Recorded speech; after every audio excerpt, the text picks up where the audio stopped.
You are listening to Supreme Magus by Legion 20, Chapter 1701, Science and Magic, Part 1.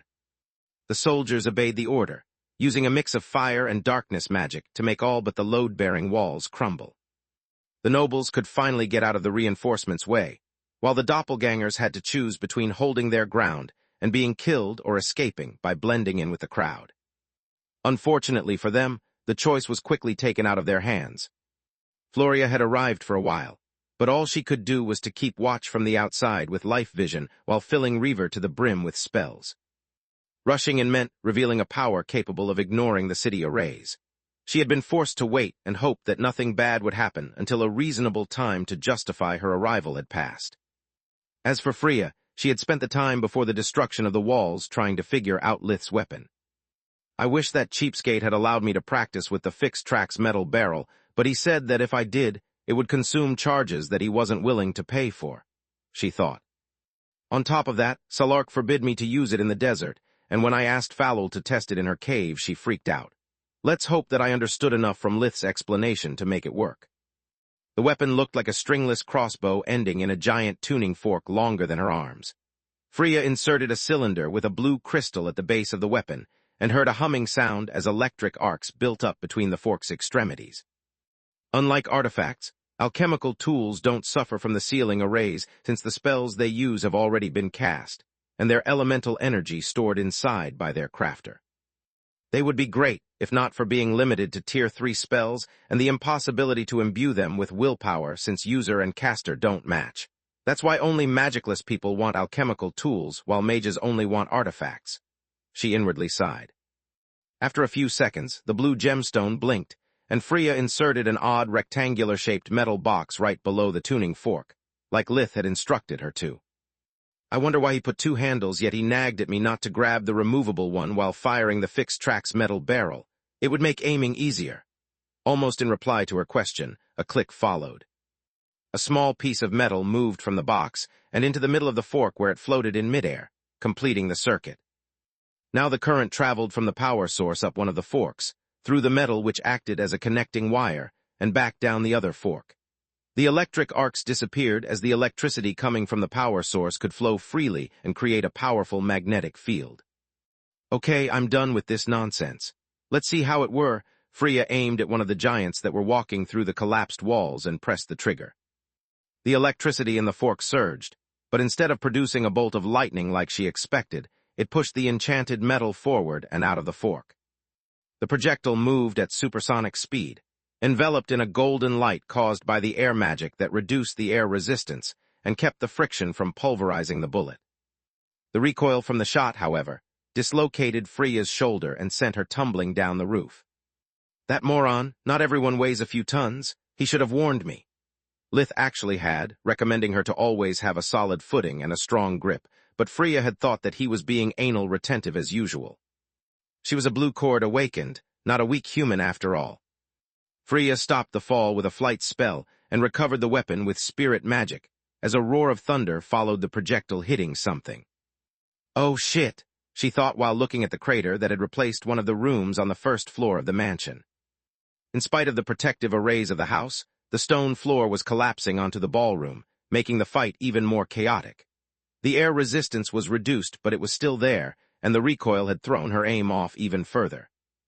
Freya shifted to a kneeled stance, using full elemental fusion to stabilize her arms before pulling the trigger again. Yet aside from the electric arcs building up again, nothing happened. Okay, the good news is that now I have the time to think about how to properly aim the next shot.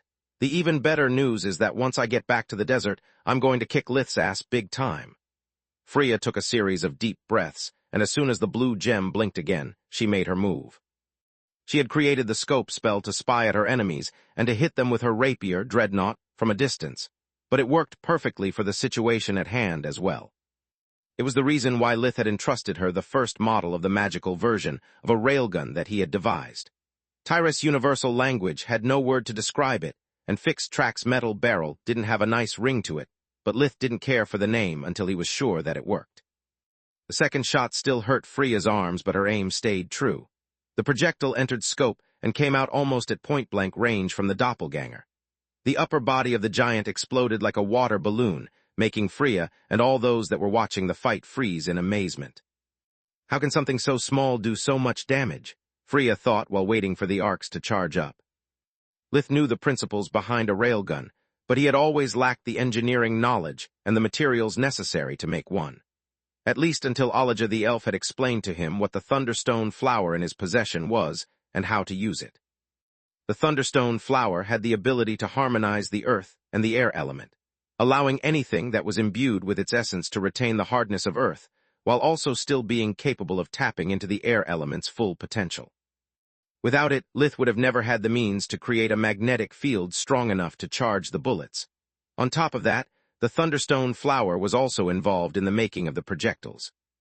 Projectiles without a magical aura, no matter how fast they moved, would have been rendered useless by the gravity sheath of any enchanted armor. Also, unless Lith wasted magical metals to make the bullets, the friction and the high temperature would have destroyed any kind of material before it reached the target. The railgun was the product of a mix of alchemy and forgemastery.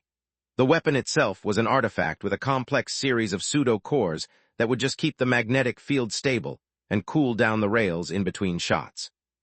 The projectiles, instead, were an alchemical tool. Lith had enchanted them with the air and earth element not only to be superconductors, but also to compensate for his ignorance about aerodynamics. It made them very expensive, but the pros surpassed the cons. Chapter 1702, Science and Magic, Part 2. Lith had long searched for something that could hurt huge emperor beasts, or even divine beasts, without the need to waste time to cast a powerful spell or a simple air-sealing array to screw his plans. The railgun solved both problems and had only one downside. The cooldown of the rails and the buildup of the magnetic field required time, so each shot had to count. Freya with her dimensional magic was the best candidate to put it to the test. If she couldn't use it successfully, then it was likely that no one could. Meanwhile, after seeing the part of the first floor collapsing, Floria had become tired of waiting and joined the fray. Until that moment, the fight had reached a stalemate. The mages of the association and the soldiers of the army had managed to keep the doppelgangers from escaping. Their spells made the giants explode, and their enchanted blades cut deep into their flesh, yet no injury lasted for long. Doppelgangers were a new life form, and regular tactics didn't work on them due to their lack of vitals.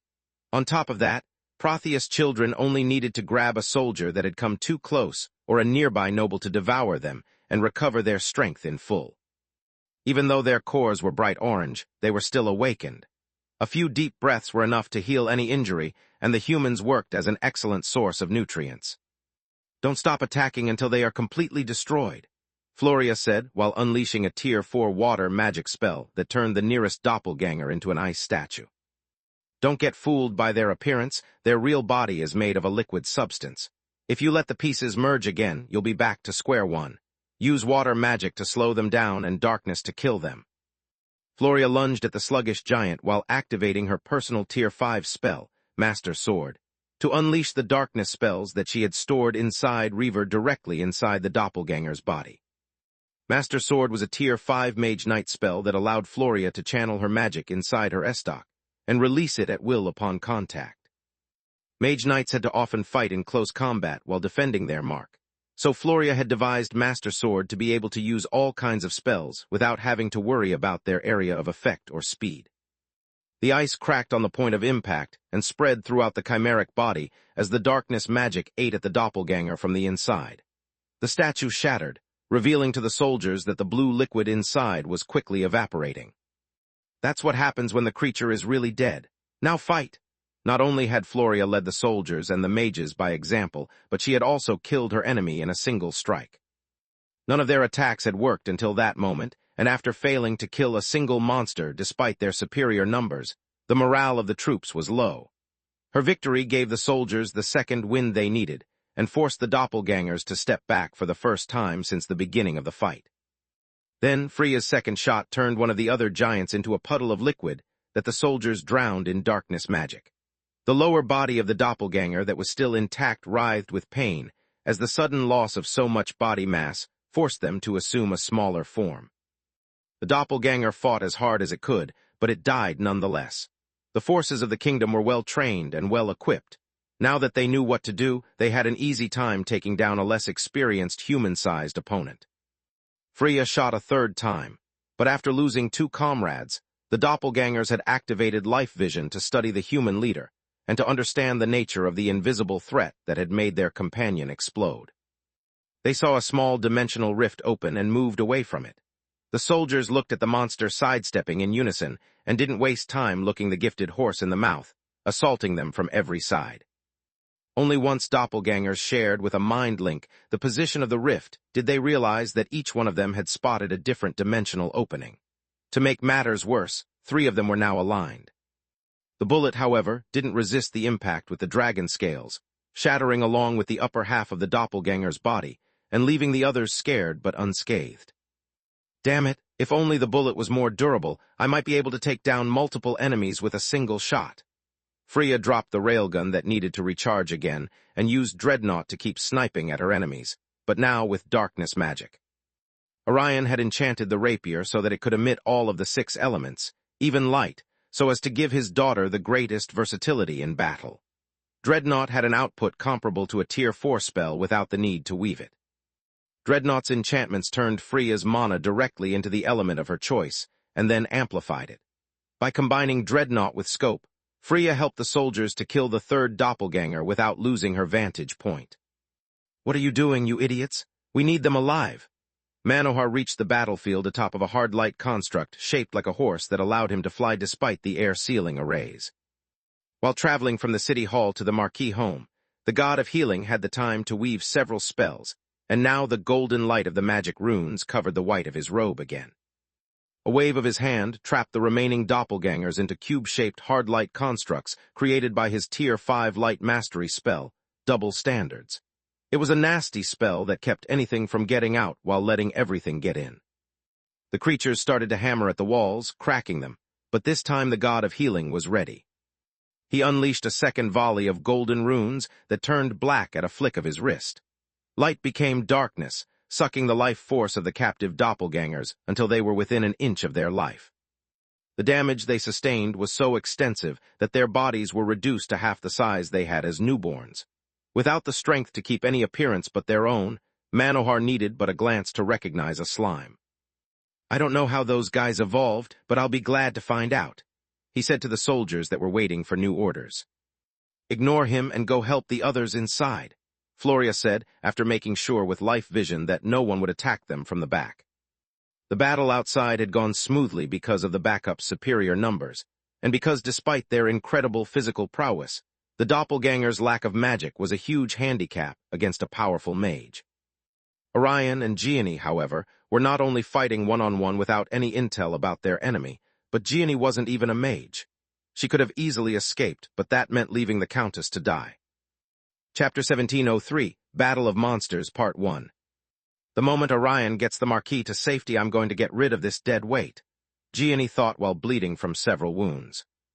The Scorpicore's acid from the doppelganger's claws had melted her armor in multiple points, allowing the snake-headed tendrils that came out of the creature's wrists to bite her and inject their venom. Gianni had no light fusion to remove the toxin nor darkness fusion to cut off her pain receptors. All she could do was grit her teeth and hope that her acquired resistance to the most deadly venoms was enough.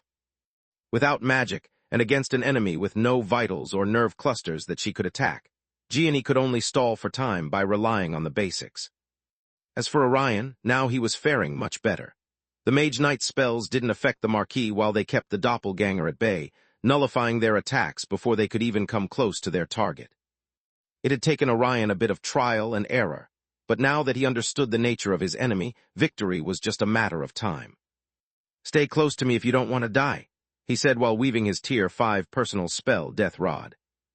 Orion was no true mage, but a Mage Knight's spells were quick to cast due to their limited area of effect, and could be executed with only one hand. The temperature in an area of 10 meters, 33 feet, around Orion plummeted, turning the humidity in the air into snow and covering the ground with ice. Only the eye of the spell where he and Balin stood was safe. Then his body released pulses of black energy that aimed at the doppelganger without fail.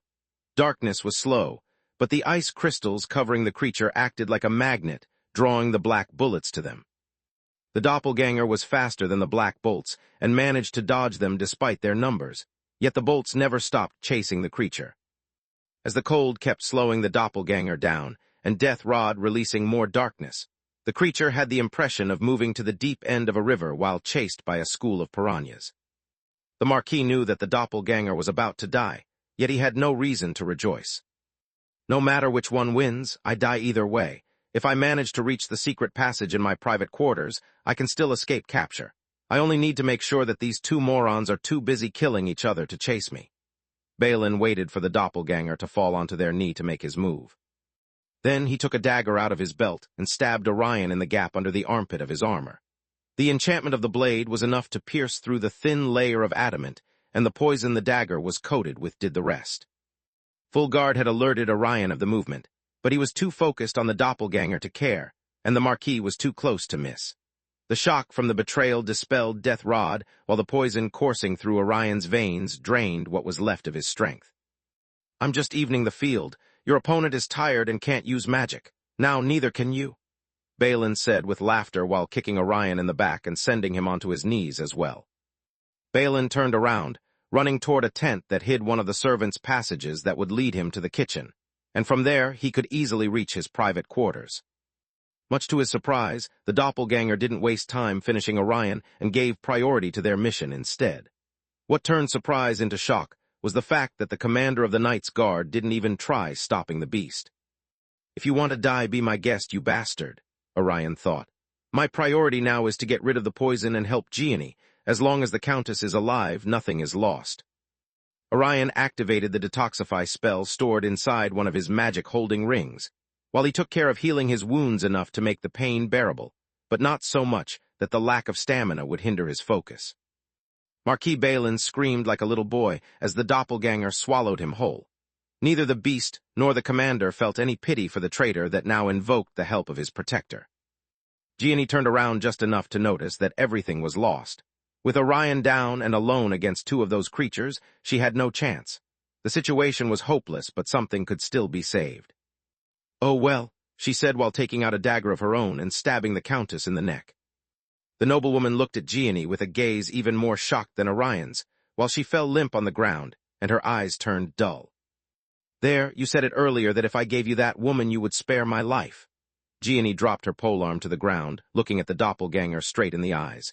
Since I did the job for you, I have a request. Please spare my husband as well. Why did you do that? What about the mission? Orion asked. There will always be another mission, but there's only one you, she said with a sad smile that reminded the creatures of their mother. That offer is no longer standing, the snake-like doppelganger said. You wounded me too much, and I've got no hope to escape from the army in this condition. I need someone to feed upon to regain my strength. Then eat me and the Countess' corpse, but leave him alone, Gianni replied. Your deal is acceptable. The creature lifted the lifeless noble, bringing the body to their mouth. Alas, the blood was still dripping from the wound, and the moment it fell on the tongue, the doppelganger could feel it burn down along their throat. You poisoned her in order to poison me, the creature roared in outrage, lunging their head with the mouth open to swallow the constable whole. It's not my fault if you make it all too easy for me. Gianni jumped to the side and threw several flasks inside the maw. The gnashing of teeth was followed by the sound of broken glass. Some of the vials contained nerve paralyzers, others contained exotic venoms, and a couple contained top-grade healing potions. By enhancing the doppelganger's metabolism, the potions also made the absorption speed of the toxins so quick that the creature died before they could use their breathing technique. The last remaining doppelganger screamed in fury at the human's trickery and charged at Gianni.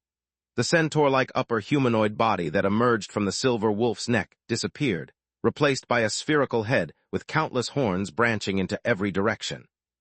Eyes popped on the shoulders and sides of the wolf-like lower body, allowing the doppelganger to look in every direction while keeping the horns pointed at Gianni. She recalled her spear back into her hands with but a thought, never averting her gaze from the charging creature. Running would just expose my back. That thing is just too fast. Gianni had the spear grow to its maximum length while lunging at the doppelganger's head. Chapter 1704, Battle of Monsters, Part 2. The blade pierced deep into the spherical head, releasing all the enchantments that it had left. Her hands bled and cracked from the violence of the impact, but Gianni never let go of the staff, using it to stay away from the mass of deadly spikes. The doppelganger sneered at her attempt, rammed against a wall. The impact made the spear penetrate deeper into the flesh, but it also sent Gianni slamming against the solid stone.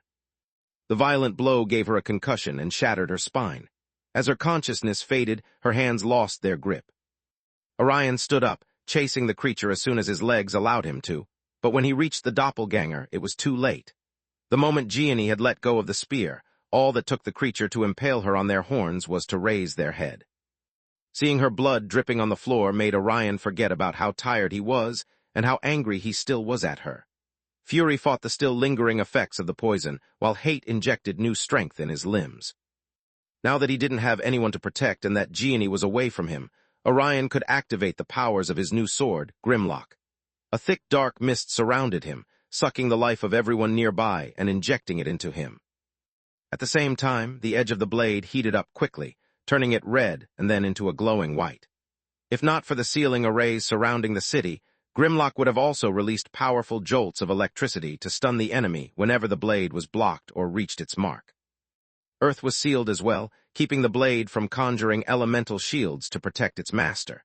Yet Orion didn't care about defense. All he could think about was the pool of blood below Gianni's body growing larger and getting rid of the creature that stood in his path. A single horizontal slash severed both the wolf's hind legs, making both extremities sizzle. By cauterizing the wounds, the heat of Grimlock's searing bite ability preserved the vitality of the enemy so that the black mist could better consume it. The doppelganger immediately shapeshifted so that the head moved onto their back and the legs rearranged themselves to face Orion. The horns grew longer than Grimlock, moving like snakes and attacking the human from every side. At the same time, the silver fur of the wolf condensed into 10 centimeters, 4 inches, long quills coated with venom that darted at Orion to stop his charge. Yet he didn't stop. The wings of his Featherwalker armor flapped furiously, blocking most of the quills and deflecting the rest with the sheer force of the wind that their movement produced. "I bet that now you regret having killed that moron. With Balin behind my back, I could have never done this," Orion said while the blue aura of his spell enveloped his body. Full guard allowed Orion to perceive the slight difference in growth speed between the countless horns and to cut them down with circular motions of his blade. Not one of them reached his armor, and the doppelganger's head was now full of cuts from which the black mist seeped inside. While the beast focused on retrieving the lost quills and growing new limbs to attack, Orion never stopped advancing. Thanks to Searing Bite, his strength grew with every attack while that of his enemy dwindled. After eating Balin and using Invigoration, the doppelganger had gone back to their peak condition, yet they had already lost half of that strength. Orion performed a vertical slash that cut the wolf-like creature open, and then plunged the sword deep into the wound, making the black mist eat at the doppelganger from the inside, and allowing it to spread throughout their body. The creature felt their power fading. Between the searing heat of the blade and the darkness ravaging them, the doppelganger slowly reverted in its original, flaccid form.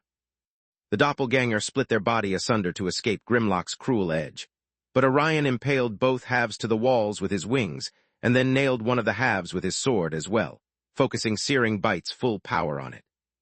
Without the quills and the fur protecting the tender flesh, Grimlock sucked its prey dry in a matter of seconds. Orion took it out of the wall and lunged at the remaining half that tried to squirm through the metal feathers of his wing. "Please help me, I don't want to die."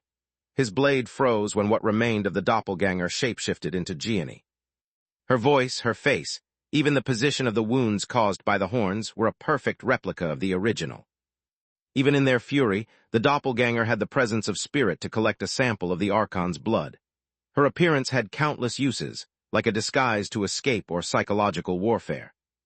Orion's fury disappeared, and he turned around to check on the real Gianni. The pool of blood was still getting larger, yet she lay limp. The doppelganger exploited that brief moment of respite to turn their fingers into claws, and to boost them with as much elemental fusion as they could muster while aiming for the eye slits, the only opening in the Featherwalker armor. Grimlock rose and fell, cutting all the elongated fingers at once with a single fluid movement. Then the blade moved in a spiral, cutting at the impostor's wrists first, then the forearms, and lastly at the elbows. The doppelganger screamed in pain as the black mist devoured the severed chunks of flesh and seeped inside the stumps. You've made a mistake, creature. Orion's voice brimmed with fury.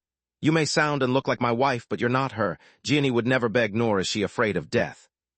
Yet if you keep wasting your time with me, she'll die nonetheless. The doppelganger tried to crawl away, but Orion severed their legs as well, turning them around to look the fake Gianni in the eyes. If I let you go, sooner or later you'll be back to finish the job. Also, you have no idea how long I've dreamed of this. Orion sliced the imposter, unleashing searing bites full power until nothing but a smear on the ground remained. Orion felt guilty for being so cruel toward someone that looked identical to his wife. Yet at the same time, it had allowed him to vent the pent-up anger and frustration that he had felt ever since Quilla's death. Now fear and worry were the only feelings he had toward Gianni.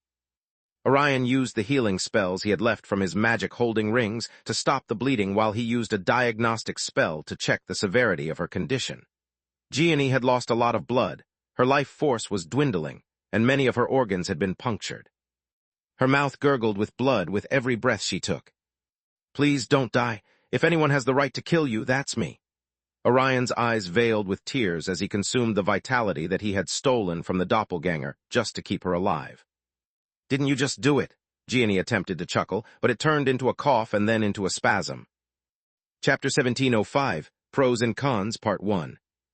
Shut up and save your strength. Where the heck is Manohar when you need him? Orion's body was battered from the mana abuse and the battle. To make matters worse, the more vitality he shared with Gianni, the more his consciousness faded, and so did his healing spells. Don't worry about me, she said. The Countess is still alive and you must keep her that way. Orion checked the noblewoman, discovering that Gianni's knife was coated with a poison that induced in its victim a state of apparent death. Also, Gianni had stabbed Countess Metra so that the knife closed the wound like a plug. Between her very slow heartbeat and the knife, the noblewoman was in much better shape than Gianni, needing but a Tier 1 healing spell to be brought back to full health. You beautiful genius! Orion started to sob, returning to her side the moment he was done with the Countess. It's just as you always say. All that matters is the M. Gianni's head turned to the side, her consciousness lost. Manohar, Orion screamed as the last bits of his strength slipped away with his wife's life. I'm here. The god of healing appeared behind Orion's back the moment after all the doppelgangers on the outside had been either captured or killed. This is a mess. Without more life force, your wife will die of healing, and without blood, her organs will soon collapse. I can't give them to her myself without compromising my focus. I need a donor for both. Then take them from me, Orion snarled. It's not so simple. Giving Gianni the blood from the wrong person would kill her, and your life force is almost depleted, Manohar replied.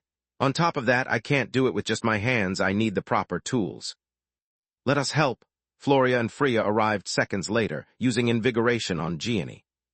Damn it, we could save Mom, but if we do it in front of so many witnesses, our life is over, Freya said via mind link. I don't care about it. I'm not letting Mom die just to protect a stupid secret, Floria replied while racking her brain for a solution. No, you are no good.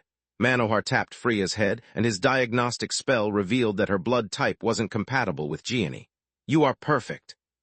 He grabbed Floria, trying to undress her, and receiving a powerful blow in the face in response. Why did you do that? I just need to take some blood from you, he said in outrage. Couldn't you just say it? Floria had her armor shapeshift into a sleeveless training shirt. Oh, right. Note to self, remind to just ask the subject to roll up the sleeves the next time. Manohar took a set of tubes and needles out of his dimensional amulet that made Floria's stomach turn into a knot. Shit, unless those things are made of magical metal, they will never get through my skin. What do we do? She asked via the mind link, but Freya had no answer. What's going on here? Quilla arrived just in time. Why didn't you administer her tonics? I've already done that. Manohar showed her a sack filled with a purple liquid and the IV drip that he had set in Gianni's left arm, leaving the right ready for the transfusion. That won't do, it's too slow. Quilla took several flasks of tonics and used water magic to have them seep under Gianni's skin and into her bloodstream at once. Brilliant, amazing. Manohar gave her a round of applause as if he was at a theater instead of on a patient's deathbed. Why didn't you share this spell with the kingdom? Well, Quilla couldn't say that she had bartered it with Falul in exchange for her teachings. It doesn't matter. Manohar touched Floria's jugular with his right hand and Gianni's free arm with his left. Blood moved from one vein to another, as the god of healing kicked the transfusion kit in the dirt. Did you just reinvent my injection spell after seeing it once? Quilla was flabbergasted. Please, it was just a Tier 1 spell. It's not that hard. Many mages would have begged to differ, but those present only cared about color flowing back into Gianni's face. Dad, there's something you must know. Floria took out a communication amulet from her pocket dimension. The creature we killed had this hidden inside its body. When did you find that? Manohar asked. Right after you ran away while examining the remains, Floria replied. Also, those I killed outside had one as well. Too bad they all lost their imprint. Not all of them. Manohar pointed at the battered doppelgangers that he had imprisoned inside the hard light cubes. Foolish human, we rather die than submit. Glory to the kingdom. The creatures used light magic on themselves to heal their wounds and regrow the lost parts. Yet without nutrients, their accelerated metabolism killed them of starvation. The doppelgangers evaporated, leaving behind one communication amulet each. Damn it, damn it, damn it. Me and my big, much to Manohar's surprise, one of the amulets was still covered in runes. Interesting, Quilla said. It seems that if you let them grow enough, the fragments of a shapeshifter's body can replace the original after it gets destroyed. 4 small cubes of hard light floated in front of her. 3 of them contained a single strand of a different doppelganger that died along with their respective main body, whereas the 4th one was still alive. It was the strand that Quilla had fed with a fly and later with more meat, nurturing the doppelganger's fragment until it grew enough to withstand her experiments. It was big enough to have a life force of its own, but too small to have the means to escape. You learned light mastery to this degree by yourself. Manohar was flabbergasted. Please, Professor, it's just a Tier 1 spell. It's not that hard, Quilla replied with a smug grin. Space. Later, Orion remained at Gianni's bedside in the local hospital, waiting for her to regain consciousness. The healing had taken a toll on her body, giving her a thin and frail look. After her condition had stabilized, Manohar had set 1 IV for the nutrients and another of blood before going to give the royals a full report of his latest success. The Countess had regained consciousness right after the poison had been cleansed from her system, and the local constable had an easy time making her talk. The kingdom had promised to let her live in exchange for information. Countess Metra knew that without protection Thrude would kill her, so she had accepted. Between her intel and the communication amulet, the royals would soon be able to track the position of the Mad Queen. Meanwhile, in the hospital, Orion looked at the tubes, grateful for their existence and yet disgusted by their presence. He couldn't wait to see them out of Gianni's body. He tried countless speeches in his head, yet they all came out wrong. I'm still angry at her, yet she risked everything she had to save my life. After today, I understood that I can't force Gianni to change the way she is. Chapter 1706, Pros and Cons, Part 2. I have to accept that she will always lie and manipulate those around her, even her family, if it means keeping them safe. Orion's thoughts were interrupted by the sound of her stirring. Are you all right? How are the girls? Gianni said the moment she opened her eyes. I'm fine, dummy, and so are our baby girls. It's you who are in a hospital bed, he said, forcing her to lie down. Thank the gods. Gianni felt weak and tired, yet she couldn't afford to sleep. Look, I've thought a lot about our situation, Orion said. If you stay at the Myrock household, you will have to worry about Thrude as well now. The moment that madwoman learns how you ruined all of her plans, you become her main target and... Gianni chuckled at how stiff and funny he was while trying to act cold and logical. Scratch that. The kingdom will deal with Thrude, and if the copycat dares to come near you, I'll kill them on the spot. What I'm trying to say is that I'm willing to give us a second chance. Thank you. Gianni took his hand, letting her emotions go for the first time in her life. Orion lifted her from the bed enough to embrace her. Despite her weakened state, Gianni mustered the strength to hold him while crying tears of joy on his shoulder until exhaustion made her lose consciousness again. Space. Over a mana geyser at the borders of the Nestra region, Golden Griffin Academy. Thrude looked at her communication amulet, where all the runes of the doppelgangers in Ruham had disappeared but one. That single rune was now blinking, pulling at her mind until she would accept the incoming call. Sevenus, jam the signal and start the academy. It's unlikely that the royals have already pinpointed our location, but I'm not taking any risk, the Mad Queen said while crushing the mystical amulet between her fingers. What do you mean? The headmaster of the Golden Griffin asked. Refa has been captured. Otherwise they would have called me right after the slaughter of their brethren, Thrude replied. I don't know how much the royals have discovered about my plan, but now that my doppelgangers are burned, there's no time to waste. We need to move swiftly before the presence of my skinwalkers is exposed as well. Alert all my loyal followers that the war has just begun. Space. Griffin Kingdom, village of Lucia, a few days later. I'm glad to hear that everything is solved between your parents, Lith said while offering the girls some more tea. By the way, how did my weapon perform? Pretty well, but the bullets are too fast and too brittle. You can't redirect them even with dimensional magic in the case you miss your target, nor can they pierce through their first target, Freya said. Well, that was to be expected, Lith replied. If they were slow, an awakened would dodge them even without full guard. To make the bullets more resilient instead, I would need to increase their size. It would require a bigger device, which I can't make with just one earth root. Why didn't you use something made of a relatively cheap enchanted metal, like orichalcum? I tried that and the effect is just the same. Unless the bullet has enough mass, it either explodes on impact or it deforms so much that its trajectory becomes unpredictable, Lith replied. There's also the problem that my notions of aerodynamics are too shallow, and that the random amount of adamant in the orichalcum makes it almost impossible to have two bullets behave the same way. But that's beyond the point, he actually thought. Also, this thing takes too much time between shots. It's useless in close combat, and from a distance, the slightest mistake makes you miss your target entirely, Freya sighed. That's why I gave it to you. You can alternate between the sword and my weapon thanks to dimensional spirit magic, whereas a regular person would be a sitting duck after the first shot, Lith said. Speaking of regular people, don't even think about making it bigger. I could barely stand the recoil as it is with fusion magic. That said, I had to answer a few questions about how I took down 2 doppelgangers, and now you are the proud inventor of 2 Tier 1 forbidden magic devices. Freya made a toast to that with her cup.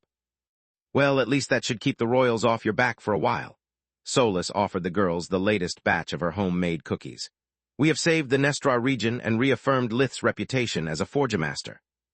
Now that we are also back to Lucia, no one will dare to look down on us anymore.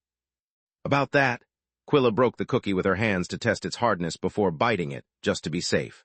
Why are you back to Lucia, and how can Solus stay in her human form even inside the house?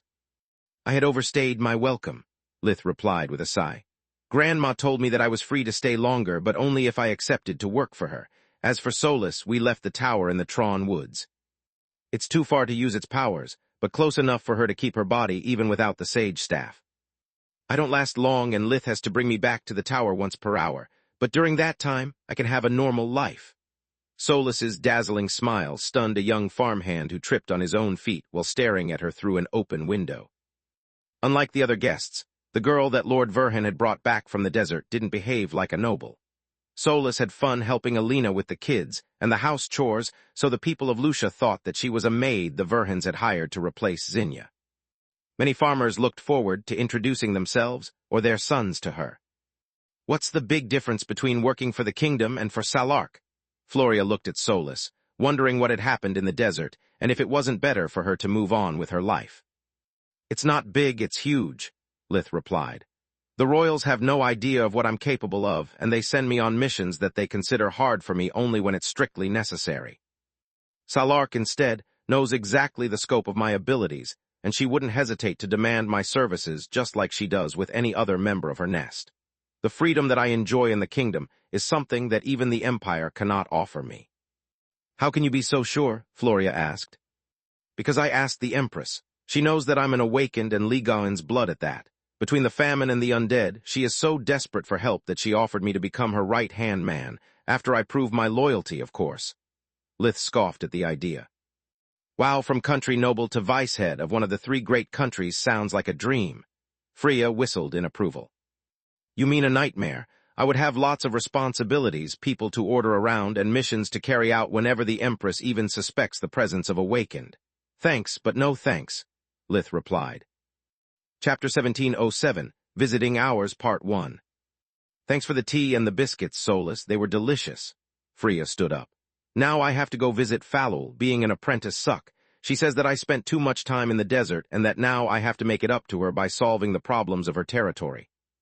I'll join you in a minute. I just need to bring Solus back to the tower first. Lith closed the windows of his house before opening a warp steps. "Do you mind if I come with you?" Floria asked. "I'm really curious to see how much the tower changed during your absence." "I'm going back home instead," Quilla said. "I'm going to have all the dates that I can while Mom and Dad are having a second honeymoon to fix their relationship. Once they get back home, magic will be my only companion." They each warped to their respective destination, and Lith also gave Floria a tour of the new floors. Solus held his hand the whole time, using the physical contact to regain her strength more quickly. Floria could see that there was nothing romantic behind that gesture, yet the way how such intimacy felt natural to them irked her to no end and made her feel somewhat jealous. She was annoyed at the thought of them having such a close relationship back when she and Lith were together, and jealous because despite all of her efforts, after joining the army she had failed to find not only love, but also friendship. The difference in height, noble title, and magical talent were things that had stood in the way of an honest relationship ever since she was a child. People either avoided her because they felt inferior or tried to suck up on her to climb the social ladder. Once in the army, the difference in rank had made things even harder. Those of lower rank were usually scared to death by her, while those of higher rank only considered her like a tool for their political ambitions. It was the reason Floria had started to date with people from the Mage Association, and how she had found Callian. He had been a tall noble from an ancient noble family with talent comparable to her own. With him, there were no barriers nor stupid measurement contests about everything. Ever since the mission in Kula, however, after the nobility, the association, and even the army had shunned her, her world had become painfully small. "I guess I now understand how Freya felt during the academy," she inwardly sighed. "As long as I can't broaden my horizons again, I'll never know if the feelings I have for Lith are honest or just gratitude that my isolation makes me mistake for something more." "Are you all right?" Solus touched Floria's arm, snapping her out of her reverie. "Yeah, sorry, I was spacing out in envy." The best lie was always covered in truth. "The tower is becoming more amazing with every floor it recovers." Menadian made sure that she and her apprentices would be self-sufficient, and this really works out for us as well, Lith said. "Dad is taking care of the greenhouse for us ever since we got it back in the desert. He is no mage, but thanks to the sharing effect of the library, he knows everything he needs and he is making a great job. By the way, Solus, do you want to come with us to Falul, or do you want to stay here?" "I'll pass, thank you," Solus replied.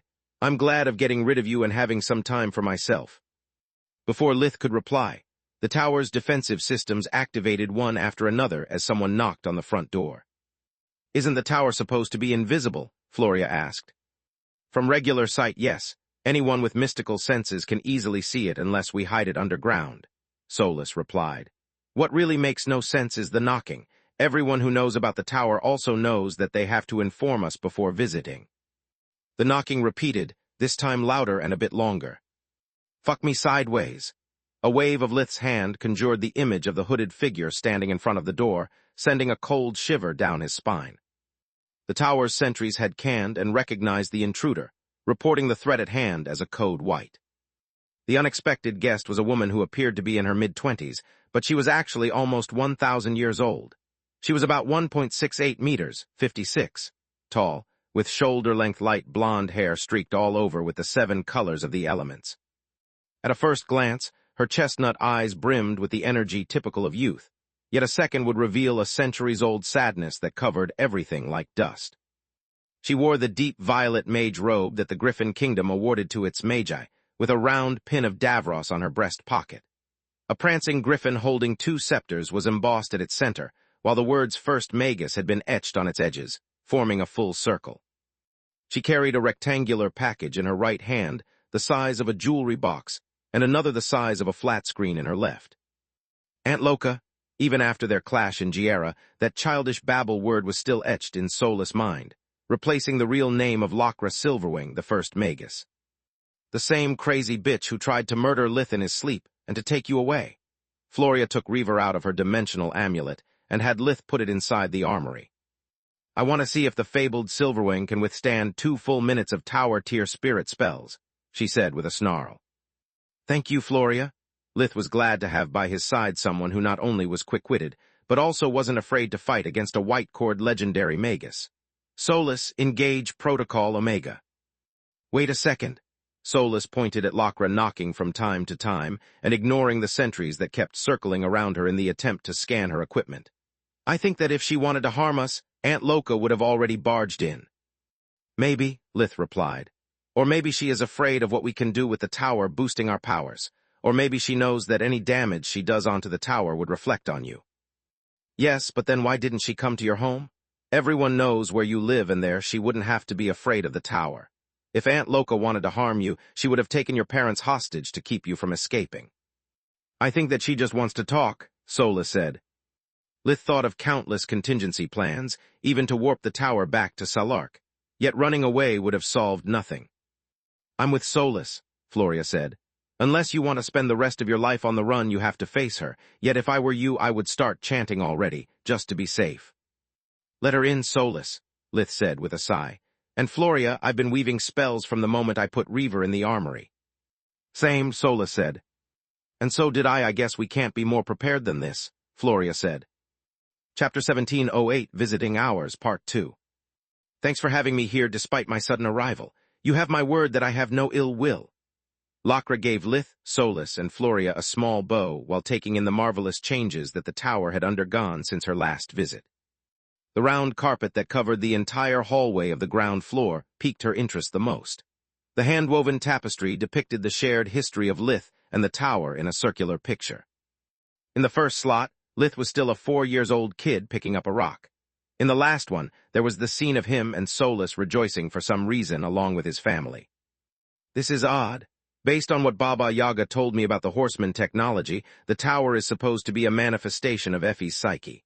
The lights are too warm and the tapestry should be twisted from her trauma, Silverwing thought. On top of that, what does that last image em? Only then did she notice that Elfin was standing in front of her in the flesh. Good gods, you are back. Your mother was a damn genius. The items Locra carried dropped to the floor as she hugged Solus, even lifting her up to take a better look at her. The ancient Magus checked Solus's face, arms, and hands for signs of injuries or malnutrition, just like Alina did with Lith every time he returned from a mission. Everyone was so flabbergasted that they almost lost their focus and the spells they were casting. Almost. Yes, I'm back, and as I tried to explain you the first time we met, I'm fine. Solus gently but firmly pushed Silverwing away. What do you want, Aunt Loca? Keep weaving your spells if it makes you feel safe, but I'm here only to talk, Locra replied. How did you find us and why did you wait until now? Lith asked. Why didn't you visit while we were in the desert? I know where you live, and I know that the tower needs a mana geyser. Finding this place was easy, Locra said. Also, I didn't come to the desert simply because Salark forbade me to, and because you would have had no reason to listen to me with a guardian ready to incinerate me the moment that I made a move. I wanted us to meet as equals, that's why I didn't bother you in your house. Is there a place we can talk like civilized people, or do we have to stand at the entrance the whole time? After you, Lith pointed at the kitchen, refusing to give his back to Silverwing. It was an exact replica of the dining room at Lith's house. A long rectangular table with many wooden padded chairs was placed near a fireplace, while the stove, the pantry, and everything needed for cooking were on the opposite side of the room. The space was warm and cozy, surprising Locra once more. What do you want to talk about? Solus asked while everyone took a seat. She offered Locra a cup of tea and a plate of her homemade biscuits, secretly hoping that she would like them. You, of course, Silverwing replied.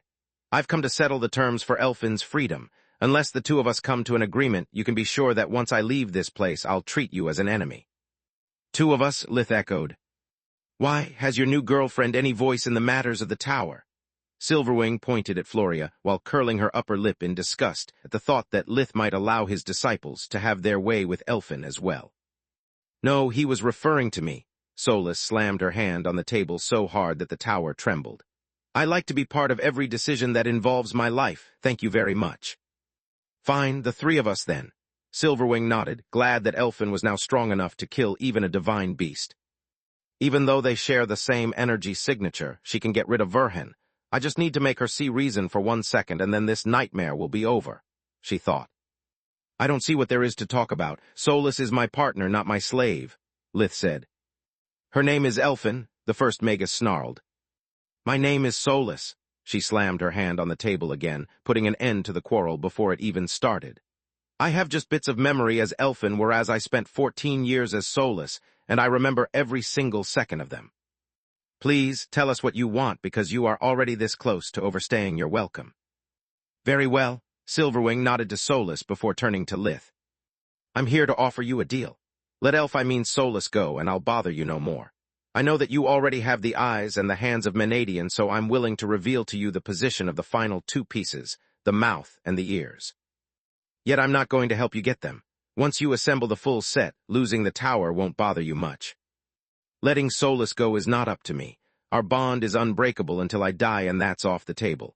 Even if I had a way to set her free, why should I entrust Solus to you? Lith said.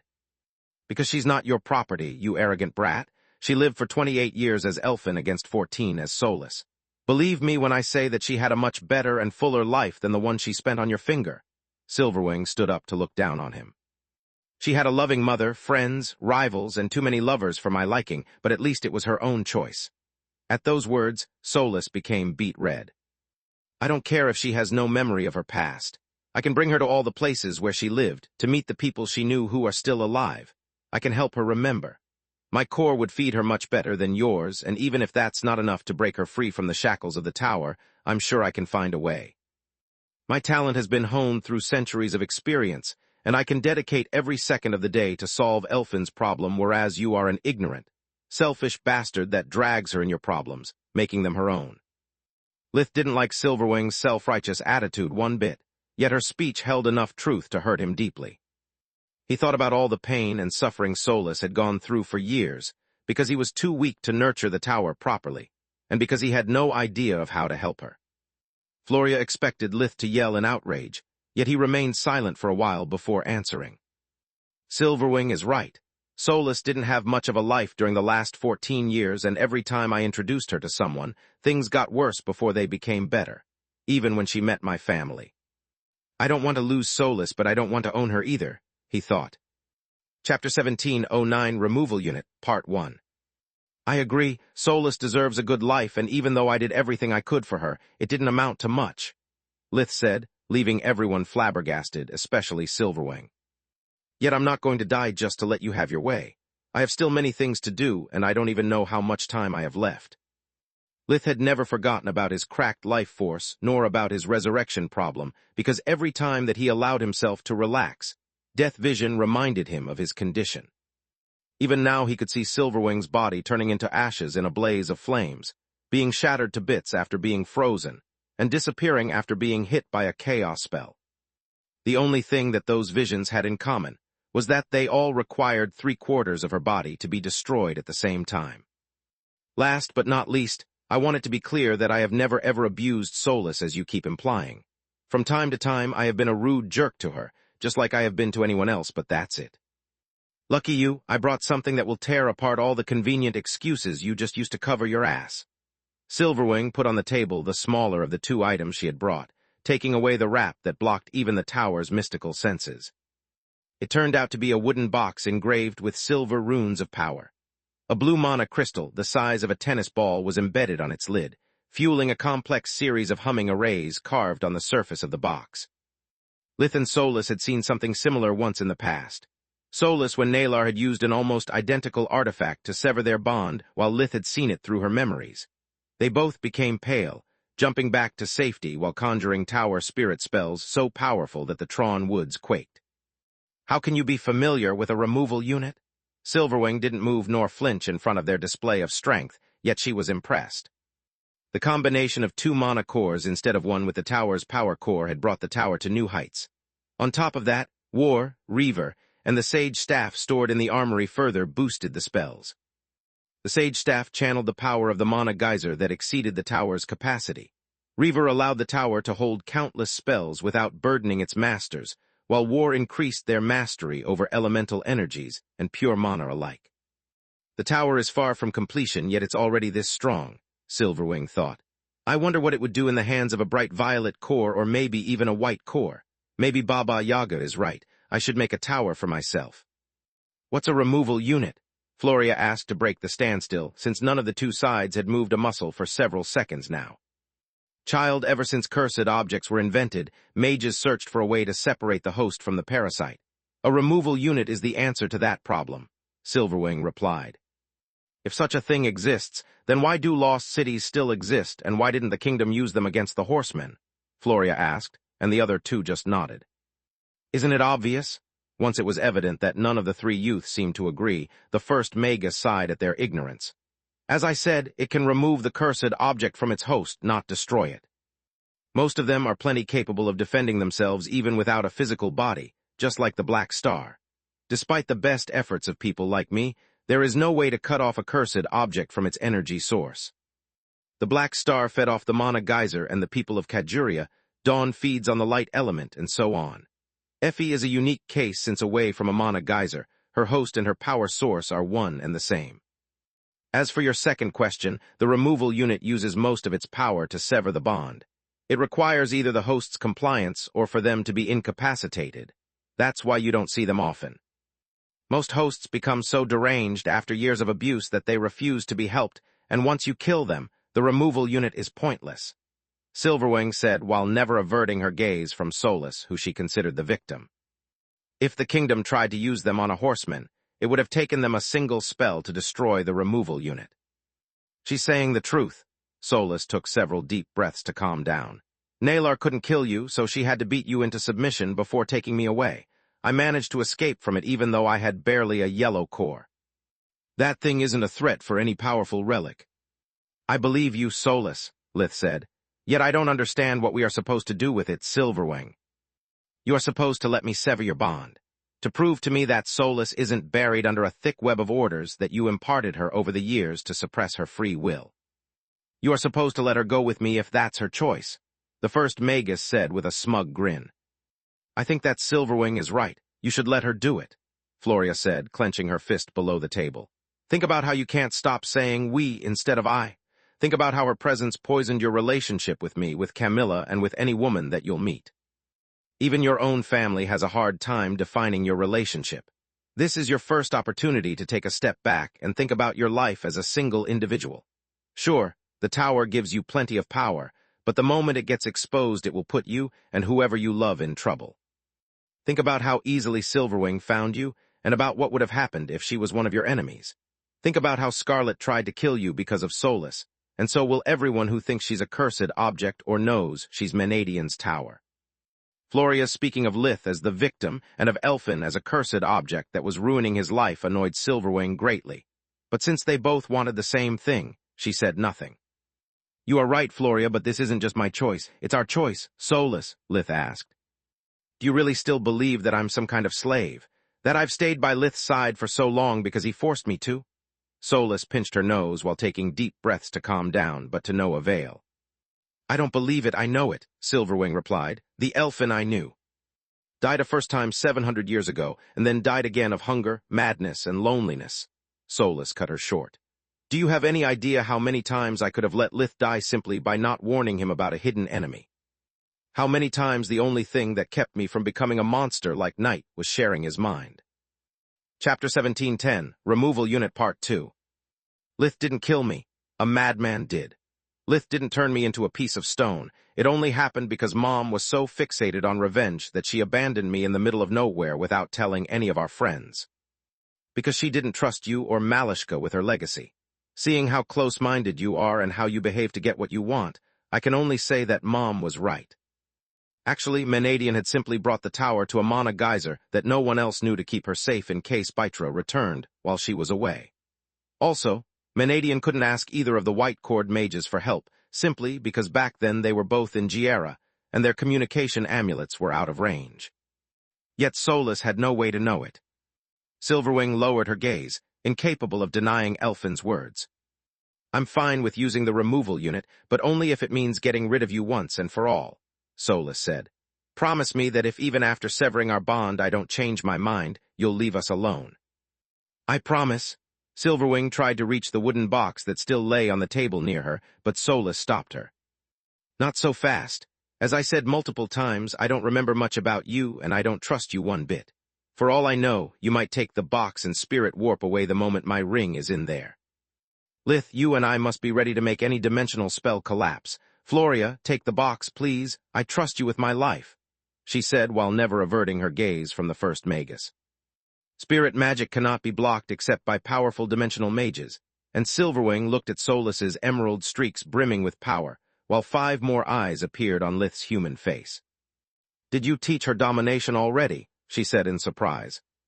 Silverwing had spent centuries realizing the hidden potential of the elemental affinities, and then learning how to use domination. Magus or not, she was still a human, and Emperor Beasts didn't trust her more than Solus did now. "Yes, he did, even though it means that I might kill him just by messing with his barriers during a fight," Solus said with a grunt, tired of the Magus, refusing to accept reality. "What's domination?" Floria took the box and checked it with her Forgemastering spells to make sure that it didn't have hidden functions or traps. "Thanks, Loka. Now Fallow will kill us. I can't wait to get you out of my life," Solus said. "We'll talk about that later, Floria. Now please open the removal unit." Lith took off the stone ring, letting the strings of blue energy generated by the box take it out of his hand. When the ring reached the center of the removal unit, the lid closed by itself, and the blue gemstone sealed the box, making it akin to a dimensional space completely disconnected from the outside world. Lith and Solus felt much worse than the day she had regained her human body. Not only was their mind link gone, but there was also the feeling of having suddenly lost a big chunk of their being. Lith felt weak. Without the power of the mana geyser, he couldn't weave tower spells anymore and was forced to let them fade. At the same time, he felt sad and empty without Solus's light to soothe the abyss in his mind, yet he smiled. Unlike when Nalar had separated them, this time it had been their choice. On top of that, having Solus out of his mind allowed him to realize that even though the rage and the grief were still there, now he could face them on his own without being crushed. Solus fell onto her knees due to the feeling of her life force having lost her source of nourishment. It wasn't just the hunger terrifying her, but all the memories that came with it. She could now remember the moment when Menadian's imprint had disappeared from the tower, leaving her alone in a dying body made of stone. Solus wept, clawing at her head as images of the past flashed in front of her eyes. Solus remembered weeping over the loss of her mother for hours, before finding the strength to warp to the geysers, where they usually met with Malishka or Aunt Loka. She remembered how with each warp the tower had grown weaker. Alone and desperate, Elfin had returned to the Tron Woods, Menadian's secret playground as a young mage. For weeks she had traveled Magar until she couldn't warp anymore. Those very same feelings of desperation flooded her mind, as the now masterless tower became weaker by the second, just to keep her cracked life force and mana core from degrading. Silverwing mistook her reaction for the shock of having been finally released from the slave spell. She had seen it happen countless times in the past. Slave spells didn't need brainwashing, so the masters didn't bother creating a relationship with their victims. They just gave them orders.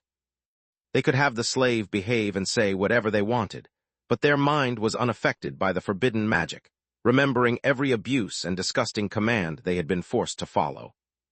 Elfin was probably capable of killing Verhen with the same spells she had prepared to protect him, but Silverwing weaved a couple of her own, just in case.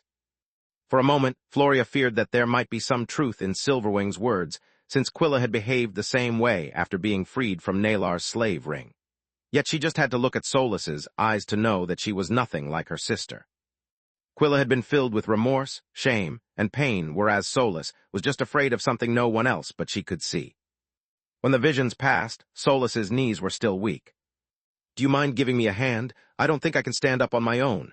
She raised her arms toward Lith, smiling. Solus felt empty and alone inside, but she was happy nonetheless. She could finally experience her own feelings without Lith's interfering, and when he took her in his arms to put her on a chair, Solus knew that the joy that gesture gave her was pure. Her mind was clear like never before, and she could think like her own person, worrying only about the things that she wanted. "Are you happy now I'm staying here?" Solus said. "What?" Silverwing's brain froze in confusion. "We had a deal. I've done my part and now it's your turn. Get out." "Please think this through. My offer is still valid. I can help you recover your memories and feed you much better than Verhen ever could. I would give you absolute freedom," the first Magus said. "The freedom of doing what? Of visiting places I don't care about and meeting people I haven't seen in centuries," Solus replied. "Even if I trusted you, which I don't, my life is here. I have a family, friends, and a partner who actually listens when I talk. What can you offer me aside from the shadows of my past?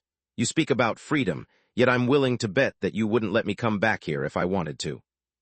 Chapter 17:11, Springtime, Part 1.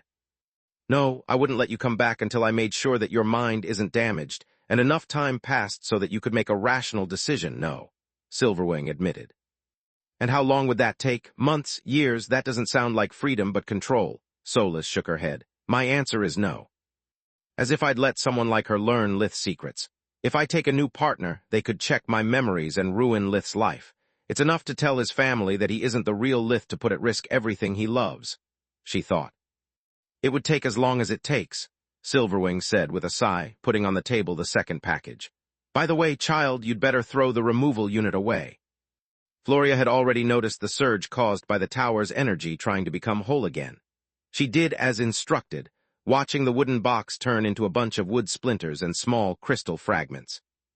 Removal units were relics of the past, whose forge-mastering methods had been lost to time due to their uselessness. Silverwing had traveled far and wide to find one of the last pieces. Are you sure this is your final decision? She asked. Yes, I'm sure, Solus replied, picking the stone ring up from the floor and offering it to Lith. Wait, Floria said.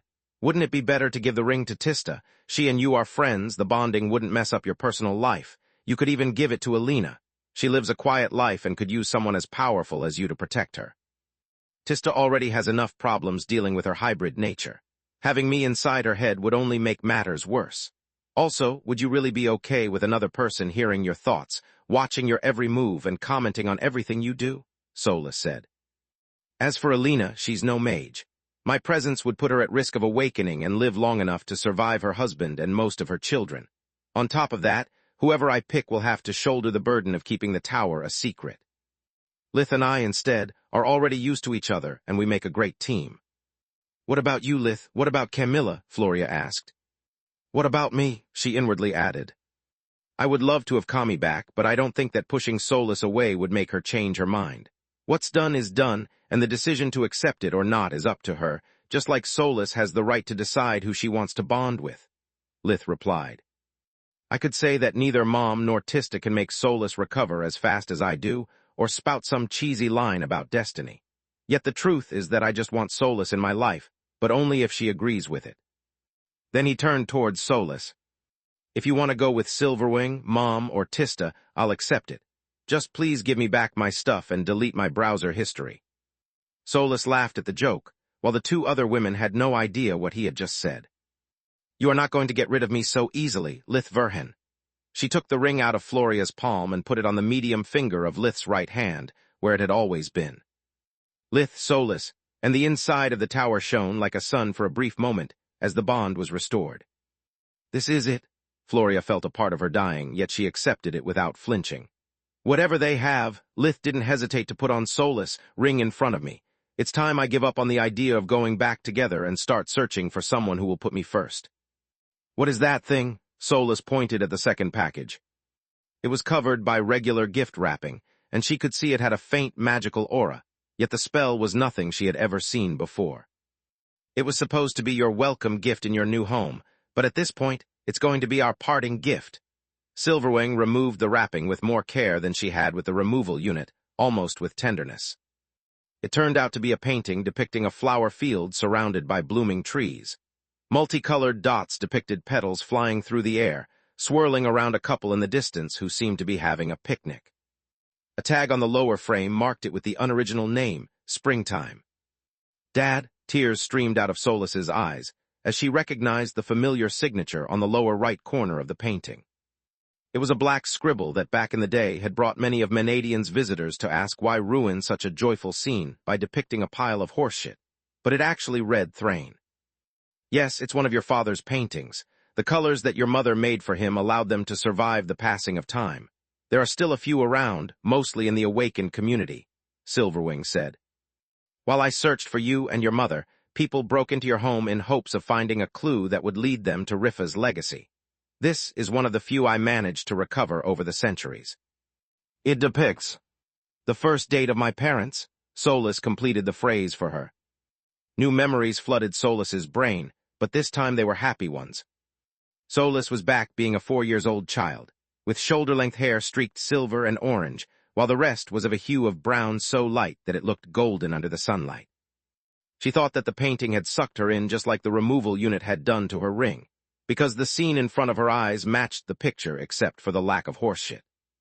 Baby Solus and her parents sat on a picnic blanket covered with horrible-looking food, whose foul smell contrasted with the sweet scent of the blooming flowers around them. "I'm hungry," the baby said while looking at her parents spoon-feeding culinary horrors to each other with a smile on their faces. "Dad, I want food." "There's plenty of food," Rifa said with a chuckle after swallowing the mouthful whole to not suffer its taste. "Why do you do this? The last time Dad spent more time in the bathroom than with me," Baby Solus pouted, demanding her father's attention. "You were just 3 years old. I didn't expect you to remember that." Thrain picked her up before she stomped everything in her path. "I remember waiting for you and how you smelled of poo when you finally arrived." Her words made her parents laugh. "I'm sorry, Pumpkin," Thrain said. "Know that even though the food on these plates tastes as bad as it looks, Mom and Dad wouldn't be together without it.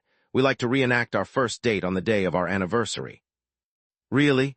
Baby Solus had no idea what they were talking about, but her parents had taught her that it was polite to feign interest before making requests. "Can we eat now?" Chapter 17:12 Springtime, Part 2. "Yes to both, dear." A wave of Rifa's hand made the nasty food disappear, replacing it with delicacies. "Did we ever tell you how we met?" "No." Baby Solus put her brain in autopilot while stuffing her face with a soft and sweet sponge cake. "Do you want to hear it?" Rifa asked while replacing the cake with a vegetable soup. "No," she protested at the blatant abuse of power. "I mean, can I have dessert first if I listen to your story?" Baby Solus's tone was very serious, yet her parents seemed to find it hilarious. "Of course, Princess." Thrain cried with laughter while handing the plate back to the kid, and wondering if she would hear one word of what they said once she had what she wanted. "You see, back then Mom was in a huge slump," Rifa said. "I had spent weeks holed up in my lab trying to make my latest creation work, but to no avail. Then one day Aunt Locra came looking for me.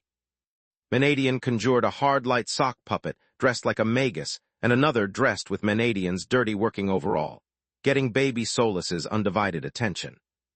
Good gods, Rifa, what is this smell? Metal doesn't stink and you would never keep fresh ingredients in the open. When was the last time that you took a bath?" Sock Silverwing asked with a stern voice. "I have no time for baths. I'm a finished Forgemaster. I have dozens of open projects and I can't make even one work," Sock Menadian said with a petulant, childish voice. "I know what's your problem. You need to get a life. Luckily for you, my girlfriend Quinna knows just the guy for you." "I'm tired of blind dates. Awakened always look good, but as soon as they notice the streaks in my hair, they always start a measuring contest, and when they discover that I'm more talented than them, they dump me," Sock Menadian whined. "That's why I'm dating Quinna and why she's going to introduce you to another non-mage. It's pointless to take your body out of the lab if your head stays there. You need someone who can help you unwind." "What is he like?" Sock Menadian asked while being forced to bathe like an unruly child. "Cute, for human standards at least." "Hey, I resent that," Thrain said. "Not everyone gets awakened from youth. I was considered handsome, not cute. He is also smart, funny, and he is an artist just like you. I'm sure things will go great," Sock Silverwing said, ignoring the booing peanut gallery. The hologram moved to a picnic, in the same place Solus's family was in the memory. Menadian was much older than Thrain, but she looked almost the same age as him. As any maiden, she was supposed to be able to cook for their date. Yet the hologram showed Solus how Sock Menadian preferred to craft an artifact that would do all the work for her. Mom has always been a genius, so her creation produced dishes that looked and smelled delicious. Little did she know that the machine just shaped the ingredients and reproduced the sampled smells, but it had no clue about tastes. Sock Menadian offered several dishes to a paint-dirt Sock Thrain. "So they tasted horrible, but Dad fell in love at first sight with you. He ate everything and then you two married." Solus clapped at what she thought was the ending of the fairy tale. "No, Dad was a rude jerk who spat out my food and accused me of trying to poison him." Menadian made the Sock Thrain emit retching sounds while squirming like a snake with a seizure. "That's not true," Thrain said. "Your mom was really pretty, almost like Aunt Locra." Almost, Thrain's sincerity earned him a piece of sponge cake right on his face. Baby Solus ate off her father, while Menadian laughed at his expense, and Thrain tried to keep the small hands out of his mouth. "So I was really tense and wanted to make a good first impression. Yet the moment I took the first bite, I couldn't stand the disgusting taste. I spat it back on the plate, and when Rifa started to call me names for disrespecting her hard work, I dared her to eat it herself. Then Mom realized her mistake, you two laughed it off, fell in love, and married. Baby Solus nodded, appreciating the plot twist. No, I tried my own food, and for the first time in my life, I was so ashamed that I wished Magur would swallow me. Yet I was too proud to admit my mistake, so I double-dared Thrain to do better. Menadian said. The shortest date ever, Thrain chuckled. I accepted the challenge and invited her to my place for some real food. And then you married? Baby Solus was quite confused at that point. Usually in fairy tales, things always kicked off good. No, Effie, real life is more complicated than that, Thrain said. I invited your mother over to impress her with my works and my cooking. The first part of the plan worked, Menadian said. I never cared for art, but the moment I saw your father's paintings, they reminded me of the joy and the beauty of Magur that I had almost forgotten after staying in my lab for so long. Thank you, Thrain gave her a polite nod. It took me 2 days to clean the place and the whole morning to clean myself, so when Mom arrived, I was tired. So tired that I used the same bowl of the amaranth red for the tomato sauce. We got poisoned, and if not for my magic, we would have died, Menadian said. To make matters worse, back then Dad didn't know that I was a mage. I kept it a secret to not scare him. So when she cured me, I was both grateful and terrified for having offended a powerful mage. Yet she laughed off at my apologies and complimented me for my work before showing me hers, Thrain said. Our second date brought us to a third, and here we are now, Effie, Menadian said. We each prepare terrible food for our anniversary to never forget that good things can come out of the rockiest times. The memory continued with Solus's parents doing their best to convince the small girl to eat something other than sweets before giving up and taking her for a stroll. Thanks, Aunt Loca, Solus said as the memory faded away while she could still feel the warmth of her parents holding her hands while they walked. You are welcome. Silverwing stood up, ready to leave. I'm sorry I couldn't find more, but most of Thrain's original paintings were stored in the tower. They must have been consumed by the power core along with the other treasures in order to keep you alive. Do you have more removal units? Solus asked. She didn't want to leave Lith's side. Just give him the option to have some real privacy if he ever needed it. No, they are old ass magic that very few know how to craft, and I'm not among them. I just stole the one I brought here from a museum's archive without bothering to study its pseudo-core simply because I never expected to need another, Silverwing said. Chapter 17:13, Harbinger Privileges, Part 1. You stole it from a museum? Lith asked in surprise. As I said, removal units are considered a failed branch of research. Its goal was to find a way to force the host and the cursed object to split, but it turned out to require more energy than a royal artifact. As it is, a removal unit is useless since no one is stupid enough to give a host to a cursed object just to free them. Also, it's much easier to kill a host rather than make them submit, the first Magus said. Silverwing stood there for a few seconds, hoping that Elfin would ask her what she could do in case she changed her mind or how to keep in touch, but Solus remained silent. She didn't trust Silverwing enough to share her communication rune, not with the risk of Silverwing using it to follow them. On top of that, the first Magus hostility towards Lith had been toned down, but it was still there. Solus worried that any request for help might be misunderstood as a subconscious call for help or second thought, making the White Core into a powerful enemy that they had no chance to beat. Aunt Loca, do you know Malishka? Salu said. Who, the name sounded familiar, but not having heard it for centuries, it took Silverwing a few seconds to put a face to it. Baba Yaga? Yes, why? At first, she shared your same doubts about my relationship with Lith, but after examining us with her breathing technique, she changed her mind. Please, before your third surprise visit, talk with Malishka. I hope that she can help you to understand that I need my dear Aunt Loca, not a savior. There are many things that I would like to ask you about my parents and my forgotten past, but I can't let you in my life until I'm sure that you won't harm the people I love out of prejudice, Solus said. I'll keep that in mind. Silverwing nodded and left the tower, racking her brain about how to find Baba Yaga. The Blood Mother was hard to track since she had no communication amulet. It was the reason why she created a powerful bond with her firstborns so that they could contact or find her no matter how far she was. Unlike communication amulets, such a bond couldn't be used to track her. Oh gods! Lith collapsed on the nearest chair the moment the sentries confirmed to him that the first Magus was nowhere to be found. The Black Dragon was nothing compared to her. Tower or not, I didn't like my odds. He was covered in a cold sweat and panted in exhaustion. Even though Lith hadn't thrown a single punch nor cast a spell, the mental pressure from Silverwing's hostility and from casting Tower Tier Spirit spell non-stop had taken a toll on him. Floria felt the need to sit down as well. An important piece of her heart had just withered, and now that the threat at hand was gone, sadness veiled her eyes with tears. I'm happy that nothing bad happened, just like I'm happy that all my doubts about the relationship between Lith and Solus have been cleared. There is no mind control on either side. They are just two people that really love each other, she thought while staring at the stone wall in front of her. Yet it also means that there's no space between them for me. At least not a space I can bring myself to take without being consumed by doubts. Solus, instead, was too happy to notice anything. She hummed while carrying her father's painting around, trying to find the perfect spot to hang it. Falul is probably going to kill us, but since we are already late, making her wait a few minutes longer won't change a thing. I'm going to take a quick shower. Lith smiled only for a second until those words jogged his memory. Speaking of killing, Floria, I still have to explain to you what domination is. Is it some form of mind control? She asked with a deadpan tone, still grieving her loss. No, it's just a magical technique that only people with streaks in their hair like Solus and Freya, or with special features like Morok, Falul, and I can use, Lith replied. I understood that much from Silverwing's words, she nodded. Don't worry, I don't want to know about domination if it means endangering you too. Just tell Falul the truth and blame Silverwing for everything. Thank you, Floria, you are a true friend. Solus hugged her with joy. It's not like I would gain much aside from more envy. I only have blue streaks, Floria sighed. Go take your shower or Falul will kill us anyway. I think it's better if I take one as well. While hugging Floria, a pungent smell had reached Solus' nose. Between the tears, the snot, and the sweating from the intense emotions, she was dirty.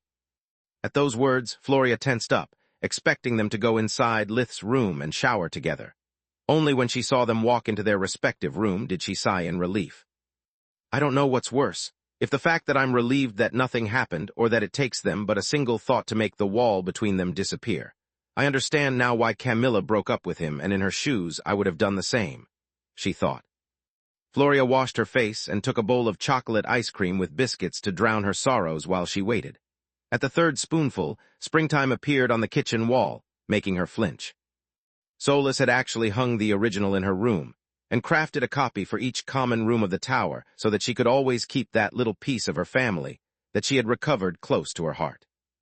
Meanwhile, in Falul's lair, the Hydra wasn't happy about how things had gone in the Distar region during her absence, nor about her disciples' performance. I can't believe that you have yet to develop the emerald streak in your hair, Falul said. Lith, Morok, and even Solus already managed to do it. You are the only one lagging behind. Did you at least follow the training routine I had assigned you, or did you just work on your tan in the desert? Lith and Solus don't count because they are basically awakened from birth, Freya replied. As for Morok, not only does he have the advantage of a bloodline ability, but he mastered true magic from a young age as well. You awakened me recently, and I have yet to master Tier 4 spirit magic, let alone domination, which I started learning months after them. As for the desert, it was a boot camp, not a vacation. Feel free to check if you don't believe me. Don't mind if I do. Falul used her breathing technique, Lifestream, to check on Freya's body, discovering that her mana flow, body, and core had been tempered to the point of bordering on breakthrough. By the Great Mother, you really did work hard. See, I need a vacation and a real one this time, Freya said. Chapter 17:14, Harbinger Privileges, Part 2. Nonsense, Falul shook her head. I see that you diligently used Lifestream to nurture your mana core and that the constant practice of Forge Mastery at a level beyond your own brought your impurities together. Now is not the time to rest, but to make one last push to achieve a bright blue core. The lesser version of the Hydra's breathing technique that Freya used was still more effective than Lith's old invigoration, allowing her to progress at a faster pace. By the way, is it true that a Harbinger shares their master's bloodline abilities? Freya asked. Yes, Falul nodded, liking her enthusiasm. She had expected Freya to whine and beg her to take a break from training. Why didn't you ever mention this before, and what would I get if I became yours? Dragon eyes? Origin flames? You wish, Falul said with a sneer. I don't have origin flames, and if having a Harbinger was enough to not need to pay a divine beast for them, all lesser dragons would have one. No, you can only obtain the same bloodline abilities I have. But you only have domination and your 7 heads, Freya blurted out in disappointment. I already have the streaks of my own, so I have no use for your domination, and growing 6 more heads would make me into a monster. And that's why I've never mentioned any of this before, Falul said with a sigh. I'm an emperor beast, not a divine beast. I'm already lucky to have a few bloodline abilities instead of none like most of my kind. This is great, Freya's voice oozed sarcasm. What's the harbinger of a Hydra capable of doing exactly? I mean, aside from things that any regular awakened can do. They can dominate the same elements that the Hydra has already mastered, and they can shapeshift into a hybrid Hydra form. It allows them to grow more heads and obtain a physical prowess between that of an awakened human and an emperor beast. Falul replied. If I fail your test, can I ask Lith to become his harbinger instead? According to Siruk, he is a divine beast. Freya pouted in annoyance. So that you can share with him my breathing and forge-mastering techniques? Sure. Falul clicked her tongue in disapproval. Of course not. You fail, you die. I have been crystal clear about it from the beginning. You have become pretty arrogant for someone who begged me to take her in. Someone that, without me, wouldn't even be an awakened and would be stuck with her pretty bright cyan core. The Hydra didn't shapeshift into her true form, nor did she bare her fang. She just stared down into Freya's eyes until she lowered her gaze. You are right. I'm sorry, Master Falul. Freya gave the Hydra a deep bow. Without you, I would know nothing about true magic and spirit magic, let alone domination. Good girl. The Hydra patted her head, smiling. Also, there's an unwritten rule to never take a harbinger of the gender you are interested in. That's why I took you and Siruk took Quarren. Why is that? Because the relationship with a harbinger is very intense. The blood bond and the mind link cause the harbinger to be influenced by their master's mood even when they receive no order, Falul replied. Imagine what would happen if the master were to take a fancy to their harbinger. I definitely don't want to be Lith's harbinger. Freya swallowed a lump of saliva at the idea. Yeah, unlike Solus, you wouldn't be his peer but his servant. Also, I have no idea if a Tiamat can have a harbinger, Falul said while someone knocked on the door of her lair. No array could block a spirit warp, but they could still kill whoever opened one without authorization. Welcome, the words died in the Hydra's throat when Solus walked through the door in her human form, using the sage staff as a walking stick. Elfin Menadian, Falul fell onto her butt from the shock. She had recognized the lost daughter of the first ruler of the Flames from one of the paintings that her mother, Firwall, kept in the dining room. After the encounter with Silverwing, the entire group became pale. The Hydra was too young to have ever met Solus back when she was alive, and Lith had never planned to let her know about the tower. That's how you could craft powerful artifacts even before receiving my lessons, and why you didn't hesitate to offer the hands of Menadian to me. You possess the Tower of Menadian. Finally, all the pieces of the puzzle fell into place. Falul knew from her mother about the slaughter of Menadian's apprentices that had taken place shortly before her death. Lith's odd forge-mastering prowess, Solus's unusual behavior for a cursed item, and her getting stronger over time finally made sense. Guilty as charged. Lith had no point in denying the obvious. I was planning to tell you one day, but not like this. Not while I'm stronger than you mean. Falul knew him enough to understand his way of thinking. Judging from your lack of surprise, you knew it all along, Freya. You are the worst harbinger ever. Master Falul, I don't care, the Hydra cut her short. Now, young man, if you still want my help, you'd better tell me how you two met from the beginning, but this time I want the truth. Lith hesitated for a second, looking Solus in the eyes until she nodded. Then, they took Falul's hand, forming a circle, to share with everyone their story up to their latest meeting with Silverwing. I'm pissed off at you two for lying to me for so long, yet I'm also proud of you. You did the right thing. Falul embraced them both, glad that they had survived 2 encounters with a hostile white cord awakened. If you told me about the tower too soon, I might have been tempted to take it for myself. Also, the moment I told my mother about Elfin, she would have reacted just like Silverwing. Mom despises humans, and she would have never left the daughter of an old friend at the mercy of a stranger. Did Firwall know my mother as well? Solus asked. After King Valoran faked his death, he dedicated every moment that he couldn't spend with Tyrus to the study of magic in order to improve the lives of both his descendants and subjects, Falul said. He studied under both Silverwing and Menadian, becoming a friend of both. Mom didn't trust any human, so at first, she followed him to make sure that they wouldn't take advantage of his good heart, and then she became their apprentice as well. Does she have some of my father's paintings? Solus said. If I could see them, I might recover my memory and remember who killed me. Yes, she has one depicting you and Menadian, Falul nodded. My mother also has paintings of all of her fellow apprentices, but she made them herself. When Thrain married Menadian, my mother had long finished her apprenticeship, and for awakened standards, his existence was too brief for him to befriend Mom. After his death, my mother would make you a portrait every year on the day of your birthday to carry on the family tradition. Chapter 1715, Hands and Eyes, Part 1. M785277, script root C12744098, min height, 300 px. That's how I recognized you, Elfin. You are identical to the pictures of you from over 600 years ago, Falul said. Please call me Solus. The name Elfin means nothing to me. Can I see those paintings? Even if I recover no new memory, I would still love to have a portrait of my mother. I can try and borrow them for a while, Falul replied. It's not safe bringing either of you to my mother's castle. Silverwing may be wrong about your relationship, but every one of Menadian's friends would react the same way she did.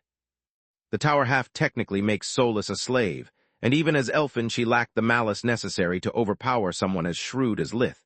No offense. None taken, Lith said. By the way, how was your vacation and how are you doing with the hands? Are you asking me because you want to know if I unlocked properties that you are not aware of? Because you want my help crafting something from that dragon's corpse that I heard you took away, or both? Falul asked. Both, Lith shrugged. I was just trying to be polite and not go straight to business. My vacation was great, thank you. Too bad that when I got back I discovered that someone exploited my absence to make a mess of my turf. We'll talk about that later, she snarled. As for the hands, I'm sorry to say that I've made little progress with them. At least until I talked with my mother. A flick of her wrist and a smug grin made the hands appear. Menadian's artifact looked like a pair of thick silver working gloves that covered Falul's arm up to the elbow. The hands had one mana crystal of a different color on each fingertip and a sixth in the middle of their backhand. The crystals went from red on the little finger to blue on the thumb, in a pattern similar to the mana core's progression, but the green was replaced by bright silver, while the gemstone on the backhand was black instead of violet. You should already know about this and this, correct? Falul took control of the world energy flowing inside her lair, making it hard to cast elemental magic and deactivating every piece of equipment without a power core her apprentices wore. Correct, Lith nodded, feeling his auxiliary cores growing weaker. Yet I had no idea the hands could affect spells as well. They can do it only if the place, like my cave, has arrays that limit the flow of world energy.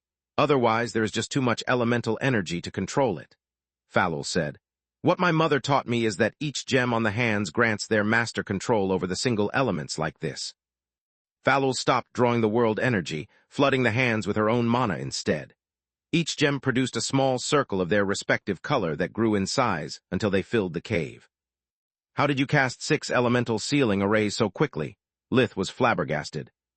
Could you please stop doing that? I need the sage staff to keep my strength, Solus panted heavily. Now that the world energy was blocked, the sage staff was no better than a regular walking stick. Sorry, Falul dispelled the arrays, conjuring more but of a different kind. After a few seconds, 6 new elemental circles had appeared in between the gems of the same color on the 2 opposing gloves. As you can see, each gem is infused with enough elemental runes to allow me to cut down the casting time, and even to hold 6 different elemental arrays at the same time with a limited burden on my focus. Without the hands, I would never be able to sustain so many, nor could I do this. Falul made the arrays overlap, turning them into warping arrays first, and then into gravity arrays. Once conjured, Falul could rearrange the runes forming the magical formations, changing the effects of the spells without having to cast them again. By my mom, we would have never thought about this method by ourselves, Solus said while the Hydra warped everyone through her lair and to all the places in its vicinity she was familiar with. Neither would I, Falul shrugged. If my mother hadn't explained it to me and then given me a practical demonstration, it would have taken me months if I dedicated myself solely to the study of the hands and years if I kept to my usual schedule. I always tell you guys that you are trying to do too much already. I hope you didn't tell Lith about blade tier spells. I'm not insane. Solus went pale at the thought of adding one more thing to their infinite to-do list. But Professor, the tower's hands are a bit different. A pair of black gloves appeared over her hands, and both of them had now a black gemstone on the back of their hand. The right glove also had one gemstone of a different color on each of its knuckles, instead of on the fingertips, and a crystal of muddy color on its palm. The left glove, however, had just a yellow and a red gemstone respectively on the knuckles of the index and the medium finger. "This doesn't make sense," Falul said. "Based on what my mother told me, the tower's hands had 6 gemstones as well, not 7. There shouldn't be any on the palm. Just like I'm supposed to have 2 streaks in my hair instead of 7. Solus shrugged. Baba Yaga said that it's because ever since I fused with the tower, it became a living artifact capable of evolving and self-upgrading. I see. Falul used Lifestream to study and compare the 2 artifacts. The good news is that if my theory is right, the 7th gemstones might allow you to cast even spirit arrays. The bad news is that, until your hands recover, you can't conjure more than 3 arrays at the same time. Professor Falul, you seem to forget that I don't have a bright violet core, Lith said. Also, I can't afford that much time to cast an array nor to take the hands out unless I'm sure that I can kill all the witnesses. I could cast them for him, but between the energy necessary to keep the hands active and everything I usually do during a fight, maybe I can do 2. Maybe. Solus dispelled the hands to not reduce the duration of her human form any further. It's still more than you could do until a minute ago. Have fun training, Falul said with an impish smile as she explained to everyone how the hands worked. Solus slouched and groaned, knowing it would be up to her to practice with the tower's artifact, and that she would have even less free time than before. Why are you teaching them as well? Lith pointed at Freya and Floria. Don't tell me that you are dying and plan to leave the hands to one of your beloved disciples. Firwall would hunt us down. No, smartass, it's because the hands are a teaching tool. Anyone of my choosing can use them as long as they don't get too far from me, Falul said. Chapter 17:16, Hands and Eyes, Part 2. M785277, script root C12744098, min height, 300 px. We are idiots, Lith and Solus said in unison. No, you are not, the Hydra shook her head. Yours is an incomplete version. It's perfectly normal that you failed to understand the scope of the hand's abilities. Had you imprinted the original, you would have been forced to keep them for yourselves. Which would have also meant that I would have never shown them to my mother. She wouldn't have taught me how to use the hands, and I would have never taught you in turn. Your generosity came around nicely. You would be right if we didn't already know about the sharing ability of the Menadian set after trying Scarlet's eyes. Solus took a deep breath and conjured a plain pince-nez made of stone, offering them to Falul. That frigging cat had the eyes. The Hydra took the priceless artifact from Solus's hands and put it on her nose. This is amazing. I bet that this is how it feels to have Dragon-E. The tremendous load of information from her own cave and her apprentices flooded her brain. At first, Falul felt dizzy, then Magus started to spin like a frenzied top on steroids, making her puke her guts out until nothing but bile was left. Solus, why didn't you give her the trial version? Lith took the eyes back before the Hydra's eyes rolled back into her head. I'm sorry, it's just that we are always trying to get used to the full power of the eyes, so it became their default form. Solus used darkness magic to clean the cave and get rid of the terrifying stench that several half-digested deer emitted. Damn it, guys, you have to be careful with that thing. The eyes fried my brain to the point that I've trouble remembering what I did during the last 2 days, Falul said after washing her mouth and assessing the damage. Part of her short-term memory had been replaced by the information that the eyes had collected while she wore them. She used her breathing technique, Lifestream, to get rid of the redundant data about her own workings and keep only those about Lith and Solus. Wow, you guys have progressed by leaps and bounds while in the desert, she said while pointing at Lith's armor, Solus's sage staff, and Freya's railgun. I wish I had the ability to craft stuff like that back at your age. They are small masterpieces. Thanks, but that would have never happened without your teachings, the techniques we acquired in Urgamaka, and Grandma using creation magic to endlessly recycle the materials, Lith said. Otherwise, I would have lacked the crystals and the adamant necessary to perform enough experiments. Creation what? Falul demanded a full explanation about the tower's abilities and the details about their stay in the desert, becoming more pissed off the more she learned. Gods, I hate you guys so much, she said with a sigh. Can I have a tour of the tower, pretty please with a cherry on top? Falul tugged at Lith's shirt, forcing him to look in her big eyes while she did her best impression of a puppy stare. She was very lovely, and he was very lonely, so it was super effective. Yes. Great, time for round two. She took the eyes again, but before putting them on, she reverted to her Hydra form. The eyes of Menadian grew with her by collecting dust, debris, and everything non-magical that they found in the lair. Oh gods, this is amazing. Please tell me that you have the original eyes as well. I'll do anything if you give them to me.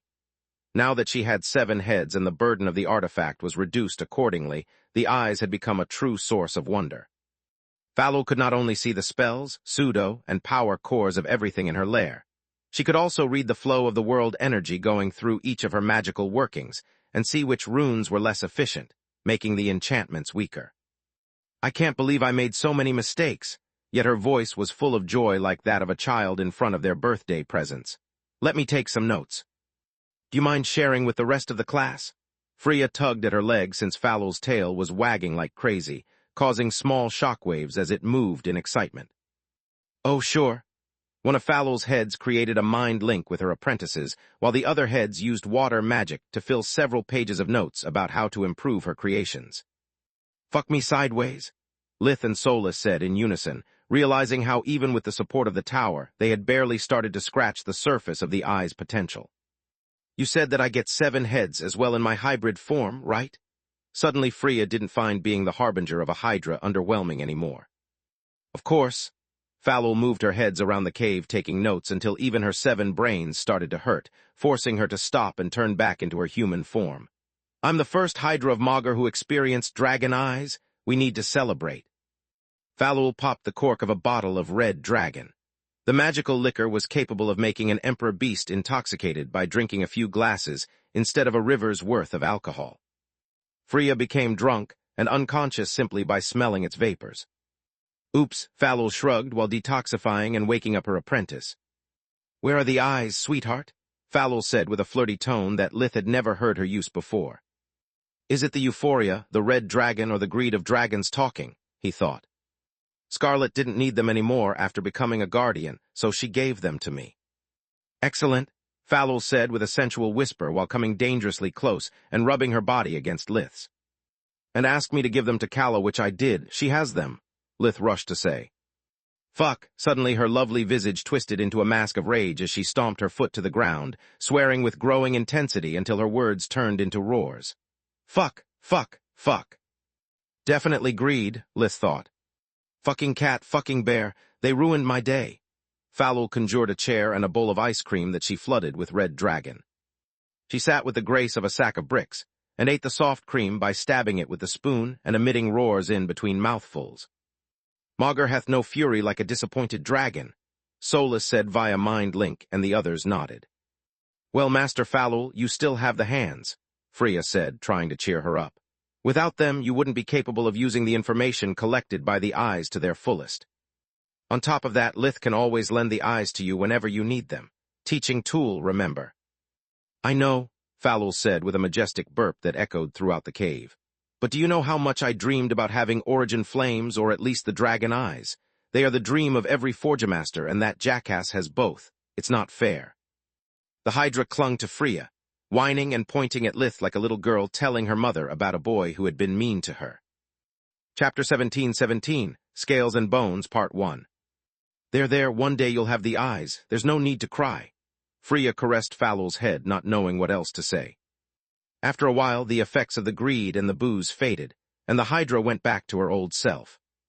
I guess you want to know how to refine the corpse of a powerful divine beast, correct? She said, pretending that nothing weird had happened during the last few minutes. Correct. Everyone was eager to put that outburst behind and acted accordingly. Well, the first thing that you must know is that the value and use of dragon scales vary with their quantity. When you have just a few, like those I gave you for your Scalewalker armor, then you can only employ them in your crafts as ingredients. When you have a decent amount, instead, you can use them as a working material in place of rare magical metals. By mixing the remains of a powerful awakened with adamant, or any other enchanted metal for that matter, you can make yourself a Dragonwalker armor or whatever you're going to call it, Falul said. What how, Lith asked. Having your own personal metal mine, you should have a grasp of how magical metals form, correct? Falul asked, and the others nodded in response.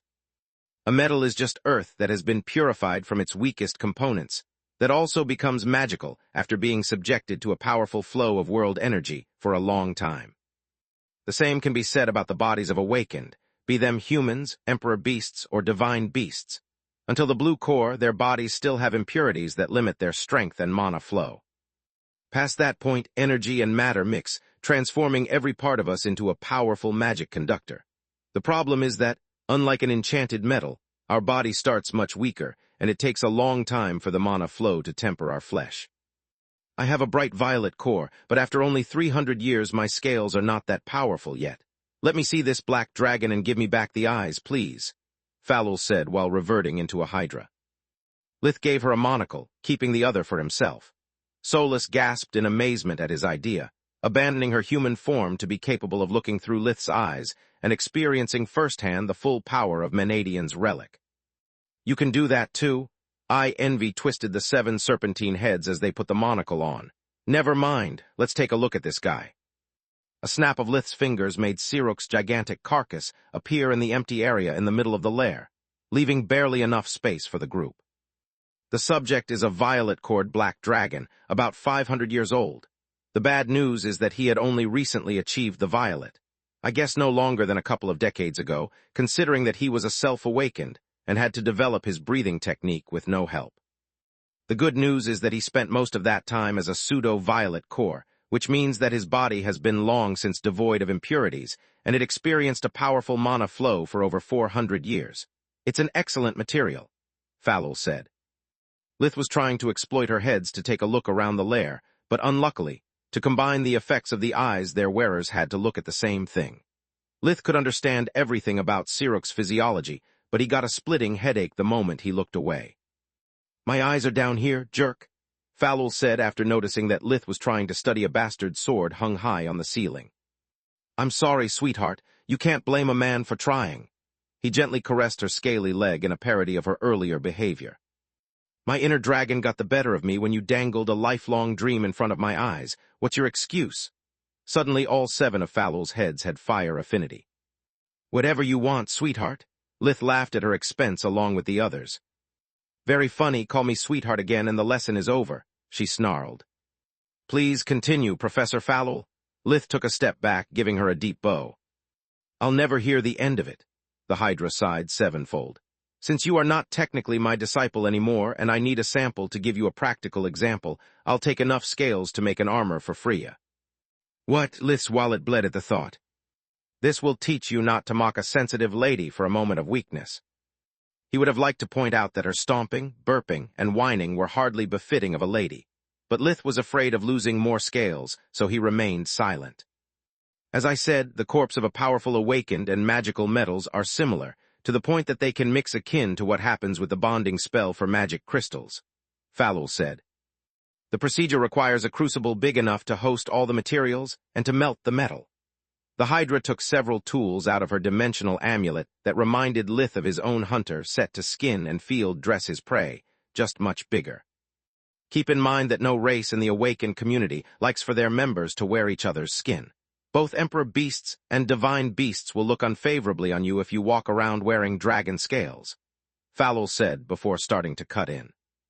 What? I saw Grandma's hammer, and she used Ligaon's scales just like Sinmara has clothes made out of her brother's skin and vice versa.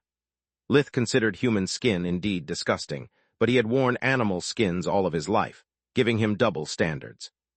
That's different, the Hydra replied. Any beast is free to do with their fur, scales, or feathers whatever they want. Salark and Sinmara received those scales as a gift, whereas you murdered Siruk. Because he was trying to kill me. Did you make a hide armor of the knights that attacked you as a kid? No, how would your village have reacted if you did? It's the same thing here, Falul shrugged. So it's wrong to wear your grandpa unless he leaves you his corpse in his last will. Lith's voice oozed sarcasm. Correct. Why let your body rot and be devoured by maggots when you can strengthen your bloodline? Falul pointed at a war armor made of hydra scales coated in Davros. That's disgusting, Sola said. No, it's practical. My great-grandfather died of old age at 26 years, leaving behind scales so powerful that needed but a thin layer of metal to become even stronger than Davros itself. That armor is part of his legacy, and it has saved the lives of his descendants. We honor his sacrifice and his will to stand by his family's side in battle even after death. Falul's voice was filled with pride as she looked at the armor with loving eyes. Then she used spirit magic to handle the surgical tools and the eyes to cut Siroc's corpse without damaging either the skin or the scales. "What are you going to use for me, Davros?" Freya hoped to get ahead of the competition for once. Chapter 17:18, Scales and Bones, Part 2. "Are you kidding me?" Falul sniggered. "Maybe if you were my harbinger, be glad that I use adamant instead of orichalcum. I barely know you, so you'd better not make me regret this, Miss Hydra Suck." Freya blushed in embarrassment when 4 of the 7 heads nodded in unison, making the already audible air quotes visible as well. As I was saying, violet is the optimal level of body refinement for forge mastering, because the lack of impurities makes the use of origin flames unnecessary, and the materials lose no mass during the rest of the procedure. Falul put a couple of ingots of adamant in a smaller crucible before conjuring a bright violet flame that heated the metal to 2,000 degrees, making it slowly melt. At the same time, the Hydra kept cutting at the dragon's skin. The crafting of leg and arm protectors was straightforward enough for Lith to be able to do it on his own with a bit of practice.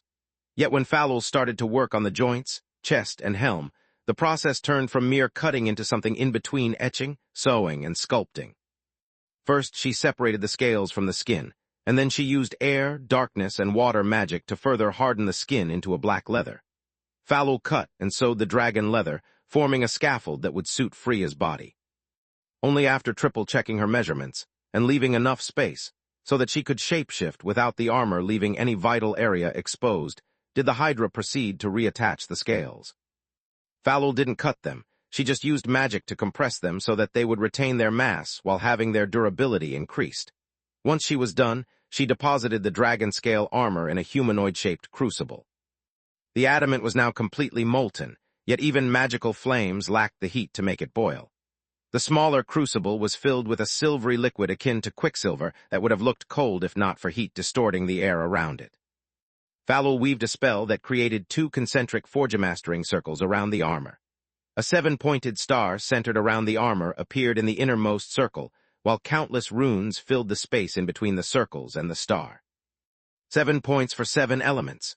One of the heads explained, while another wore the shape-shifted hands of Menadian in the form of a hydra-sized helm to fuel the circle. Another head focused on the forge-mastering circle, and one more used lifestream so that Falul's strength would always remain at its peak. "I'm using spirit magic to flood both skin and scales with magic, reopening the mana channels that disappeared after Siroc's death. This way, the adamant will coat the armor inside out, keeping the channels open after I'm done with the infusion spell." As if the dragon scale armor had waited for her cue, emerald veins appeared throughout the suit of armor the moment Falul finished her explanation.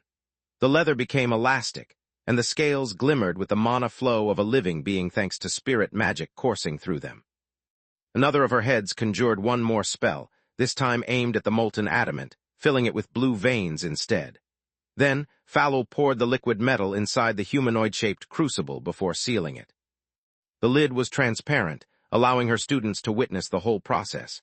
The 6th head weaved a spell that connected the other 2 respectively inside the metal and the armor. It created a bridge between the emerald and the blue veins that guided the adamant through the opened mana channels, filling them to the brim. The remaining metal coated the outside of the armor, creating a thicker layer around the scales and a thinner one around the leather to not compromise its mobility. Now for the final touch. It's of vital importance to keep your focus until every last drop of metal has been absorbed and cools down, Falul said. "It takes a while, but as you can see, it took me only 1/10 of the adamant that I would have otherwise needed to make a full suit of armor. I don't know what Freya told you earlier, but Solus is my witness. I've always thought that hydras are amazing," Lith said. "You just cast 4 spells at the same time, all the while using invigoration and explaining everything to us." Thanks, at those words, all 7 heads had a proud grin on their face. "Professor Falul, why didn't you use your hammer and your forge?" Solus asked, while wondering if between her and Lith they could repeat the process with such accuracy. "Salark taught you the mana well, the technique that Menadian shared with her fellow forgemasters, huh?" The only head that could afford to talk said. "To answer your question, I will when I enchant the armor away from prying eyes." Every bloodline adapted and evolved Menadian's mana well their own way, and I'm not going to share mine with you. Infusion is a preparatory step like bonding or runesmithing. A good forgemaster needs to amplify their mana during the enchanting process. All of this was just a preparatory step. Lith was flabbergasted.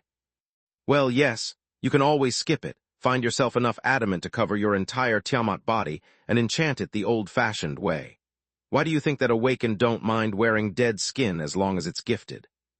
We favor practicality over pointless morality. Without the use of scales, making a single Emperor Beast-sized armor would take centuries just to collect the metal. Falul replied. What about the rest? I mean claws, fangs, bones, and organs, Lith asked. Fangs, claws, and bones can be used when crafting weapons by using the same method that I showed you with the scales. The problem is that their shape is all wrong, so you need to add one more spell to change them into the form of your choosing, the Hydra said. As for the organs, they have no value as materials, but they are powerful ingredients. A dragon's heart is a great magical amplifier for all kinds of enchantments. The lungs boost air magic, the windpipe fire magic due to the lingering power of the origin flames, the liver has rejuvenating properties, and I could go on. The same heart that I punctured, Lith pointed at the cavity in Siruk's chest. Yeah, it's utterly useless. Don't try to mend it with necromancy, because the darkness element would purge the magical properties as well. Falul sighed at the loss as well. She would have asked half, but Siruk's heart was only good as a culinary oddity. Can you teach me the spell to reshape the bones, and give me a book about what organ boosts what element? Lith asked. Of course that I can. Now that she had no need for the extra mouths, Falul reverted to her human form, looking at Lith with an impish smile. The real question is if I should. After passing the trial in Urgamaka, you have graduated from my apprenticeship. Now you have turned out to be a divine beast. You possess the fabled Tower of Menadian, and you have received lessons from the god of forgemastering herself, who also recycles all of your materials. Chapter 1719, Void Sigil Part 1. You are not a dirt-poor wormling anymore, whereas I'm a mere emperor beast who not only can rely solely on her bloodline legacy, but also was abandoned by a certain ungrateful apprentice without him doing anything nice for me, Falul said. Lith had to admit that she was right. Sure, he had gifted the hands of Menadian to the Hydra, and had purified her stockpile of magical metals, but the former had been a gesture of friendship, while the latter had been part of his training. Without Falul giving me plenty of materials to practice my mastery over the purifying ability of the origin flames, and her input whenever I made a mistake, Xenogrosh would have been forced to teach me from the basics. The time we spent together would have not been enough to refine my skills, and I would have never learned how to use the void flames on my own. Both the missions in Giera and Urgamaka Falul assigned me were for my sake. I never really did anything for her as an apprentice, he thought. Fine, this is blackmail bordering on sexual harassment, but I'll play along. Falul, would you like to go out with me? Lith took a red rose out of his dimensional pocket, offering it to the Hydra and doubling down on the teasing. What? The girls said in unison. Solus was too stunned to even think, while to Floria those words felt like a punch in the guts. Yet they hurt way less than what they would have done before that morning. I meant that I want half of the dragon's organs and you to do something for me. Falul had an unamused look, but she took the rose nonetheless. What about taking you to dinner? I promise that I'll pay for it, no excuses to share the tab. He kept playing dumb. No, yes, we'll see. As I said before, someone has messed up with my turf during my absence. There is so much to do that I even had to call in a few favors, just like now. Really, isn't half a dragon a lot of stuff for someone who just told me how the awakened community doesn't like exploiting a corpse? Lith replied. I'll just take half the organs, Falul said. There's not enough skin and scales for the both of us anyway, and I want to keep my reputation. By the way, I suggest you to keep the ribcage to reinforce the breastplate and to turn the skull into a helm. Lith liked the suggestions, yet kept repeating himself like a broken record. Yes, you can have Salark recycle your share if you fail something, whereas mine is lost forever no matter the outcome of my experiments. Be thankful that I don't ask more. Falul poked at his nose with the flower. Okay, Lith slumped. What about the rest? Do I have a deadline or what? It's a date, not a job interview. We'll set the details once I catch up on the backlog. I want to enjoy my night without having to worry about work. As for you, come with a full wallet because I'm going to eat to my heart's content. Falul shrugged. I meant the mission.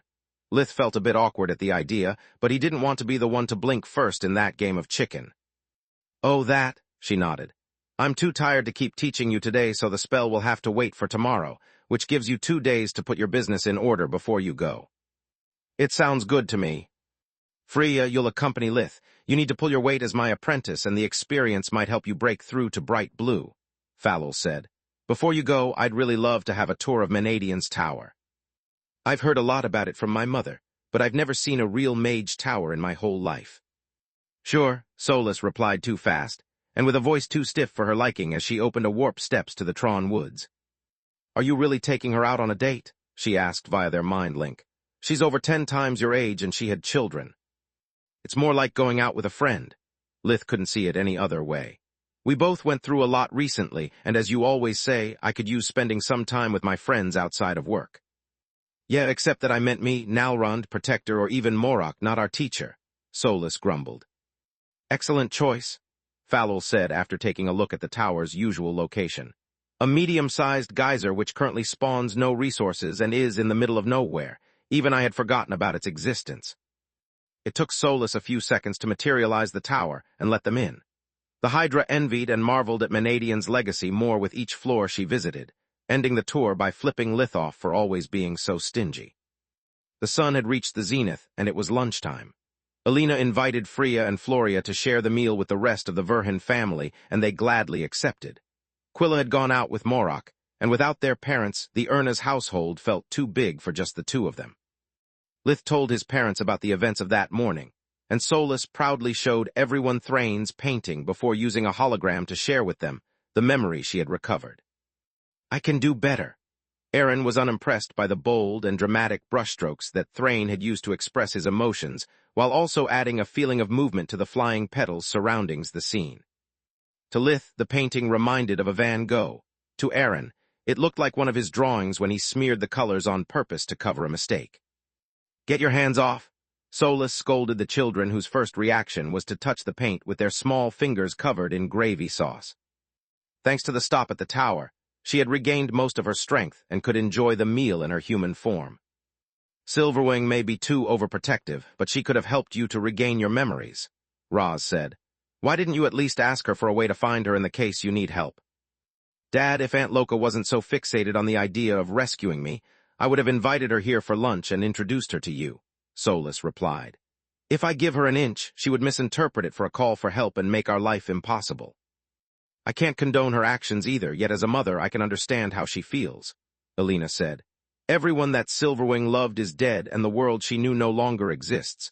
To her, you are the last remnant of a past that she can't let go of. When Lith told them about Falul's lesson and how the mutual teasing had ended up in planning for a date, he received mixed reactions. I'm proud of you, son, Roz patted his back. You are finally back in the game and Falul is a keeper. Chapter 1720, Void Sigil Part 2. She's lovely, mature, sophisticated, and has one of the most important noble titles in the kingdom. Solus looked constipated for a long second before managing to smile, while Floria just nodded. She sure seems nice. I only want you to be happy, Alina said while fiddling with the contact amulet in her pocket. Heck no, I want someone a bit younger and that can give my grandchildren a bit more skin and a bit less scales. I can't wait for lunch to end so that I can call Zinnia. There must be something that we can do, she actually thought. Big bro, can you take us to the Tron Woods? Aaron didn't share any of his parents' worries. Lilia and Laren are back and we'd like to go play in the woods. The children were still too scared to move around without the supervision of an adult. Protector had already gone back to work to provide for his family and help Falul with the mess that they had found upon their return from Firwul's castle. Sure, I just have a couple of errands and then I'm all yours. After lunch, as soon as Freya and Floria walked through the warped gate in the barn, Lith summoned Locria's shade for the first time since he had discovered his Void Sigil bloodline ability.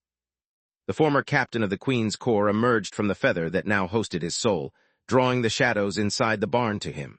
At first, he looked like a small black star, but the sphere quickly grew into the fully developed body of a five-eyed demon.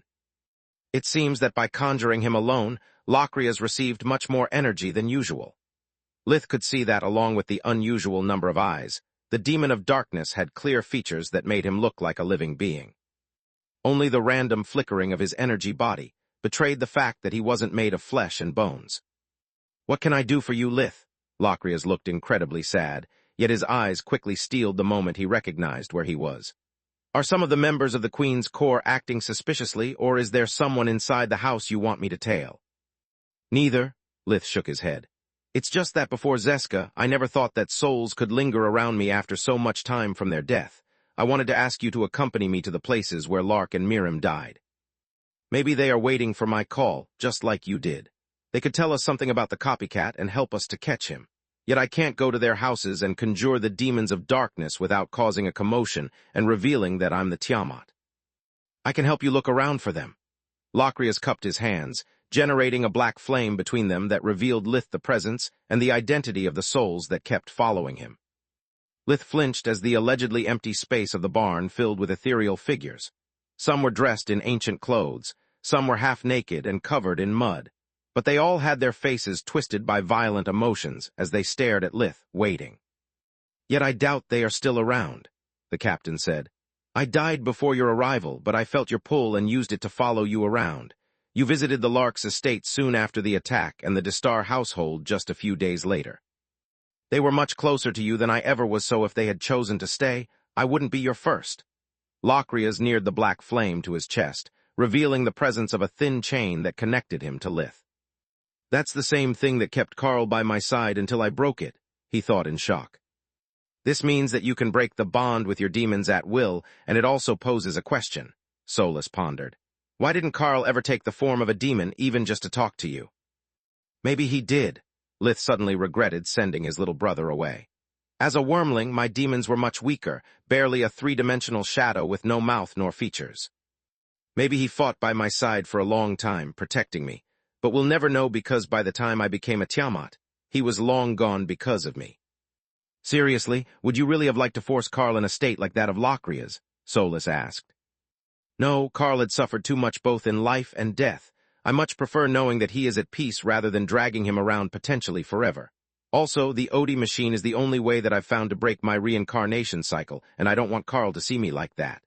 Lith inwardly sighed. Thanks, Solus.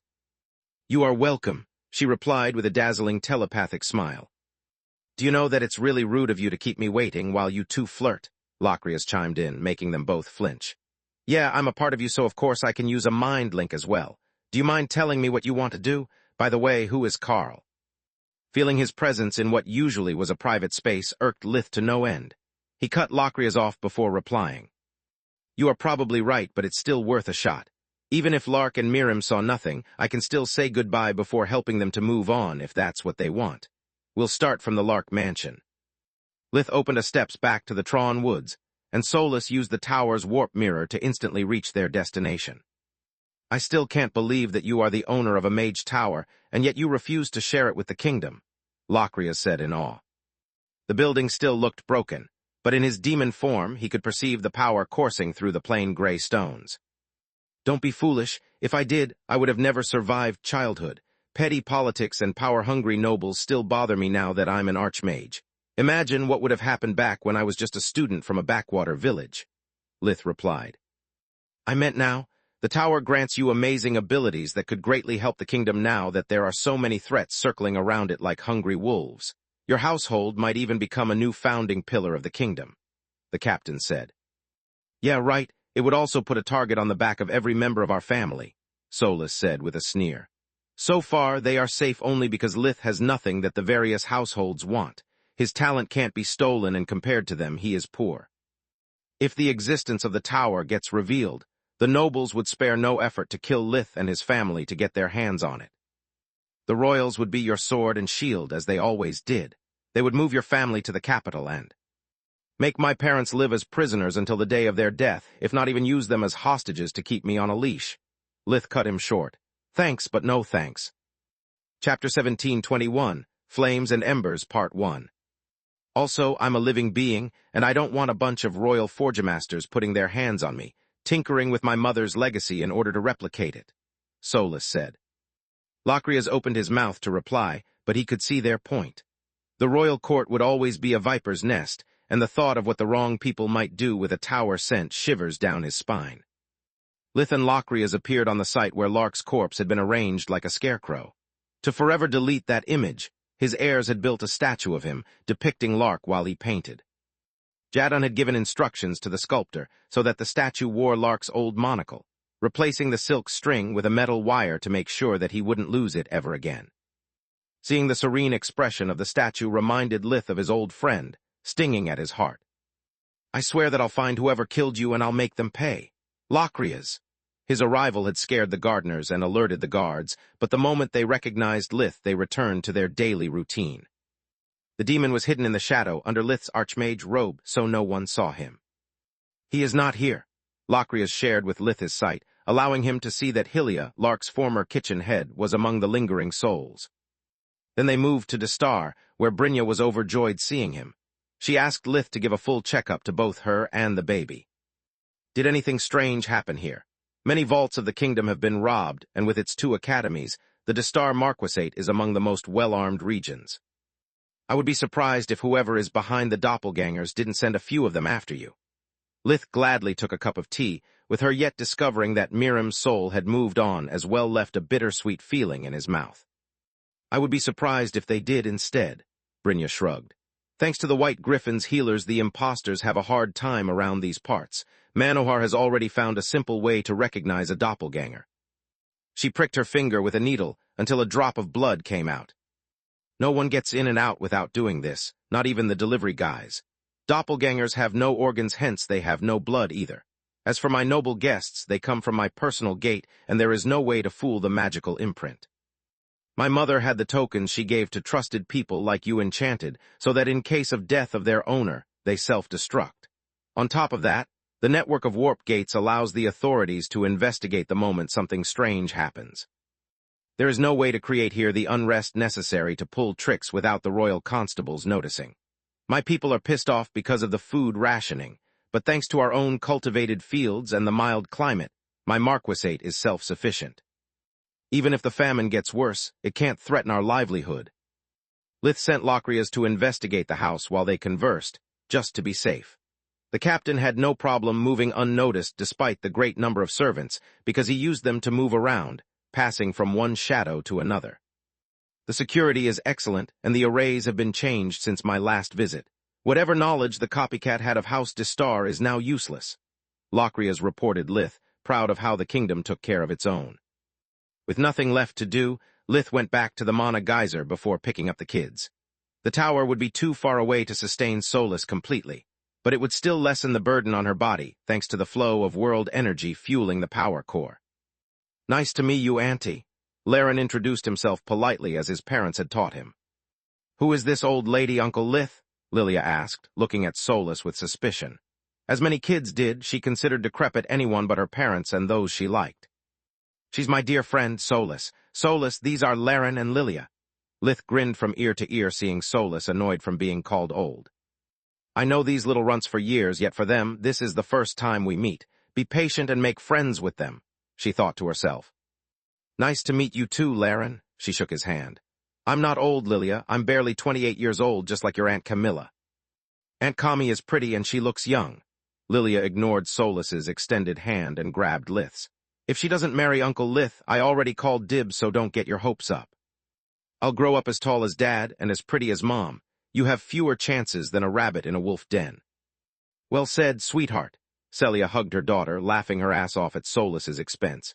"Even though this kind lady is not as young and pretty as Mom, she is a good friend of your parents, so be nice to her."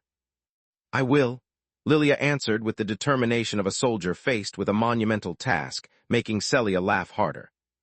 "I'm proud of you, baby girl." She ruffled Lilia's hair before hugging Solus. "Don't mind her. You look great, and I'm happy to finally meet you in the flesh." "Thanks, Celia. I can't wait to spend some time together." "Me too. I always welcome an extra pair of hands." Celia pointed at the little Fenrir in her skull form who had clawed her way up to the roof. She proudly wagged her tail while looking down at the small people below. Lith brought the kids to his old secret clearing in the Tron woods, allowing them to play to their heart content away from prying eyes while also practicing their magic. The Philo River that flowed across the clearing created a natural boundary between the opposing teams and greatly enhanced chore magic's efficacy. Mud was much easier to manipulate than earth, and also less dangerous, while the river provided plenty of water to manipulate. Darkness and fire were too dangerous to be used even in a game, while air magic was allowed only to push the opponent. Wind blades and bolts of lightning were forbidden as well. The first part of the game that Aaron and Lyria had learned in the desert consisted in building a small number of fortresses. They served both as cover from spells and to hide the rune that the opponent had to find during the second part of the game. Since there were not enough kids to play the game properly, Lith involved the magical beasts of the woods as foot soldiers. Rai would act based on Aaron's and Lyria's orders, while Shifes worked for Lilia and Laren. The first team to find and conquer the enemy fortress holding the rune would be the winner. It represented the enemy's food stock, their secret military plans, or any resource without which the strength of their army would be crippled. The kids had no idea of the real purpose of the exercise, but they took it seriously nonetheless. Chapter 17:22, Flames and Embers, Part 2. "What the heck did you put up as winner's reward?" Solus asked, while keeping an eye on the small-scale war taking place in front of her, to make sure that no one got hurt. "All the ice cream they can eat," Lith replied. "But their mothers never allow them to eat more than one bowl for dessert," she replied. "Did you make a deal with Renat and Celia to motivate the kids?" "No, but I didn't lie either, since one bowl is all the ice cream they can eat," he said with a smug grin. "That will be another important life lesson for them. Always read the fine prints." "You're a jerk," Solus laughed. The battle remained at a stalemate until it came to close combat. At that point, Lilia and Laren shapeshifted into their hybrid forms and overpowered Aaron and Lyria before they could cast any more spells. "That was unfair," Lyria grumbled on their way back home. "If only we had a hybrid form like you, Uncle Lith, we would have one." "No, it was a fair fight," Lith replied. "Lilia and Laren used everything they got, just like you did. Also, you knew that they could shapeshift, and you had the advantage of having already played this game a lot in the desert, whereas it was the first time for them." On their way back to their respective houses, the magical beasts suddenly stopped with fur raised. Protector's children sniffed the air, emitting a low growl that resonated with their steeds. "This is odd. I'm certain that the Queen's Corps has surrounded us ever since we came out of the woods. If there was any threat, they would have intervened already," Lith said via the mind link. "There are a few people waiting for us ahead." Solus shared with him the readings of her mana sense. "An ambush?" Lith took war out of his pocket dimension and started weaving spells. "No, unless you consider sitting in the open an ambush," she replied. "They are all human, with soldier-level life force, and the weakest of them has a yellow core. Only one of them has enchanted equipment, but it's nothing that you couldn't cut down with a single swing of your sword." Behind a small hill, there was a group of 5 people and as many horses. 4 of them looked like knights, wearing armor and standing around the man that was their lord in a square formation. The 5th man instead was dressed like a noble, wearing hunting leather pants and a jerkin over a fine silk shirt. He sat on a comfortable padded armchair, yet his expression was tense.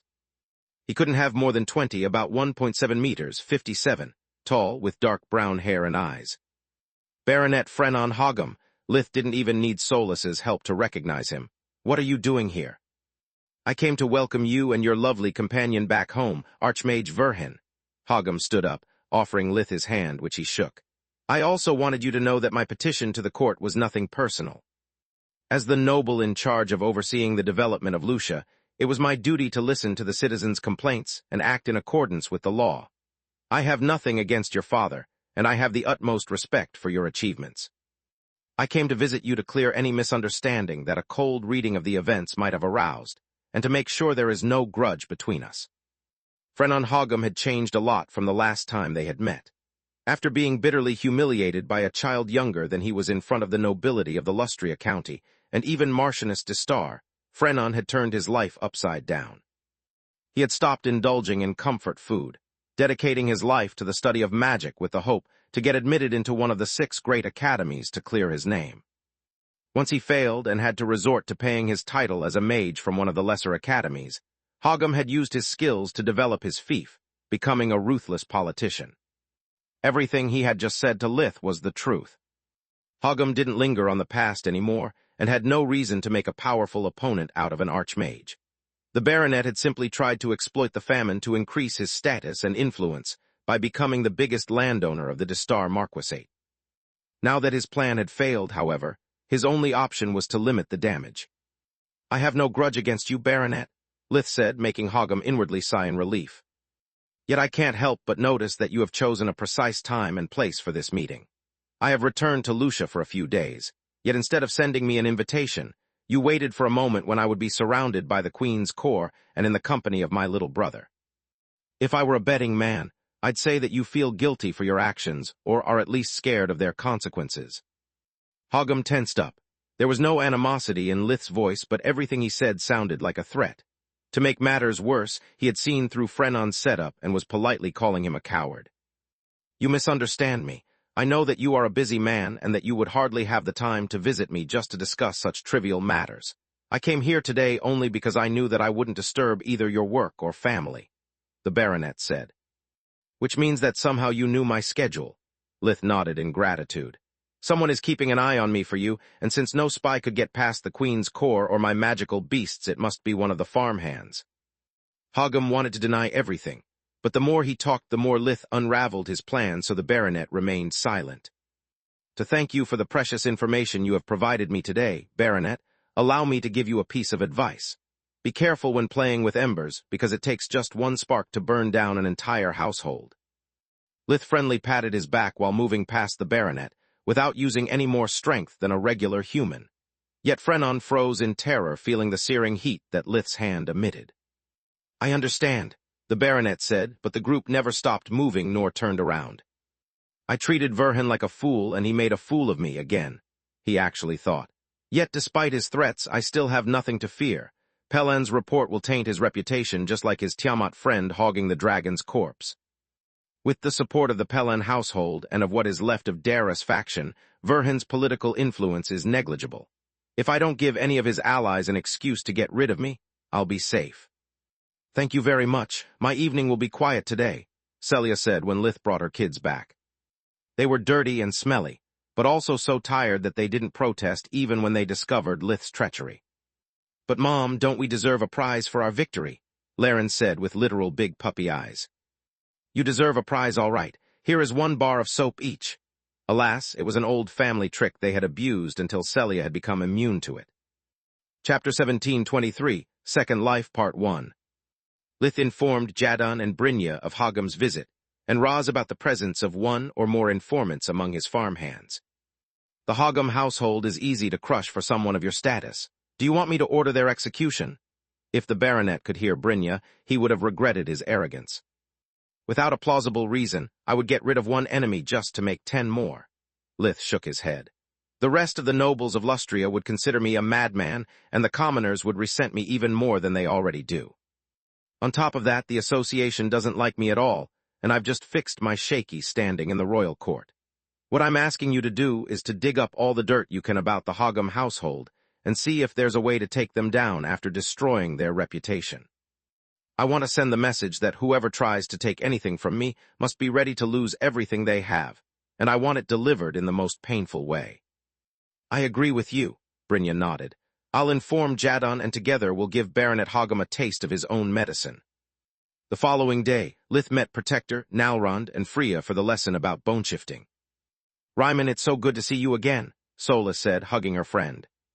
The Skald was in his human form, 2.1 meters, 7 tall, with long, flaming red hair held in a tress. He wore a white linen shirt over brown leather pants and black boots. His shirt was so big that it could be used as a tablecloth, and Lith suspected that he was wearing a whole cowhide. Ryman's face was rough and savage, with a square jaw and a cleft chin covered by a well-trimmed beard. Despite his huge size and bulging muscles, Protector's emerald eyes were calm and his smile warm. I'm glad to see you too, Solus. You are a really pretty and heavy short lady, Ryman said after his back popped in the attempt to lift her from the ground to take a better look at her. Thanks and rude, never ask a tower about her weight, she chuckled. Wow, Nalrun said while looking at her petite but shapely body. Are you free for dinner? No, but thanks for the offer. Solus blushed a little while shaking his hand. Just my luck, he groaned. Don't let Morok see you or he'll never let us hear the end of his theory about Lith's harem. What are you guys doing here and what does Morok have to do with us? Lith asked.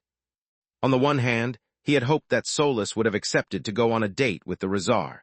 It would have helped her to develop her personality and have life experiences of her own.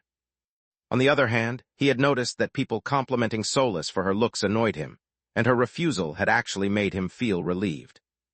Unlike you, we don't slay dragons, we have no minds of our own, and getting close to the kingdom would be a one-way ticket to trouble. Nalron said, bones are the best materials we can hope for. Indeed, Protector nodded. Master Falul has given me decent equipment for an apprentice, but if I were to face a truly powerful opponent, it wouldn't be enough. We both came here to study Falul's method. I'm a Forge Master, so I'll be able to do it on my own, while Nalrond is here to observe and learn how not to be scammed.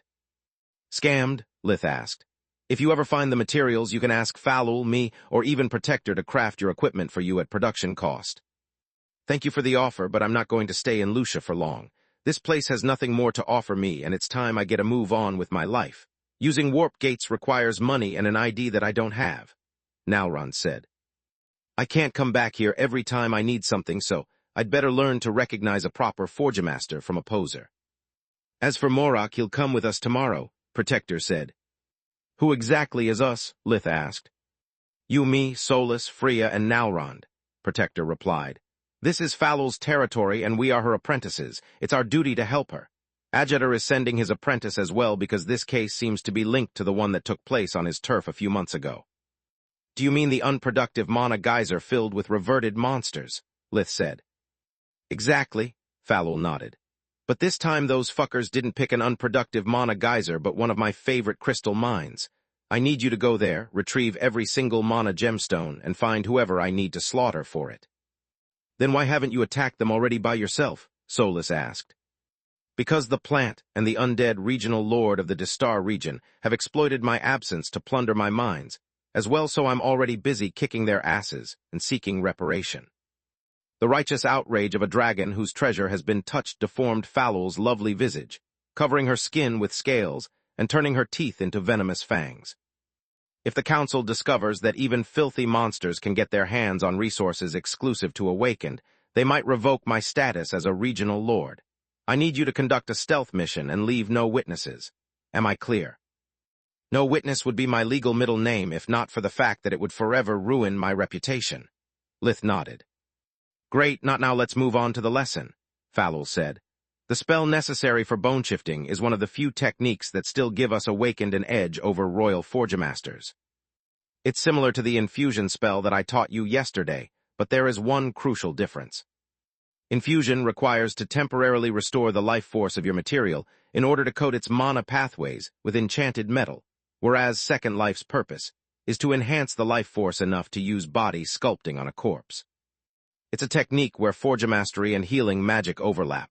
With a bit of practice, you could do it yourself, Nalrond. Since it was just a demonstration, the Hydra used for her spell the bones of a cow that she had had earlier as a morning snack. Falul conjured once again the two concentric Forgemastering circles with a 7-pointed star within. This time, however, there were no runes inside the circles, just elemental energy.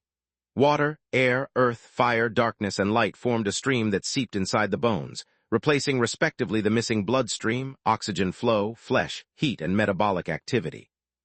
Spirit magic came last, giving the pile of bones the spark that it needed to imitate life. The emerald spirit magic moved along the elemental stream until the remains turned green. Now it comes the most delicate part, Falul explained. You might think that since we are working on a lifeless corpse you can use body sculpting more easily, but it's the opposite. The artificial life force that I have infused has the purpose to allow me to check on the mana flow of my material, and to make sure that while I change its shape, I don't also shut down the mana channels. Chapter 1724, Second Life, Part 2.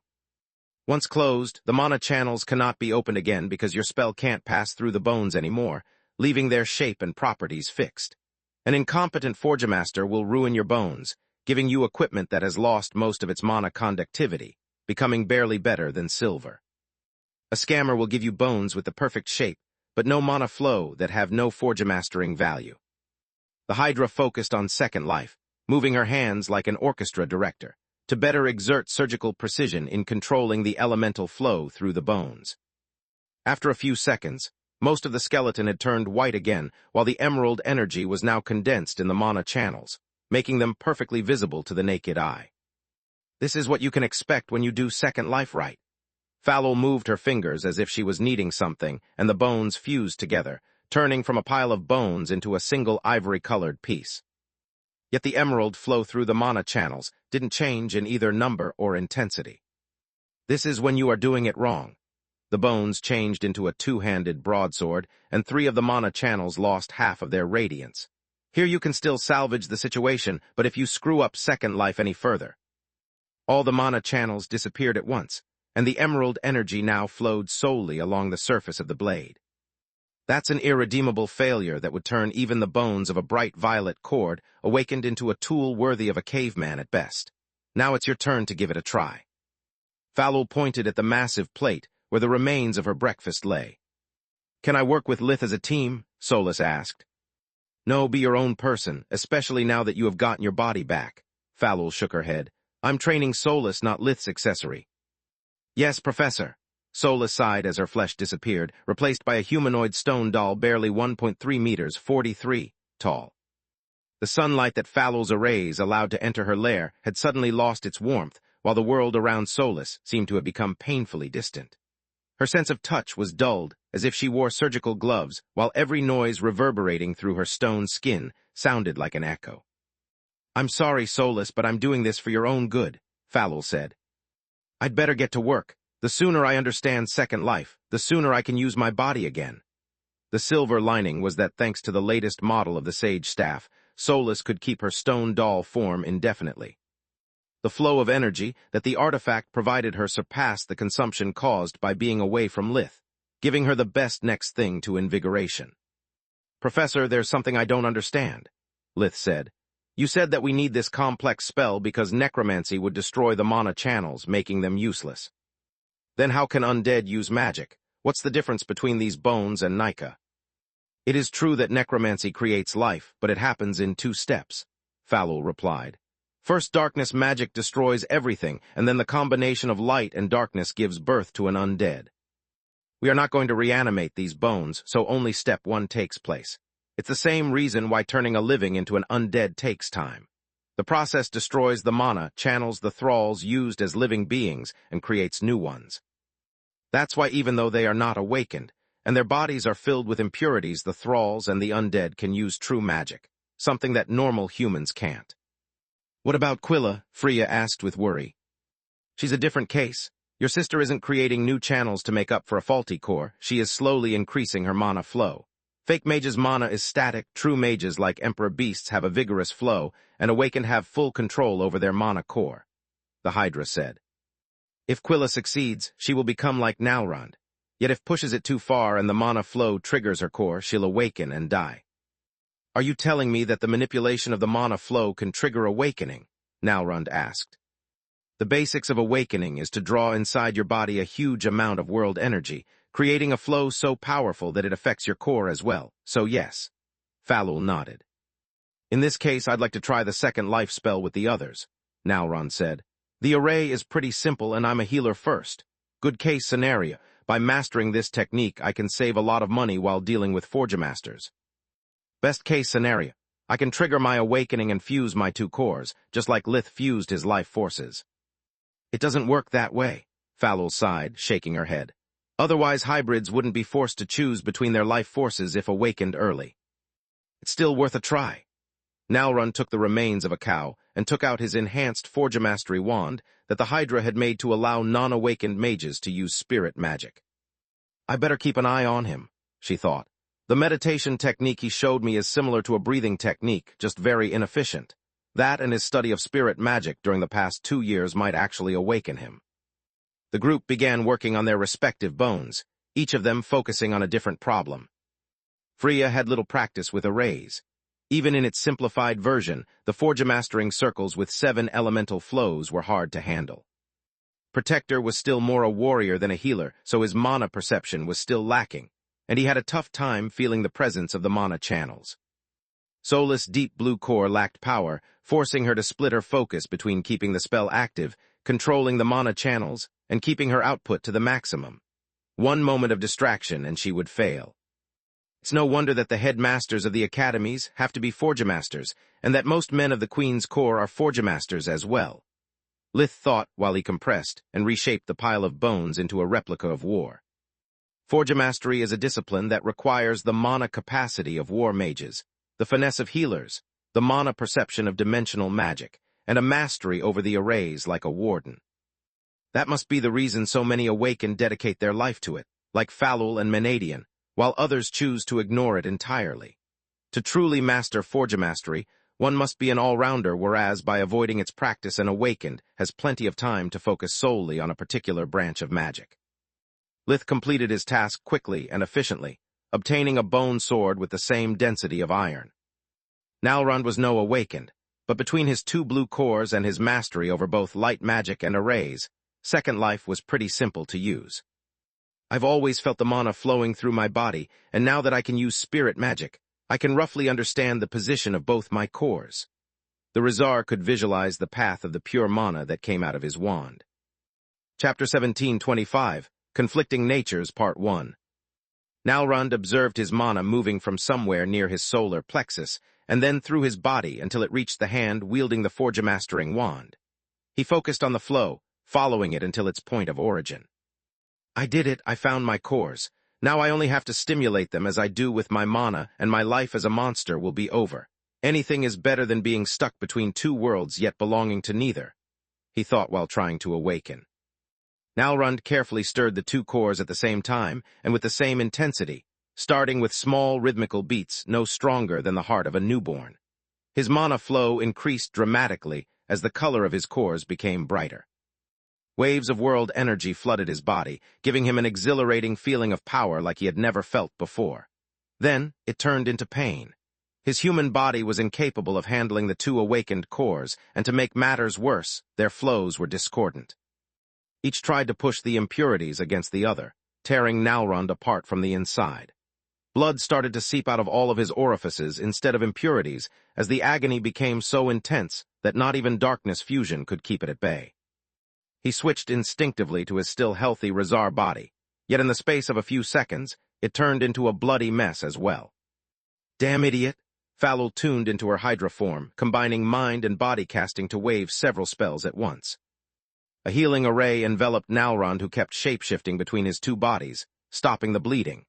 At the same time, several tendrils of spirit magic reached his cores and poisoned them. They went from bright to just blue, but she didn't stop until they became deep blue with shades of cyan. Lastly, she used Lifestream to put all of Nalrund's impurities back into their place, stopping the deadly tug of war between his cores. You are lucky that your body is fighting the awakening process instead of enabling it, otherwise nothing would have saved you. Falul used the hands of Menadian to remove every bit of world energy from around the Rizar, isolating him. His breathing technique was now useless, and the only energy he could use to heal came from his own cores. The combined effect of the mana poisoning, the impurities, and of the hands brought the cores to a stop, making them dormant again. Congratulations, you mastered Second Life and you almost killed yourself. What the fuck were you thinking? None of those present had ever seen an angry Hydra, and they found it terrifying. Each stomp of Falul's feet made the ground quake. Her heads shone like 7 suns, each of a different color, and her necks whipped the air with the fury of a storm. Her bared fangs dripped a venomous acid that burned both rock and magic, and the 7 mouths yelled in outrage. Did you really believe that none of the werepeople ever managed to awaken? That you are the first to have ever had an awakened teacher? Guess what? You are wrong. They simply died. It's not that you cannot fuse your bodies until you awaken, quite the contrary. You can't awaken until you fix your situation, you idiot. Falul's blue head came so close, and quickly that Freya thought she was about to eat the Rizar. I'm sorry, was all he managed to say before fainting. The pain from his injuries, and his poisoned cores, was too much even for an Emperor beast. I guess he's out of the mission. Lith checked Nalrund's pulse and vitality, discovering that Falul had already replenished it. No, he is not. Falul went back to human. Nalrund needs to pull his head out of his ass. If he stays home, he'll drown in self-pity and things will just get worse. I trust you two to keep an eye on him. She pointed at Protector and Freya. Why us, she asked. Because you are a beast who found his place among humans, while you are a human who befriended a hybrid. Falul replied. Didn't you notice how Nalrund never turns into a Rizar unless he has to fight, and how he refers to his condition as a problem? She got a point, Protector nodded. Nalrund rejects his beast half to the point that until recently he considered it the source of all the rage and bloodlust he feels. If he doesn't accept himself first, no matter where he goes, he'll never belong. An awkward silence fell into the room. No one else had actually cared enough to notice. "Some friends you are," Fallow said with a scoff while examining the bone weapons.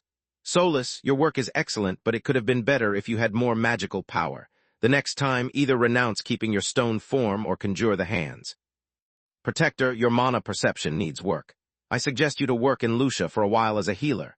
Freya, your ignorance about arrays is limiting your potential. Once you get back, I'm going to make you practice Forgemastering circles until they become second nature to you. Now go back home and rest. I want you in perfect shape for tomorrow." "Great, more work is just what I needed. Celia is going to kill me." Protector grumbled on his way back, carrying the unconscious Razar on his shoulder. "Are you kidding me? Being a healer is a well-paid job with fixed hours and no risks involved. She'll love it," Lith replied. "I'll trust your word. My only problem is if the people of Lucia will trust me enough to let me treat them. They are a wary bunch, especially the new arrivals." "Don't worry, humans are hypocritical creatures. As long as they fear their illness more than they fear you, they would let you treat them even if you kept your skull form. On top of that, if anyone asks you for references, send them to me and I'll kick their asses," Lith replied. "You mean that you'll vouch for me, right?" Ryman furrowed his brows in confusion. "Same thing." "Lith, how did you deal with your condition as a hybrid?" Freya asked. "It was really hard, especially back at the academy," he replied with a sigh. "I considered myself a monster as well, and I was always afraid that my family or you guys would chase me away if you discovered the truth about me. Yet I already had Solus, and she always accepted me for who I am. Things got much better after I revealed my nature to Floria, and she didn't care either. Yet the moment I really made peace with it was after sharing my secret with Camilla." "Yeah, I heard about that," Freya nodded. "What do you mean?" Lith said with a puzzled look.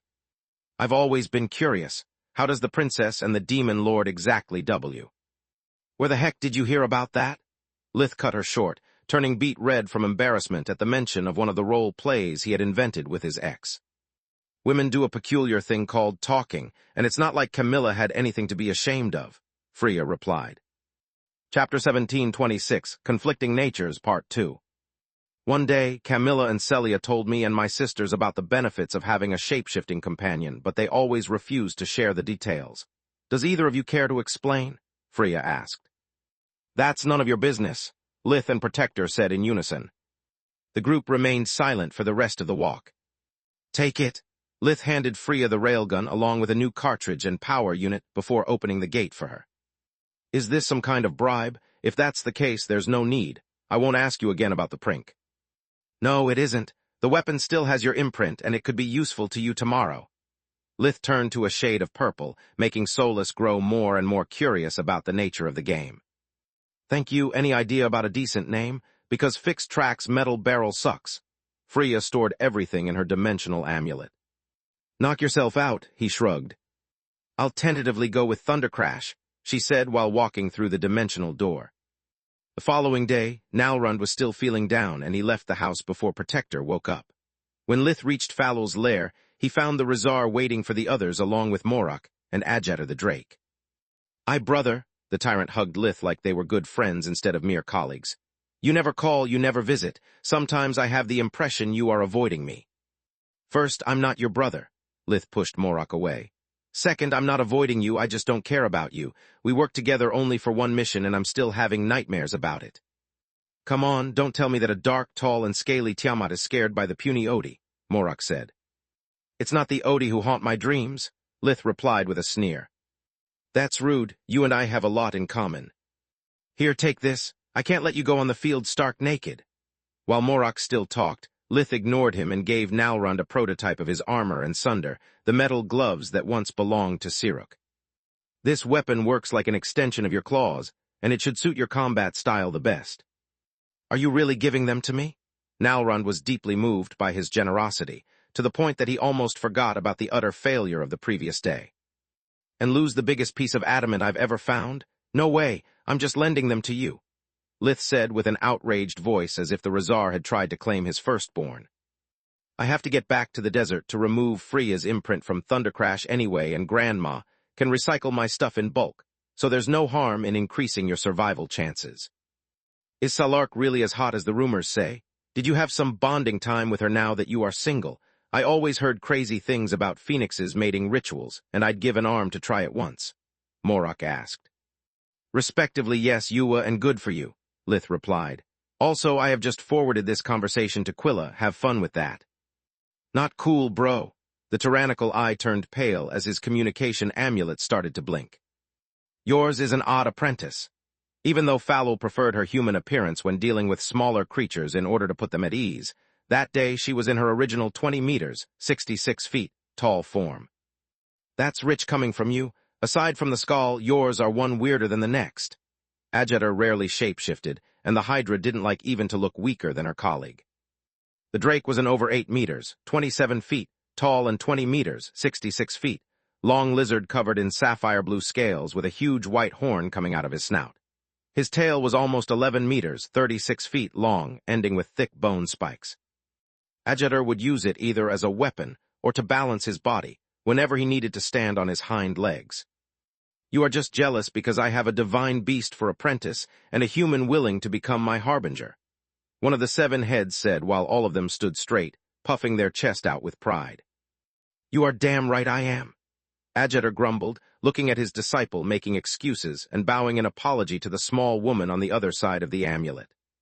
To make matters worse, all lesser dragons were prideful creatures, and the news that Falul would be the first of their kind ever to have a harbinger, and one with 6 colored streaks at that, made them green envy. When Freya and Protector arrived, the lesser dragons were still bickering, and Morok was still apologizing. Where are we going? Freya whistled in approval at Nalron's new shiny set of equipment that changed its size and shape to suit both the human and the Razar form.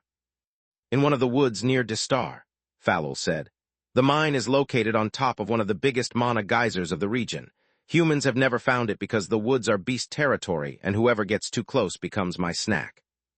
I want to keep things that way, so use mostly bloodline abilities and spells up to tier 3. If you use anything more powerful while above the ground, the spells might reveal the position of the mine, while if you do it below the ground, the mine might collapse. Raw crystals are highly volatile, and if one explodes, it triggers a chain reaction that it's impossible to stop. Be careful. The Hydra gave them the passwords for all of her arrays surrounding the mine, and they were so many that even with Solus's help Lith needed to take notes. Quick question, how does someone get past this level of security without you noticing? Protector asked. I wish I knew. That's why I'm sending you, Falul sighed. It might be thanks to an artifact, spirit magic, or maybe the bastard is really good with arrays. The Hydra stared at Lith, Freya, and Morok long enough to make them understand that she also suspected the presence of an enemy capable of using domination. While you are there, I'll be dealing with Jula, the plant regional lord, while Ajeter will take care of Issa, the undead lord. Our amulets will always be available in case you need help. Don't mistake pride for courage or wisdom for cowardice. If the enemy is stronger or simply better organized than you, retreat. The council can always assign me a new mine, Falul said before opening a warping array. The dimensional corridor closed the moment the group walked through it. This is unbelievable. Lith pointed at their destination, a beautiful pond fed by an underground spring from which originated the Philo River. Yet he didn't care about the colorful flocks of small birds drinking from the lake, nor about the luscious vegetation surrounding it. The capital of the Distar region was visible on the horizon, and Lith could hear the noise from the passage of carriages in the distance. How the heck did no one notice this place? The humans know it well, yet the mine has never been discovered because it's very deep and the entrance is hidden. Protector pointed at the pond. Chapter 1727, Deep Trouble, Part 1. Hold your breath and follow me. Protector dived in the lake, swimming toward the bottom of the lake where the underground spring was. Then he used the first password to stop the water flow and go through the long tunnel the river came from without having to fight the current. It was a simple but effective measure against fake mages. The arrays were too deep to be detected, and once in the water, fake mages would be incapable of using magic. Once inside, the second password opened a secret passage in the rock that led to a dry space where water couldn't enter due to an array. The others followed him closely, drying their hair and clothes as soon as he told them they wouldn't swim anymore. We'll cover the rest on foot, Protector said via mind link. No talking and no lights. Man, I wish I could have followed Master Ajeter instead of coming with you guys. Fights between regional lords are awesome, Morok said as everybody's eyes lit with fire vision. The spell granted them an improved version of thermal goggles, allowing them to see in the dark in a scale of colors according to the temperature of their surroundings. Usually awakened preferred to use life vision, but while in a mana geyser, using it would have been akin to staring into the sun. "Isn't it just a debate that the council oversees?" Freya asked. "No, it's a no-holds-barred battle where the council is both the arbiter and the bookmaker. I made more money with the bets than in my entire career as a ranger," he replied. "Remember always to put your money on the big guy. Size matters." "So you always bet on Adjutor?" Protector asked. "Only if he's the big guy," Morok said. "I love that Drake more than my own father, but money is money." At those words, everyone stared at Lith, who for once agreed with the tyrannical eye. They indeed had something in common. Protector cast a flight spell and signaled the others to do the same. Even though they moved at a quick pace, the descent took them more than an hour. Lith could see with fire vision that the cave was artificial. The surface of the walls, floor, and ceiling was too smooth to be natural and too cold to be surrounded by nothing but water. The entire underground area is flooded, and this is the only known passage created by the council to reach the mine, Protector said. "In theory, it should be impossible to reach the mine for those who don't know about its existence." He pointed at the earth-blocking array fueled by the geyser that made the passage impervious even to those that, like Nalrond, were capable of moving through stone, as if it was water. The combined effect of the arrays and the mine creates a perfect protection, Lith thought. The arrays seal the access to the only access way, while the mana crystals make it impossible to use even spirit-dimensional magic. Even if someone knew the dimensional coordinates of the mine, it would blow in their face. Entering this passage with spirit-dimensional magic is feasible, but without taking the correct route and inputting the passwords in the proper order, the defensive array system would make mincemeat of even someone as big as I am. The magical formations in the stone tunnel were linked to each other so that triggering one would not only alert Falul, but also cause a chain reaction that would activate them all at once. "Yeah, even with everything we know, the tower and your bloodline abilities, not even I can think of a way of getting in here," Solus replied. "By the way, have you considered telling Morok about my existence? Because otherwise, as long as he is with us, I can't show myself." "Depends, do you trust him?" Lith replied. "He seems a good guy, but I don't know him enough to be sure of it." "Neither do I." The corridor ended, and so did the discussion. Protector brought his forefinger to the end of his muzzle, signaling everyone to make silence. He hushed the wall in front of them before using the last password. The stone became mud that rolled to the sides like dough, opening the passage to the mine and reactivating the protections of the tunnel. "Until this moment, our steps didn't produce any sound or vibration due to the arrays, but past this point there are none. Cancel your smell, smother your heat signature, and float above the ground," he said via the mind link. The others followed his instructions before resuming their advance at a walking pace. Lith could see with life vision that the flow of world energy around them was even stronger than the one that Salark had given him for the tower in the desert, and that its intensity kept growing as they moved through the lower levels. Once he switched back to fire vision, it took him a few seconds for his sight to return. "Why did you do that?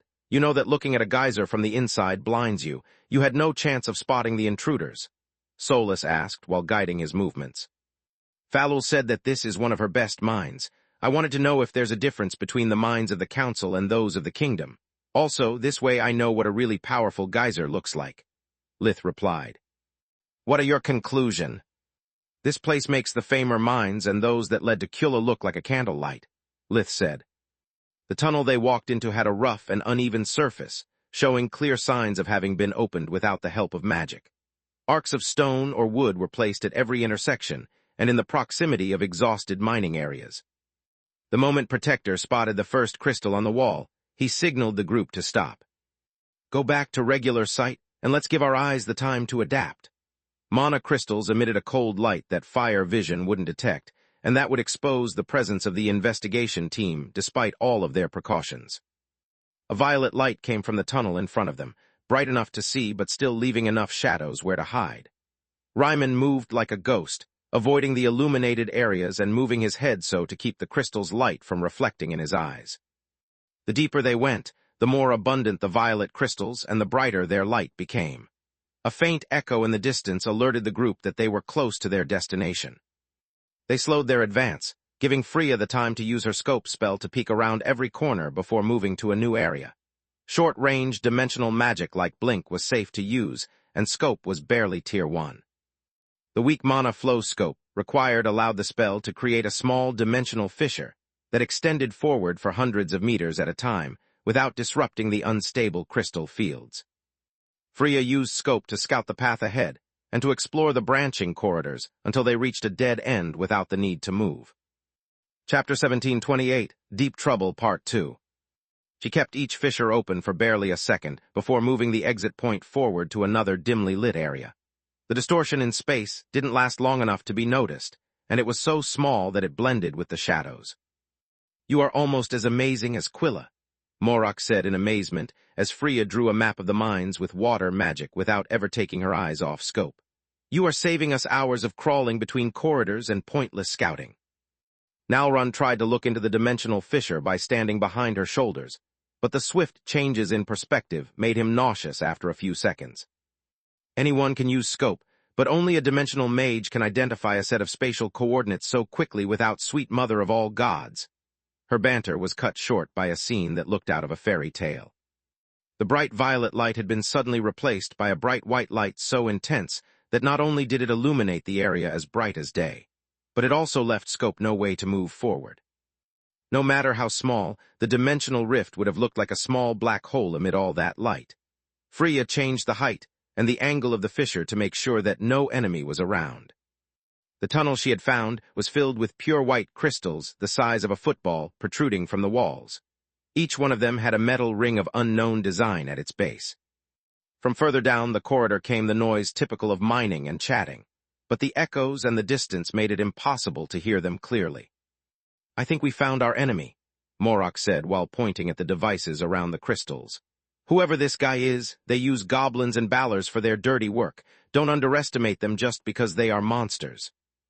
Among them, there are a few that by wearing those rings around their necks can revert to their unfallen status and use true magic along with their old bloodline abilities." Nalrund looked at the new version of the harmonizers with greed, wishing he could take one off the crystals and wear it. "I don't care what Falul wants, this time I must make sure to take one of those things for myself. I'm just like the monsters, I can't awaken without dying. Yet if the harmonizers work on me as well, my problem will be finally solved," he thought. The group followed Freya's map, reaching the area of the white crystal quickly.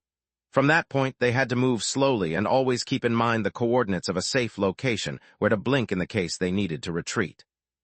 They would have loved to move straight toward the source of the noise, but without exploring the rest of the corridors, they would have risked being taken by surprise from enemies coming in their direction. "I can feel a lot of people ahead of us." Nalrund placed his hand on the ground, listening to the vibrations running through the rock to have a rough idea of the number and position of the miners. "What about the rest of the area?" Protector asked. "Either the corridors are empty or the people in there are awfully quiet." "My nose is of no help either," Protector said. "The stale air makes it impossible for me to distinguish between old and new smells. To make matters worse, I don't recognize the scent of the creatures in here." "Whatever they aren't goblins or ballers." "Great, we are surrounded by an unknown number of unknown enemies." Freya inwardly sighed. "Moving together is too risky. I'll go check the other corridors alone. I just need a few dark areas to use scope and be done in a few minutes. You guys make sure to watch my back. If anyone comes my way, I need to know as soon as possible." She crouched on the ground before peeking behind the corner from a height that was supposed to be out of the line of sight of a humanoid-sized creature. Once Freya made sure that the coast was clear, she blinked to the side of the nearest corridor and activated scope. "I could watch that back for hours." Nalrund stared at the hunter pants that stuck to her like a second skin while Freya was in a crouched position. Luckily for him, that kind of mind link required will for the thought to be transmitted, so Freya didn't hear him. Unluckily for him, the others weren't blind, and it didn't take them long to notice that the Rizar looked in the wrong direction. Lith created a hologram that said, "She asked us to watch her back, not her ass." Morok took a long, appreciative look at Freya before giving Nalrund a thumbs up, and Protector mouthed at him to ask her out instead of being a creep. Freya finished checking on the corridor, blinking to the next and starting over. After a few minutes, she was done and returned to the group walking to not waste more mana. "I have good news and I have bad news," she said via the mind link. The good news is that the rest of the area is empty. The bad news is that our enemy has mined a lot of white crystals and is preparing for more. Freya shared with the others an image of a stone wall filled with harmonizers. Lifestream had revealed to her that the metal rings drew the energy of the mana geyser and focused it within them to the point of draining the surrounding area. In the middle of the metal rings, there was a small deep red crystal growing at a rate that would allow it to reach full maturity in just a few months, instead of years before the refinement process started. Solus calculated that the pace would be on par with the towers, turning the red crystals into pure white in about a few years instead of decades. "Oh shit, they found a way to grow the crystals without the ballers, but how?" Morag said in shock. "Like this." Freya pointed at one of the white crystals that filled the corridor they were in. At first, no one understood what she meant, pondering why the miners had taken the rest and ignored that particular area. Then, they noticed that the crystal Freya had shown them from her memories was a scaled-down version of the one she pointed at. The mana stones in this tunnel managed to grow without interfering with each other, optimizing the space they needed. "It's a miracle of nature that's being artificially reproduced in the rest of the mines," Freya said. "How did you notice such a thing?" Lith was honestly impressed. It was a feat that only Solus could have performed thanks to her eidetic memory. "I didn't, at least at first," Freya shook her head. "But at the third corridor, I noticed that the different rune patterns on the harmonizers were arranged always in the same order. I wasn't sure of my theory until I came back. They didn't touch this portion of the mine to use it as a template. Otherwise, it wouldn't make sense to use a harmonizer on a white crystal since they can't grow any further." The group nodded and resumed their advance, moving toward the source of the noise. The mining operations had dug most of the crystals, leaving enough dark spaces for Freya to use scope unnoticed. It didn't take them long to reach the source of the noise.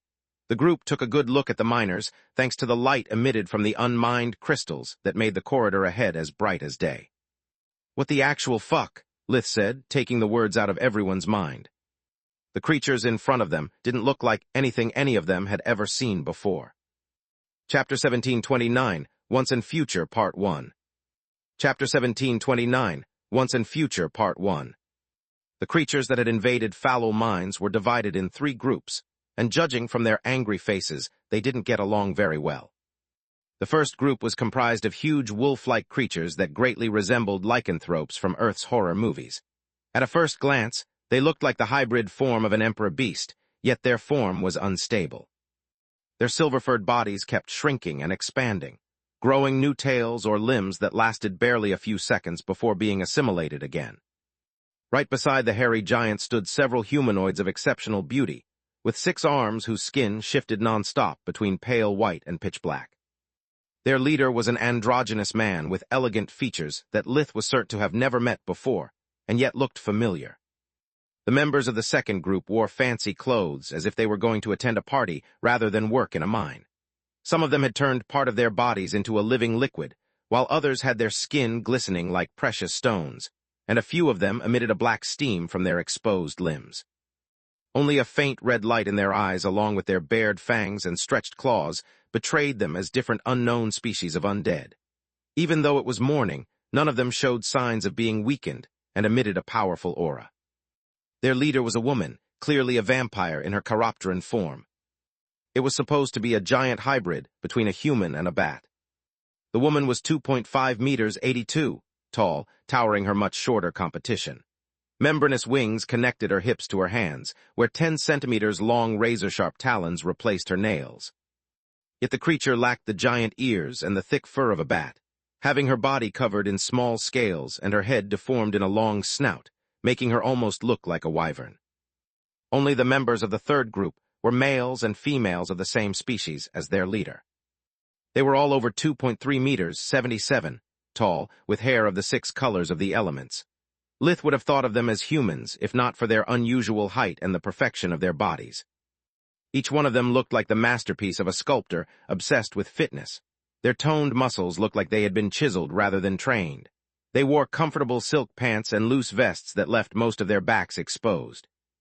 Their leader was a man slightly taller than the others, with a beard and several odd deep expression lines on his face that ruined his otherwise handsome features. All the members of the 3 factions wore a harmonizer, and only the presence of their respective leaders in the middle of the corridor kept them from jumping at each other's throat. They pointed fingers while talking at the same time, making it impossible even for Protector's fine ears to understand a word they were saying. "Relatives of yours?" Morok asked Freya while pointing at the third faction and in particular at the women, shaping an hourglass with his hands. "No, but you got a point. Even if those guys really are human, how can there be so many awakened with 6 elemental streaks gathered in one place? I'm supposed to be a unique case." She inwardly cursed at the geyser blocking her life vision. "I'm more troubled by the undead," Nalron said. "I know that we are deep underground and that some of them can move during the day, but that's something that takes centuries of experience. On top of that, how can they manifest the elements like that, and how can they emit an aura? Isn't that supposed to be something that only awakened can do without a spell? Yours are all excellent points, but we'll never learn anything if we stay here. Freya, can you open a scope near them so that we can overhear what they are quarreling about?" Lith asked. "Too much light and too many people. We have no idea of what we are against, and the dimensional fissure works both ways. The wolf creatures might smell us, the undead might perceive our heartbeats, and the tall guys might. I don't know anything," she replied. Lith thought about sending Solus, but it would mean exposing her existence to Morok. Also, as Freya had said, it was too dangerous to send any of them near a bunch of unknown creatures. He moved back into a side corridor, letting his feathered wing out of his back and Locria's out of his feather. The demon of darkness became a black puddle, and Lith used scope to move Locria's to a shadow zone near his targets unnoticed. The dimensional fissure lasted the blink of an eye, leaving the former captain of the Queen's Corps just a few meters to cover. "I often used to say that a real spy can walk through the shadows to remain unseen, but it was just an expression. I never expected that one day I would be capable of doing it for real," he thought while adjusting his shape as he moved from a dark space of the cave to the next. The good thing about tall creatures squabbling under a strong light was that they projected long shadows every time they gestured, offering Locrias the cover he needed to never leave a part of his body exposed. "I don't care about your whining, Lekka, only about our initial deal," the androgynous man said as the demon got close enough to hear over the echo and the many thunderous voices. While the others yelled, the 3 leaders talked quietly. Their posture was apparently friendly and relaxed, yet each one of them emitted a powerful killing intent that made Locrias shiver. "I'm not whining, Protheus. I'm just reporting the orders of the dead king. You freaks have already received enough crystals. Our numbers are greater than yours, and we should split the resources accordingly," the vampire wyvern said. "I serve no king, only the queen," Protheus replied, his eyes ablaze with yellow mana at the word freaks. "We started this project as rivals, but now we are allies. What benefits us will also benefit you," Lekka replied. "Maybe and maybe not. I've been sent here to make sure that your masters keep their end of the bargain, and that's what I'm going to do." Protheus pointed at the other 2 leaders. "Don't overestimate yourself, slime." The vampire's raspy voice turned into a cackle that sounded like a dry cough. "You've been sent here solely because your queen's precious freaks need a babysitter, and because she's scared of giving a harmonizer to a skinwalker. You are nothing but a pale imitation of what they could become if along with their core they regained their mind as well. One bite. One bite is all that it would take to a single skinwalker to replace your precious queen without any of you noticing. Too bad that your brain didn't grow along with your head, leech." Protheus' lips curved up into a smile as his body shapeshifted. He grew over 5 meters, 17, tall until his eagle head grazed the ceiling. Emerald energy flooded his talon-ending fingers while his lion tail whipped the air with fury. Chapter 1730, Once and Future, Part 2. Chapter 1730, Once and Future, Part 2. The rest of Protheus' body resembled that of a dragon, and was covered with white scales the size of a buckler's shield. A set of feathered wings emerged from his back, while a second set of membranous wings came out of his hips, and they all flapped furiously, generating a windstorm. It pushed back the smaller undead back and forced Lekka to crouch on all 4 to stand her ground. Valorin was still a baby, yet the chimeric body bloodline ability allowed Protheus to bring out the full might of an adult Bahamut. After the failure in Ruham, Thrud had given the doppelgangers a drop of Valorin's blood. Even the least loyal among them had turned into a zealot due to the new bond with their creator. The doppelgangers now shared the same emotional connection as the baby with his mother. "My queen sent me here because in a crystal mine, the magic of you parasites is useless, whereas the strength of a Bahamut reigns supreme." A single punch sent like a flying, knocking down all of the undead behind her like bowling pins. Prothea's subordinates chanted their leader's name while using every single racial slur they knew about the undead. The vampire stood up slowly as her broken bones set themselves into place with cracking sounds before healing. "Did I touch a nerve, slime? I'll take your share of crystals after killing you and the rest of the freaks." Lekka bared her fangs and jumped against the doppelganger, enveloping herself with crimson energy. "Enough," the tall man clapped his hands, generating a force field that paralyzed both contenders. "You are all guests of the Seven-Eyed Tribe, and you'll respect the terms that the Sovereign agreed to with your respective leaders." "Protheus broke the pact when he attacked first Typhos. Our deal is no longer valid," Lekka said. "Wrong, you broke the pact when you insulted our guests. By violating the hospitality of the Sovereign, you offended him as well. If Protheus didn't punch you, I would have done much worse. Are we clear?" Typhos said with fury, and the deep lines on his face opened, revealing 2 more sets of eyes. At the same time, a set of feathered wings emerged from his back. Each one of the eyes was a different color, based on the element inhabiting it, and so were his feathers. Just like his hair, the wings were imbued with the power of 6 elements and lacked only the emerald of spirit magic. The eyes on the creature's forehead were red and blue, those under his eyebrows were black and white, and those on his cheekbones were brown and yellow. "Congratulations," Morok said to Freya and Lith. "Your children look amazing, but damn if kids grow up fast these days." "Either you kill him, Lith, or I'll do it," Freya said, tired of Morok's nonsense. The world energy in the area flooded Typho's wings, leaving the rest of the place dry and keeping anyone else from using elemental magic. 1 Tier 5 spell took form on each of his hands without destabilizing the surrounding crystals. The humanoid's arms shone like stars as he aimed at the vampire, emitting a destructive power that Lith's group could perceive despite the distance. "Crystal clear." Lekka nodded as she shied away from the energy mass that was now millimeters away from her body. "One last thing," Typos said. "Don't you ever dare to call anyone freak. While those like you gave up on your humanity, those like us stuck to it to the bitter end, no matter our failures. You have no right to judge even the least of us." He weaved at the people behind him, and at the 6-armed creatures composing the second group. "Now choose who has to deliver your share of the crystals. The others can go back to work." The spells in his hands turned into 3 warp steps that led to as many different places outside of the mine. One member of each group used a dimensional amulet to store the gemstones and left along with half of their members. The quarrel had happened during a shift change over the splitting of the loot. Things between Orpal and Thrud had gotten even more tense after they had agreed to work together. After his visit to the Golden Griffin, the self-proclaimed dead king had realized the gap in strength between his undead courts and the Mad Queen's followers. Orpal knew that unless he found a way to balance the scales, his organization would be sooner or later swallowed by the rivals.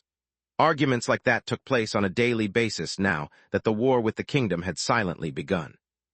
"Oh crap," Lith and Solus thought in unison as the pieces of the puzzle finally fell into place. "We have just solved the mystery of how they bypassed the arrays, but the situation is worse than I thought." "What do you mean?" Protector was puzzled since he had no innate link with Velagros and hadn't heard a word of what the creatures had said. After sharing everything he had learned with the others, Lith explained Solus's theory. "The last time you found the harmonizers, they allowed crystals and metals to grow faster. But when worn by a monster, the artifact restored the creature to their unfallen state, correct?" Lith projected the image of one of the collars. "Correct," Morok nodded. "In a way, the undead are fallen creatures as well since their core is defective from birth. Stable, but defective nonetheless. If I'm right, not only did this sovereign find a way to make the harmonizer work on most kinds of defective cores, but he also perfected the collar to the point that by wearing it, monsters managed to evolve into new species." Lith conjured holograms of the various creatures. "My bet is that the 6-armed guys are trolls." Each time Lith conjured an image of both the unfallen state of the monster and that they had reached now, highlighting the similarities. "The wolf guys are wargs, the 6-eyed humanoids are ballers, and the undead, well, you know them already. The harmonizers make them immune to sunlight and enhance their elemental affinities to the point that energy replaces part of their bodies." "I'm dumb. Explain to me how they got here in the first place." When Morok talked business, he became so serious that it was hard to recognize the usually playful and annoying ranger. "My bet is that ghouls found the mines by swimming in the earth like Nowron does. Then, they brought along a few ballers that by sucking the world energy with their wings safely cast the dimensional spells necessary to move in the others. Lith replied. The queen the doppelganger talked about must be Thrude.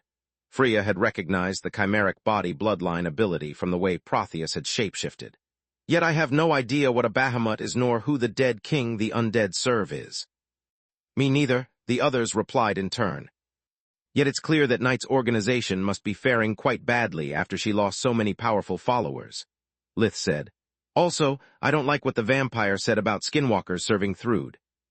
Those things are already dangerous. If the skinwalkers manage to evolve and become capable of mimicking the bloodline abilities they steal at will, Magur would turn into a nightmare. Chapter 1731, Once and Future, Part 3. Chapter 1731, Once and Future, Part 3. One more thing, Freya said. If skinwalkers are so powerful, why didn't Thrude send them here?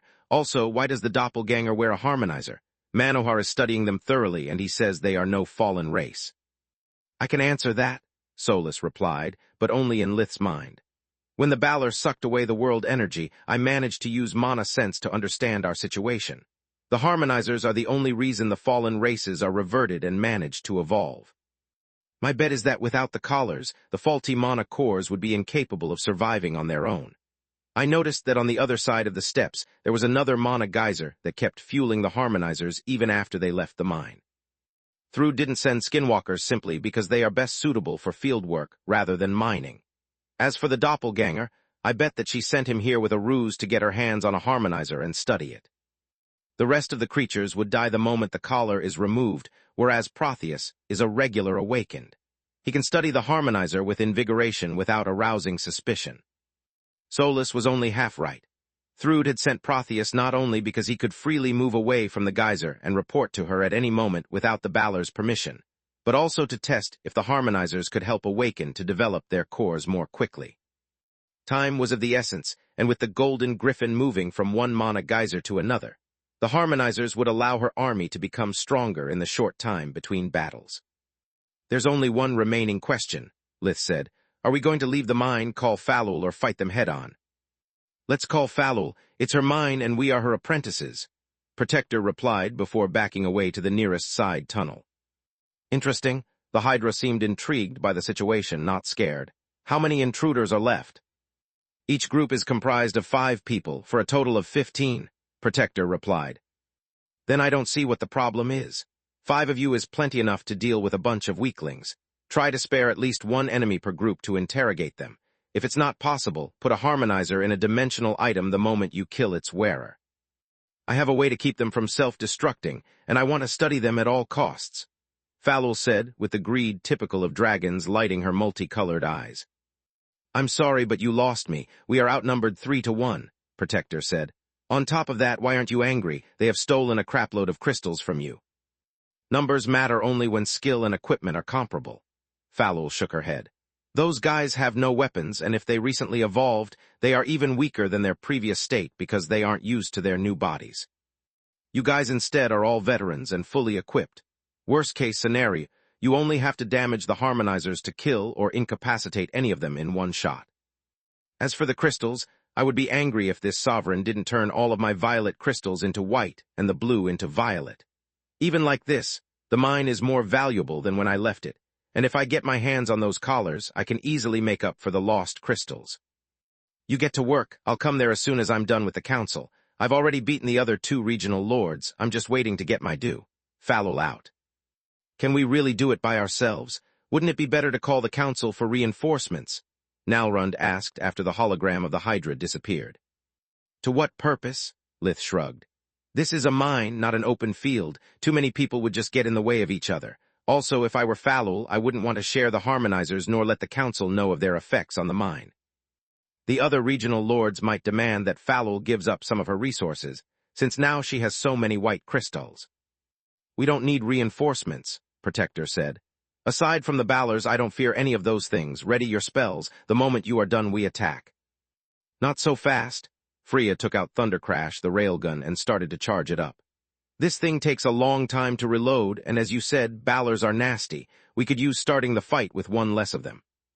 This way, Thundercrash might cool down in time for a second or maybe even a 3rd shot. Freya lay on the ground, using elemental and gravity fusion to stabilize her position. The air and earth magic in the bullet wasn't strong enough to trigger a chain reaction, but only if they didn't hit a crystal. She had to wait for a moment when an evolved Balor was visible, and away from the gemstones, which wasn't easy since they were all mining. I wish I could take out the leader, but the bastard always sticks to the walls. Freya opened a scope in the blind spot of her victim to keep them from dodging the bullet and avoid the potentially lethal consequences of a stray shot. She pressed the trigger the moment the dimensional fissure opened, yet the 6 eyes coupled with their wings bestowed the Farmers, the evolved Balor's, uncanny senses. The creature perceived the distortion in space and turned around instantly. Unfortunately for him, from that distance the bullet was way faster than his reflexes, making his head explode before he could alert his companions. In such an enclosed space, the boom accompanying his death bounced on the walls, stunning the other Farmers. While they were still down, holding their ears and trying to regain their balance, Morok jumped on them with his twin battle hammers, Grimnir, bursting the head of a female Farmer open like a watermelon, bringing their numbers down to 3. The others clenched their teeth in outrage, but the tinnitus kept them from casting spells. All they could do was to unfold their wings and open their eyes to unleash a hail of energy pillars of all elements. Thanks for the meal, suckers. Only then did Morok go back to his tyrant form. He now looked like an over 2 meters, 7, tall, lean humanoid covered in multicolored scales, with 6 big eyes, each one bearing the light of a different element. Morok had the yellow and the orange eyes where his regular eyes had been until a second ago. The black and the silver rested respectively on his right and left shoulders, while the remaining 2 emerged from the back of his hands.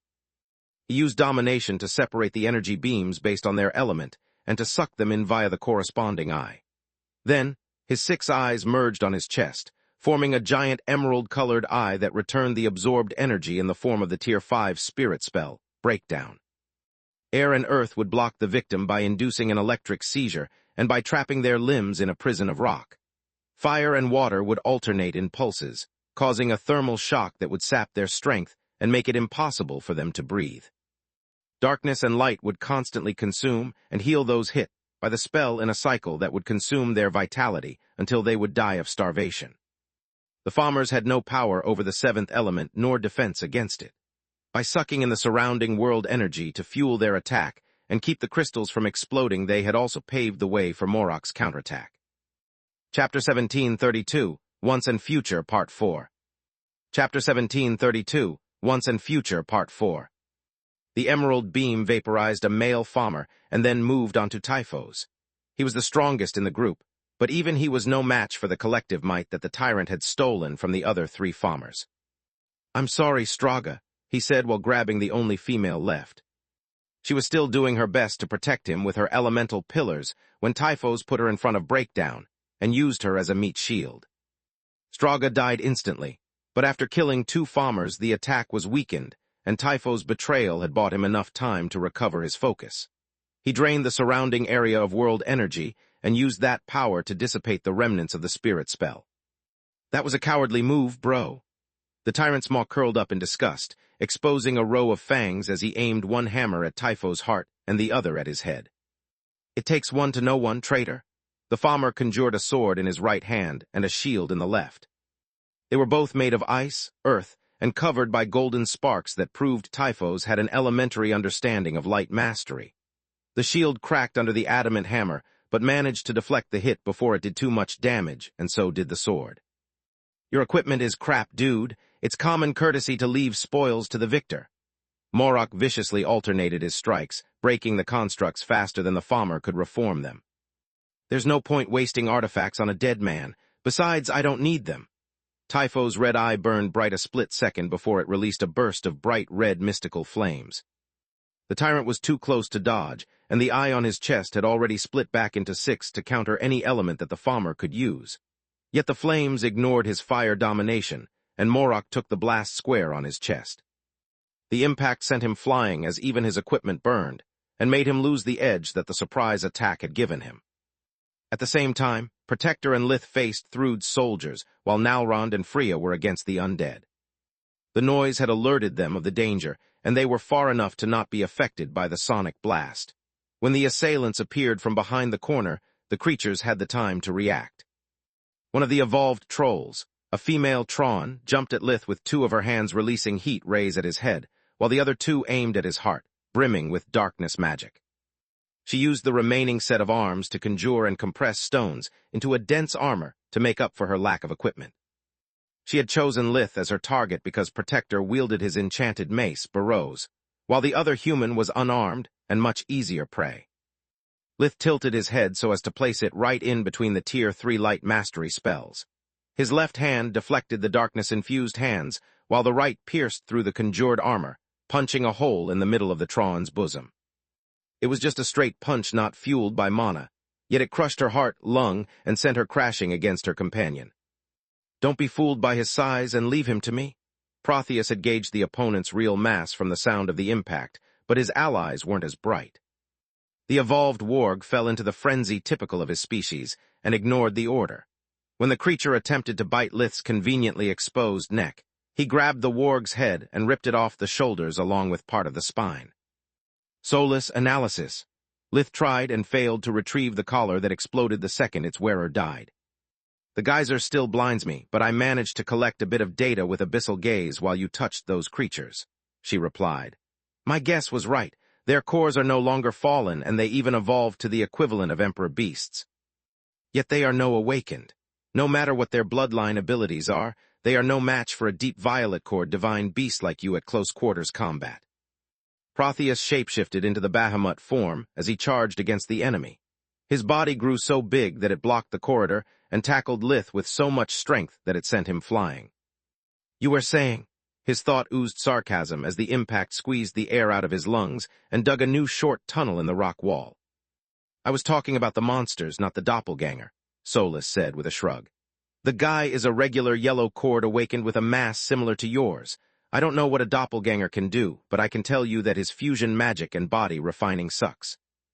The hand of the Bahamut turned into the head of a Nidhogg and spat a river of acid.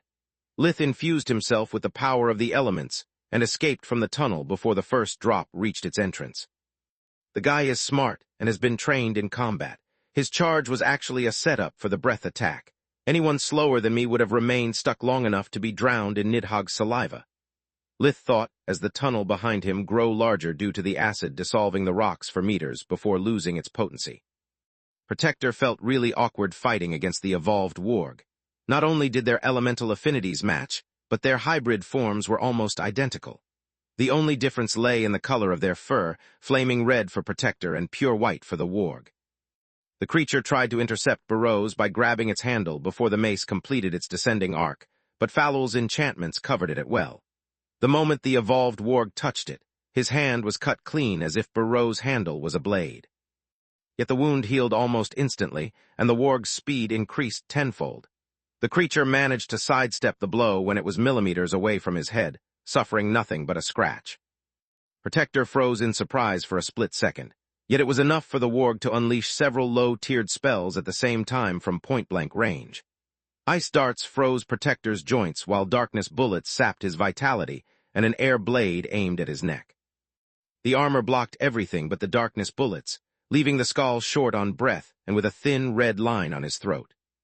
"Don't underestimate me, brother. I'm not a dumb warg anymore. I'm Selkar of the Hattie tribe." The creature exploited the debilitating effects of darkness magic to push his advantage. Protector could feel from the weight behind each blow that Selkar's true form was much bigger as well. How could he cast so many spells while in close combat? Only a violet cord awakened can do that, and he's no awakened at all. On top of that, his hand wasn't supposed to heal nor his speed to surpass mine. Sure, wargs can share their wounds, but even if Hatties can do the same, Lith killed the only other member of his pack in the mine. This must be the effect of their bloodline ability, the Skull thought, while using darkness fusion to cleanse his body. Chapter 1733, Perfect Cores, Part 1. Chapter 1733, Perfect Cores, Part 1. Protector had no idea that the Hatties' bloodline abilities had a much greater range than the wargs, nor that they didn't involve solely their bodies, but also their minds.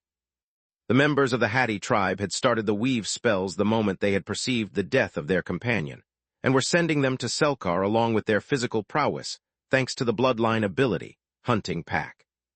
Without it boosting the Hattie's speed and regeneration, The first swing of Burrows would have crushed Selkar's head right after cutting his hand. If you really are not a monster anymore, how can you betray your brethren and serve a human like a mere dog? Where is your pride as an emperor beast? Protector released a volley of stone darts that dug deep into the Hattie's flesh, pushing him away. Do you think we have a choice? We are tired of being hunted, of being hungry and powerless. While those like you abandoned us, the Queen gave us hope and turned us into a new race. We are elder beasts now, and we won't stop until we've got our revenge. If we have to become her pets, so be it, Selkar said with a snarl. His fury was great, but Protector's bright blue core made him stronger than an entire tribe of yellow-cored Hatties. On top of that, no matter how many spells they sent Selkar, they would consume his mana and burden solely his body. Selkar couldn't cast them recklessly, so he waited for an opening. But the Skull gave him none and quickly pushed the Hattie on his back foot with his superior battle experience. The moment Earth magic gave Protector the space to swing his mace again, Burrows struck at Selkar's head. The Hattie had yet to recover his footing, so he raised his crossed arms to intercept the blow. The mace mercilessly crushed his hands and wrists before smashing his skull. Once again, the wounds instantly passed onto several of Selkar's pack members, allowing him to survive. Well said, brother. The remaining evolved troll Arco unleashed 6 Tier 3 light mastery spells from her hands in the form of heat rays. We have been discarded by our respective races as failures, but now we have the opportunity to replace them. Tron were even more naturally gifted for light magic than trolls, but the art of conjuring constructs was lost to them. It would take them years, if not decades, to learn how to create hard light again. Protector easily dodged the spells, yet Arco smiled.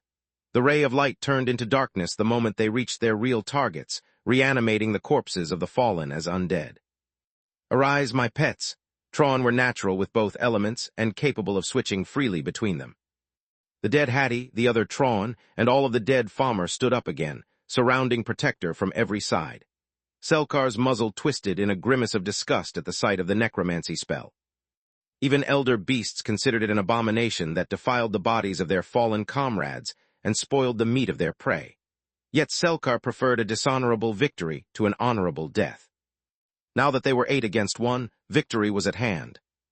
As for Freya and Nalrond, the fight against the undead had taken an unexpected turn. The harmonizer at their neck fixed the imbalance in their blood cores, making the undead not only immune to sunlight, but also allowing them to use all elements like true mages. It also boosted their natural regenerative abilities to the extent that even striking at their weak points wasn't enough to kill them.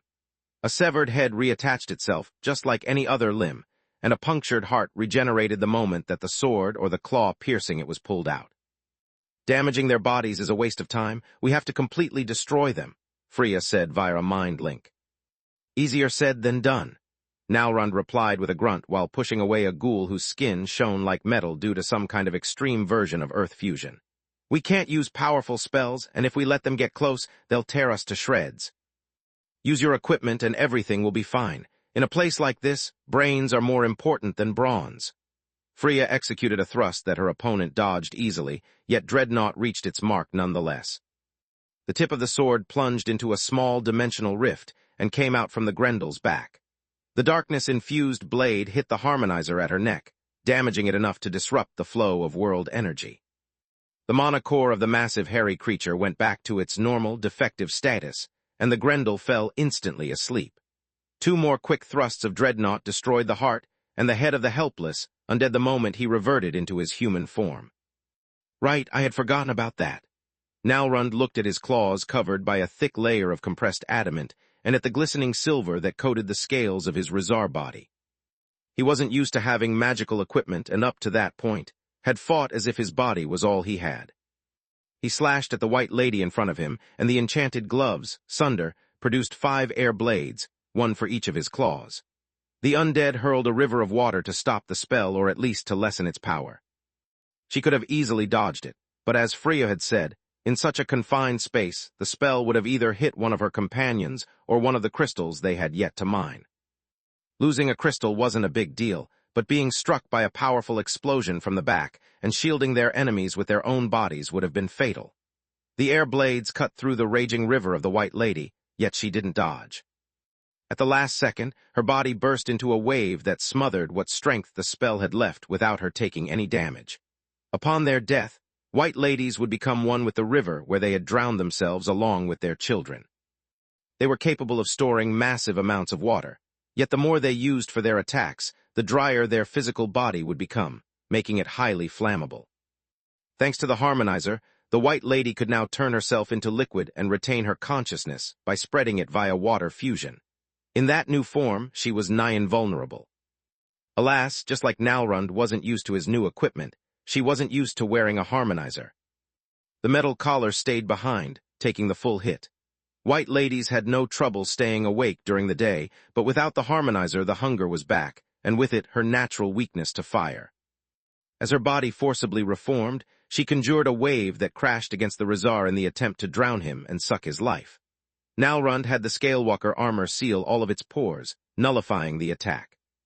The moment she regained her physical form, he needed but a Tier 3 lightning spell to set her ablaze. Chapter 1734, Perfect Cores, Part 2. Chapter 1734, Perfect Cores, Part 2. What's wrong with you idiots? Lekka roared in outrage as she assumed her chiropteran form again. We are now stronger than any other child of the Blood Mother has ever been, yet you've been cornered by 2 mere flesh bags. That's not a nice thing to say to someone you've just met. Freya blinked away to escape the 2 undead charging at her, while Nalrund tackled the 3rd. The ghoul bit and clawed to escape from his grip, but the adamant didn't budge. Cursing his bad luck, the ghoul took the mana blade he used for mining from his pocket and stabbed at the Rizar's neck. The pure mana cut through the enchanted metal and pierced the scales underneath, but it was too short to reach the flesh. Nalrund felt a painful sting, but nothing more. Thanks for the reminder, Nalrund said as 4 metal wings popped out of his back, and Sunder fused his claws into a blade over 1 meter, 3 feet, long. From such a close distance there was no way to dodge. The wings cut off the ghoul's legs and arms while the 2 blades hacked and slashed at the helpless torso. Siruk had been a black dragon, naturally attuned with air and darkness, and so was his weapon. Sunder's black blades shredded the ghoul until Nalrund found the heart hidden in the tight and turned it into ashes. Even the harmonizer couldn't recreate a vital organ from scratch, so the rest of the body quickly followed. The chiropteran and the Dullahan chasing Freya were infused with all the elements, and even though they weren't awakened, their physical prowess was evenly matched. By fixing the imbalance in the blood core, the harmonizer had bestowed upon Baba Yaga's children the abilities of an awakened violet core. They could now weave spells of all elements with their bodies and use all kinds of fusion magic. The chiropteran could move in every direction, walking on the walls and ceiling of the cave with the same ease as if it was the floor. Lekka's every move generated bits of darkness mixed with small spheres of lightning that relentlessly followed the human like a swarm of angry wasps. The moment the spell reached Freya, darkness would sap her strength while the spheres would cause her muscular spasms, making her easy prey. The second undead chasing her was a Dullahan, an undead born from the corpse of someone who had been unjustly decapitated. Even in death, their head was still severed from the rest of the body. The Dullahan threw his head against the ceiling, making it bounce to Freya's blind spot before firing bolts of darkness from his mouth and eyes. The human managed to survive only thanks to full guard and blink, but she failed to move on to the offense. The chiropteran kept chasing her relentlessly along with the magical swarm, and there was more. Dullahans were an oddity, even for the undead. Even though their head and body were doomed to never be attached again, they could never be kept apart. One could instantly blink near the other, making their movements unpredictable. More often the head would blink to the body to dodge an attack, but the opposite was possible as well. Freya had to be constantly wary of the possibility of the head conjuring the body and grabbing her before she managed to blink. If that happened, her dimensional magic would become useless. To make matters worse, the magical community had yet to discover what the weak point of a Dullahan was. Freya had to look out for the hulking figure stalking her, for the black and yellow swarm that filled more space of the cave with each passing second, and of the Dullahan's tricks. The smaller undead cast his spells from the body and the head at the same time, making it as dangerous as 2 different opponents. Air blades cut through the defensive barrier of the Featherwalker armor, opening several deep wounds on her body. The Dullahan surprised Freya by generating an electric arc between his parts while she was right in between them, trying to anticipate the trajectory of the head. The Tier 3 spell caused her a seizure that made her lose her focus, and with it, all the spells she had at the ready. The chiropteran jumped at her again, but this time Freya couldn't blink away. The humongous hand slammed Freya against the ground while the long claws pierced through her flesh. "You made me work quite an appetite flesh bag." The chiropteran opened her maw, bringing it to Freya's neck. "My treat, then." She shoved Thundercrash in the opened mouth, using spirit magic to pull the trigger from a safe distance. The mana tendril had the railgun's barrel point downward before firing the shot. The bullet made the chiropteran's chest explode like a balloon, and the recoil did the rest. Freya had aimed Thundercrash so that without anyone holding it still, the railgun would become the second projectile. The artifact hit the Dullahan's head, stunning it and sending it towards its body. This way it didn't matter who retrieved who, they would be in the same spot. Freya then recalled Dreadnought to her right hand, unleashing a river of darkness magic while the magic holding rings on her left did the same. The Dullahan had yet to understand what had hit him when the rain of spells turned him into dust. Nalrund stared at her in amazement, not knowing if he would have ever had the skill or the guts to perform such a dangerous move. "Please marry me," he blurted out. "Rejected. Let's start with a date and see how it goes," she replied while using Lifestream to heal her wounds and regain her strength. "I didn't mean I—" Nalrund kept stuttering, incapable of accepting either making a fool out of himself or Freya actually agreeing to go out with him. "No time for poetry, pretty boy. We have work to do." The moment she was fit to fight again, she turned around and rushed towards her friends without waiting for a reply. "You'll pay for the death of my brethren, traitor." In the middle corridor, Morok was literally against a wall. Typhos had used his wings to conjure all the world energy from their surroundings, using it to cast Tier 4 and 5 spells non-stop without triggering the mana crystals or spending his own mana. The tyrant had tried to counter the wings with domination, but it was a game that two could play.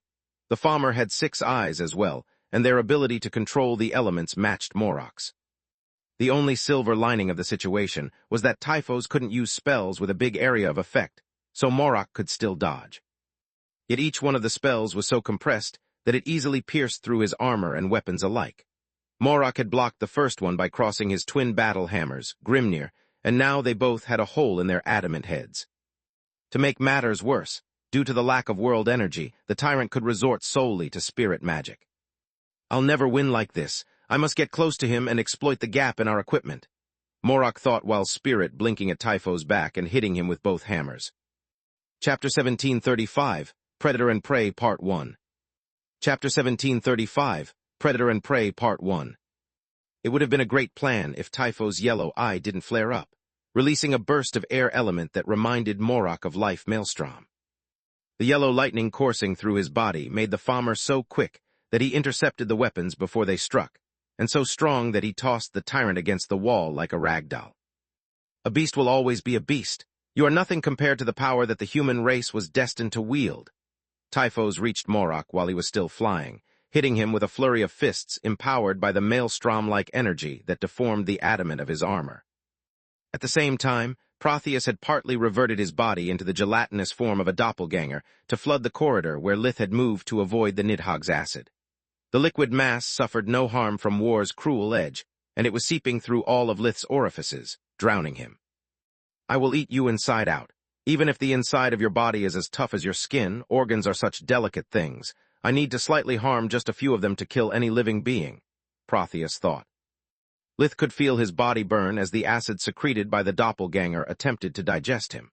His lungs were filled with jelly, and every one of his senses was dulled by the viscous mass trapping him, making it impossible for him even to understand where Protheus was. Yet Lith didn't need to know Protheus' position to hurt him. Lith just reverted to his Tiamat form, growing to a size that matched his enemy's. The doppelganger suddenly felt that something was wrong with him. A weird sensation that he had never experienced was coursing through his body, triggering his fight or flight instinct. For the first time in his life, Protheus felt pain. Touching Lith in his Tiamat form meant to suffer from his abomination touch.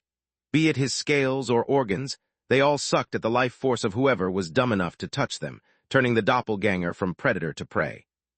By growing in size, Lith had increased the surface of his body that Protheus had to cover while also freeing his nostrils at the same time. The first speck of air he took in produced a black light that seeped from between his scales as it moved from his neck to his chest. The void flames cleansed the lungs, heart, and windpipe of the doppelganger's gelatinous body before coming out of Lith's mouth. The black flames worked their way up to Protheus' arms, forcing him to cut them off before they infected the rest of his body.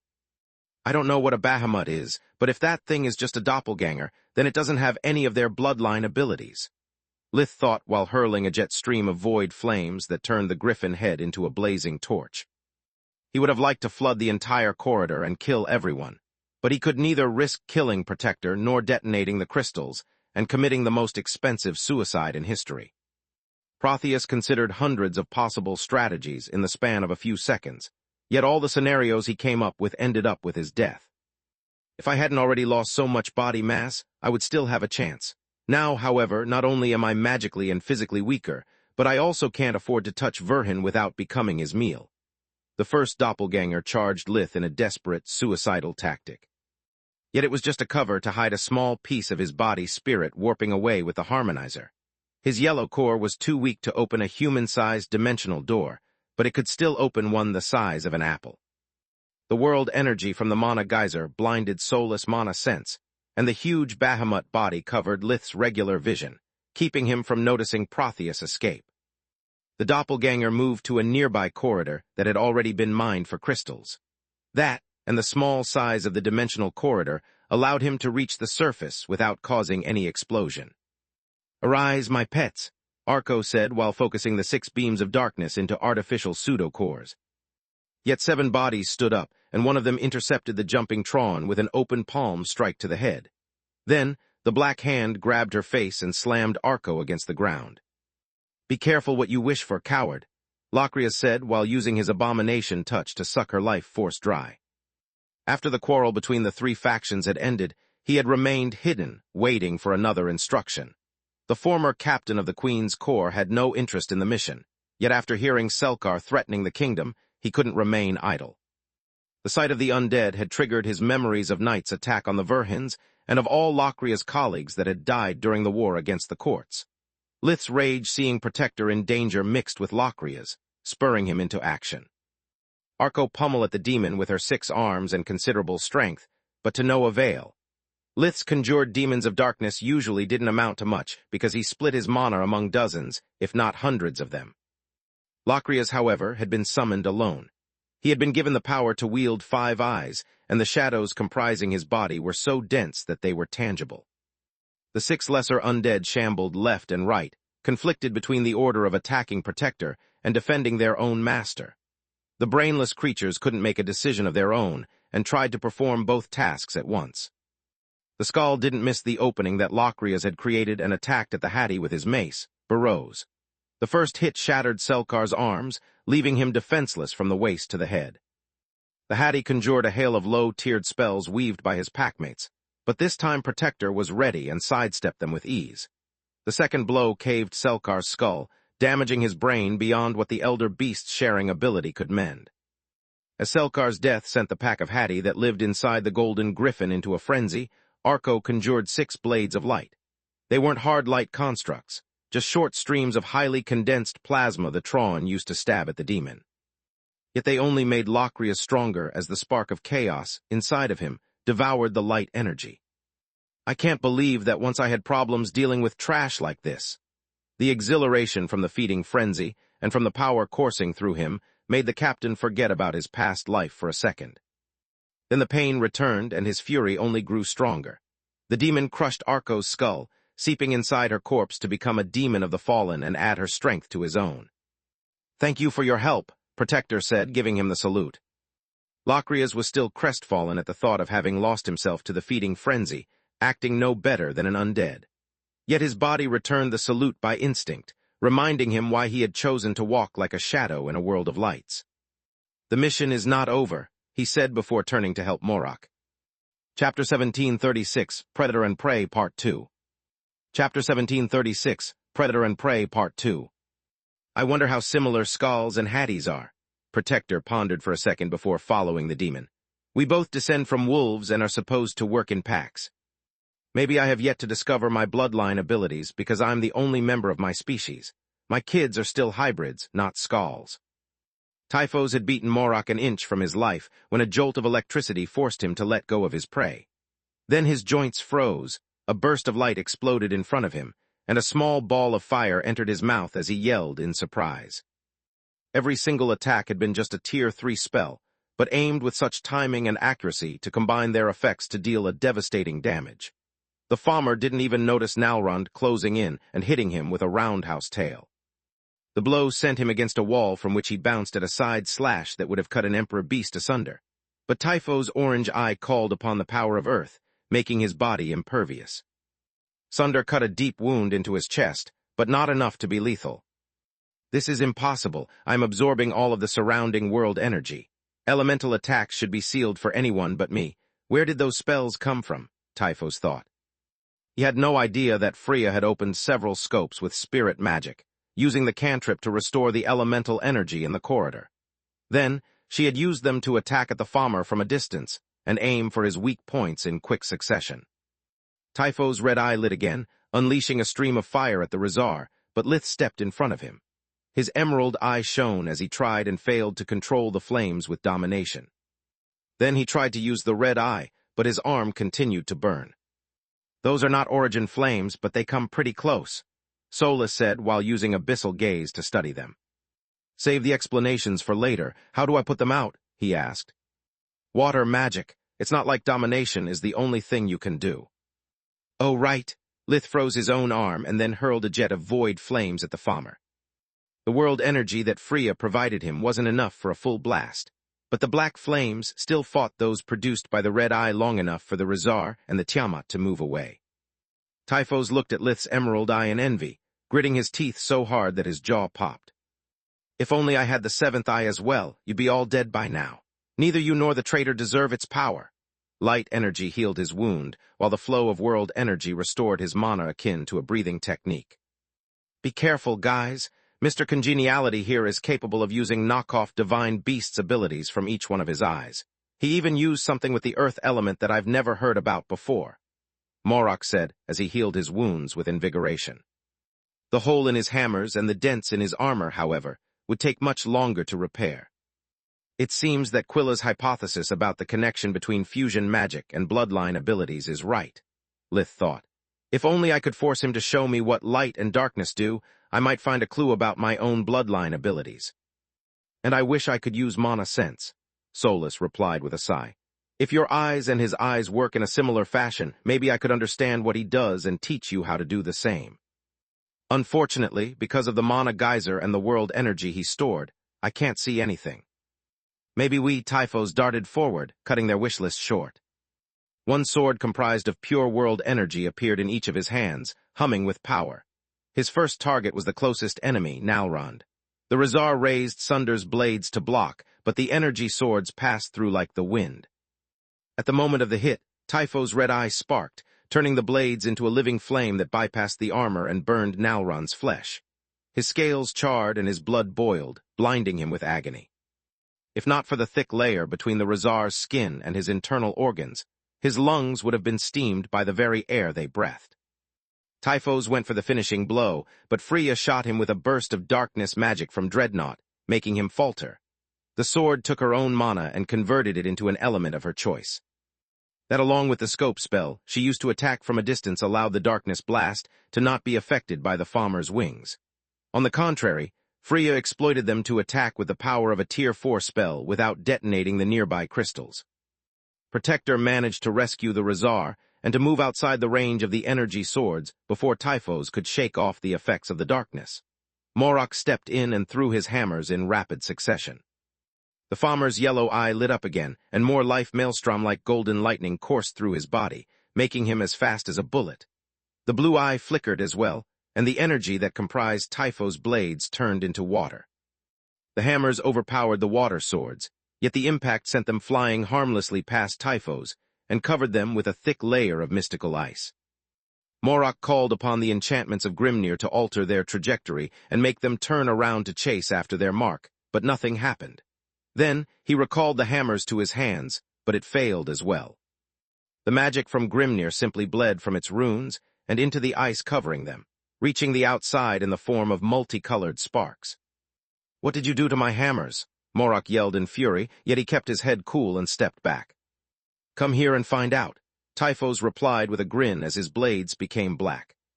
Another burst of golden energy coursed through the farmer's body as he bolted at Lith, who could only spirit blink away. Typhos snarled and moved on to Locrias, who failed to react in time. The black blades infected the demon with entropic energies that triggered the spark of chaos inside of him. Locrias screamed in agony as his body imploded, and his soul was forced back into Lith's feathers. "Why isn't this thing still charged?" Freya yelled, exasperated by her own helplessness. "Isn't that blood?" Lith looked in horror at the guts-covered railgun. "Do you really think that electricity can build up while the barrel is wet? You just wasted a bullet." Freya cursed her stupidity before cleansing Thundercrash with small pulses of darkness magic. "This is bad," Solus thought. "We can't use Tier 4 spirit spells or above without triggering the crystals. Origin and Void Flames are too weakened to be useful, and our enemy can bypass or neutralize our equipment at will." "Yeah, that and the fact that he seems to be capable of using all kinds of Guardian's abilities doesn't help," Lith telepathically nodded. "This place is the perfect battlefield for a creature like that." Chapter 1737, Tyrannical Power Part 1. Chapter 1737, Tyrannical Power Part 1. The mine empowers Typho's best abilities and neutralizes ours at the same time. Not even Falul could defeat him in here and would be forced to wait for him outside the mine. Or better, the old Falul couldn't. Now both she and we can. The gloves of Lith's Scalewalker armor became thicker, and a series of small crystals, each of a different color, appeared on his knuckles. Typhos swung his elemental blades at the Tiamat in an overhead slash, and much to his surprise, he blocked them. The dense darkness energy deformed near the hands of Menadian due to the conflicting willpowers fighting for its control. The 6 colored wings of the farmer worked akin to the hands, granting Typhos control over the world energy. When two similar powers collided, the decisive factors were the skill and focus of their users. The elemental blades were akin to a rope in a tug-of-war. Each end had a different master that could touch them without suffering any damage.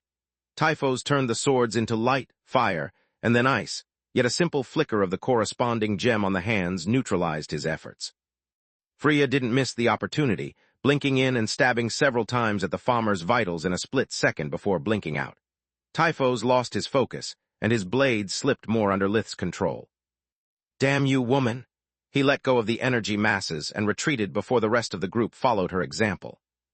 Had he waited any longer, Lith's energy signature would have overtaken the blades, and all the mana that Typhos had put into them would have been used against him.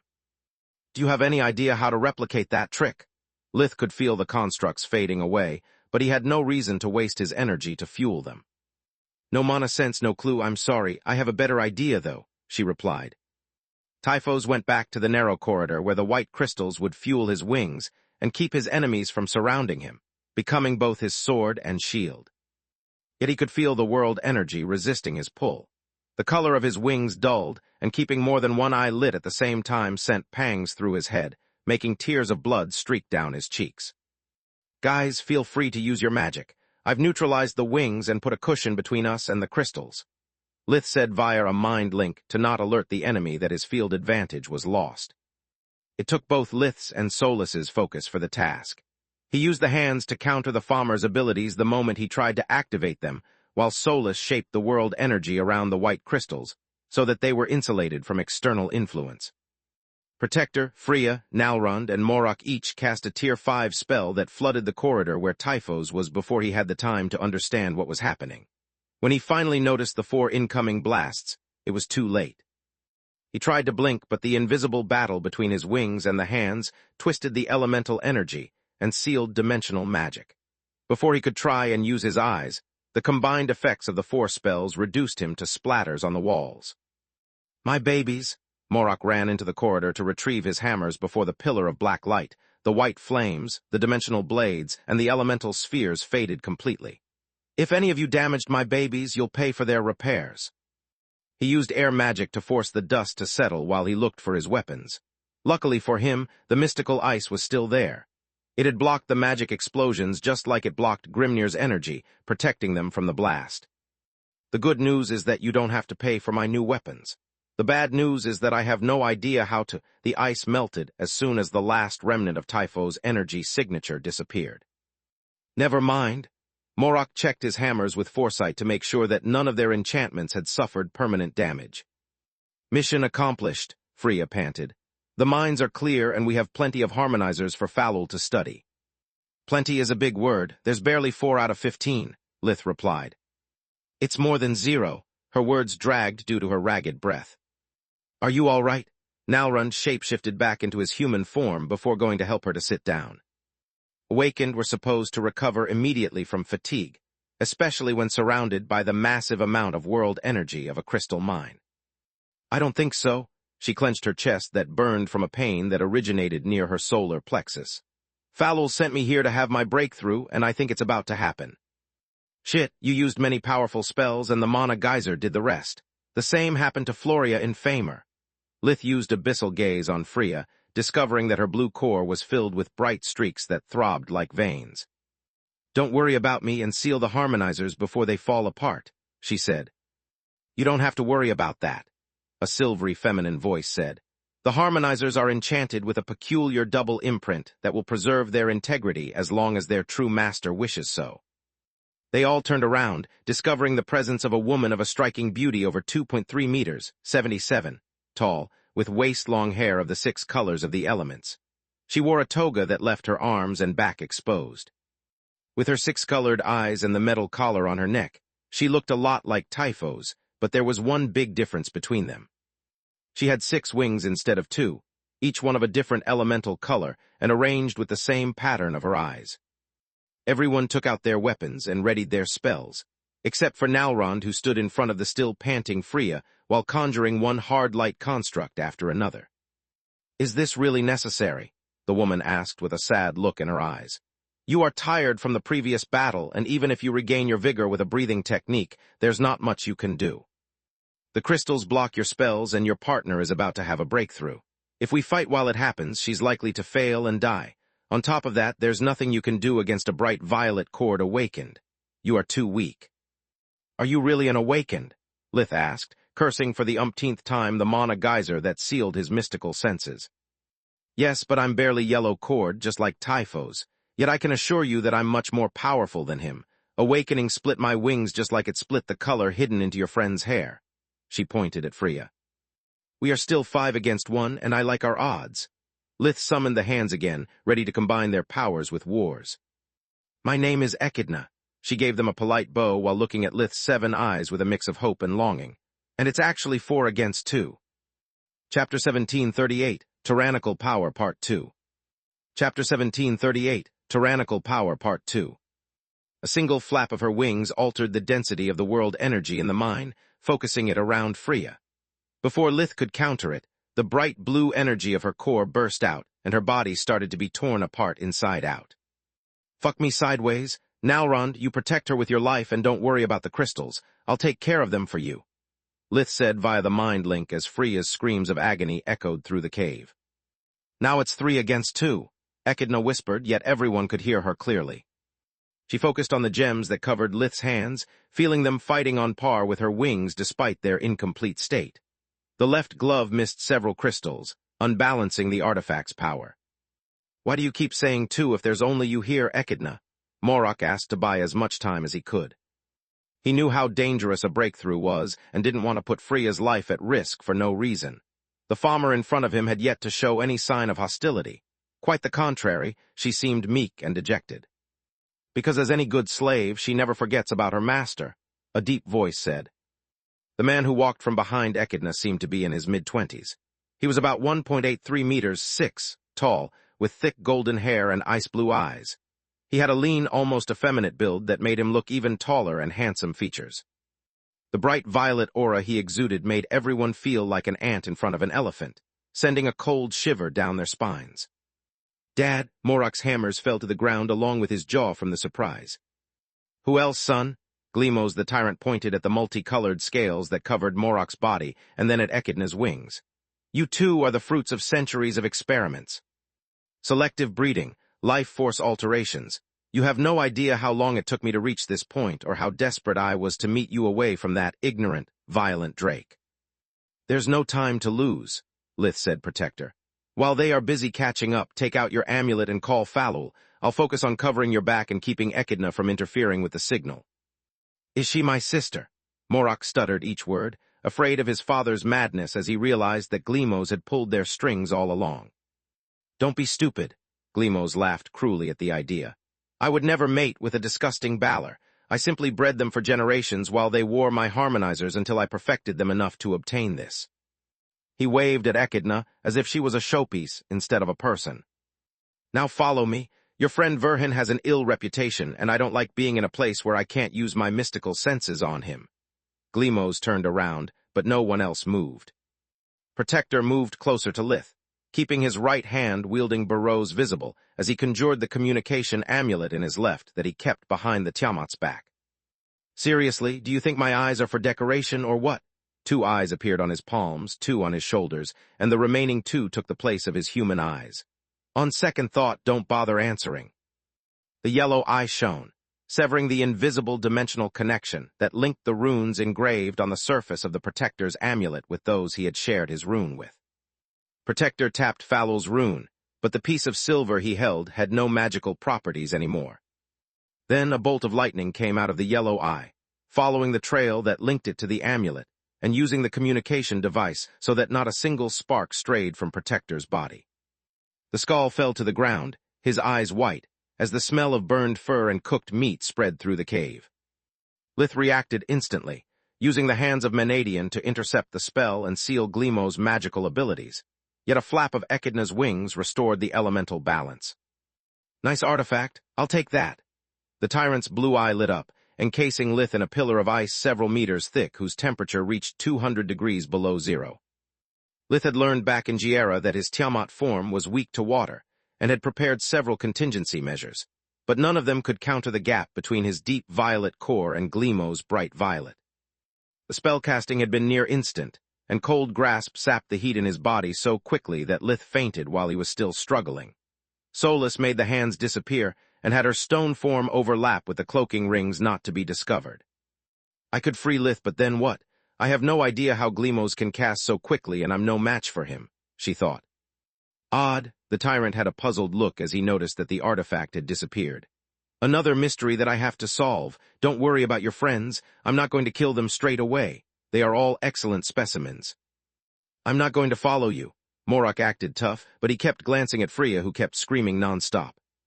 The body refinement had reached the bones, cracking them into bits to squeeze out the smallest of impurities. Her agony was blinding, but nothing compared to what would happen once the process reached her organs. "Please don't act as if you have a choice." Glimos' silver eye shone, overtaking all the constructs that Nalrund had painstakingly erected and shattering them at once. Domination replaced the Razar's energy signature with the tyrant's so that when the shards pierced the body of their original caster, they were no different from real blades, turning Nalrund into Swiss cheese. "Remember, son, spells are energy, and energy does whatever we want it to do."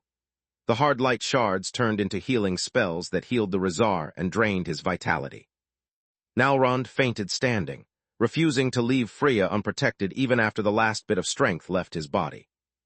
Morak had tried the whole time to use his own domination to stop his father's, but the spells were too fast, and his willpower seemed to hit an iron wall whenever he tried to take control.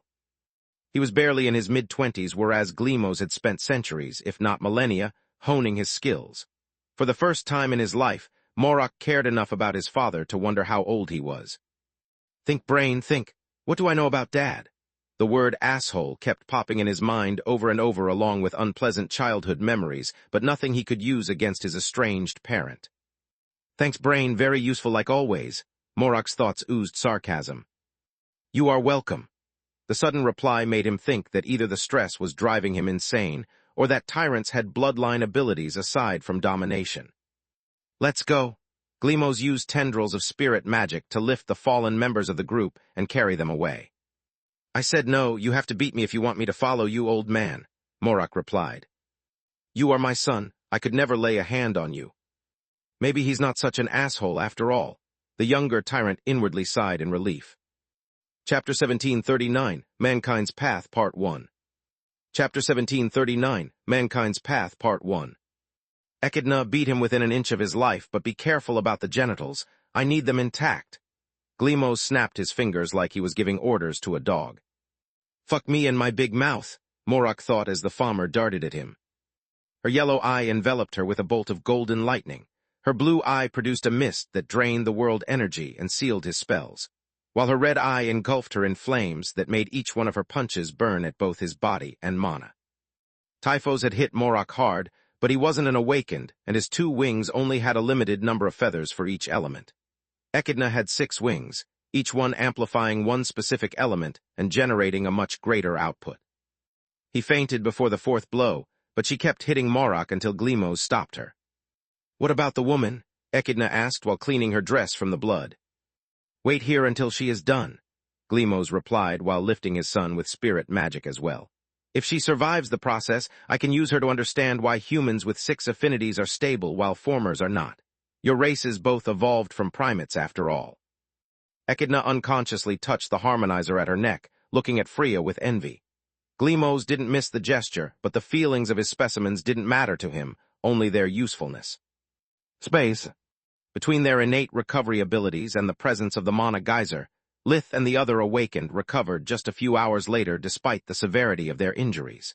Freya was still unconscious due to exhaustion, but was otherwise as fit as a fiddle. Nalrond instead was in dire need of food. His body had self-digested to heal the wounds and kept doing it in order to survive. Without nutrients, healing made him weaker instead of stronger. "I wish Quilla had shared with us her injection spell." Solus was free to move, but there was little she could do without the risk of alerting the tyrant. Glimos had shown to have keen senses even in the mines, surrounded by world energy. Activating the dimensional pocket or casting any spell without a precise idea of how to escape his detection would have been suicidal. The tyrant had brought his prisoners into an upper floor, where no crystal grew and a complex set of arrays drained the energy coming from the geyser, using it to fuel the lab he had set up. Thanks to the magical formations, Solus's mana sense worked again, but so did life vision and whatever finer mystical sense Glimos might possess. Lith and the others were chained to the wall with the Council's upgraded version of Odi restraints. The shackles attuned with the life force of their wearer and blocked every attempt to use magic or even bloodline abilities. Solus could have easily opened them, but she still had to find an answer to the question. Then what? While her companions were unconscious, she had watched Glimos examining them one by one with his breathing technique. He had taken a lot of notes, especially about Lith and Freya. After every session, he moved to Echidna and the stretcher where Morok lay to try and spot the differences with the previous specimens. Solus had been busy leaving Lith's side whenever Glimos closed in to avoid the effects of his breathing technique while also formulating a plan to escape. She now had dozens of them, but none would work in the presence of the tyrant. "When the heck does he leave?" she thought in frustration. "This is the perfect place to spirit warp us away, but domination would burst my gate, and alone I'm no match for him, not even with the hands of Menadian. I need a diversion." About 2 hours after their capture, Morok stirred on the stretcher. "You are finally up, son," Glimos said. "I have prepared a good meal for you. You need strength for the next set of experiments."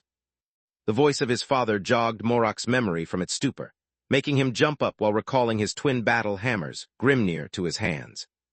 "Do we really need to waste more time like this?" Glimos didn't even turn around and kept setting the table. A square oakwood table lay in the farthest corner from the prisoners.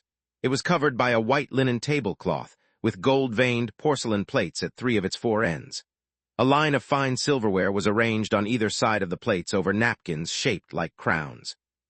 Morok noticed that his wounds had been healed, his hammers had self-repaired unhindered, and that his stomach was empty.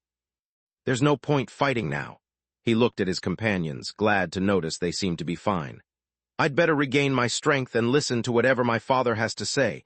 With a bit of luck, I can exploit whatever he is plotting to get us out of here." "Excellent choice," Glimos nodded, gesturing to Morok and Echidna to join him at the table. "We should have had this talk right after your awakening, but that brutish Drake kept you away from me. I can't wait for the moment when the Council puts Adjetor to trial and executes him." "Why should they do that?" Morok wanted to snarl, but his plate was suddenly filled with a steaming stew of freshly cut vegetables and prime cuts of meat whose scent made his mouth water. "Because I meddled with more than just one of the unproductive mines in his turf, and I left more than enough proof to frame Adjetor for the practice of forbidden magic." Glimos grinned at the thought of the Drake chained like the beast he was. "It was you?" Morok dropped his spoon in surprise, but Glimos caught it with spirit magic before it splashed in the stew and dirtied the table. "Of course it was me." I needed Ageter to be so busy that he would send you out. It was the only way to have our conversation away from prying ears. On top of that, performing my experiments on the turf of someone else gives me plausible deniability when they get discovered. People like Ageter and Falul will have a lot to explain once we are done here. When the council is done with the investigations, they will be considered either incompetent fools or ruthless criminals. Best case scenario, they lose their status of regional lord.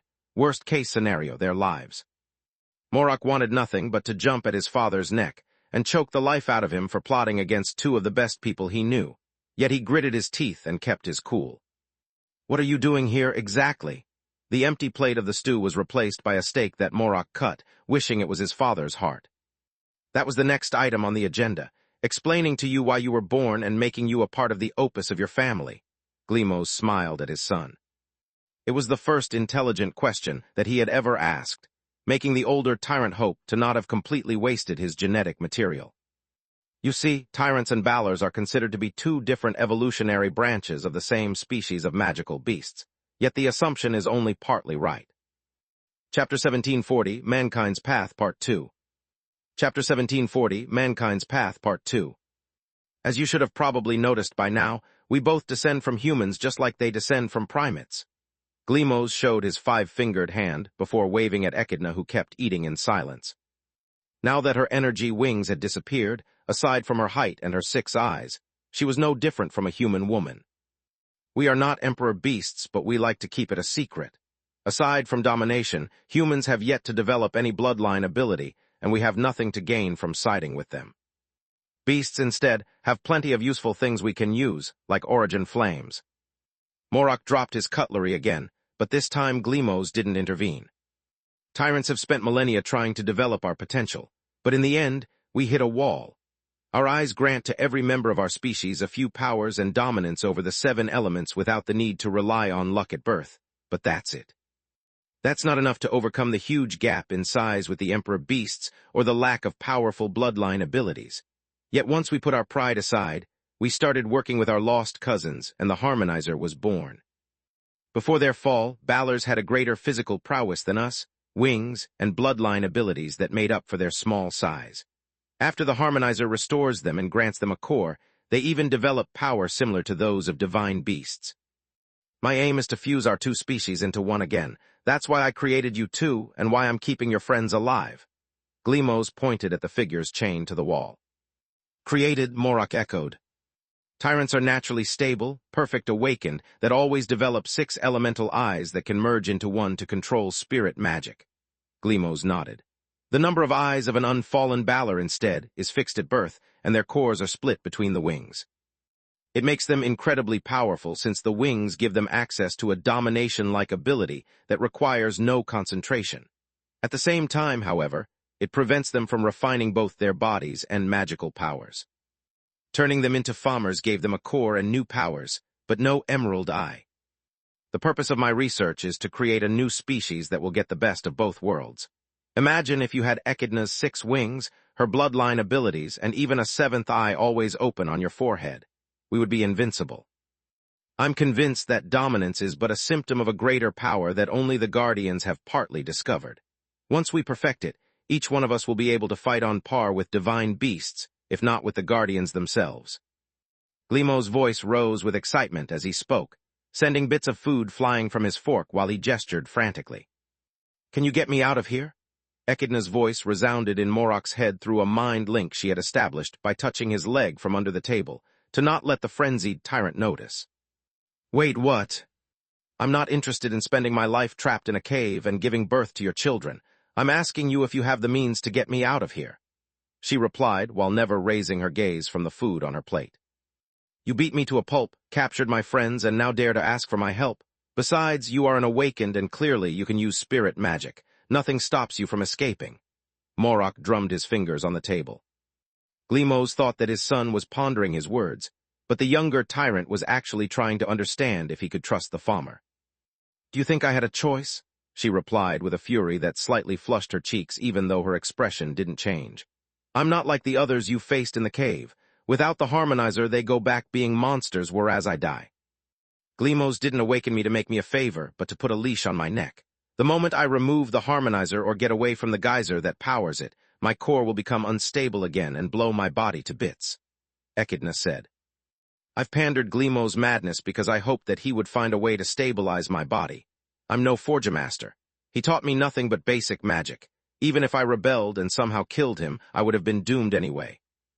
Morak felt sympathy for her, yet he didn't tell her that he was no Forgemaster either, nor that it would probably take years for anyone but Gleemo's to find a solution to her problem. "What's your answer?" The silence had lasted too long, making Gleemo's wonder if his son was actually mulling over his words, or if he was just too stupid to understand them. "First, you asked no question," Morak replied.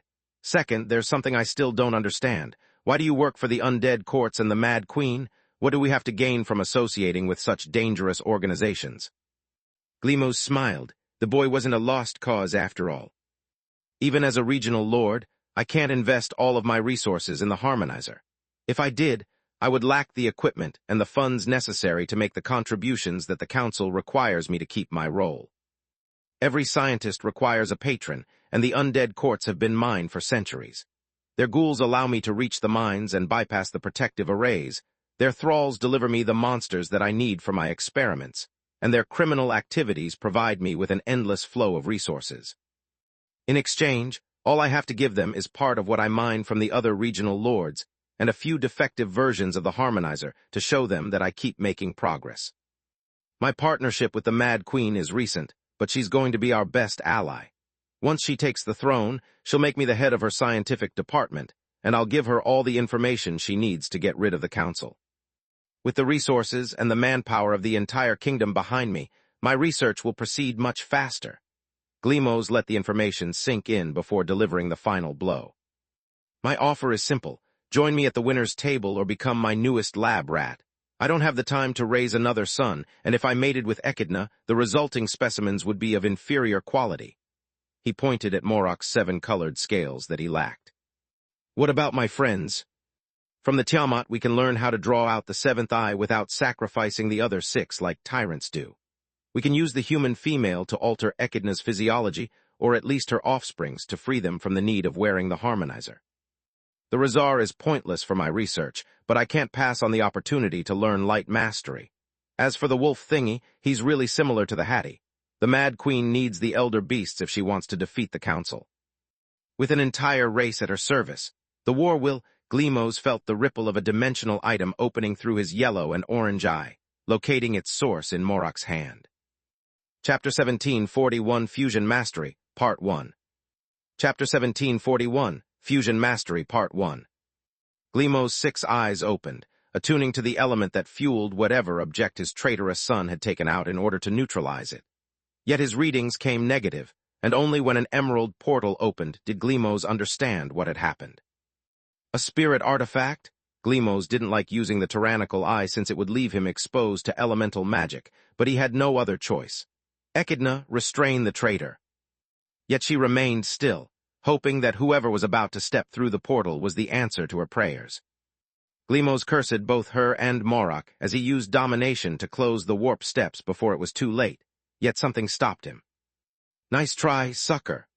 Falul the Hydra stepped entered the room in her humanoid hybrid form, all of her eyes ablaze with emerald energy as her domination countered the tyrants and kept the dimensional tunnel stable. She wore the hands of Menadian on her heads as crowns, with each elemental gem placed on the head of the corresponding color. Falul used the artifact to boost her innate abilities and neutralize the defensive arrays of the lab at the same time. "You have come to your death, Hydra. You can't hold my defenses and fight me at the same time. You may have 7 heads but only 1 mana flow," Gleemo said. "You are right, beating your ass is my job." The human form of Ajeter, the Drake, appeared right behind her, making the tyrant's heart skip a beat at the thought that more reinforcements would follow. "Are you insane? If you reveal the existence of domination to the council, your species will kill you. Are the lives of a few apprentices worth your own?" Gleemo's gave up on the tyrannical eye, splitting it into 6 and readying for the battle. When the portal closed behind Ajeter, the tyrant sighed in relief just to furrow his brows in surprise. "I haven't revealed it to the council, just to a trusted friend." A snap of her fingers opened the shackles that bound Lith and the others. "Only an idiot never shares, and only a fool would break into an Awaken's lair alone." Glimos ignored the provocation, aware that the Hydra had mentioned his previous defeat at the hands of the Drake just to cloud his judgment. "How did you know I was behind this?" he asked. "We didn't," Ageter replied. "But I found it suspicious that the monsters would make mistakes that allowed us to discover their presence only when I was too busy to personally deal with them.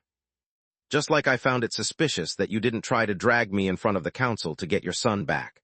I didn't awaken Morok, and coming from your bloodline, you had solid arguments to become his new mentor, yet you didn't do anything. It was almost as if you wanted to stay away from your son so that in case something happened to him, no one would have suspected you. I had no reason to assume your involvement in the monster incursions, but I knew you were scheming something to get to him. That's why I gave Morok a spirit warp terminal." "I underestimated you, Lizard." Glimos' eyes shone, activating the full force of the arrays while readying himself to take control of any spell that Ageter may throw at him. Falul beat him to the punch, conjuring 6 elemental sealing arrays that surrounded the room, turning off Glimos' magical formations within them. The tyrant then used domination to remove the interference of her arrays, but the Hydra countered it with her own. Yet Glimos could fully focus on domination, whereas she also had to deal with a complex set of powerful arrays, fueled by the mana geyser below. Even with her 7 heads and the hands of Menadian supporting her bright violet mana core, there was only so much she could do. Echidna could feel the tides of the battles through her wings and jumped at Glimos to help those she assumed were her rescuers. The tyrant reacted by releasing an emerald pulse from his palm that sent her crashing against the wall with a broken spine. "Stupid kid, as long as we are surrounded by elemental sealing arrays, your feathers are good only to stuff pillows and your eyes are but a mere decoration. Without them, you are no stronger than a regular awakened," he said while increasing the pressure on the Hydra. "Thanks for the help, kid, but this isn't your fight," Falul said while her knees buckled up. "It's mine," Ageter bolted forward, his body infused with the full power of elemental fusion. His form shifted from human to that of a hybrid covered in sapphire blue scales, with a white horn coming out right above the slits of his nose, and razor-sharp claws that slashed at Glimos. The Drake's mass was much greater than the tyrant's, but while the former wasn't used to a humanoid body, the latter had spent centuries learning how to deal with bigger and stronger opponents. He moved his 6 eyes to his chest to keep using domination against Falul, while also keeping himself ready to form the tyrannical eye. The Drake had cast several Tier 5 spirit spells, yet he couldn't risk gifting them to the tyrant.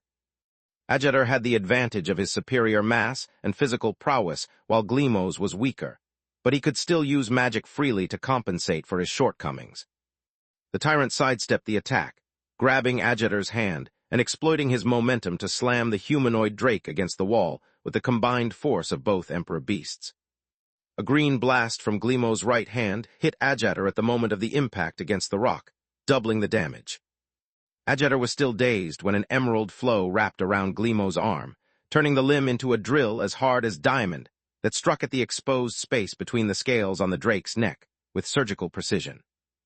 Morok and Echidna gasped in horror as the tyrant's arm disappeared up to the elbow into Ageter's body, sending blood spurting throughout the room. Glimos screamed in triumph until he noticed that the blood was his own and that his arm hadn't pierced through the Drake. It had shattered along with the spirit spell so quickly that he didn't have the time to feel pain. "Since you trusted me enough to show me the secret of your bloodline, Falul, I'll show you the technique that the father of all dragons left to his firstborns, the Drakes," Ageter said. "Gravity fusion doesn't just make us lighter or heavier, it can also alter our density like this." The energy of the 6 elements coursed through his body, turning his scales white. Ageter then performed a simple right cross that Glimos had no trouble dodging. When he tried to redirect the power of the attack again, he felt like he was trying to uproot a mountain.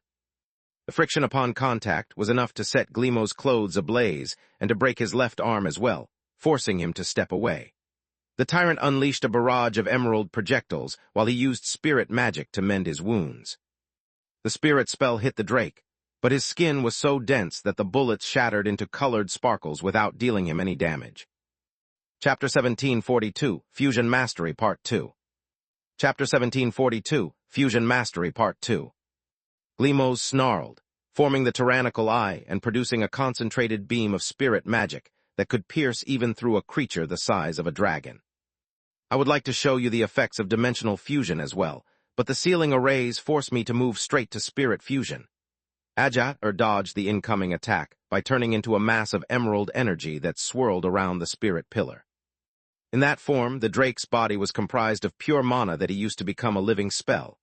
Ajatar had no domination, but he was now one with his spirit magic, making it impervious to Gleemo's control. First, he took the form of the Tier 5 spirit spell, Rainstorm, forming a storm of emerald lightning that bypassed the tyrant's protection by drenching him in water and cut his body with darkness-infused stone spikes. Light constantly healed Gleemo's wounds, sapping his strength, while fire turned part of the rain into steam that burned his throat and lungs, sealing his breathing technique. Then Ajatar turned into Starfall and generated a hail of small green meteors imbued with the power of all elements. Air gave them speed, light made them as hard as diamonds, while earth gave them physical mass that combined with gravity fusion gave to each fragment of the Drake's body the energy of a rocket. Fire made the meteors detonate, water made the fragments seep through Gleemo's armor, carrying the darkness along that burned at his skin like an acid. The tyrant spirit blinked nearby his rebellious son to use him as a meat shield, but the meteors blinked as well, swarming him from all sides and erecting a protective wall around Morak. Then Ajatar's energy form turned into an emerald waterfall composed of drop-sized blades that drowned the tyrant. Instead of flowing onto the ground, after hitting its target, the water circled back to the top of the cave and started the attack anew. The blades then turned into a fire tornado, with no pause in between the Tier 5 spirit spells. Thanks to spirit fusion, Ajatar was a living mass of mana that had no need to weave spells. He just had to think about a specific shape and a particular effect that he wanted the elements to exert to make it happen. In that form, all of his spells were instant and flowed one into another with the speed of thought. Gleemo's used body casting to conjure as many spirit shields as he could, but between the initial damage that his body had suffered and the unknown technique that Ajatar employed, his body was quickly ripped to shreds. Gleemo's was used to subduing weaker opponents with the power of his core, and killing those with a greater mass than him by combining redirection techniques with domination. Together, they allowed him to turn the physical and magical power of his enemies, even their bloodline abilities, against them. Yet Ajatar's core was as powerful as Gleemo's, and in that energy form the Drake had no weak point that the tyrant could exploit. Gleemo's died cursing the unfairness of fate that had bestowed upon the descendants of the Guardians almighty bloodline skills, and nothing to the rest of Magur. Little did he know that spirit fusion could be learned by anyone, and that it was far from being flawless. In that form, Ajatar took damage when hit by an attack or defensive spell, when hitting the enemy, and even when he collided with the dust floating in the air. Sure, once his body became a living mass of destructive energy, his spellcasting time neared zero, and he became capable of nigh-instantly adapting to any strategy his enemy employed. But it also meant that with every speck of spirit magic he consumed, he would also lose part of his mass. To make matters worse, in that form an awakened couldn't stimulate their core to produce more energy nor use any form of magic besides spirit magic. Last, but not least, a great part of the energy produced by converting his mass was retained to keep his mind working and to have a bare minimum body to return to. It made the process highly inefficient, but without such a precaution, spirit fusion would have just produced an enormous blast that would have killed enemies and friends along with the caster. When the Drake returned to his physical form, he was starving. He had lost so much of his body mass that it would take him a few days and several cows to recover. Yet all that Morak and the others saw was the triumphant return of the lesser dragon. All of his wounds had disappeared, and Ajatar's breath was normal. There was no sign of fatigue from the battle, making his victory look overwhelming. "That was so cool, Master Ajatar," Morak said. "I knew that I did the right thing choosing a love guru as my mentor. When are you going to teach me all the fusion stuff from gravity to spirit?" "How dare you belittle my work? I'm much more than a collection of dating advice," the Drake said in outrage. "Maybe, but until now I stuck with you mostly because of your experience with women. After seeing you fight, you've gained a whole new level of respect from me." Morak gave him a polite bow. "Kids," Ajatar sighed, "always putting brawn before brains." "What about your teachings?" Morak insisted. "Yeah, what about that sharing we mentioned before?" Falul said while checking on her disciple's condition. "That will be a fat no to both of you. I'll pass down those techniques to my heir and to those among my bloodline that I deem worthy," the Drake said, making them groan. I like you, kid, but you are not air material. As for you, Falul, you've shown me yours and I've shown you mine. We're even. I could teach you domination, she replied. Nice try. Fusion mastery has no perquisites, whereas I bet that domination depends on stuff like the number of eyes, heads, or streaks. Adjeter pointed at Freya, Morok, and Falul. I only have blue streaks, so domination is useless to me. Lith ignored the whole debate, rushing to the pile of lab notes that the late Glemos had written after examining the group. I have little interest in fusion mastery, while Glemo's hypothesis about domination being the key to access powers like Doom Tide or Life Maelstrom is too good to ignore, he thought. I think it's pretty far-fetched, Solus replied. Those abilities require mana organs that very few have. I find it unbelievable that species like tyrants and hydras never unlocked a single divine beast's power after practicing domination for millennia. What about Echidna, then? She used all of those abilities and even one we never saw before based on earth magic, Lith asked. That's because she is a Balor who developed a mana core thanks to the Harmonizer and who also evolved thanks to Glemo's experiments. She is an artificial species with unknown potential. It's the reason Glemos wanted her to mate with Morok, to pass those abilities onto their offspring and create the perfect fusion between Balors and tyrants. Solus put all the papers inside Soluspedia to prove her theory. Chapter 1743, Dragon Greed Part 1. Chapter 1743, Dragon Greed Part 1. After reading them, Lith discovered that all of Glemo's notes about him and Freya only drew comparisons respectively with Morok and Echidna. The late tyrant had focused solely on what allowed the Tiamat's seventh eye to manifest, and on how Freya's life force harmonized with the 6 elemental energies without becoming unstable. Thank you, thank you, thank you. Echidna ignored those idle chatter about sharing secret abilities and hugged Morok with joy, burying his head in her bosom the moment her wounds healed. With Glemo's death, the elemental sealing arrays were gone, and Echidna had used her silver wing to mend her broken spine.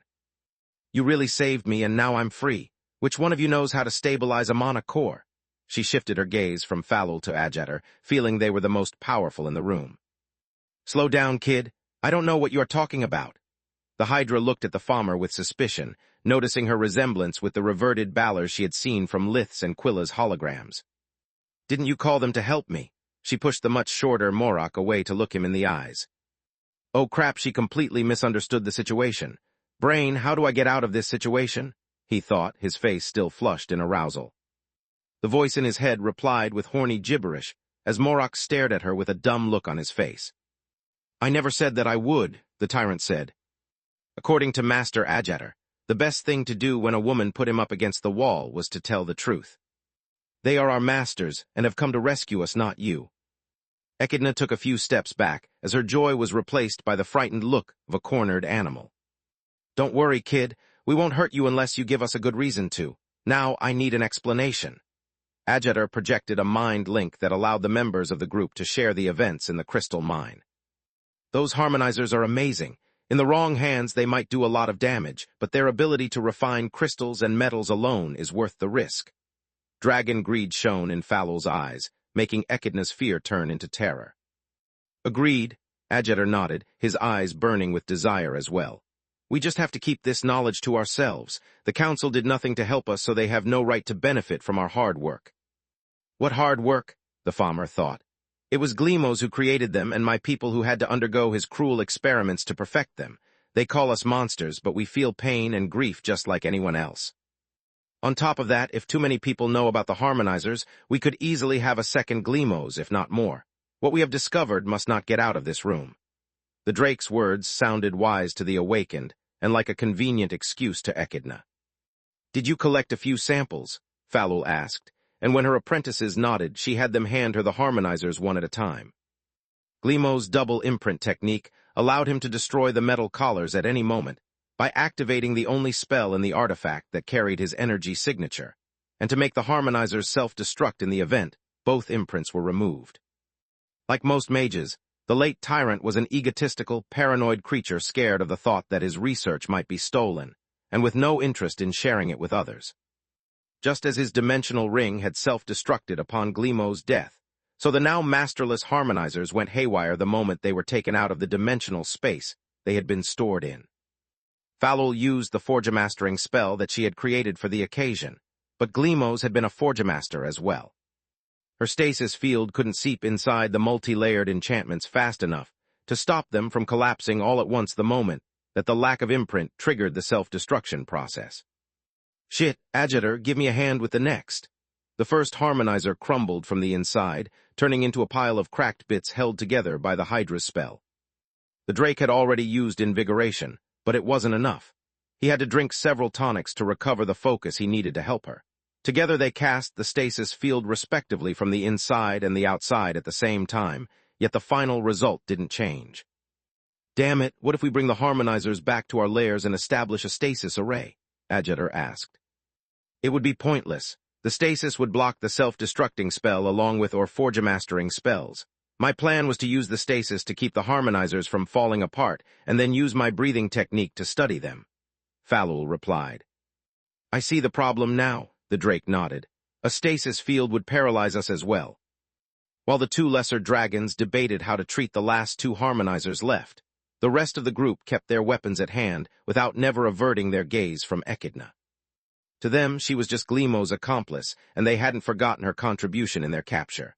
The farmer felt Magus crumbling under her feet. She was now surrounded by enemies, and her only hope to achieve a stable core had died with Gleemo's. Silent tears streaked down her eyes as she realized that everything was lost. Don't worry, Master Agitator is a great guy. I'm sure that he'll find a way to help you. Morok patted her arm. He was the only one to know her circumstances and tried to console her. Help me, the physical contact snapped her out of it, turning her despair into blind fury. I know dragons, they are creatures of greed. Those two don't give a damn about me, they only care about the profits they can make. Well, yes, but... They didn't bother asking me one single question. Echidna cut him short. They don't care about my core, only about this thing around my neck. Even if they manage to recreate harmonizers, they will either keep me a prisoner or kill me. They are even worse than Gleemos. Cut them some slack, okay? The only thing they know about you is that you helped my father with his plans. On top of that, monsters don't have a good reputation. They will keep you a prisoner only until they are sure that you're not a threat. Hearing his beloved teacher being compared to his father made any trace of compassion disappear from Morok's voice. And how long would that be? Months, years, decades. All the while they study my abilities with some self-righteous justification. How are they different from Gleemo's exactly? Calm down, we can work on two subjects at the same time, Falul said after losing the third harmonizer and hearing the quarrel. That's the problem, you keep talking about me like I'm a thing whereas I'm a person, Echidna lashed out. I endured Gleemo's experiments in the hope to be free and because they would benefit my entire race. I won't stand being at your mercy just to survive. I'd rather die than spend my whole life as a slave. Echidna needed but a thought to release the harmonizer on her neck. Chapter 1744, Dragon Greed, Part 2. Chapter 1744, Dragon Greed, Part 2. Falul and Agitator used tendrils of spirit magic to lock it again, yet the moment the delicate balance that kept the farmer's body together faltered, both Echidna and the harmonizer exploded. Blood, guts, and metal shards filled the room along with the multicolored sparks that until a second ago had been her mana core. What, why did she do that? We needed her as much as she needed us. Falul was flabbergasted. What do you mean, why? I told you her story. Calling her a subject was something so insensitive that not even I would have done it, Morok said in outrage. Even though he had known her briefly, he was aware that the farmer had lived the same life that he would have if Gleemos didn't abandon him as a kid. After his father's death, Echidna was the closest thing to a relative he had left. At least I didn't call her a monster, Falul replied with a sneer. Morok was about to answer that it wasn't an insult, just how the Balor's race was called when he realized how Echidna must have felt being called that way by the only person she still trusted. We should have helped her. Echidna was no different from me, just less lucky. If I ended up in the hands of someone like Gleemos or Zedros and after killing them you treated me like we did to her, I would have taken my life as well, Solus said, making Lith feel no better than Morok. That's not true. There was no proof her version of the facts wasn't just a sob story while you could have fused our minds to prove your good faith, he replied. I would have never let one of you imprint me because it would have meant becoming a slave again, she shook her head. Let's get out of here, please. Meanwhile, the argument between Morok and Falul had come to an end. Gods, I hate it when dragon blood turns us into insensitive jerks. the Hydra said. That poor girl was just a victim, yet I was too blinded by the prize in front of my eyes to give a damn about her. You and me both, Ageter replied. What's done is done. Let's save the last harmonizer for when we have devised a better spell. Also, we'd better check your mind before leaving. According to the early report, Gleemos had put harmonizers around the crystals, and there's no telling what their destruction might have caused. After cleaning themselves from the remains of the farmer, Falul and the others returned to the corridor where the fight had taken place. As Ageter had predicted, Gleemo's demise had triggered the self-destruction of all the harmonizers. Without them, the small red mana crystals that were growing in the already mined areas had exploded as well, leaving a large part of the mine barren. On the other hand, however, the remaining crystals were still either violet or white. The destruction of the artifact had inflicted them minimal damage that would self-repair thanks to the abundant energy from the mana geyser.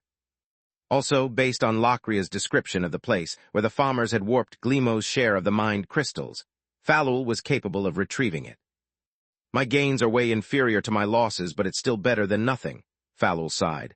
Let's get back home. We all need some time to think. Morak would have liked to joke that at least he had gotten rid of his father, and could now go out with Quilla without the worry of Gleemos trying to capture him, but his heart was still heavy. Even though he was a jerk, Gleemos was still my dad. I wanted him out of my life, not dead. Also, now I'll never know what he did to me and what the heck the voice inside my head is. Brain? He asked, yet this time no reply came. The group reached the upper corridors in a few minutes by flight, and then warped directly inside the Hydra's lair. Ageter and Morak left immediately, while Freya and Nalrund first had to return to lift the equipment they had borrowed. I can't get the image of the exploding farmer out of my head, Freya said while handing him Thundercrash.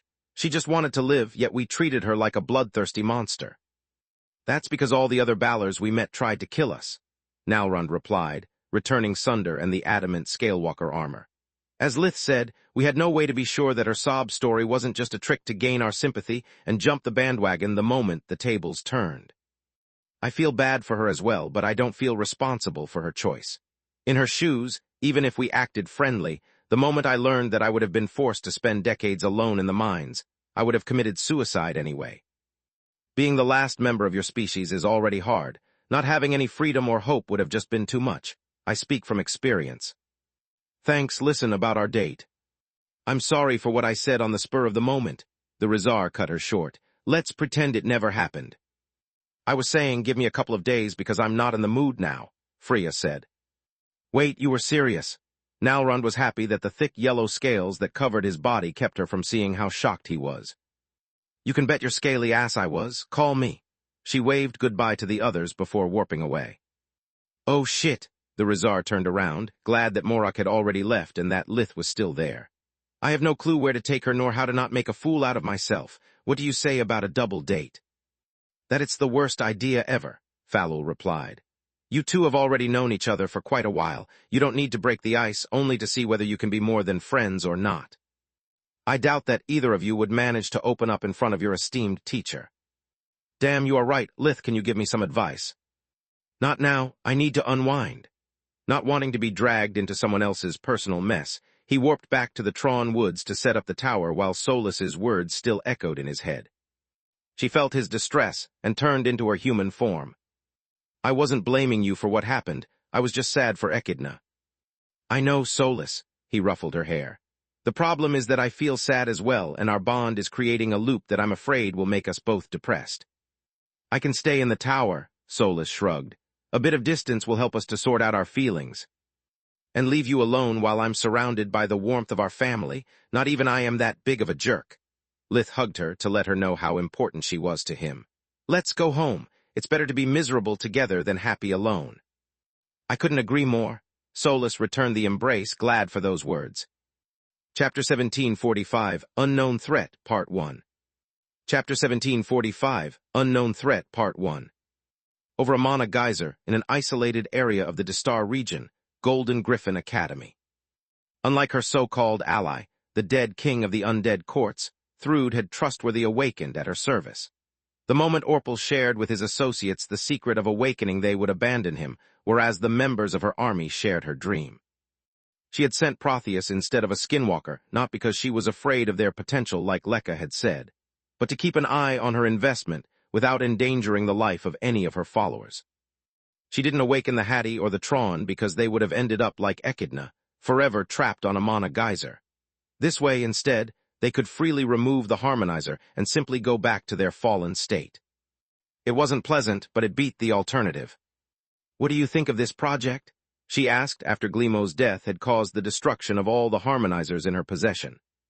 The tyrant had given his allies old models that were not only less efficient, but that would also crumble when examined with invigoration. There was no honor among thieves. "I examined the real harmonizers worn by the Farmers by using your forge-mastering spells while I pretended to mine for crystals, Mother. Gleemo's never thought that you would trust me with spirit magic or your personal spells, so he never suspected a thing." Protheus shared his findings with her via a mind link. "My personal opinion is that Gleemo's idea can work, but it will take centuries at best to complete it. Investing your resources in the harmonizers now would just be a waste of time. They will never be ready in time for the war." "My thoughts exactly," Thrude nodded, using water magic to write on a parchment everything they knew about the artifact.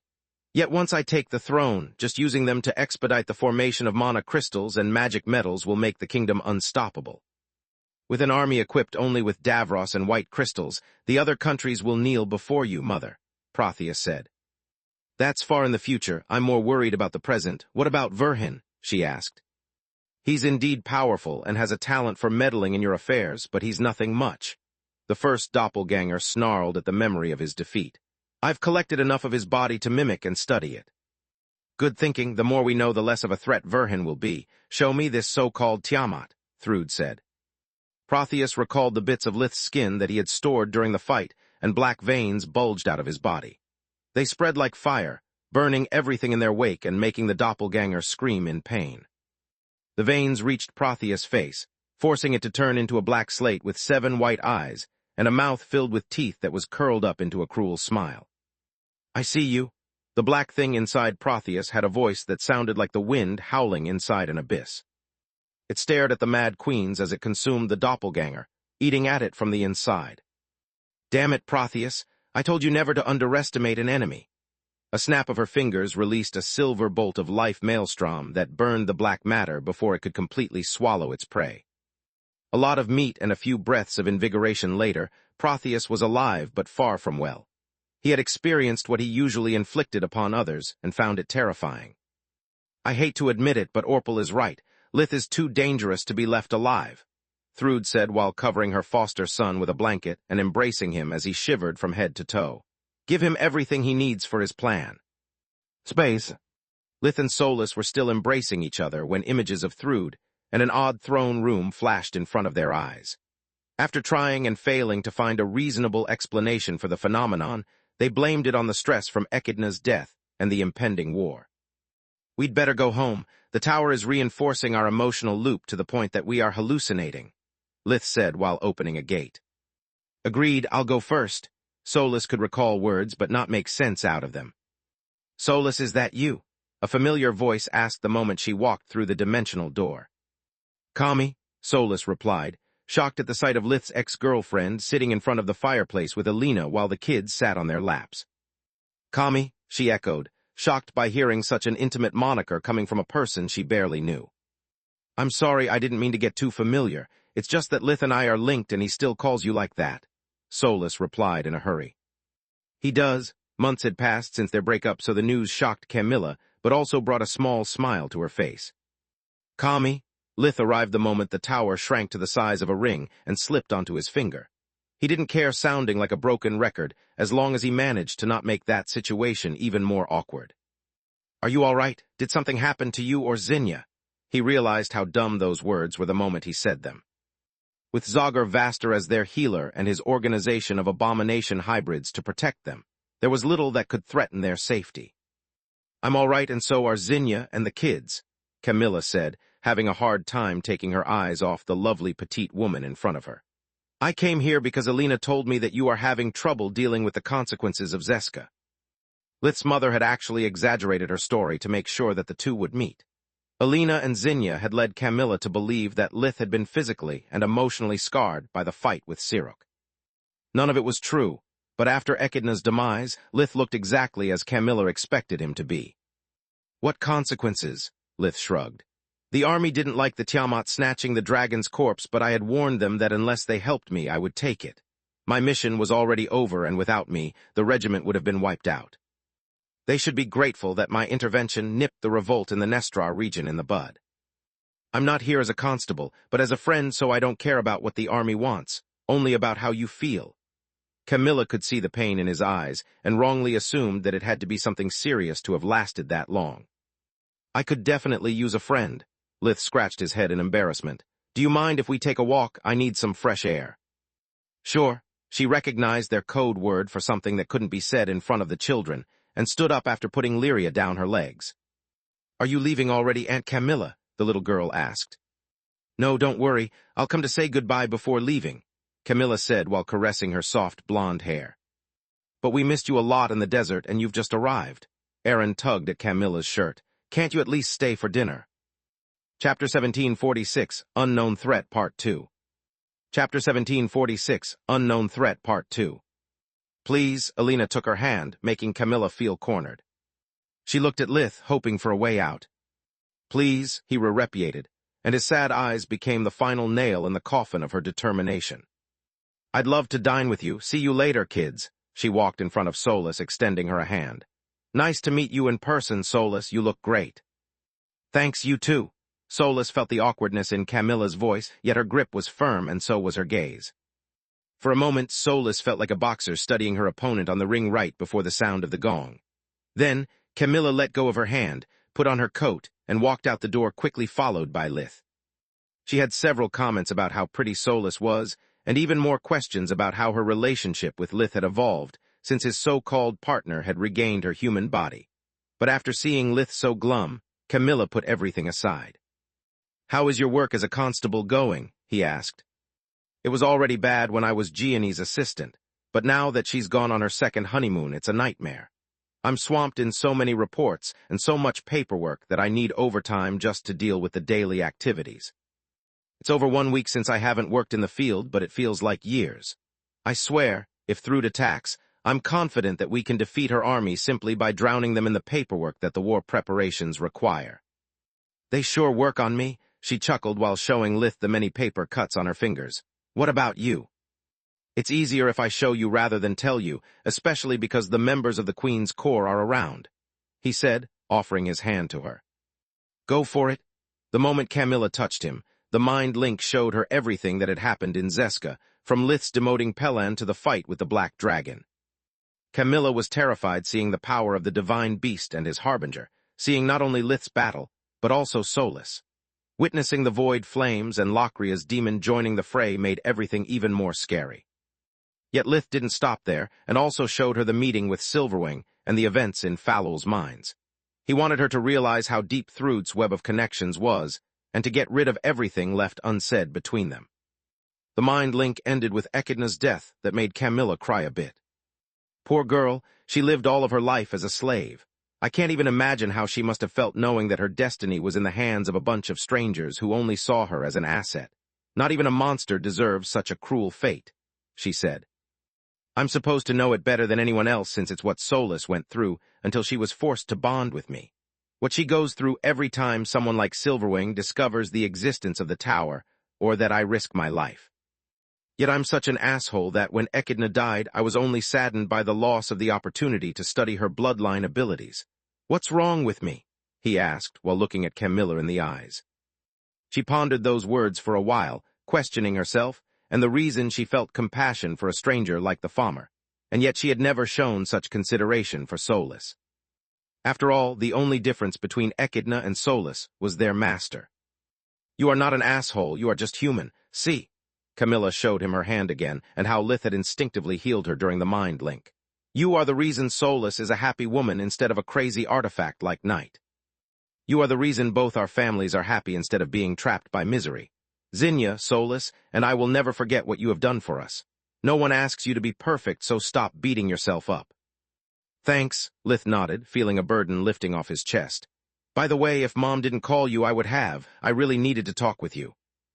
I'm glad she did. I had no idea how much I needed this talk, Camilla said, feeling lighter as well. Even though Alina lied through her teeth, she actually thought. Lith had no idea of the thoughts that were crossing her mind, so Camilla's words confused him quite a bit. He was certain that they were having a moment, but he couldn't understand the reason and was afraid of ruining it. "Don't get me wrong, I love having you around, but this is a serious matter that I needed to share with you," Lith said. "I know, and I'm glad you trusted me enough to do it." Camilla gave him the first dazzling smile since the day they had broken up, making him feel even more like an idiot for not stopping right there. "I'm not talking about Echidna, but about what the undead said to the doppelganger while they argued for the crystals." Seeing her smile disappear and turn into a puzzled expression made his stomach twist into a knot. Lith took her hand again, replaying a short clip of Lecca the vampire saying, "You've been sent here solely because your queen's precious freaks need a babysitter, and because she's scared of giving a harmonizer to a skinwalker. You are nothing but a pale imitation of what they could be if along with their core they regained their mind as well. All they would need would be a bite, and you'd have a new queen without even noticing." "Don't you understand?" Lith said, seeing Camilla too calm for someone who had grasped the situation. "Thrude not only has doppelgangers but skinwalkers as well, which means that creatures capable of mimicking anyone to perfection walk among us, ready to attack when we less expect it." "This doesn't make sense. Skinwalkers are slaves to their hunger and are impatient creatures. They could never stick to a plan for so long," she replied. "Have you forgotten about the slave array that earned me 2 weeks of quarantine just for being in the Golden Griffin for a few hours? Imagine what it can do on someone trapped there for days," Lith said. "Let's say that you are right." Camilla's mind went to constable mode, thinking how she would best employ such creatures in Thrude's shoes. It would explain why those who opposed the rebellion weren't executed by the traitors. After being freed, they are treated as heroes, and the whole Nestra region is in their hands. It would also explain why Thrude's plan in Zeska almost succeeded despite having involved only 2 nobles. They were probably aided by the skinwalkers disguised as guards, nobles, or whatever she needed to get access to the city armory. Yet there's something that doesn't add up. "I read your report and I've watched Manohar in action. You both examined all those involved, and yet you didn't spot any sign of the slave's spell. He is the god of healing, and you are an awakened. How is that possible?" she asked. Chapter 1747, Student and Professor, Part 1. Chapter 1747, Student and Professor, Part 1. "I thought about how could Manohar and I get fooled by the skinwalkers, and I think I know the answer," Lith replied. "You see, the life force is a 3-dimensional form of energy, yet when a healer looks at it, they only examine the surface because it's there that the signs of an illness or of a slave's spell can be found. Yet a skinwalker is different. They rearrange their life force to mimic that of their victim, folding and rearranging it until they match. It means that since their victims have no runes on their life force, the skinwalkers probably turn their own inside out so that when a healer examines them, they look normal." "Good gods, we need to alert the army and have every city official checked again," Camilla said. "Slow down. I said that I wanted to call you because you are the only army official that knows my secret. I have no way to share this information without arousing a ton of questions I can't answer." Lith could see the disappointment on her face. "I need you as a constable to bring this matter to the light without my involvement. Do you think you can do it?" "I'm a constable, not a healer. Requesting such a deep scan on trusted members of the kingdom requires an ironclad reason. What about asking for Vaster's help?" she replied. "The professor would be in my same spot. Too long has passed since we submitted our reports, and without a good reason, we can't go back." "Hold that thought." Camilla pressed her fingers on his lips to shut him up as a detail of the vampire's words echoed in her brain. The smell of ink mixed with her natural scent froze his mouth along with his body. "There's something even worse than enslaved impostors running the kingdom." She turned as pale as a ghost, pressing her palm on his face to not be interrupted by questions. "If you and Manohar failed to discover the skinwalkers, then there's no way the undead courts did." "Then ask yourself, how did Lecca know about the skinwalkers?" Camilla kept her hand in place until Lith's eyebrows rose in understanding. "Lecca knew because Thrude shared her plans with the undead courts, and the only reason she did that is that they are working together," they said in unison. Lith and Camilla kept walking and talking until Alina called them for dinner. They had spent hours trying to find a way to alert the kingdom of the impending threat, but to no avail. Without a source or proof, no one would listen to them, and even if they did, without knowing whom to trust, they risked alerting Thrude. They had no idea how close the Mad Queen was to completing her war preparations, and without a proper plan, they would just help her. revealing the existence of the skinwalkers, while they still had no way to quickly identify them like it happened, for the doppelgangers would have thrown the kingdom into chaos. Fear and paranoia would have driven people apart, compromising even the army's chain of command. Mages and soldiers would second-guess every order they received, afraid that their commanding officer might actually be an imposter. If Thrude learned that the army had discovered the presence of her skinwalkers before they had a spell to identify them, all she had to do to achieve a swift victory was to sacrifice a few of her pawns to fuel the ensuing chaos and strike at the kingdom while its ranks were divided. I'll do what I can from the inside. You alert Vaster. He's supervising the White Griffin's Light Department in the search for doppelgangers in the Distar region, so maybe he can help, Camilla said. When they returned home, the kids were playing with Solus. She had to hold the sage staff just to keep her body stable, something that Camilla didn't miss. Camilla stopped to look at her, finding it amazing that Solus had retained her sanity after being trapped inside a rock for years. Aunt Kami, you are back. Aaron dropped his toys and ran to her, quickly followed by Lyria. I've never lied to you, and I never will. She hugged the kids, and then Solus as well when she passed near Camilla to reach the table. I never got the opportunity to thank you for keeping Lith alive for all this time. You are an amazing person, Solus, and without you, Maugr would be a darker place. Thanks, I'll do my best. Solus was so surprised that she said the first thing that came to her mind, making Camilla chuckle. The kids were so happy to have what they considered the whole family reunited that they insisted on Camilla staying for the night, forcing her to leave only after they fell asleep. The following morning, Aaron, Lyria, and Alina nagged at Lith for Camilla not being there for breakfast, which made him leave for the desert way sooner than he had planned. He had to use the warp gate in the barn because Salark's tribe had moved to a new oasis where Lith had never been. He needed Salark to remove the imprint on the equipment he had borrowed and to split everything but sunder in their basic components. He wanted to improve the railgun and the armor while he had yet to finish studying the enchanted claw's power core. Back already? Don't tell me that after a little more than 1 month in the desert you can't live without your grandmother, Salark said, welcoming him and Solus with open arms. The womb of the Overlord was starting to show the first signs of the pregnancy, and so was the huge mahogany table that she used as a desk. Usually it was filled with paperwork, but now it was covered with empty food trays. Yes, he replied a little too quickly to be believable. I knew it, Salark stomped her foot, causing an earthquake and covering the sky with thunderclouds. I did all I could for you, and yet you visit me only when you need something. Why are you so mean to me? She started to cry, and so did the sky. The usually dry blood desert was now facing the first typhoon in over a century. Oppenheimer Almighty, I already have trouble with the mood swings of pregnant women. I have no idea how to deal with a pregnant guardian. Lith thought while bearing the hostile gaze of all those present in the room. Get a grip or the desert will not survive your social blunders, Solus replied.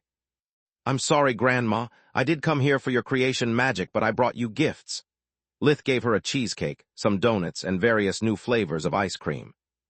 They were actually prototypes of sweets he had made for Solus's birthday, but he had to go to war with the army he had. How kind and delicious of you. Thank you.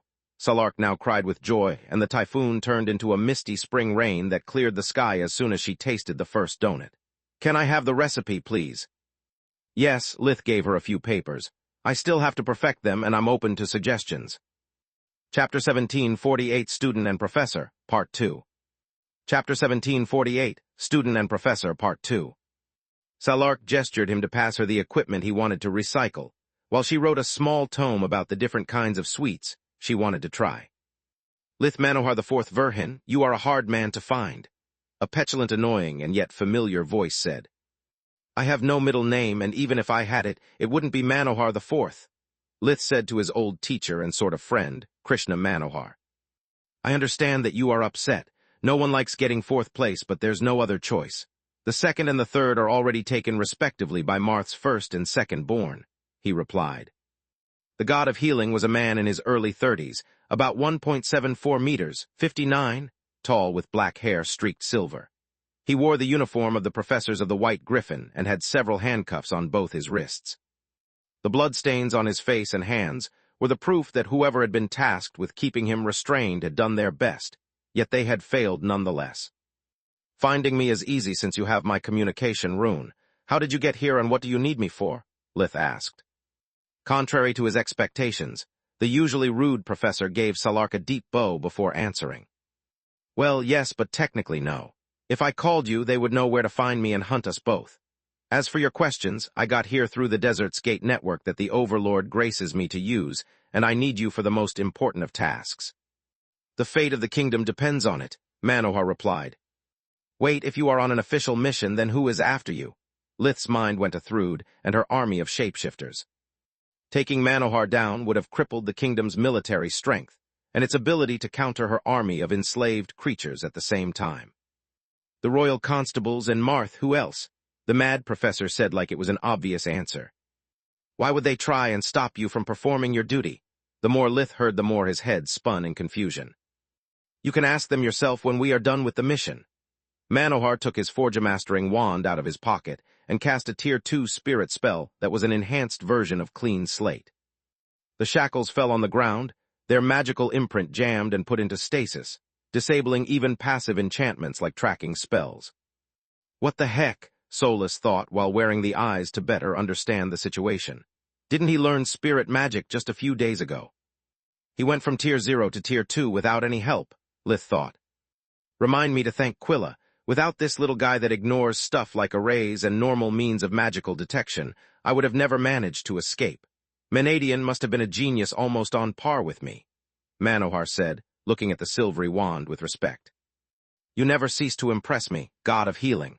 Salark shared their feelings of admiration. If you ever decide to be a grown-up and leave the kingdom, there will always be a place for you here. Thank you, your highness, but I have no intention to mess with perfection. He gave her a small bow, noticing for the first time the size of her belly. Congratulations are in order. He gave her another bow before shaking Lith's hand. I guess now your stay in the desert makes sense. Have you already thought of a name? Manohar would sound amazing, and it fits both boys and girls. It's not mine, Lith said while Salark laughed at his flustered face.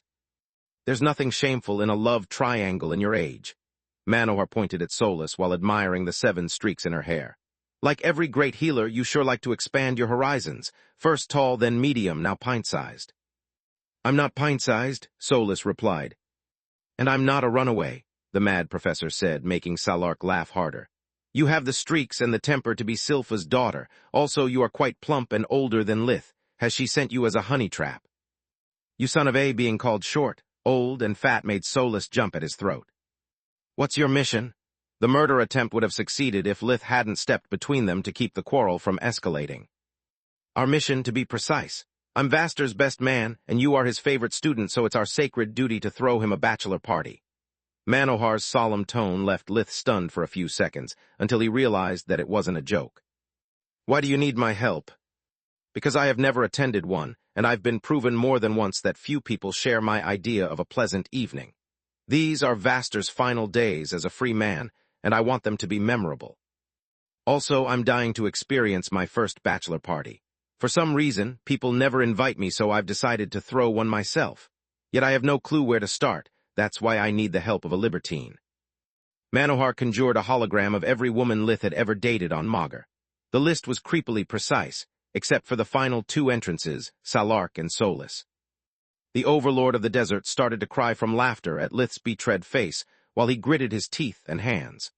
The mad professor had added the proverbial insult to the injury of violating his privacy. Let's get over with this, I'll meet you back home. Lith handed Solus her stone ring. She nodded, pretending to walk outside the tent, just to get back in her stone spider form and crawl under Lith's robe. I'm glad you got rid of her, Manohar nodded. We need to make a stop first, and it's not something I could share with one of your flings. Can I please kick him in the nuts once we are done? Solus asked. Yes, Lith replied. Manohar moved through the palace with a confidence that made curiosity replace their anger. He had clearly been there many times before, making them wonder why Salark allowed him to use her gates. These things are great, but they let both sides know who uses them. The god of healing pointed at the warp gate as he inputted a set of coordinates. That's how I found you, and why I always walk to the borders to not leave a trail. On the other side of the dimensional corridor, there was a village of tents much smaller than Salark's palace. It was comprised of about 40 white tents that Lith recognized as human homes and 15 bigger tents used for the magical beasts that the people of the desert used as steeds. Welcome to the Forgotten Plume tribe. Manohar walked toward the big tent with the flag of Salark's feather on its top. Lith knew feathers to be powerful mages that Salark used as city lords. "What the heck are you doing, Manohar? I would ask you if you have gone insane for bringing an archmage of the kingdom here, but we've already established that," the village feather said. Lith was certain to never have met the man before, yet his face was oddly familiar. Chapter 1749, God Talk Part 1. Chapter 1749, God Talk Part 1. The village chief was a man in his late 30s, about 1.76 meters, 59, tall. Despite the scorching sun of the desert, the feather was quite pale, and from his features Lith could tell that he was from the northern part of the Griffin Kingdom, if not from the Gorgon Empire. Unlike the other men of the desert, he had no beard and his robe was black and silver, the same colors as the Black Griffin. "I came here to further our pet project. As I told you, we need the help of a true awakened to understand the phenomenon, so I brought one. Lith, this is Ilium Balker. Balker, this is Lith Verhin," Manohar said. "What?" both men said in unison, assuming a combat stance. "Soulless analysis. Awakened bright violet core, a body on par with Ragu, but his life force is terribly weak, almost like Nana's when you first met her," she replied. "You have no chance taking him head-on. You must avoid direct confrontation and tire him out." Lith studied the opponent better, noticing that Balker had light blonde hair streaked both in black and white. The former was proof of his affinity for the darkness element, whereas the latter was the consequence of him spending most of his life force to create an army of greater undead, every year for 11 years straight. Balker recognized in the man in front of him the kid who had contributed to his last and only failed attack on the kingdom. Lith could finally put a face to the man who had put him through a 2-day-long nightmare that had almost cost him and Protector their life. Uncle Krishna, a boy about 11 years old, ran out of the tent to greet Manohar. "Welcome back, who is your friend?" The kid resembled Balker, but his darker skin showed that his wife belonged to the desert. "If you think that you can hide behind a kid after what you've done, you are sorely mistaken." Lith choked on his words when Manohar shut his mouth with a hard light construct. "Iraq, this is Lith Verhin. Lith, this is Iraq," he said with a jovial tone. "Ilium, I told you that I want that man out of our house. What is he doing here?" Eos came out of the tent, quickly followed by a girl, about 13 years old, who wore the deep orange robe of the desert's mage apprentices. It was the equivalent of the second year of academy. "How can you say that?" Manohar was deeply hurt by those words. According to his standards, he had always been a perfect guest to her. "Calm down," Solus said the moment she recovered from the surprise. "He's one of Salark's feathers, which means Balker is under her protection. We can't afford to anger her, and you have nothing to gain from this fight." "This is the bastard who almost killed Protector and cost me a big chunk of my life force," Lith replied in outrage. "He also caused the death of countless people, but I guess you don't care about that part," she sighed. "Yet Manohar brought us to him and revealed your nature as awakened. Aren't you curious about how he knows the term and what are the two of them working on?" Only then did the fact that Balker was a fake awakened, and that Manohar knew about Lith's secret sink in. His fury faded, replaced by the need to know how the mad professor had found out and who else knew it. "I swear that if it wasn't for that madman and grandma, I would." "Fight a violet cord awakened in front of his wife and children? To what end exactly? They are innocents, and even if we managed to win, your life force and Protectors would still be cracked." Solus forced him to reason.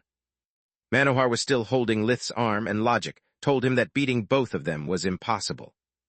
"Eos Island, this is Lith Verhin, the rudest archmage of the kingdom. Lith, behave." "Nice to meet you." Both didn't miss the hostility in his eyes and treaded carefully. Eos had the kids get back inside the tent before activating a powerful set of arrays that sealed the deal for Lith. There was no chance of victory, so he relaxed his body and stopped casting spells. "Are you done with your staring contest? We don't have all day," Manohar pouted. "I'm not letting him near my family. Follow me." Balker dropped his spells as well and led them to the nearby tent that housed his magical lab.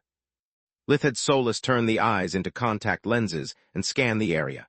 The place was filled with marvels of magic that they had never seen before and others that resembled their own prototypes.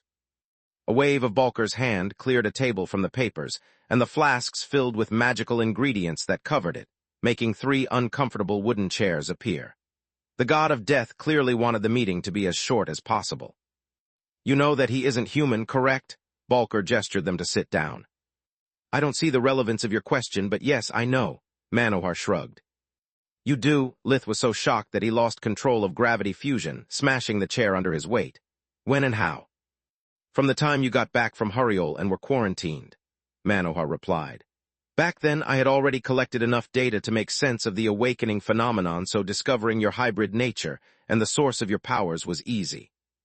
Bullshit, Balker said. I told you about it during our mission against Night. You had no clue about awakening.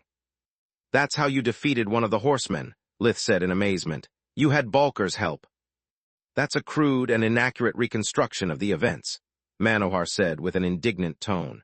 Balker just explained to me a couple of things I had missed, and he played a minor role in the battle. I did most of the job. That's not how I remember it. I seem to recall you hiding behind her throne most of the time while your clone and I fought, the god of death said. I don't give a damn about that. Lith couldn't stand them bickering like an old married couple. How did you find out about my secrets, and who have you revealed them to aside from Balker? Lith Manohar IV Verhin, how dare you think that after fighting so hard to keep my own privacy I would disregard yours? I've never told anyone, Balker here already knew, Manohar said in genuine outrage for once. As for the how, I examined you for weeks during your imprisonment. If I didn't discover your second life force along with your abnormal mana flow during all that time, I might as well retire due to senile mediocrity. He is saying the truth, Balker nodded. I learned about your status as awakened and divine beast only recently. When you came to the desert to visit Overlord Salark, she informed her feathers that you descend from her bloodline. She also ordered us to treat you as royalty, and forbade us from asking you anything about awakening. I see, Lith sighed in relief. That's why he isn't going to ask you any question. I am, Manohar said with a jovial tone. Chapter 1750, God Talk Part 2. Chapter 1750, God Talk Part 2. I'm sorry, but I can't help you with that. Lith shook his head. I'm not going to cross Grandma to help a mass murderer, and the Council's rules would make me responsible for you for the next 100 years, which is way more than you have left to live, I know. Manohar cut him short. Let's keep things simple. I'll tell you what we know and you'll tell us if we are missing something, okay? No, Lith's voice was reduced to a whisper. Why not? I'm not asking much, the god of healing asked. I mean, no, I have much longer to live. Awakening increases lifespan by about tenfold, Lith replied. I know about that, Manohar shrugged. Otherwise, Balker would have been dead for years now. He is right. The god of death suddenly looked old and tired. I had barely 5 years left to live when I accepted Salark's offer, and according to both her and Manohar, I have now another 20 more left. 20? It should be more than 40. Lith was flabbergasted. You don't understand. She didn't boost a healthy and vigorous life force, but a flickering one. It bought me some time, but the more time passes, the weaker I become. I'm already in my twilight years, and every effort I make puts a strain on my life force. Imagine me as an over 900 years old awakened. Just like any old mage, every fight might be my last, Balker said. The same applies to you, Lith, Manohar said while checking him with his Tier 5 diagnostic spell, Third Eye. As a kid, you would have lived until 50 at most, but only if you had a quiet life. Third Eye was similar to invigoration, allowing Manohar's mana to resonate with the patient's body. By shifting his focus whenever he perceived an anomaly, he would obtain detailed information almost up to the cellular. Instead, you choose to live your life to its fullest, going from one battle to another. With every powerful artifact you create, with every life-or-death battle you endure, you are piling up more fatigue than you can take. Your life force is cracked, which means that a few drops of it slip out with every effort you make. You are indeed a divine beast now, but your starting life force was that of a human and the cracks are still there. Manohar unraveled Lith's seemingly human life force, discerning its true shape. It was something so fascinating and unique that the god of healing stopped talking to study it to the best of his abilities. The good news is that I stand corrected. You have a few hundreds of years left to live, but I can't tell you exactly how many because I've never seen anything like this before, Manohar said. The bad news is that I'm positive that your life force has waned compared to both the time after Balker's attack and the quarantine. Did you suffer some major trauma since then? He's talking about the time you collapsed in Kula after facing the Odi, and that time in Giera, due to your abomination side ravaging your body. Solus said, as she followed Third Eye with abyssal gaze, and noticed the discolored areas highlighted by the spell. Yes, Lith replied. This is the reason I'm interested in awakening. I failed to save your wolf friend, to heal your life force back when you were a student, and to destroy those like Night and Dawn who threaten the life of my patients. The word failure didn't belong to Manohar's vocabulary, yet this time he used it without stuttering or shame. I'm not interested in a long life, but I'm tired of losing. If I become an awakened, I'll have the power to kill the horsemen. If I learn how the slowed aging process works, I can find a way to restore the life force of both of you. I consider you two my friends, and I don't want to lose either of you. Ilium, you are a self-centered asshole, but you are the only person I know as smart as I am. Without you, Magur would be way less scary, but also very boring. That's rich coming from you, Bulker said with a wanly smile. Lith, you are all I ever wanted to be, someone strong and talented who yet manages to have a normal life without pushing away with your antics everyone you care about. I failed you twice, don't let me do it for a third time. His genuine honesty and care left Lith at a loss for words. He remained silent, pondering what he could and couldn't say.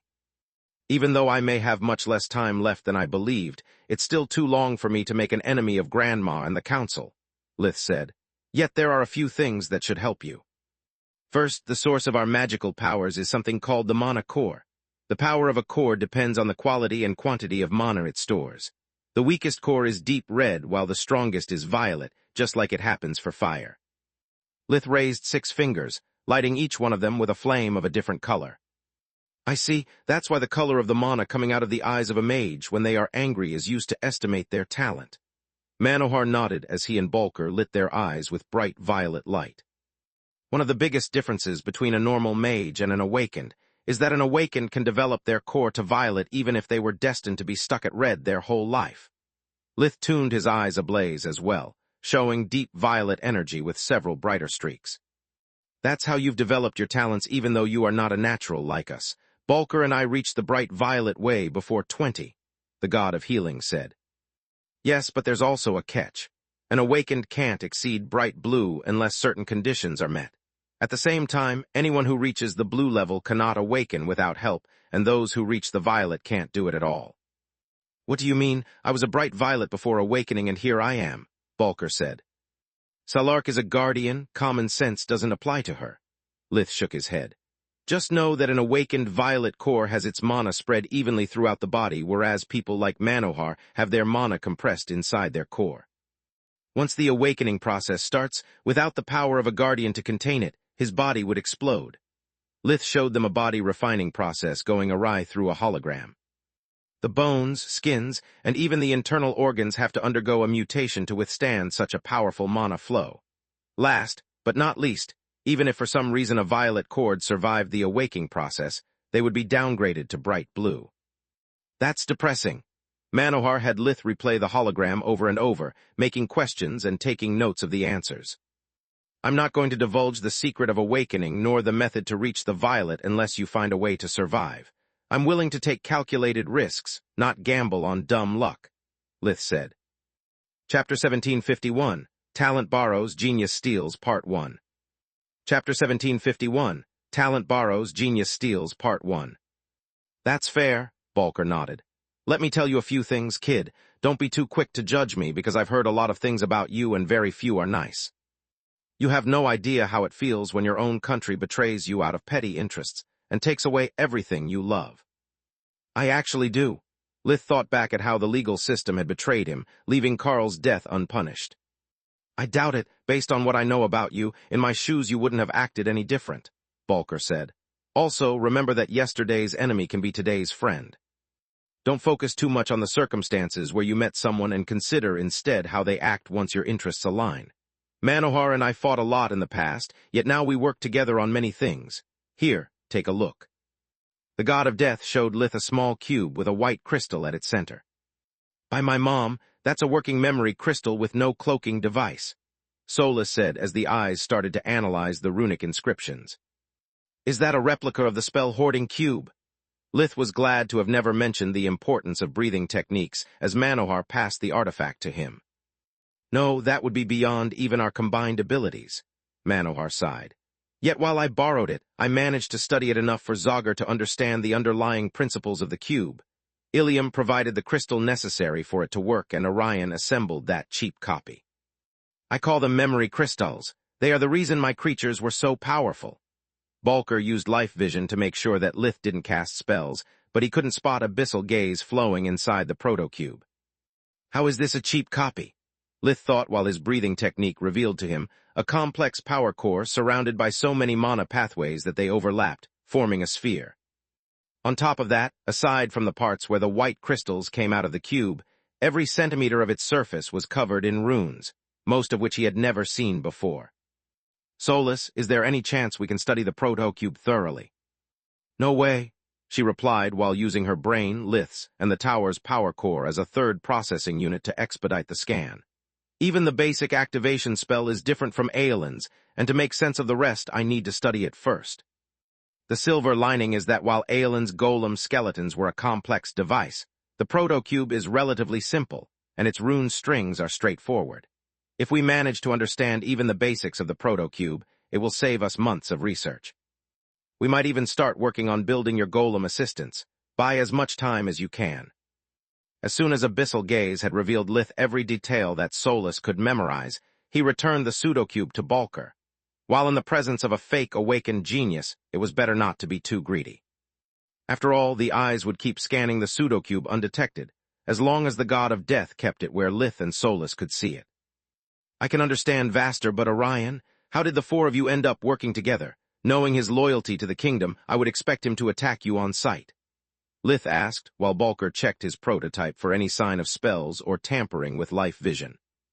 Weird, I expected Verhin to cast a Forgemastering spell from his palm or at least use a device to study my creation right under my nose. I guess I misjudged him, the god of death thought. You have your secrets and we have ours, he replied. Then answer me this. Why are you two working for Gianni and what does that thing do? Lith asked, making Balker's jaw drop to the floor. Oh please, Ilium, he's not dumb. Lith knows that demon disguised as a woman is the only person that can keep that hothead under control. Manohar shivered at her mention. Yet I resent your choice of words, Lith. We work with her. Yeah, right, because Gianni can surely add much to Forgemastering with her non-existent magical talent. Also, I can see how scared you are of her. Lith thought, but knowing how prideful the mad professor was, he remained silent. We have common enemies that we want to get rid of, Balker said. As for the proto-cube, it's supposed to be a weapon for our magicless contractor, but so far is a failure. Lith almost couldn't believe his ears. It had been months since Manohar's fight against Dawn, yet four of the most brilliant people he had ever met had yet to make an enhanced version of the spell holding Ring's work. I work alone with Solus, and I have no access to the resources of the organization or the Royal Forgemasters. How long will it take me to make my golems work? Don't be the usual sourpuss, Solus said. We know that Tyrus made the cube, so even a very downgraded version of it is still a very complex tool because anyone must be capable of using it. Your golems, instead, have a much simpler purpose, and they'll answer only to their creator. Also, basing our work on Aelin's and the proto-cube will save us a lot of time. Since we are being honest with each other, there's something you can help me with, Professor. Lith told Manohar about Thrud's skinwalkers and her collaboration with the undead courts. The problem is that I can't share any of this information with the kingdom without revealing my nature as awakened. Don't worry, Lith, I'll handle that. Manohar patted his shoulder. What the royals expect from me are results, not explanations. They have given up on that for years now. I'll just take the credit, say that I've discovered the issue on my own. The royals will take my word at face value and keep you out of it. After that, Manohar and Balker discussed for a while what Lith had shared with them about awakening, asking for his input every time they formulated a theory. He would just reply yes or no to nudge them in the right direction. Manohar practiced spirit magic with his wand the whole time, and his mastery improved at a terrifying speed, thanks to Balker giving him a hint every time he hit a wall. Lith waited patiently for them, while Solus kept scanning the proto-cube with the eyes. Even with 3 brains, they had to take a break from time to avoid a memory overload. By the time Manohar and Balker were done, Solus had finished studying the rune sequence necessary to trigger the memory ability of the crystals, and to infuse them with willpower. I wish we could do more, but by comparing the proto-cube with what we have learned from Aelin's skeleton golems, we have enough material to work on the first prototype for Trouble and Raptor, she said. It's time to decide where to bring Zogger for his bachelor party. Manohar opened a warp steps that would lead them to the nearest gate. I've never been to brothels, so I'm in your care, Lith. Chapter 1752, Talent Borrows, Genius Steals, Part 2. Chapter 1752, Talent Borrows, Genius Steals, Part 2. Why do you assume I'm an expert about brothels? Those words broke Lith's concentration, increasing Solus's burden. There's no need to be modest, the god of healing said. We need strippers, dancers, and a lot of booze to throw a decent party, or so I've heard at least. You just point me in the right direction and I'll do the rest. I've already proven to you that I know how to keep a secret, so your kinks are safe with me. I'm not one of those white griffin gossipers who go around saying that you, Nalar, and Wainmeyer had a thing that ended badly, leading to a rebellion. Yet the long pause that followed as Manohar waited for some juicy details told Lith otherwise. This is going to be a damn long day, he sighed. Space. Lith almost called Chilean, Floria's philandering brother, for advice, but after calling Vaster to make sure that he agreed with Manohar's idea for his bachelor party, there was no need to. After a heated argument, and Vaster swearing upon his name that he would flay Manohar alive if Zinnia ever heard of it, the two professors agreed on something less spicy and more friendly. I just want to have fun with my friends, not set the grounds for divorce even before the marriage, Vaster said. Just bring me to a place with good food and drinks as old as I am, but not too much I need to fit my dress. After solving the issue with Manohar, Lith and Solus spent the rest of the day in the tower.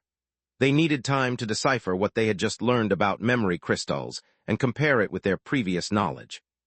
We have everything we need to work on the first prototypes, yet after Fallow's lesson about how to preserve a corpse's mana channels, I'm having second thoughts, Lith said. We are not creating an undead, so necromancy might lower the quality of the materials and cripple the performance of the golems for good. Agreed, but the Balor and the Vagrash didn't die of a stroke in their sleep, Solus said.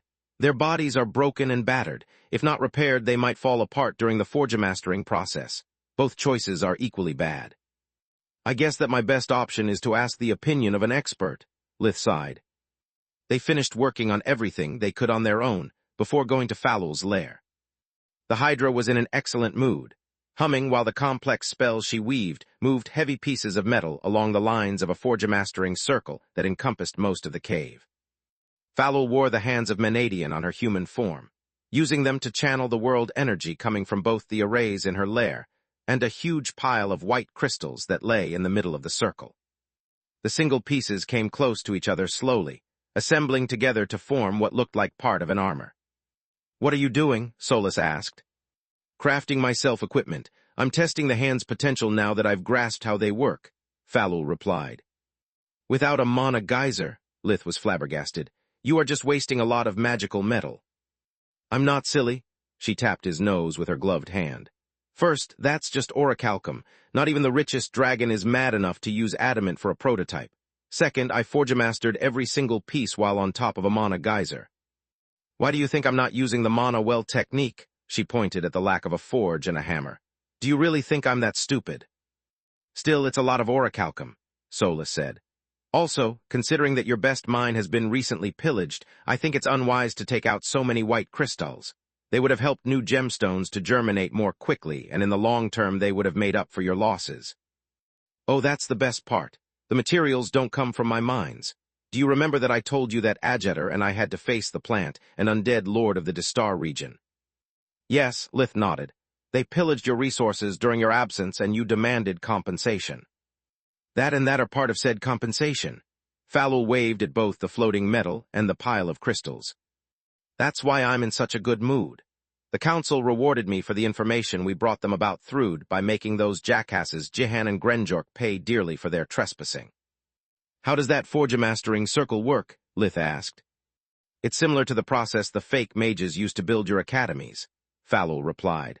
I've enchanted every single piece with their own pseudo-core and now I'm assembling them. This way I've reduced the difficulty of the task, and I can focus on one pseudo-core at a time. As the pieces combine, so do the pseudo-cores they contain, forming a power core of growing complexity. Lith could see with life vision how the forgemastering circle created pathways that connected the enchantments, merging and stabilizing their energy before adding a new piece. Fallow's method limited the energy and focus that matching the pseudo-cores required by splitting the task into small steps and giving the power core the time to stabilize before feeding it a new pseudo-core. I thought that the trick to make a power core was creating incomplete pseudo-cores and making them overlap like the pieces of a puzzle, Solus said. That's the perfect method for a beginner or when you have to create something of a relatively small size, Falul replied. When you craft something as big as an academy or the equipment for an emperor beast, however, it's not enough.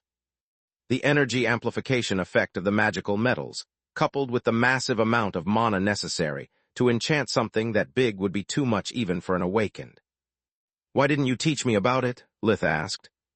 I did. It's just an enhanced version of what you used to craft the Lorien, remember?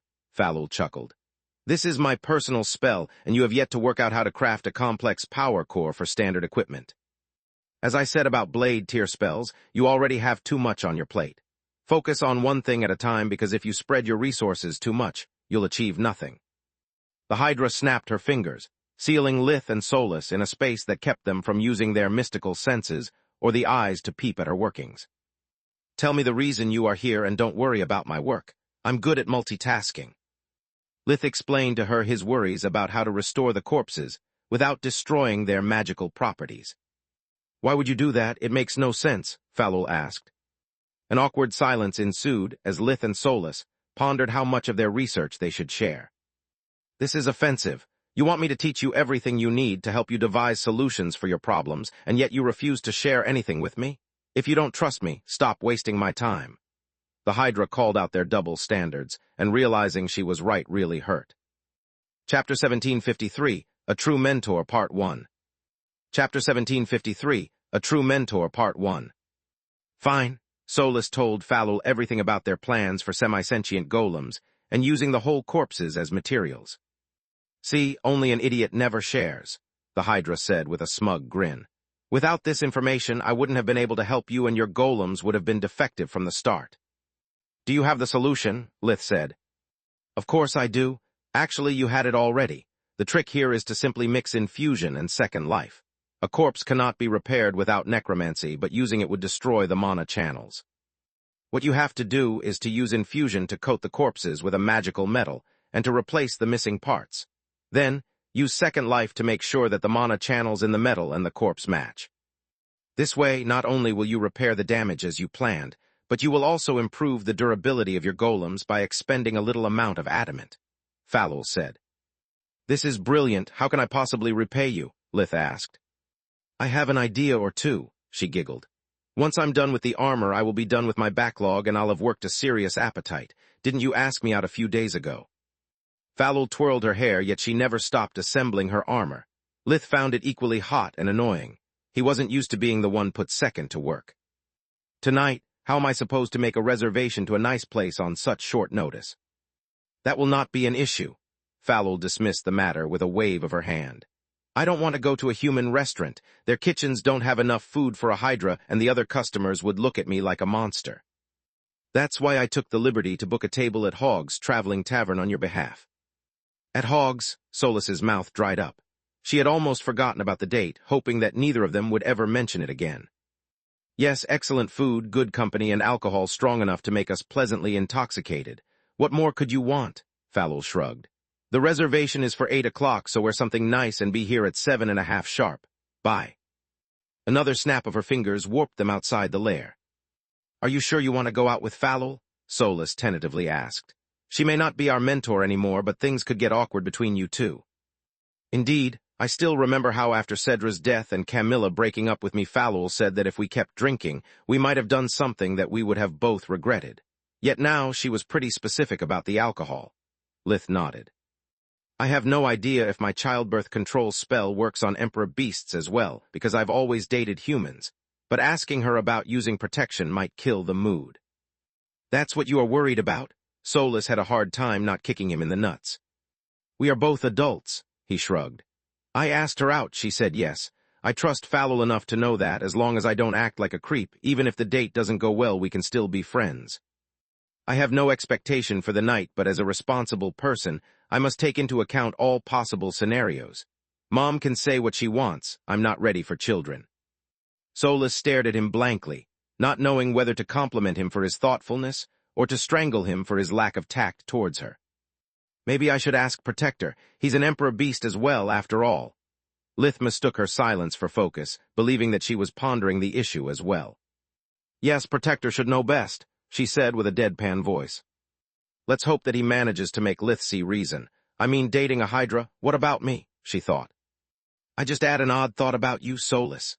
Lith's words sent her heart in her throat, making her fear that somehow her fury had propelled her inner monologue where he could hear it. What thought? She swept her hair, trying not to blush. What would happen if you got pregnant? Soulless froze while Lith kept walking. I mean, now you have a perfect human body, but it disappears every time you get back in the ring. Do you think? I guess we'll never know. She quickly changed her hair to light brown and opened a warp step to Celia's house to put an end to the conversation. Lilia and Laren were happy to see Lith, while Celia was glad to give Fenrir to someone like Soulless, who wasn't afraid of claws and fangs. When they arrived, Protector was still repairing the holes that the baby left in the walls whenever she decided to explore the house. A childbirth control spell for Emperor Beasts? He asked with a puzzled look after Lith mentioned it. Wait, does such a thing really exist? Celia glared at Ryman with such an intensity that no one would have been surprised if his head suddenly exploded. Well, how do you think that Camilla and I never had children? I mean, after having Aaron, my parents use it as well, and so does Rena after the triplets, Lith said. I thought you were just lucky, or unlucky, based on what you wanted, of course. Celia quickly corrected herself after noticing the kids staring at her. Who wants some ice cream? The room erupted into cheers, making Lilia and Laren forget about the matter. Having extra sweets was too rare an occasion to ruin it with thinking. I want chocolate, Lyria said. I want hazelnut, Laren said. I take mine with, Protector attempted to say. The only thing you'll taste is my fist on your face, you farming wolf. She pulled him down to her eye level by the collar of the shirt.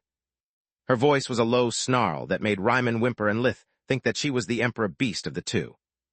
I swear that I had no idea such a thing was possible, sweetheart. I didn't mean to.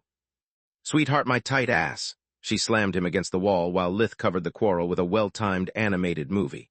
What didn't you mean exactly? The first time? The second? Or maybe the fourth? We are this close to having a whole pack. The fourth, Protector felt his mouth dry as she brought his hand to her womb. Congratulations, according to Fowl it's a boy. Her voice and glare made it sound like a threat. Good news, kids. Dad says that we can have his share. Thanks, Dad. You are the best. The children said in unison while Celia divided the scoop between the three of them. Thank the gods you are here, Lith, she said. 4 is my limit. One more child and I would have ended up killing that idiot. Soulless tried to talk with Protector about her problems, but he didn't listen to a word she said. Ryman was too scared at the idea of another son and of all the money that raising him would require. Chapter 1754, A True Mentor, Part 2.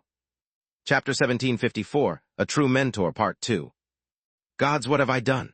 Protector thought while looking at the holes in the walls, the rips in their clothes, and at the 2 magical beasts that stared at him, demanding their afternoon food. To his eyes, every one of them turned into a small pile of money, equivalent to their respective daily expenses. Now Rund wants to leave. I already work a lot, and once Fenrir grows, she'll want her own magical beast. If Celia doesn't kill me first, stress will. Thank the gods you are here, Lith. Nalrund rushed out of his room, and Fenrir welcomed him by biting playfully at his foot. Bad girl, bad, you ruined another pair of good shoes. At that point, Ryman started to cry. He would have to pay for that as well. What can I do for you? Lith turned up the volume of the cartoon to cover the sobbing. Freya just set up our date. Nalrund threw the already chewed shoes along the corridor to get rid of Fenrir before she attacked his pants as well. She chased them, barking with joy. Good for you, Lith shrugged. That's not good at all. I mean, what do? I already had trouble dating normal women, and she's a noble. Fenrir tugged at his leg and offered him the shoe in her mouth. Nalrund threw it again, making the small skull claw deep into the floor to sprint. The thumping of her short but powerful legs on the ground was accompanied by the sound of the wood shaving and Protector crying harder. To make matters worse, Freya chose the time, the place, and notified me less than a minute ago. I fail to see how any of this is a problem, Lith replied. She saved you a lot of trouble. Now you don't have to worry about anything but having a good time and getting a pair of shoes without holes in them. Every time Fenrir returned, the shoe in her mouth looked more and more like something only a war refugee would wear. You don't get it. I have no idea what we can talk about or how to behave if she brings me to a fancy restaurant. What if I make a fool of myself? Nalrund asked. Laugh it off. Lith said. Look, I could tell you that you should have thought about all of this before asking her out, but that wouldn't be of any help. What I'm going to tell you instead is to wear something elegant but not too much and to trust Freya. She knows you and is aware of your origins, so she won't put you in an uncomfortable situation on purpose. Also, she's not the type to bring her dates to five-star restaurants, more like a family diner. Any advice? Nalrund asked. Think about the date as if you're just going out with a friend. The more expectations you have, the more tense you'll be and the less fun you'll have. At the end of the dinner, offer to pay the tab. You make enough money with my mines to afford it, and even if Freya chooses to split the bill instead, she'll appreciate the gesture. Just because she's rich doesn't mean that she has to pay for everything. Otherwise, she'll think that you are dating her wallet, not her, Lith said.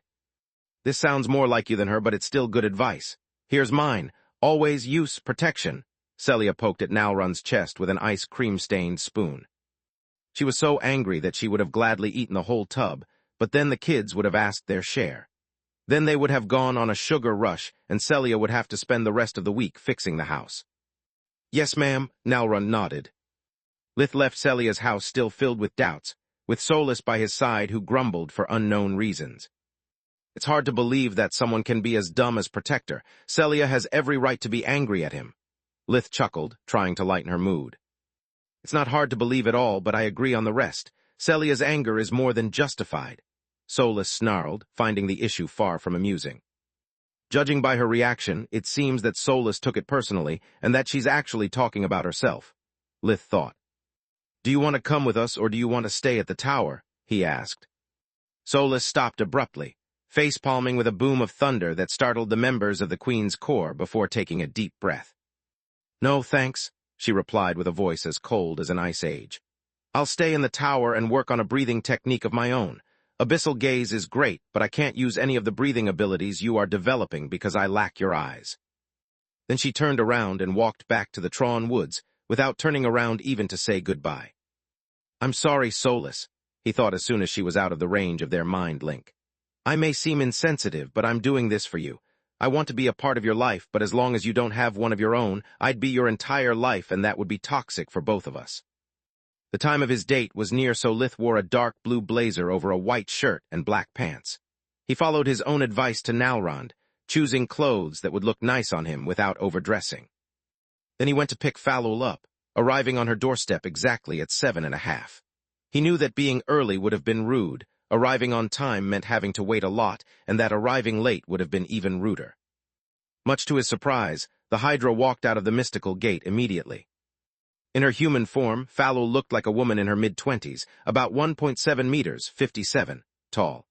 Her face had an oval shape with multicolored eyes and long hair that framed her fine features.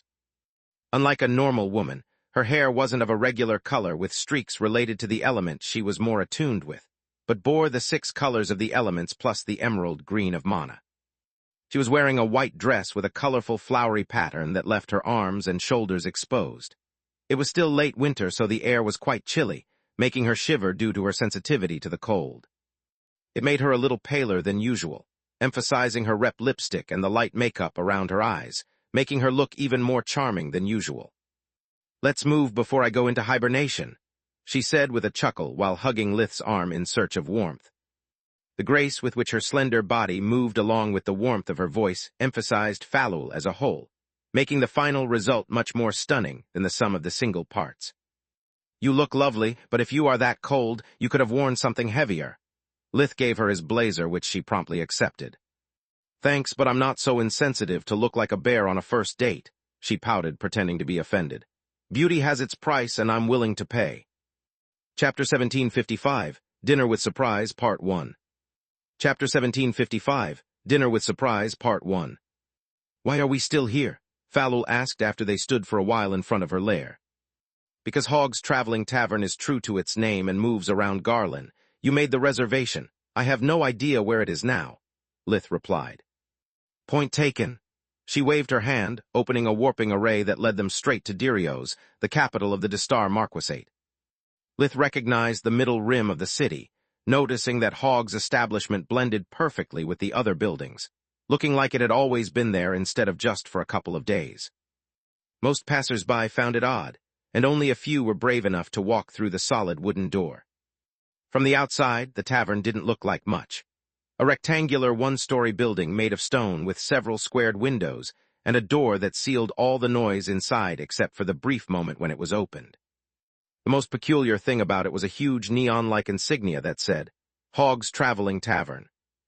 Falul dispelled the array behind them with a snap of her fingers, her hand still trembling from the cold, despite the nearby buildings blocking most of the night wind. "Did you pick a non-enchanted dress on purpose?" Lith found it impossible to believe that a skilled forgemaster like Falul couldn't make self-heating clothes.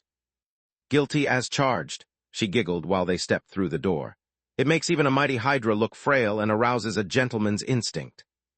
The tavern was not only bigger on the inside, it was also far from ordinary. The floor and the walls were comprised of small, hard wooden boards, giving the place a warm and cozy ambience. Most of the tables were taken and the place was full of people, but everything had been spaced so that it didn't feel crowded, leaving to each group of customers their privacy. Equally comfortable padded chairs and bar stools allowed people to choose between sitting in groups at a table, or at the bar counter at the top right corner with the bartender as their only company. In the top left corner, there was a bandstand from which musicians were playing, entertaining lone customers and covering the conversations of clients so that they wouldn't be overheard from the other tables. "Lith, it's been a long time. Where's your girl?" Parmigiano Hogg froze as both the Tiamat and the Hydra glared at him. He was a man in his mid-30s, about 1.8 meters, 511, tall with brown hair, eyes, and a well-groomed beard. The orange and yellow streaks in his hair were hard to notice in the soft lights of the bar. He had broad shoulders, but due to the loose white shirt that, along with the black pants, waistcoat, and bow tie that comprised his uniform, it was hard to tell if he was thin or muscular. "I mean, thanks for choosing my humble tavern for your evening. I sure didn't expect you to be Falul's date, not with that reservation," he said. Lith had no idea what Hogg meant, at least not until he accompanied them to their table. It was a long, rectangular, flat piece of oak wood, large enough to comfortably host 8 people. It was too big for a couple, devoid of any ambience, and covered in enough plates to feed a small platoon. "You weren't joking when you said that you wanted to eat to your heart content," Lith said in amazement. "I never joke about food," she chuckled as Lith moved awkwardly around the many chairs that surrounded the table, wondering where he should sit. "I hope you won't mind for a little surprise." What super the door of the tavern opened again, letting in a frenzied mass of fur and claws. "Uncle Lith, thanks for the invite." Lilia, Laren, and Fenrir jumped on him in their hybrid form, licking his face and covering it in slob. "Thank you very much." Celia walked right behind them, dragging her feet in exhaustion. "I really needed a night out without having to worry about dinner or the kids." "You are a lifesaver, Lith." Protector's eyes were reddened from the crying, and the idea of having a hearty meal without worrying about the tab lifted his spirit. "First-time clients," Hogg gave them a small bow. "The first round is on the house, hoping to see you again." "Thanks, but I'll have some fruit juice instead." Celia's hand instinctively moved to her belly. "Congratulations, my lady. Then the dessert is on the house for you." A snap of Hogg's finger put the kids in a boxed area that kept them from running around and throwing their food on the other customers. The array was shaped like thin strings of light, forming squares filled with animal shapes around the children that produced their corresponding sound when touched. Fenrir bit and clawed at the cage, but it didn't budge. The young Skull enjoyed a good challenge and kept at it until she was too tired and jumped on her mother's lap to rest. Lith had no great expectations for the night, but now he had none. He patiently waited for the food to arrive, making small talk with his unexpected guests, until he found a moment to ask Falul for an explanation. "What does this mean? I thought this was a date," he asked while Celia was too busy feeding Fenrir to pay them any attention. "It is," she nodded while looking at the kids with loving eyes. "This is the date we both needed. I to get out of my lab and you to get your head out of your ass." "I'm sorry I don't follow you," Lith replied. "Lith, you are a stingy, workaholic asshole, but you are a nice person and you deserve more than what I can offer you. That's why I asked Celia and Protector to join us, to show you what you are going to miss out if you ask me out a second time," Falul said. Then, noticing his growing confusion, the Hydra cast a spell that scrambled their words before continuing. "You should have noticed by now that Sinmara, Adjater, and I don't have what you would call a social life nor a conventional family. Believe it or not, it happens for all races, even humans. It's part of the burden that comes with awakening. I'm just like Raghu.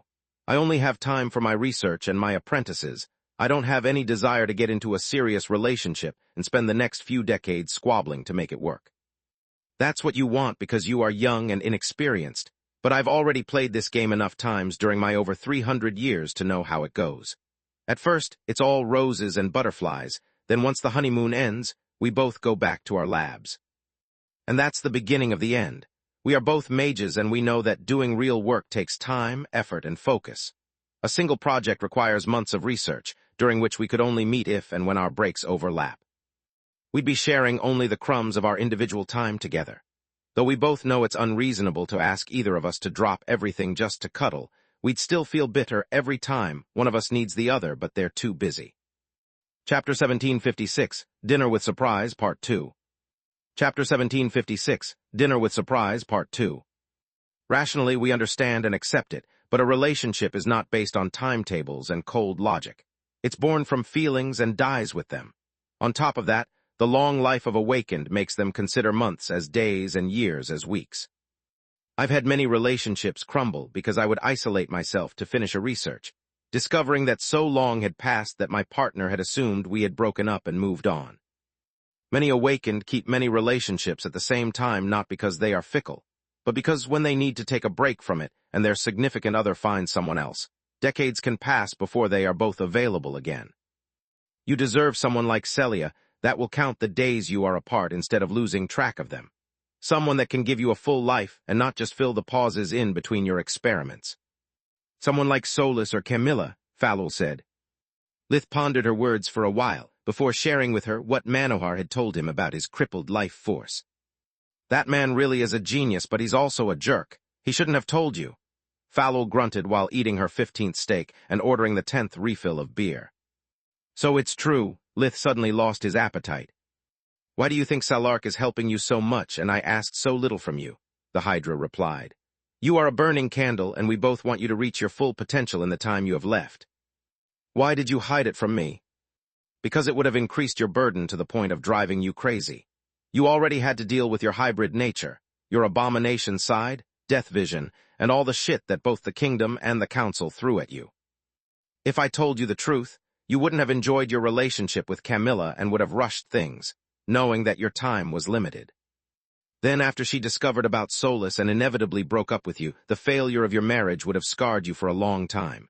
Instead, here you are, back on your feet already, Falul replied. Thanks for your care and your wisdom, Lith said, realizing the truth of her words.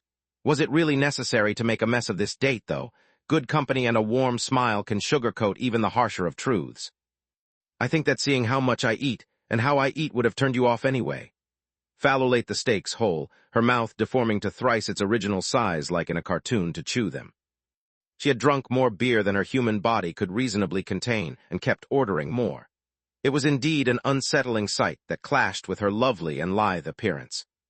Since we are being honest with each other, there's a reason I didn't ask Solus out even though I'm aware of her feelings, and she already got her body back, Lith said. Our bond made us grow close in the past, back when we had nothing but each other, but now it just makes things awkward. Our shared thoughts and emotions are great during a fight or while working on a project, but they would destroy us as a couple. If one gets angry, the other follows and even the silliest argument would escalate. The same happens when we are sad. We can't support each other during any shared emotional moment because staying together just makes it worse. It happened with Lark, Miram, and even after Echidna's death. On top of that, what would happen if in the end we break up? Solus can't walk away from me and I from her. It would be beyond unpleasant and ruin any possibility of staying friends. That would be ugly, Falul nodded. Last but not least, I don't like it that along with her powers Solus has lost her memories as well. If she still remembered her past relationships, what she likes and dislikes in a partner, I wouldn't hesitate to ask her out. Yet while I was free to go out, meet people, and date whoever I wanted, she has always been stuck at my finger. I don't know whether she likes me for real or just because for 15 years I've been all she had. Until Solus dates someone else, as long as she doesn't have meaningful experiences that only belong to her, even the thought of us being a couple makes me feel like I'm abusing my position to take advantage of her. As you said, I'm a stingy, workaholic asshole, but I love Solus too much to hurt her. I'd rather wait until she can freely get away from the tower and live on her own than abuse her trust just to ease my loneliness." "I never thought about that," Falul nodded. "It's very noble of you. Most people I know wouldn't see past her pretty face and the possibility to have a willing concubine. You're making me regret screwing up this date on purpose. You're very lovely when your mouth is empty, and I'm pretty sure that if I play my cards right, I can still get some pity sex from you. I mean, would you really be so cruel to deny the final wish of a dying man?" Lith clenched his heart with a dramatic gesture, as if he was having a stroke. "Maybe you are right, I shouldn't have told you. You're clearly delusional." Falul laughed at his performance. "Look at that, another spell you don't know." Celia pointed at the couple near them that was apparently laughing about the effects of inflation on the gold price. "Not only did you never learn how to dull your blade, you also forced me to speak in riddles for years whenever we needed to have an adult conversation in front of the kids. Either you learn both those spells quickly, or I'll make you." "Sure, dear." Ryman racked his brain trying to find a way to change the subject. "How do you think Nalrund is doing?" "Better than you for sure. It doesn't take much." Celia called Hogg, forbidding him to bring more alcohol to her husband. It wasn't fair that she was the only one paying the price for his mistakes. "Space. The city of Catrish, west of the kingdom." "Is it going to take long to reach our restaurant?" Nalrund asked, eager to get away from all those familiar smells that made him recall memories from his past life. Catrish was south and west enough from Lucia to have a much warmer climate despite the season. Some flower beds were already blooming, and thanks to the artificial lights, the roads were lively and crowded with people even after sundown. Being one of the border cities between the kingdom and the desert, the city was a hybrid of both cultures whose beauty came from harmonizing them over the years. The people of the desert treasured greenery above all, while those of the kingdom loved order. Each city block was a perfect square, comprised of rectangular buildings of different heights based on the wealth of their owners. Every one of them had its own garden and another green area on the rooftop. Nalrond's stomach churned in nostalgia from the mix of vibrant colors of the buildings and the scent of the traditional dishes of the desert that came from the various establishments near the local branch of the association, where the warp gate was located. Chapter 1757, Willpower and Imagination, Part 1. Chapter 1757, Willpower and Imagination, Part 1. "Is this the thanks I get after doing my best to give you a taste of home?" Freya replied, opening a warp steps leading straight to their destination. It was a large grassy clearing surrounded by widely spaced trees. Much to Nalrund's surprise, Freya had chosen for their date one of the parks at the outskirt of the city. It was still hours before curfew, yet no one else was there. The crescent moon high in the sky reflected on the nearby small lake, whose surface was disturbed only by the wind. Small groups of water birds rested near the pond, looking to the newcomers with curiosity and expectation. They started to quack at the couple, hoping for some treats. He had to admit that it truly was a romantic location, maybe too much for a first date. "Why do you think I never came to visit you in the desert?" Nalrund replied with a scoff. "I had plenty of home during our trip to the fringe. There's nothing for me here but bad memories, so yes, this is all the thanks you get." "Wow, you are a real fun guy. If you don't like it, we'll go somewhere else. What do you have in mind?" she asked while feeding the birds with fresh bread. Ducks, swans, and other smaller creatures surrounded her in a colorful parade that seemed to sing her praises. "You decided everything, and I have to come up with an alternative. It's too late now, and the few establishments I know are already full at this time. We'll have to wait hours for a table," he replied. "If you want to be as grumpy as Lith, you should always have a contingency plan like he does," she chuckled. "I'm hungry now, and I'm not going to wait 1 minute more than necessary. Join me or leave. It's up to you." Freya took what looked like a huge cloth ball out of her dimensional amulet and threw it a few meters from them. Upon contact with the ground, the ball opened, revealing the presence of thin metal pieces that assembled themselves into 4 long poles. A couple of seconds later, the ball had transformed into a white canopy tent with the side towards the pond open and a transparent roof. An already set table and 2 wooden chairs appeared as well, and Freya sat on one of them, waiting for his answer. Seeing how much thought and preparation she had put into their date, Nalrund felt like a jerk. He sighed loudly and joined her, discovering that not only was the inside of the tent heated, but the roof also amplified the moonlight. The silvery glow illuminated everything as clear as day, as if they were under a clear sky and a full moon. The plain white porcelain plates shone like silver and the tableware seemed enchanted. Yet the beauty of the scene was nothing compared with the sparkles that the moonlight created by reflecting on Freya's eyes and multicolored hair, making her look like a fairy queen out of a bard's tale. Nalrund opened his mouth to thank her, but his throat was too raspy and dry to talk. He swallowed loudly several times, but his voice simply refused to come out. "That's the first nice thing you've said tonight," she giggled while pouring some water into his glass. "Pull yourself together and stop acting like a jerk," he thought to himself while drinking furiously. "Are you always this unpleasant to those who try and be nice to you, or are you just walking an extra mile for her?" "Thanks for the water," he said 3 glasses and a few rehearsals later, "and for being so patient. This place is amazing for a date." "You are welcome," she politely nodded while conjuring small plates of different kinds of appetizers from her dimensional amulet. "I just thought that we could use some privacy. I didn't want to meet Lith at Hogg's, and I know you don't like being surrounded by people. Dining at my place was a bit too intimate for a first date, so I decided that a night picnic would be the perfect compromise." "Do you call this a picnic?" He pointed at the cherrywood table, at the enchanted canopy tent, and at the gourmet food. "I'm rich, and for once I'm dating someone who doesn't look at me like a fat wallet. I'm allowed to show off," Freya said with a smile. The dinner was delicious, and they spent the meal talking about everything that came to their mind. Nalrund appreciated the quiet of the park, and despite his first negative impression of Catrice, soon he felt at home for the first time in a long while. Without people around, he could freely use light mastery just like back in his village, and with no kids to take care of, he could finally relax. "It's too bad that the harmonizer was a bust again. There's only one left, and I doubt that Fallow will manage to save it," he said after they started to talk about their latest mission. "If I had one, I might fix my life forces just like it happened for the monsters." "Do you really want to be trapped for life inside a mana geyser? I thought you were planning to leave." Freya rose an eyebrow in disbelief. "Of course not. Yet if the harmonizer works on me, Fallow would be capable of using her breathing technique to study what my perfect life force and mana cores look like. Then I would finally have a clue to work on." Nalrund sighed. "While you guys were in the desert, I studied Protector's kids every day.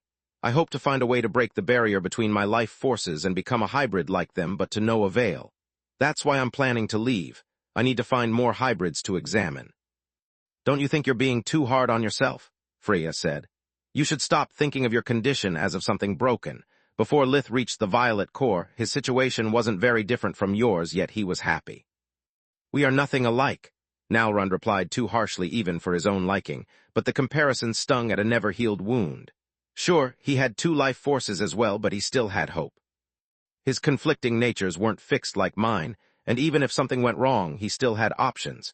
He would have either entered the Master's organization or the Beast Council. Solus and Camilla would have still accepted Lith, so no matter the outcome, he would have lost nothing. As for me, unless I find a way to move forward, I'm stuck at a crossroad. As I see it, your situation is not as bleak as you make it out to be. Your tribe lived happily in the fringe for centuries, and—" "Happily?" Nalrund cut her short. "We were prisoners in our own bodies and cut out from the rest of the Maugr because we were too afraid of being captured again. There are many ways to describe a gilded cage, but happy is not among them. Still, dedicating your whole life to a single project at the cost of giving up on your adoptive family seems a bit extreme to me," Freya replied. Chapter 1758, Willpower and Imagination, Part 2.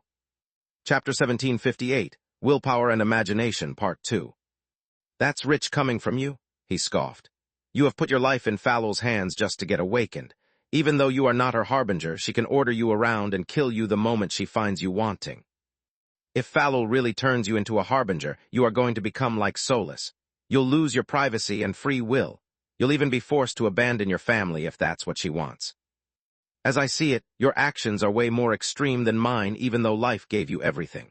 You chose to gamble everything just for your thirst for power, whereas I'm forced to do it to stop being a monster. Until I get rid of this thing inside of me, I'll never be happy. You have no idea how it feels, knowing that the moment people learn the truth about you, they'll hunt you down. How hard it is to fight against yourself every day to not scare those around you. Is this what you think of me? That I'm a spoiled brat who chose to throw away her life on a whim?" Freya asked. Nalrund realized to have gone too far and expected her to be angry, offended, or both. Yet her voice was calm and her eyes full of compassion.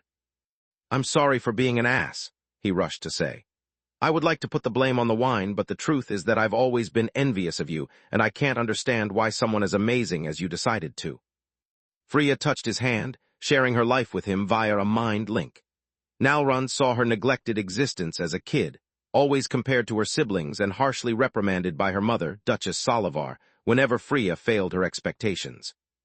Then he experienced her isolation at the White Griffin Academy. Until the 4th year, Freya had been completely alone in an unforgiving environment and surrounded by enemies. Then came Uriel, Lith, and Quilla.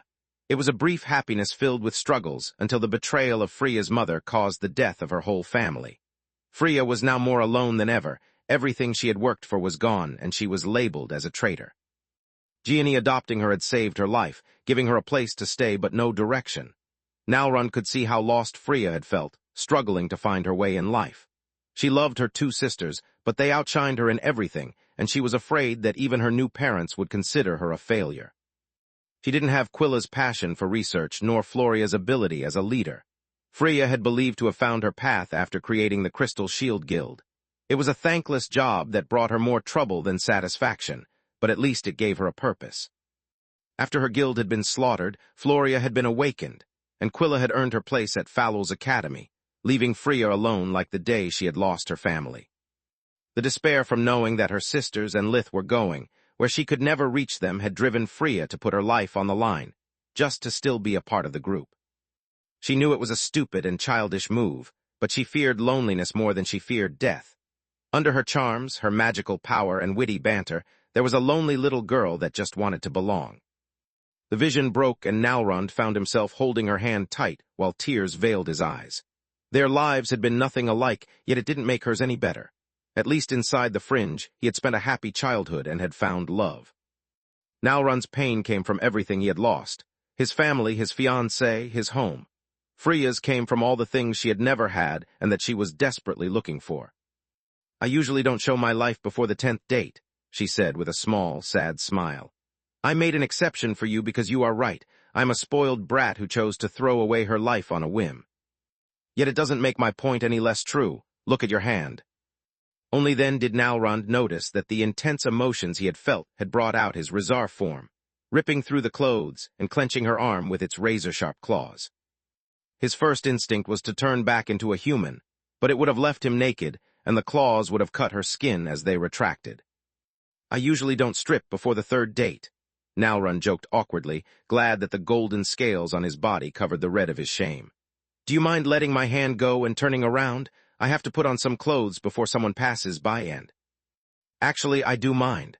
Her strength as an awakened matched the Rizar's. He would need to fight to escape from her grip, yet he had no will to. "I know that you have no reason to answer my questions, but I want you to at least hear them. Do you ever use your Rizar form outside of a fight or training?" "No," he replied. "Even back in your village, did the members of your tribe use it to play among themselves like protectors kids do? Did you ever stage silly role plays with your girlfriend like Camilla? The kids had no control over their strength, so their parents forbid them to. As for my girlfriend, who wouldn't be turned off by this thing," he said. "Did you ever run, swim, or dive into the earth as a Rizar just for the fun of it?" Freya asked, and Nalrund shook his head, tired of the sound of his own voice. "Then you are telling me that you have always kept your other half bottled inside, not because of others, but because you are ashamed of it," she said. "I'm not ashamed of it, just afraid. The Rizar inside of me is always angry, violent, and lustful, if I don't contain it. With all the experiments you performed on yourself with light and even with spirit magic, didn't you discover that you have 2 bodies, 2 cores, but only 1 mind?" She cut him short. "Didn't it occur to you that maybe your Rizar half is always so angry because you never let it experience nothing but strife and pain? That where people have always been so obsessed with the idea of getting rid of their beast half that they treated it like a disease. Magic is based on willpower and imagination. Your Rizar half acts like a monster because that's how you imagine it to be and pin on it all your negative emotions. How can any spell bring down a barrier that your will strengthens every single day?" Freya asked. It wasn't the first time that Nalrund heard those words, but it was the first time he actually listened to them. Each fringe was a closed ecosystem, and a single tribe of werepeople could live there, their numbers limited by the resources it contained. Each community was tight-knit, and those who shared Freya's theories would be shunned, not encouraged. They ended up either abandoning the fringe or living their whole life as pariahs, becoming a cautionary tale for the children. Chapter 1759, Setup Part 1. Chapter 1759, Setup Part 1. What do you suggest I do? Nalrund asked. To live up a little. Freya took a delicious-smelling cheesecake out of her amulet. Let's enjoy our dessert and then take a swim. The night is beautiful, and with the curfew nearing, no one will bother us. Nalrund choked on his food, but not because he wasn't used to eating as a Razar. Or better, it wasn't the only reason. On Magur there were no swimsuits, and people usually swam naked. Don't get your hopes up, pretty boy. Freya chuckled as the Razar struggled to fit his snout into the glass and drink some water. I don't go anywhere without my Featherwalker armor, and Dad guaranteed me that it's waterproof. Her blouse and pants shapeshifted into a silvery diving suit that left only her head exposed, but also stuck to her like a second skin. Nalrund felt hot as if he was under the scorching sun of the desert instead of the pale light of the moon, yet it didn't bother him. Despite all the awkward and embarrassing moments of that night, he had finally learned the difference between surviving and living. Space. Village of Lucia, outside Protector's home. The Hydra wasn't the only one who had eaten to her heart's content. Protector and the kids had gone all out, knowing that the meal wouldn't burden the family budget. They had all left Hogg's establishment so full that they could barely walk. Lith, on the other hand, was now lighter than when he had walked through the tavern's door. The weight of 10 silver coins had moved from his pockets to Hogg's. The awakened cook rarely made so much from a single table, so Lith's request for a family discount fell on deaf ears. Celia even took several dishes as takeaway before leaving, to not be bothered with cooking for the next few days. Lith snorted at her foresight, but his old mentor had been shameless even back when she was way better off than him. I must eat for 2, maybe 3. Celia touched her womb, playing the pregnancy card. Feel free to take it out on Ryman, but leave his hands and feet intact. He needs them to work. Thank you, Uncle Lith. It was all delicious. Lilia and Laren gave him a bow out of gratitude, but the movement triggered a majestic burp that echoed through the night, alerting night animals and Queen's Core alike. Once the happy family closed the door, Lith opened a warp steps leading to Falol's lair. No need, I can use a walk, and the moon is beautiful tonight. Falol took Lith's arm and blazer to find some protection against the chilly spring air. They walked in silence until they reached the Tron Woods. This is the moment when you are supposed to say, not as beautiful as you, she said after a while with mock indignation. I would say it if we had this walk after a date instead of a life lesson, Lith replied. I'll be honest, watching you eat didn't turn me off. It didn't, Falol said with surprise. Not as much as the tab, Lith said with a smug grin. I can't believe I walked into that one, she said with a chuckle, and you are a jackass for fooling a lady. And who might that be? Lith furrowed his brows, feigning curiosity. I know no lady that would take my jacket without even asking. Jackass, Falol laughed. Once they reached the entrance of her lair, Lith put his hands on her shoulders to retrieve the blazer, and she stood on her tiptoes to kiss him. Her lips were soft and sweet, yet he remained stiff. It had been a peck, but only because Falol noticed he wasn't returning the kiss. How did it feel? She asked. It felt wonderful but also wrong, almost like I was cheating, Lith replied. It's a good sign. It means that you already have an emotional connection and aren't interested in something you consider as a mere fling. If Falol was offended, it didn't show. Say hi to Solus for me. If you two come up with a crazy plan to fix your life force, you can always count on my help. She walked toward the stone wall that opened and closed so quickly that it looked like a mirage. Wait a second, he said. No second thoughts allowed, she said with a chuckle. What about my jacket? Jackass, her enraged voice came with a powerful gust of wind that sent the blazer against Lith's face. Thanks, it's part of a suit that cost me. A warping array moved him in front of the tower, cutting him short. Lith knocked on the door, still puzzled by both the unexpected turn of the night and by his own reaction. I'd better tell Solus what I learned about my life force and then call it a night. I bet she'll laugh her ass off once she hears about the date. I only need to skip the part about the kiss. Welcome back, Solus said with a smile that didn't extend to her eyes. I see you had a lot of fun, but there was no reason to rush here to share the details. What do you mean? Solus floated high enough to look him in the eyes without getting neck pain, and then passed her thumb on his lips. The motion was slow and sensual, yet the fire in her eyes had nothing romantic about it. I mean this, she put her finger red with lipstick under his nose. And this. A mirror appeared in front of Lith, showing him that the gust of wind that had returned his blazer had also thoroughly crumpled his clothes. They looked like either he had gone through a storm or they had been savagely taken off before being worn again. Oh shit, I can explain. There's no need to. You and Fallel are both adults, and what you do in your free time is none of my business. Her voice was calm, yet the door slammed behind him so hard that the tower trembled. Solus turned around and walked toward the kitchen, ignoring every word that came out of Lith's mouth. Camilla, I can understand, but Fallel, with everything that is happening, does he really have the time for a new relationship?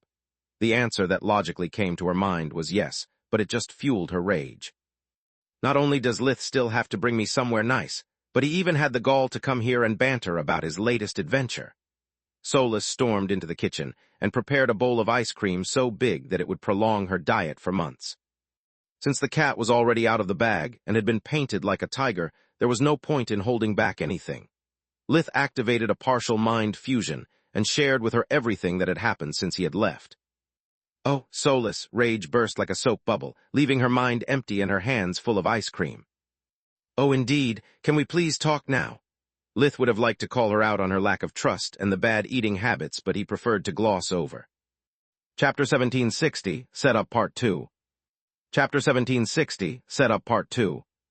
Would you like some ice cream? I think I made a bit too much, Solus said. Yes, thank you. Lith sat on a sofa, taking a doggy bag from Hogg's restaurant out of his pocket dimension. Solus squealed with joy at the sweet scent of freshly baked chocolate-dipped cookies. She jumped on the sofa beside Lith, putting the bowl of ice cream on the tea table in front of them and the cookies on her side of the sofa. Those are my favorite, thanks for remembering. She used the cookies as scoops, covering her mouth in cream and crumbles. Those are my favorites as well. Can I have some, please? Solus looked at the cookies she had conveniently left out of his reach, weighing her options. Sure, but eat with moderation or there won't be enough left for tomorrow's breakfast. She gave him 2 cookies, keeping the tray for herself. Hey, Pot, my name is Kettle and you are black, Lith snarled at her stingy double standards. Guilty as charged. Solus used body sculpting to make her skin dark and snuggled up to him while continuing to eat. Smartass, Lith said with a chuckle, caressing her head. Speaking of smartasses, why do you think Fallel pranked you? She asked.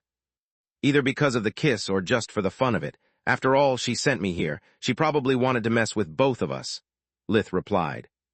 And she succeeded, Solus grumbled as if she had no part in it. Whatever the reason, it's not important. After finishing his 2 cookies, Lith decided to face the elephant in the room. Based on what she told me, Salark and everyone in the council knows about my condition. I still have quite a long time to live, but it gets shorter every time I'm forced to go all out. I know that you don't like it, but I'm thinking about experimenting with the body-swapping machine. The sweet, still warm cookie turned sour like a lemon in her mouth, making Solus lose her appetite. She put the bitten biscuit back in the tray and cleaned her mouth to buy some time to think. In Kula, they had found the ancient blueprints of the machine that the Odi used to prolong their life by stealing the body of others. It was an old relic half magic and half technology that was impossible to recreate just with Earth's knowledge. Lith and Solus had worked on it for months trying to understand its underlying principles in order to use modern magic to make up for the missing technology, but to no avail. Blueprints and schematics of the various parts were pointless without knowing how to build them and what materials they were made of. Without such information, Lith was incapable of building another machine and solving his reincarnation problem. Then the horsemen of the bright day had lured Lith into a trap, to kill him and give her host, Ranger Akala, the glory they deserved. After meeting Nalrond and escaping her ambush, Lith had found Dawn's lab. Built deep in the mountains, inside one of the old Odi settlements, the horsemen had combined the knowledge from their books with her own to alter the body-swapping machine. Instead of snatching a body, Dawn's creation would allow the undead to rob their victims of their knowledge along with their life force, accomplishing the mission that the Red Mother had given her. Lith had no use for the contraption, but he had rejoiced when, after studying it, he discovered that the horsemen had solved the issue for him, replacing most of the technology with arrays. After defeating Dawn and stealing the ancient Odi books and her notes, Lith and Solus had managed to devise a body-swapping machine of their own. Yet it was still on paper because Solus didn't like the moral implications of its use, and Lith had thought to have a lot of time left. After he had become a Tiamat, they had assumed that his new life force had further extended his lifespan and had almost forgotten about it. Now, however, they knew that his clock might stop at any time. I already have a complete list of the materials we need.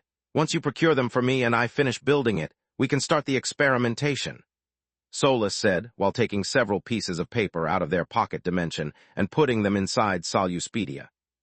Thanks, Lith said, knowing how hard that step was for her. Are you really sure you want to do it? Solus bit her lower lip, pacing around the room. I mean, body swapping means losing not only your body, but also your family and even your bloodline abilities. Before you were a human, but now you are a Tiamat. You are a unique existence that cannot be replaced.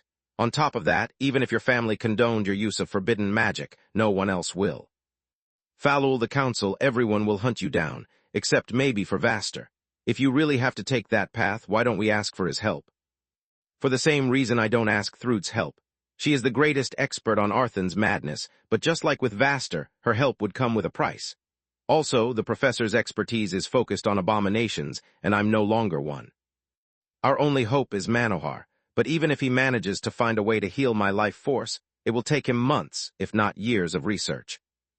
Lith didn't like the idea of losing his Tiamat body, throwing into the gutter all the efforts he had made to develop his breathing technique and discover his bloodline abilities, yet he had no choice. Kalga had shown him that even using the madness to pump new life force into his own was pointless unless he found a way to close the cracks. Getting an intact life force was his only option. They stared at each other in silence, waiting for a sign or a brilliant idea that would solve all of their problems. Can we go home now? I feel really tired, Solus said after minutes that seemed to last hours. Sure, Lith replied. Solus stopped pacing and embraced him, fearing to lose him. Lith becoming a Tiamat, her meeting his family and regaining her body had been like a dream. Yet now she felt it slowly turning into a nightmare. Space. City of Valoran, Royal Castle, a few days later. Receiving another summon from the royals so soon after the mission in Zeska didn't surprise Lith. On the contrary, he was expecting it. I bet that the king will scold me for my friend Tiamat stealing Siruk's body, and then he will pester me to get himself a few railguns. Lith thought as the royal guards escorted him to the throne room. Can you blame him? Solus said. With Thrud's shadow looming over the kingdom, they need all the ingredients and the weapons they can get. I just hope that they don't assign you a new mission. Hey Lith, I'm sorry for dragging you into this, but they left me no choice. Seeing Manohar hogtied like a prime roast and wearing more chains than clothes was quite unexpected instead. Chapter 1761, Royal Court, Part 1. Chapter 1761, Royal Court, Part 1. The god of healing lay right in front of the king's throne, incapable of moving more than a few fingers at a time. Meron looked at him with a scowl, and so did a petite figure sitting beside him on a smaller throne that resembled the queen's. Lith recognized her as Princess Peonia. She was a young woman, 20 years old, about 1.58, 52, tall. She had blonde hair streaked silver, black, and blue all over. Her blue eyes and Tyrus blood smoothened the sharp features she had inherited from her mother. That, along with her slender figure and diminutive stature, made her as cute as a button. Her presence was unexpected as well, since the throne wasn't hereditary, and the heirs of the current king had no voice in matters of state. Lith gave them both a deep bow, waiting for an explanation. It's nice to see you again, Archmage Verhin. Meron greeted him with a nod of his head. I wanted to personally thank you before discussing the next item of our agenda. Thank me for what exactly? Between Pelan's report, the missing dragon corpse, and the railgun, a warm welcome confused him more than a sword pointed to his throat. The royal healer informed us that it was you who convinced him to return after just a few days from his latest escapade. Also, he told us how your diagnostician skills helped him to figure out the threat of the skinwalkers. The king said, with a fatherly smile. Now that the situation finally made sense, Lith glared at Manohar. He silently scolded the mad professor for breaking his promise to not involve Lith in that mess. Nobody's perfect, Manohar replied, since the word sorry wasn't part of his vocabulary. There's no shame in admitting your own limits and asking for help from a peer, Manohar, especially when you suspect that the security of the kingdom is at risk. Meron smiled, but at a flick of his wrist, the chains tightened just to be safe. As for you, Lith, I always encourage friendship and camaraderie, but the next time Manohar contacts you while he is on the run, I'd like you to not cover for him and inform us of his position. Great, now I'm considered his accomplice, Lith inwardly sighed. I didn't contact your highness because Manohar promised me that he would start working on the issue immediately. How long ago did he return? He said. About an hour ago, right before you were summoned. Princess Peonia's warm smile made his bachelor sense tingle. It was obvious that when I said immediately, I meant after I was done with my current project, Lith. Your misunderstanding is an insult to both my and your intelligence. Manohar whined as if he was the injured party. If you are done showing off your daughter, Meron, we have a lot of work ahead of us. At those words, the king and Peonia blushed in embarrassment. If someone as insensitive as Manohar called out their ruse, then it had been way too obvious. It's King Meron for you, he said just to save his dignity in front of the royal guards. Are you sure about the skinwalkers? It's the only explanation that makes sense, Meron, the mad professor replied. Both Lith and I have found minuscule abnormalities in the life forces of several nobles, too many for it to be a coincidence. It sounded a far-fetched hypothesis to the king, but he had long accepted that Manohar's genius was beyond the understanding of mages that were just talented. Lith somehow following his logic was an unprecedented miracle. Do you understand that we can't just arrest all nobles in the kingdom? Panic would spread, and without leaders, our forces are useless. Do you take me for an idiot? Manohar scoffed. Of course I know that. That's why you need to release me. We have a perfectly plausible reason to examine the nobles in Zeska since they have been allegedly imprisoned for months. If Thrud's skinwalkers have replaced anyone, it must be one if not all of them. Once I expose their presence and find a way to identify skinwalkers that even regular mages can use, I'll pass it on to you. Fine, but remember that time and discretion are of the essence. A snap of Meron's fingers released the god of healing from his bindings. No tomfoolery nor delay is allowed. Are we clear? Crystal, Manohar dusted off his clothes and took his leave without bowing. That man will be the death of me. Meron sighed, weaving at the royal guards to let him go. Since I'm already here, I would like to ask you a few questions, your majesty, Lith said, and the king nodded for him to continue. I was wondering what happened to Captain Pelin after the mission in Zeska, and why you listed my latest creation as Tier 1 forbidden magic, yet I received no commission nor instruction about it. The king flinched at those words, taking his time to find a polite way to answer. Captain Pelin and some of the upper echelons of the army, like General Morn, aren't happy with your leadership. Zalman Pelin may be an idiot, but his family is powerful and well-connected. Demoting him kicked a hornet nest in the court, and the loss of the dragon's corpse only made it worse. Even though the army failed to help you in the subjugation of the beast, its remains should have been split equally between you and Tiamat. Since you were there as an army official, the kingdom was entitled to half of your share, which is a lot considering the size of a dragon. Yet your ally disregarded the law and took everything for himself. Yeah, right, Lith inwardly scoffed. If I lost a quarter of the corpse, I wouldn't have enough to make a decent armor. I solved the issue without involving you because I know that you don't like politics. No matter how much Pelin complained, there were plenty of witnesses to his insubordination and to your valiant fight against Quarren on the front lines. We have issued a dead or alive arrest order for Tiamat, but you have my word that's not going to affect you in any way. You are not responsible for the actions of an associate of yours. Meron tried and failed to reassure Lith. That would be true if not for the fact that you and Tiamat are the same person, Sola said. Now you have to be careful when shapeshifting. As for the weapon, you are forbidden to manufacture more, even for yourself, the king said. I'm fine with it, but I expected your majesty to ask me to provide a few for the royal army, Lith replied. Thanks for your kind offering, but no.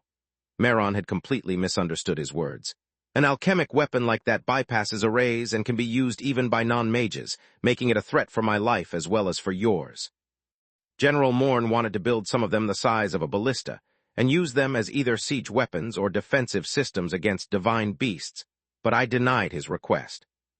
We have traitors in our midst, and if one of them puts their hand on. Thundercrash, Lith said. Thundercrash, they might use it to conquer our own cities. Chapter 1762, Royal Court, Part 2. Chapter 1762, Royal Court, Part 2. On top of that, if a Thundercrash is mounted atop the walls, they would only need to turn it 180 degrees to blow up a castle and kill everyone inside, Meron said. Thanks, your majesty, I have no more questions. If you don't have an assignment for me, I'll take my leave. Lith gave the royals a bow and took a step back, waiting for their permission. I wouldn't call it an assignment, but I do have something for you. Meron raised his hand to stop Lith. I'm glad to inform you that the Verhin mansion is almost complete. Before commissioning the finishing touches, I need to know if everything is of your liking. Sadly, I'm very busy with state affairs, but Peonia here kindly offered to accompany you. At those words, the princess stood up and gave Lith a perfect curtsy. Oh shit, Manohar was right, he inwardly cursed. Do you still need to learn that the god of healing is always right? Solus laughed at his expense. Well, at least this time you are not jealous. I'm not jealous of Falul, Solus said with enough conviction to make a $3 bill look genuine in comparison. It's just that she's your mentor and workplace affairs rarely work. Kami and I had no such problem, but if that's what you think, I'll respect your decision, Lith said as Solus cursed her own choice of words. If you want something to be changed, you just need to ask. Peonia walked to his side, taking Lith's arm and forcing them to interrupt their telepathic conversation. This way, please. The royal guards escorted them to the warp gate as they walked. The princess made small talk the whole way, but she dropped the act the moment they stepped through the dimensional corridor and got rid of the guards. Yes, my father is not so subtly trying to make us spend some time together. He even assigned me the duty to build your manor to give me plenty of pretext to talk with you on a daily basis. Peonia sighed deeply, letting go of him. You don't seem very happy about it. Lith was amazed seeing that the mansion already had a working gate and that aside from furniture, there was little to add left. The marble floor had been polished, making it smooth, and the white walls had been decorated with paintings, frescoes, and tapestries. The Verhin family's coat of arms had been embossed on the door handles, and the shields worn by the decorative suits of armor placed near the entrance. I'm a royal princess. My happiness is of little importance compared to assuring the loyalty of a genius forgemaster who is also the second-best diagnostician of the kingdom, she managed to say without making it sound like brown-nosing. Why you, Lith asked.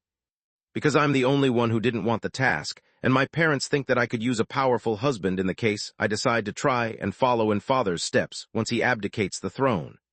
She stopped walking, drawing his attention as she looked him in the eyes. Like it or not, we both have a role to play in this charade, but it doesn't mean that we cannot be friends. Hanging out with a princess will spare you from petty palace intrigues, while the backing of a genius will strengthen my faction in the royal court. It's a win-win situation, she offered Lith her hand. Let me guess, you'll cover for me and alert me in the case the Pelans or your uncle make a move against me. In return, I need to help you whenever you need me, he said. Correct. Then we have a deal. Space. Nestra region, city of Zeska. King Meron had recommended Manohar to be swift and discreet, but when the god of healing was involved, things were bound to get messy. His reputation preceded him, and the moment he stepped out of the gate, he was flooded with invitations. I thought my presence here was supposed to be a secret. Manohar inwardly cursed not being able to shapeshift in the presence of witnesses. It was, we even warped to several cities before coming here to hide the fact that we came from the royal palace. Someone must have bribed one or more of the clerks on our way here. The royal constable assigned to him replied. The bored noble's love for gossip played right into Thrud's hands. Without their meddling, Manohar would have caught her skinwalkers off guard. Yet the news of his arrival spread like wildfire, giving them the time to assign shapeshifters to tail him. The royal constable had been warned to not disclose his orders until the last moment, but the information blackout was enough for Thrud to understand what was about to happen. It seems we have been discovered, she sighed. Are you sure? Jormund asked. My shapeshifters hold all of the most important positions of power in Zeska, yet the court didn't inform them of Manohar's arrival. Even the most covert missions require paperwork, yet my men that have replaced the city clerks didn't receive a single memo. If you take into consideration the fact that forces from external branches of the association and the army are swarming the city, there is no other possible explanation, Thrud said. The royals know I have someone other than the doppelgangers capable of replacing their retainers, but judging from the deployment of forces, they don't know who nor how many. Have the skinwalkers evacuate Zeska, then? Jormund said. To what purpose? Manohar would just move to another city, and unless I get lucky again, I won't be able to alert them in time. Thrud shook her head. I can't have the skinwalkers escaping, because to do it they need to change their appearance. But if they eat another person, they'll lose the memories I need to control those cities. I only have two choices left. I can put my plan into action ahead of schedule or give up on the Nestra region. Thrude took her communication amulet, pressing the most annoying rune that belonged to the most annoying person she knew. Dead King, I have a job for you. Thrude always pronounced Orpal's title with as much mockery as she could, but this time she was serious. The only silver lining in this disaster is that I can finally put this arrogant fool to the test. If Orpal succeeds, I'll know that I can count on him. If he fails, I'll have a good reason to cut our ties and kill him at the first opportunity I get, she thought while explaining the situation. Manohar, Orpal said while a huge grin appeared on both his and Knight's face. His head was split into two perfect halves, one feminine, the other virile. Knight used that method to teach him magic and share her muscle memory even while he was asleep or apparently doing nothing. You have no idea how long we have waited for this rematch. We'll be happy to help you, he nodded. Yet he is very strong, and with all the troops in the city supporting him, we need to wait for sundown when our powers are at their apex. You have to force your skinwalkers to either commit suicide or escape. Chapter 1763, Light vs. Darkness, Part 1. Chapter 1763, Light vs. Darkness, Part 1. My skinwalkers will stay where they are. Thrude shook her head, glad to see that Orpal was thinking things through instead of putting his ego first. Manohar can capture them. Once you get rid of him, I will start the invasion and rescue them. The dead king started to snicker, his voice slowly rising in intensity until it became a maniacal laughter. The gods really are on my side, he said while alerting his troops throughout the kingdom. Tonight, I'll paint the moon red with blood, and my accursed brother will know despair. Space. City of Dirios, capital of the Distar Marquisate that evening. Lith, Protector, and Nalrund were sitting around a table at Hogg's traveling tavern in their respective humanoid beast form. Lith needed someone to talk to about his dwindling life force. Protector needed some distance from Celia, who was yet to let him off the hook, and Nalrund needed a place to use his Rizar form without causing a commotion. Hogg's tavern could easily accommodate them, since dimensional magic made it spacious enough even for the bulkiest customer, and Awakened didn't care for each other's appearance. Protector had just finished whining about how much the new kid would cost him, and the earful that Celia gave him every time he dared to complain about his workload. Remember my words, don't marry and don't have kids, he said, swallowing the 10th tankard of beer with just one drop of red dragon in it. Don't mind him, he gets sad every time he drinks too much, Nalrund said, still struggling to drink and eat with his long-clawed hands. I don't believe a word he says. I know that he'd rather cut his own tail than give up on one of his children, Lith replied. How could I? They are so cute. Protector shoved in the middle of the table a rememberer that projected countless images of his kids as babies. He could tell when and why each picture had been taken, arousing memories that moved him to tears, but to anyone else they looked identical, boring them to death. They sure are. How did your date with Freya go, Nalrund? Lith pushed the rememberer away, eager to change the topic. The Rizar told them everything until the shocking conclusion. Sorry to hear that, man. Protector hugged him with all of his strength, almost crushing Nalrund's ribs. Not even a good night kiss is never a good sign. Don't lose hope. You are a wonderful person. The drunken skull started to lap him, covering him in slob. It didn't go badly either since I asked her for a second date, and she said yes. Nalrund pushed Protector away and cleaned himself with darkness magic. That's great news, actually. If she's taking it slowly, maybe it means that she actually cares and doesn't want to rush things. You'd better not wait too long to set the date, because once her body stabilizes, Fallow will bring her core to Violet. Then Freya will need a lot of time to learn body casting and practice accumulation. Lith then shared with them the details about his conversation with Fallow, how their date ended, and the conversation with Solus. He only left out the part about the body-swapping machine because forbidden magic wasn't a topic he could share even with his closest friend. They wouldn't like it, and it would also make them his accomplices. See what I mean? Even Lith got a good night kiss, Protector said, missing most of Lith's points. I'm sorry for your compromised life force, Nalrund said. At least Solus took it well, and your family will probably do the same. Yet this raises a question. She's a great woman and your days are numbered, so what the heck are you waiting for? Dude, I would expect something like this from Morok, not you. The Tiamat snarled. His tail whipped the air so quickly that it produced a cracking sound. Do you have any idea how bad things would become between us if we broke up? Why do you think I didn't ask Floria out? She and Solus are the same. Their survival depends on me, and our bond is in the way of a healthy relationship. Why don't you just have Floria's apprenticeship transferred to Falul then? Nalrund asked. Don't you think I tried that?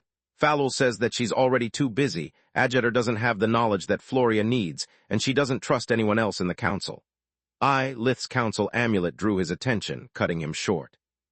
Worried about his family, he sighed in relief, noticing that the blinking rune belonged to Vladian and not to Falul. The vampire firstborn called him regularly to update Lith about his search for the copycat, but at that point, Lith had lost hope. Let me guess, still nothing, but you're not going to give up. Shut your mouth and listen. Vladian's appearance was ragged and tired. I did it. I know who the copycat is. What? The whole table jumped up at the news. You have no idea what it cost me. I had to infiltrate the undead courts and work my way up for months, yet I would still be clutching at straws if not for a huge development that. Save the details for later. I want a name. The Tiamat snarled as his 7 eyes blazed with elemental energy, and the shadows in the tavern grew in size, painting the walls black. It's your brother, Vladian said. Aaron, Protector asked, the drunken stupor still clouding his judgment. That makes no sense, Lith said. Yeah, he's just a kid, the Skald attempted to say, but Nalrund shut his mouth and cleansed his system. Orpal has no power. How could he kill someone like Mirim? Lith, I have to be brief, because I had to interrogate one of his chosen to get this information. Orpal killed her before I extracted his whereabouts from her, whereas he knows my position, and will send someone to shut me up, Vladian said. His chosen, Lith echoed dumbly. Long story short, your brother Orpal is the host of the Horsemen of Night. He's the dead king, the only ruler of the undead courts, and he's also the copycat. Tonight, he's going to check off one of the names on his list, but I don't know who. Protect your family, and if I fail to return, please protect mine. You have no idea what Orpal is capable of. Suddenly Vladian's mantle moved as someone invisible grabbed him from behind. The shadows on the other side of the amulet came to life as well, and the communication ended.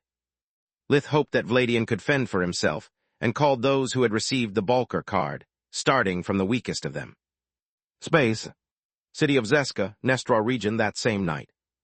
Finding and arresting all the nobles that had been left alive by the traitorous ranger Alman Quarren had taken the forces of the kingdom less than 1 hour.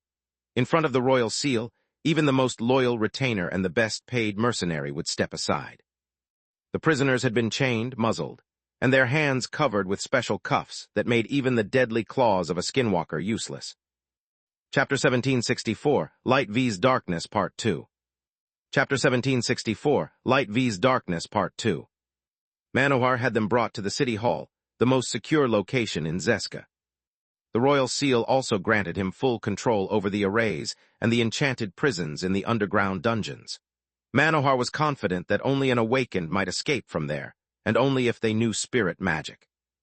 According to Lith, however, skinwalkers couldn't awaken without dying, so they had no way out. The god of healing had them watched 24/7 by multiple guards at the same time, just to be safe. What a cunning daughter of a bastard! It had taken Manohar a lot of time to find the runes of the slave's spell hidden under the folds of the skinwalker's life force. This is without a doubt the longest diagnosis of my life. Almost 2 hours to identify the problem, 1 hour to devise a spell to spot the runes, and 2 more to dumb it down enough for everyone to use it. A lot of time according to his standards, of course. Yes, fine, you are the greatest healer of Magur, Manohar. We get that. Queen Silpha sighed in annoyance at the painstakingly accurate retelling of his most recent feat that had taken most of her afternoon. Now if you're done preening your feathers, I'd like to know how many skinwalkers you found and who they replaced. Of the over 200 nobles that Quarren imprisoned, only 163 have been replaced by skinwalkers.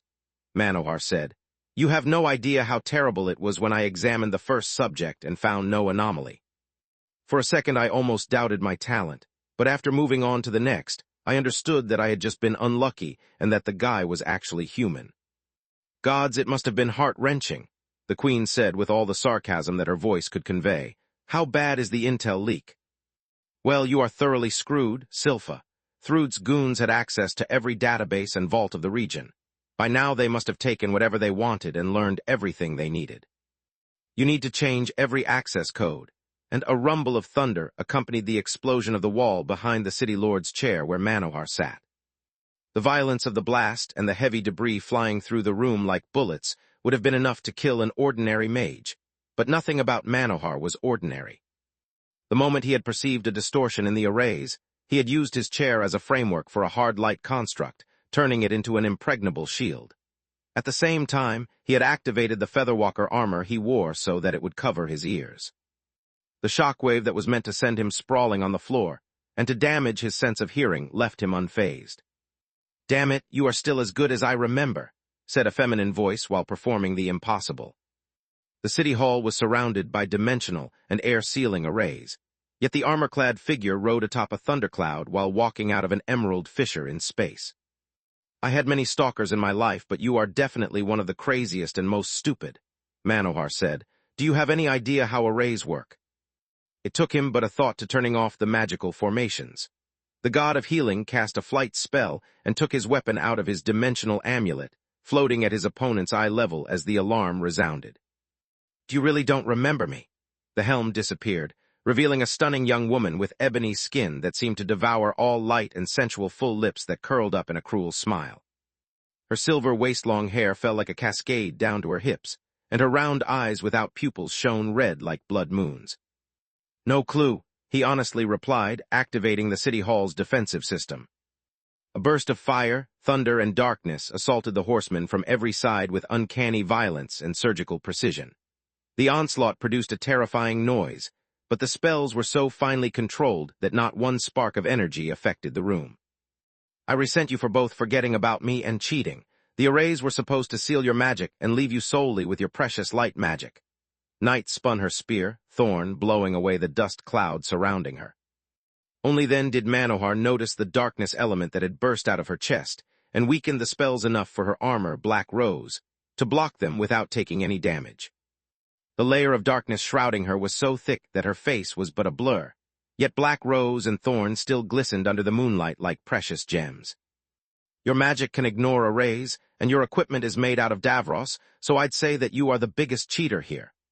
The god of healing took his royal forgemastering wand in his left hand to even the field. "Don't sell me short, little man. I'm just getting started." Night smiled in the face of the warp steps opening all around Manohar. He knew that Thrud would have tried something, and even though the appearance of the Horseman of Night was outside his calculations, Manohar's plan covered every worst-case scenario he could imagine. Mages and soldiers swarmed the place, surrounding Night from every side. They were armed with alchemical weapons that wouldn't suffer from the arrays, and with their numbers they would more than make up for their quality. Manohar had his armor completely covered in golden runes down to the metal feathers of his armor's wings, and when the array turned on again, Night was both outnumbered and outmatched. The god of healing had learned from Balker that even though spirit magic couldn't be sealed, its cost would make the horseman run out of mana way before he could run out of reinforcements. On top of that, he had practiced enough with the wand to learn all the spirit spells he needed to counter most of what Night could do. Or so he thought until the air and earth sealing arrays came back online, cutting off all the steps around him, all but one that shone with emerald light right behind him.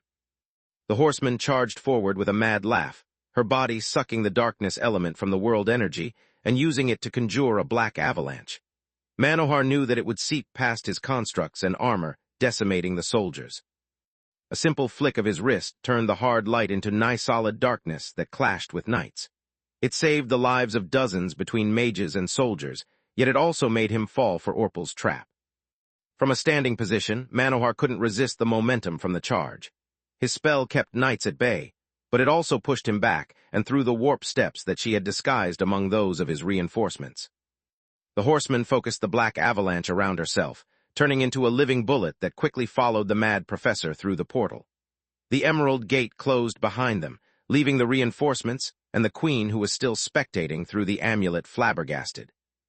"This doesn't bode well," Manohar said as he noticed that they were now in the middle of nowhere, in a place he had never seen before so far away from Zeska that the city wasn't even in sight. Chapter 1765, Light vs. Darkness, Part 3. Chapter 1765, Light vs. Darkness, Part 3. "Now that we are finally alone, I can properly introduce myself, little man." The silvery voice turned manly and Night became Orpal. "I don't expect you to recognize my face, but I know you've heard of Lith's brother." Of course I know Aaron. What does he have to do with all this? The mad professor was glad for that chat. To face a horseman by himself, he needed a plan, and he could use some time to figure out one. I meant his oldest brother, Orpal snarled. The one who committed suicide. How can you be alive, Trenton? I performed the autopsy myself in respect for Lith's family. Manohar furrowed his brows in growing confusion. Tryon, his name was Tryon, and he wasn't the eldest. I'm talking about me, Orpal Verhin. Rage made his eyes flare up with a red light that the god of healing recognized as undeath, yet there was something off about it. Never heard the name, and I've known Lith for years. You are making that up. Manohar said as he conjured his most powerful Tier 5 light mastery spell, Supernovas. From his fight with Dawn, the god of healing had learned to always go all out. Instead of starting out small like he used to do against people, he considered small fries. Meteors made of light and fire appeared all around them, each one as big as a house. Together, they formed a sphere that prevented Orpal from escaping. They were solid so he couldn't fly through them, and he couldn't blink away because his vision was blocked. On top of that, every single one of the meteors was powerful enough to blow up a castle. I remember this spell, Orpal shrugged. You used this very same spell against a previous host. It failed then, and it will fail now. You are nothing without Balker. He pumped as much mana as he could inside the Black Rose armor, and engulfed himself with a thick layer of darkness. You aren't the only one who learned a few tricks in the meantime. Manohar replied as the world around them burst with shockwaves and heat akin to the surface of the sun. He's as insane as the rumors say, Orpal thought. Not only is he trying a spell that he knows to be useless, but even if the hot air doesn't burn his lungs, the explosions will rip him to shreds. Even the caster of a spell isn't immune to its indirect effects. Yet while the flames and the hard light shards battered his body, dragging the dead king around like a leaf in a storm, Manohar stood still. Oh shit! Orpal understood what was happening only when it was too late. At the last second, the god of healing had turned the supernova behind him into darkness, using it to get out of the encirclement and protect himself from harm. The mad professor may have been true to his name, but not stupid. It's just like Balker said back then. Light and darkness were never meant to be used separately. If only Mother didn't split me from Dawn, I would be capable of doing everything that Manohar can, Night thought, her fury reinforcing Orpal's. Great, so not only do you not know how to use domination like Balker, you don't even know how to switch light and darkness, he asked. They are both tough subjects, and I've never put much effort into my studies, she admitted. Neither did you focus on learning from Manohar while I take care of killing him. Tonight, we're going to bury our shameful past. Orpal roared as he channeled his mana through the mystical metal of his equipment, boosting his power by several folds. The light fought against the darkness for a few seconds before being slowly consumed. I can't believe it, Manohar was flabbergasted. You recognized my spell, you saw my new ability, and you fell for it anyway. Now I get why I don't understand a word you say. I don't speak stupids. Supernovas turned into his darkness counterpart, Black Hole. The new spell ate at Orpal's barrier, forcing him to focus on each dark mass and split the sphere of energy surrounding him into smaller, more dense fragments in order to survive the onslaught. The dead king gritted his teeth with effort, pushing the ability of Night's crystal to control the darkness element to its utmost limit. It took him but a second to suppress Black Hole as well, but it came with a price. Splitting his barrier also meant leaving parts of his body unprotected, parts that the god of healing attacked all at the same time with his best spirit spell, the Tier 3 Cutting Edge. His wand conjured several blue constructs comprised of all 6 elements, shaped as scalpels, whose blades were actually comprised of minuscule drills that spun at high speed like a buzzsaw. Manohar had them slip through the openings in the barrier and attack both the crystal bulging out of Orpal's chest and his joints. The dead king screamed in pain as every part hit by cutting edge emitted blue sparks, and the scalpels slowly pierced through their marks, including the crystal. Before the spell could damage the core of Night's true body, Orpal had the barrier detonate on himself. The conflagration wasn't enough to block Black Hole, but it swallowed the conjured scalpels that lost the connection with their caster and faded. You truly are amazing, Manohar. I would have never thought that any other man but my brother would have forced me to reveal my divine beast form. The dead king's laughter sounded like a cough, but his new appearance aroused the god of healing's interest. Orpal's face was now completely black, and his hair had disappeared. His features were still that of a human, but the blackness of his skin made it hard to distinguish anything but his eyes and mouth that were completely white. His arms had become thicker and his hands ended with small claws. His legs had become reverse-jointed, and a pair of membranous black wings came out of his back. 2 small horns protruded from his forehead, pointing at the sky while 3 flames floated above his head, akin to an incomplete crown. They were black, yellow, and blue. Behold the power of the dead king. Behold the power of Verdalac, the father of several sets of golden hands surrounded him, squashing him with a clap like a bug and cutting him short. The moment one pair of hands opened, another clapped in an eternal cycle. Enough, I've waited too long for this, training day in and day out. I won't be denied again. True to their name, Black Rose and Thorn combined with Knight's crystal to produce a spell shaped like a rose whose stem was full of thorns that shattered the constructs. Manohar wasn't impressed by anything that Orpal did or said, but he had to admit that the ego of the dead king was on par with his own. Also, his resilience was turning out to be a problem. The god of healing had gone all out from the beginning, using his best tier 5 spells and even a spirit spell. For a fake mage incapable of stimulating their mana cores, it meant to deplete at one go. Chapter 1766, Light vs. Darkness, Part 4. Chapter 1766, Light vs. Darkness, Part 4. I swear that I didn't want it to come to this. Manohar gripped his blade with his right hand and removed the cork from his latest concoction, awakening number 87 with his left. Me neither, Orpal roared as he extended his hand. A black dimensional fissure opened, and moonlight galloped out of it. The horseman's steed was made out of a single gigantic white crystal that had turned pitch black after being attuned with the darkness element.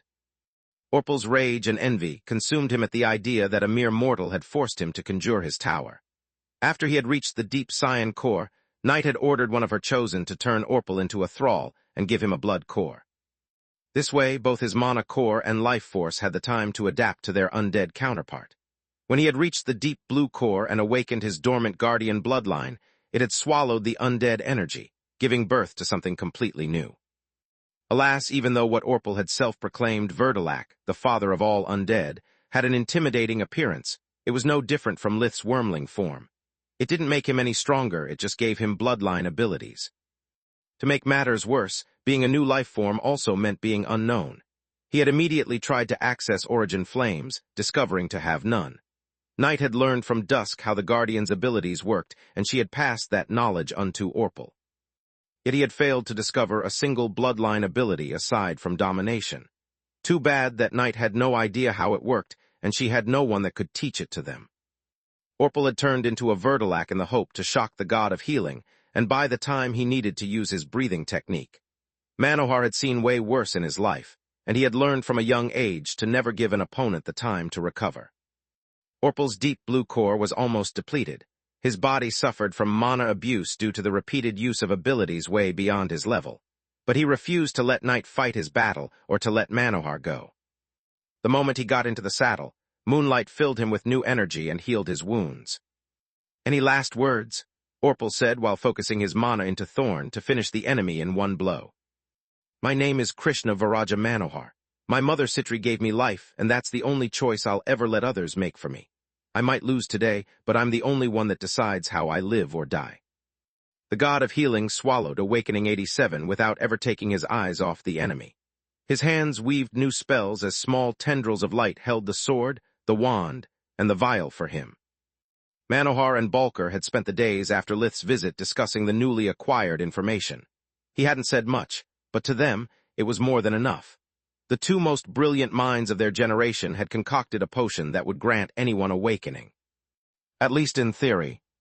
From his previous inconclusive experiments, or failures, like the rest of Magur called them, Manohar had learned that the process would kill anyone whose mana core was strong enough to cause a too violent body refining. The number and the position of the impurities varied for every person, and without a breathing technique, there was no way to determine how dangerous awakening was. The only clue they had was the color of the core by looking at the mana in someone's eyes. Yet it didn't help much. Manohar had seen even people with a deep green core die, and he had no idea how to locate and remove the impurities, so he had tackled the issue the way he knew best, healing. A violent bright violet aura burst out of the god of healing as the energy of his overloaded core forcefully spread to the rest of his body. Manohar had no breathing technique, But if he awakened, he would finally be capable of using Tier 4 and 5 of spirit magic. He would also become capable of fusion magic and body casting, two disciplines that Balker had taught him to the best of his abilities, even letting the god of healing study his body while he used them. That, along with the violent burst of energy that accompanied the awakening process, would give Manohar the opportunity to win that fight. First, he encased his whole body with the Tier 4 light mastery spell, Second Skin. The construct coated him inside out, keeping the body refining process in check and allowing Manohar to determine its speed.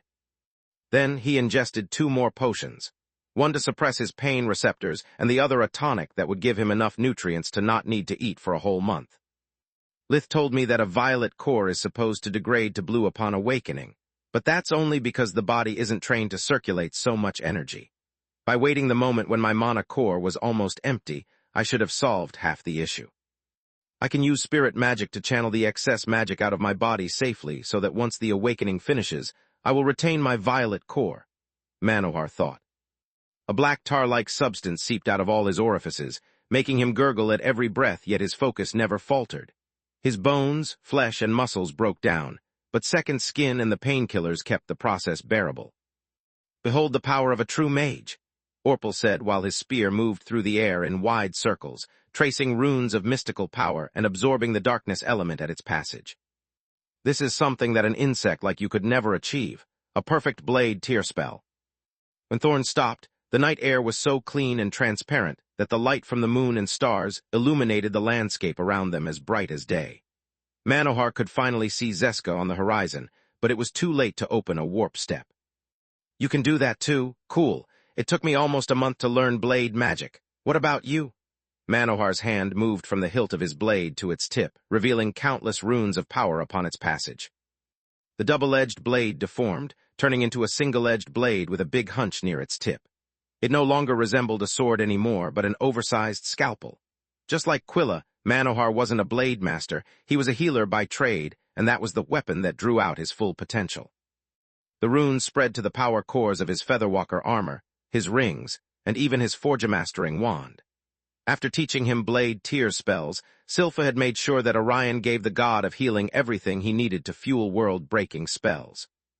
Orpal roared in outrage since even by fusing his mind with night, it had taken him over 1 year to grasp that technique, and even more to master it. "Fine, let's see which one of us learned blade magic best," the Vertilac said.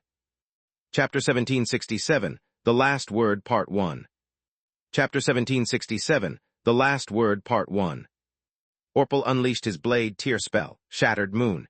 At the same moment Manohar released his own, Rogue Sun. The silver blast from Thorn and the golden flash from Surgeon, Manohar's blade, clashed in midair, releasing a pulse of light that was visible not only from kilometers away, but even from space. "That's interesting stuff, Nero," Inzialot the Lich King said while looking at the source of the brilliance from the garden of his secret lab, located on the surface of the moon. Indeed, the Black Cat spectated the fight through a telescope since he lacked his master's uncanny sight. "Ho ho ho, it must be the isolation, but sometimes I swear that your meowling almost sounds like words." Inzialot laughed. "Preposterous," Nero laughed with him. The Queen, however, didn't find the phenomenon amusing. Quite the contrary, it sent shivers down her spine. "That's where Manohar is. Send him reinforcements now." Silpha shouted orders in her communication amulet as she took the Seaful set, ready to join the fight. "Calm down," Meron stopped her with a heavy heart. "The set can never leave Valoran except that in times of war that's the law." "We are at war, you idiot," she roared like a wounded tigress. "A man is in danger, not the people of the kingdom." Meron shook his head. "Besides, do you really think you can get there in time? By the time the light fades, Manohar will be either dead or victorious. Then I'll be able to either avenge him or to help him. Now move." Silpha pushed him aside, yet he offered no resistance and darted right behind her. "What do you think you are doing?" "The right thing." Meron left her both the sword and the armor of Seaful, conjuring a royal fortress armor and the spell hoarding cube for himself. "I'm coming with you." What they were about to do went against all the laws of the kingdom. The king and queen leaving the capital unprotected and taking the most powerful artifacts away was a crime that might force them to abdicate the throne, but neither of them cared. "I love you," Silpha said while spirit warping to the nearest gate. I love you more, Meron replied. Yet as the king had predicted, the fight had ended before the light disappeared and the natural blackness of the night returned. The winner and the loser both coughed out a mouthful of blood, their bodies devastated by exhaustion, yet only one of them still stood tall. This is not the end, Manohar said. As I told you, I'm the one who decides how I live or die. His battered body lay face down in the mud, yet he kept talking and moving through a construct made of light that contained every spark he had left of mana and all of his will. The god of healing had been a powerful violet cord mage, but a fake mage nonetheless. No matter how good his equipment was, he had only learned blade tier spells that used regular elements, whereas his opponent had cast spirit magic. On top of that, Orpal was on Moonlight's back, making Shattered Moon into a tower tier spirit blade spell. Yet none of it would have sufficed to kill the god of healing if the effort of facing the enemy's blade spell hadn't broken his focus on Second Skin. Manohar had dodged Shattered Moon at the cost of letting the awakening process go awry, killing him on the spot. What was left of Second Skin had kept his body from exploding, but he had died nonetheless. As for Orpal, half of his body and head were destroyed. If not for the regenerative abilities of Knight's Crystal, he would have been dead as well. This was the second time that it happened, the first during his fight with Tezca. Vaster had never defeated him under the walls of Belias. It was just one of his chosen that he had manipulated like a puppet while waiting for Mirim's return in Dirios. After the battle, the master had wondered why Night was the only horseman who had fought without her steed, but had never found the answer. He had no idea that what had escaped the broken crystal armor was just her consciousness returning to the main body. As long as you die, I don't care. Orpal felt humiliated, yet he had to swallow his pride and revert to his human form for the next part of his plan. He wore the deep blue archmage cape that he had taken from Darius, and took the items he had stolen from the Marchioness and Lark to confirm his identity. Then, he broadcast his message throughout the kingdom via his communication amulet. Members of the undead courts who had his rune projected the hologram of the dead king in the sky above all the major cities. It was so big that people only had to look out the windows to see it. Good evening, citizens of the Griffin Kingdom. You know me as the new Balker, but my real name is Orpal Verhin, the fallen member of the family of your so-called hero, he said while giving them a bow. You have taken away everything from me. My life, my family, and even my name. I survived those nightmares that you call orphanages and joined the army to serve my country, but even then, the Griffin Kingdom has been ungrateful to me. I took the oath to defend this country in exchange for the army to take care of me, but they broke their word first. The officials treated me like trash, refusing to recognize my talent just to follow their political agenda and pander my little brother. That's why I took out Count Trekwil Lark first. He was the one who exiled me from my birthplace and made scorched earth around me wherever I went. Then, I took out Marchioness Mirim Distar, the woman who granted Lith the access to the White Griffin that he didn't deserve. As he spoke, Orpal threw in front of the camera small objects that he had taken from his victims as souvenirs. Mirim's cloaking hairpin and the silk string of Lark's monocle. Both had their respective initials and coat of arms engraved on their surface. Silpha and Meron stopped for a second to listen to the nonsense that resounded from the sky above Zeska before rushing to the sentinels above the city walls. They needed directions to resume their chase. Brynja Distar looked at the sky of Dirios, recognizing her mother's hairpin. Warm tears streaked down her cheeks, yet her face was twisted in a mask of fury and hate. Brynja clenched her hands so hard that her long nails made them bleed. And now I've accomplished something that not even Balker, the so-called god of death, ever could. I've killed your beloved Krishna Manohar, the god of healing. Orpal cut the head of the corpse off and lifted it in front of the amulet for everyone to see. Sitri Manohar fainted on the spot, and death quickly followed. No matter how much trouble her son gave her, he was her heart and Orpal had just ripped it out of her chest. This bastard coddled my brother, giving him the highest honors in the light department even before he enrolled. Don't call me a traitor, because you all betrayed me first. I'm just evening the field, taking away all the unfair advantages that the kingdom gave my brother yet refused me. Chapter 1768, The Last Word, Part 2. Chapter 1768, The Last Word, Part 2. The dead king glossed over his failed attempt on Zinya's life and moved on. Mom, Dad, I hope you are watching. I'll show you that you chose the wrong son. You shouldn't have favored that monster over me.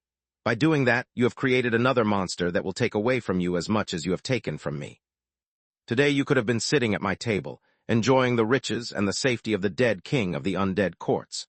Now, instead, you'll tremble in fear of my reckoning inside your pathetic little home just like the rest of this wretched kingdom. That's why I never sent you a card. I plan to leave you for last and savor your screams after I destroy every single thing that you have built upon my misery. Enough ranting, Knight warned him. Someone is coming, and in your current state, they are too powerful even for moonlight. Orpal hung up the projection and reached for Manohar's equipment to take them as his spoils of war. Yet the figure of living light that until that moment had stood there listening to his speech took them away while slow-clapping him. No one touches my stuff. Manohar disappeared along the horizon in his final act of defiance, leaving the dead king empty-handed. Orpal cursed his bad luck and escaped via warp steps that Knight had weaved for him.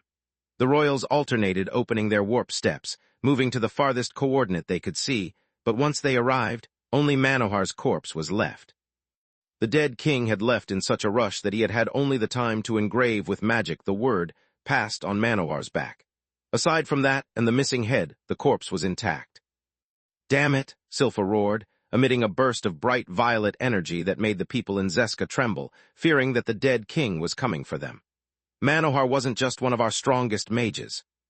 He was the greatest healer we ever had. Without him, a single plague can decimate our forces, leaving the undead courts unscathed and tipping the balance in their favor. How could we let this happen? We didn't. Maron embraced her, forcing her to calm down. Our enemy hid in the darkest place of the kingdom like a cockroach and attacked only when he was sure to win.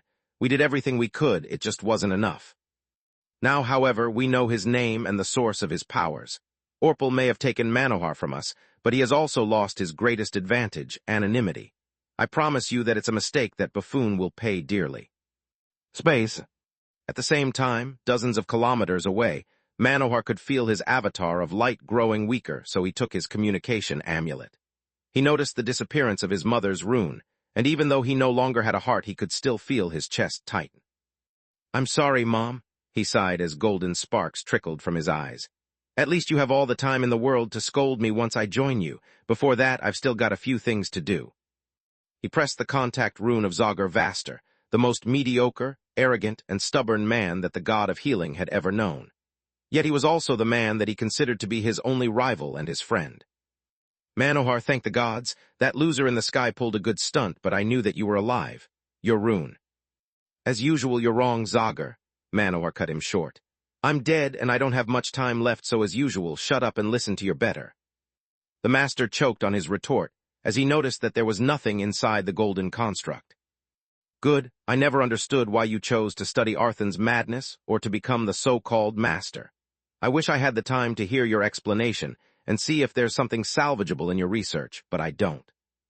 I just want to tell you that I forgive you for what you have done, but only if you stop with that nonsense and give that crazy-ass woman who proposed to you a good life." "You knew?" Vaster asked in shock. "Of course I knew," Manohar replied with a scoff. "I would have been a really crappy god of healing if I failed to notice such major change in a man that I knew for decades." "Then why didn't you ever say anything, and why didn't you expose me to the royals?" Hearing the screams and seeing the hologram disappear from the sky of Essagar, Zinnia entered the room. "How could I do that? You are the author of my favorite books as a child. You have been my childhood hero. Until I joined the academy, knew you in person, and surpassed you in 1 year, of course, but that's beyond the point." Even as a construct, the smug grin of the god of healing was as insufferable as ever. Yet Vaster didn't feel rage nor envy when Manohar called the books of magic that he had written as children's books, only a deep sadness. "Even though you didn't like me, you have been a great teacher first, then a good colleague, and then you have been my only rival. You had no more chances to reach my level than anyone else, but while the rest of Magar gave up, you never stopped chasing me. I never felt threatened by you, but you always inspired and stimulated me to do my best. I may not like your methods, but I couldn't resent you for them because everything you did it for me. On the contrary, you made my final years interesting. Thanks for never being boring, Zagar," Manohar said. "Please come here to Essagar." Vaster clenched his Yggdrasil staff until the wood creaked. His voice was firm, but tears streamed like rivers from his eyes, and a black-violet aura burst out at regular intervals from his body, making the lights of the house flicker and the ground quake. Only when Zinnia embraced him from behind did Vaster manage to calm down. The fear of hurting her eclipsed even the fury he felt. It's not over yet. If you can speak, reason, and your amulet still has your imprint, it means that your life force and mana core have yet to disappear. It's all I need to turn you into an abomination. I don't care how many lives I have to sacrifice. I can give you a stable body, turn you into a hybrid, whatever you want. I'll do everything I can to bring you fully back to life along with my children. Please don't make your death pointless and don't let that asshole of Meln win. You never lose, remember, the master begged. Thanks, but I'm not interested in eternity. I knew that one day I would die, and that's the reason I wanted every moment of my life to be interesting and funny. That day has come, and I have no regrets. I had a good life, and I wish you one as well. Please, keep an eye on Lith for me and kick Orpal's ass. Chapter 1769, The Void, Part 1. Chapter 1769, The Void, Part 1. The bastard cheated with his goddamn mage tower in the form of a horse. You have to look out for that. Glory to the kingdom, Zogger, Manohar said. Zogger Vaster had heard those words countless times, yet he hadn't spoken them in years. It was the battle cry of the kingdom that its loyal citizens yelled when performing an act of valor or the ultimate sacrifice. Vaster hated the kingdom for how he had been treated, and for all the lives he had taken in its name as a High Master. He resented its citizens for the way every young, talented mage was treated, because nobility and commoners alike were envious and scared of their talent. The Master knew that the war with Thrud was imminent, and had been pondering which side to take, if any. Joining the victor was the most rational and convenient choice, especially after Lith had told Vaster about the Mad Queen's shapeshifters and her involvement with the undead courts. Yet those words changed everything. Glory to the kingdom, Krishna, Vaster nodded. The communication ended, leaving the Master looking at his amulet for a few seconds before his grief and fury spread to his abomination hybrids. The same bond that allowed them to share their emotions and dimensional coordinates now spurred them to wage war against the Mad Queen. Space. I can't believe that asshole waited until my final day to call me by my first name. Manohar clicked his tongue in disapproval. He was done with Vaster, and his energy was flickering too much to waste one more second. He had 2 calls left to make, but Marth's took priority. Thank the gods you are all right, Krishna. I knew that Madman was full of it when. Not you too, Duke. Birds of a feather do flock together. I'm dead and I'm running out of time, Manohar said, shattering every hope Marth had left after seeing his radiant body. How is it possible? Cheating, of course. Orpal had no chance in a fair fight. The mad professor pouted at the memory of his defeat, almost reconsidering Vaster's offer. Almost. Horsemen have mage towers for steeds, so don't leave your academy at any cost. One of them managed to kill me even though she chose a moron as her host. Imagine what they could do to you. You can't have called me just to insult me one last time. Come back to the academy, there must be something we can do to save your life, Marth said in outrage and denial. If it sounded like an insult, I apologize. I just worry about you. It was then that Duke Marth knew that his beloved alumnus and dear friend was really dead. Manohar never apologized.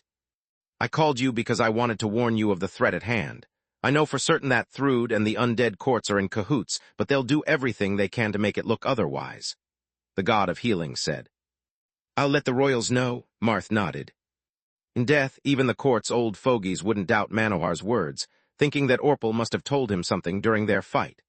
Now that he had shared the last piece of knowledge that Lith had entrusted to him, Krishna Manohar felt at peace.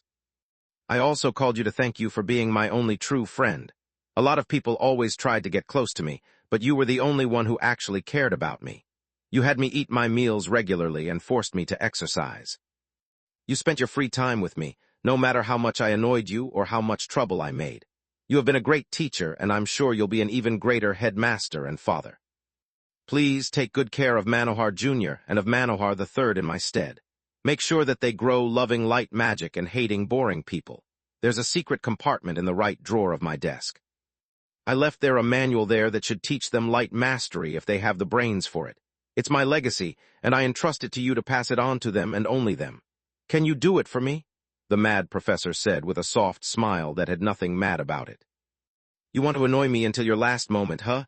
Even now you give me nothing but trouble and try to burden with your crap even my unborn child. Marth tried to chuckle, but it came out as a sob. Yeah, my mom is gone, and you are the only family I have left, Manohar nodded. I'll do it, Marth started to cry, unable to hold back anymore. I swear to you that no one else will read that manual, not even me. Manohar's construct faded, and so did the call. Marth would have collapsed to the floor if not for his wife, Rissa the Dryad, holding and bringing him to the nearest chair. Her pregnancy was nearly full term, but her inhuman physique allowed her to lift an adult man even in her condition. Marth held his wife tight, feeling her warmth and the kid's movement through her swollen belly. He wanted to be strong for them and for the kingdom, yet all he felt was pain. "Cry all you want," Rissa said while caressing his head as Marth cried softly. She looked like a gorgeous woman in her mid-20s, about 1.73 meters, 58. She had wheat blonde, straight hair that fell like a waterfall down to the small of her back and light green skin. Rissa had big yellow eyes that sparkled like masterfully cut pieces of amber. Her visage was simply stunning, from her delicate features to her full lips. "If you want, we can really call our child Manohar Jr." "Are you really okay with this? I know that you never liked him," Marth asked. The god of healing had been many things, but a kind man had never been one of them.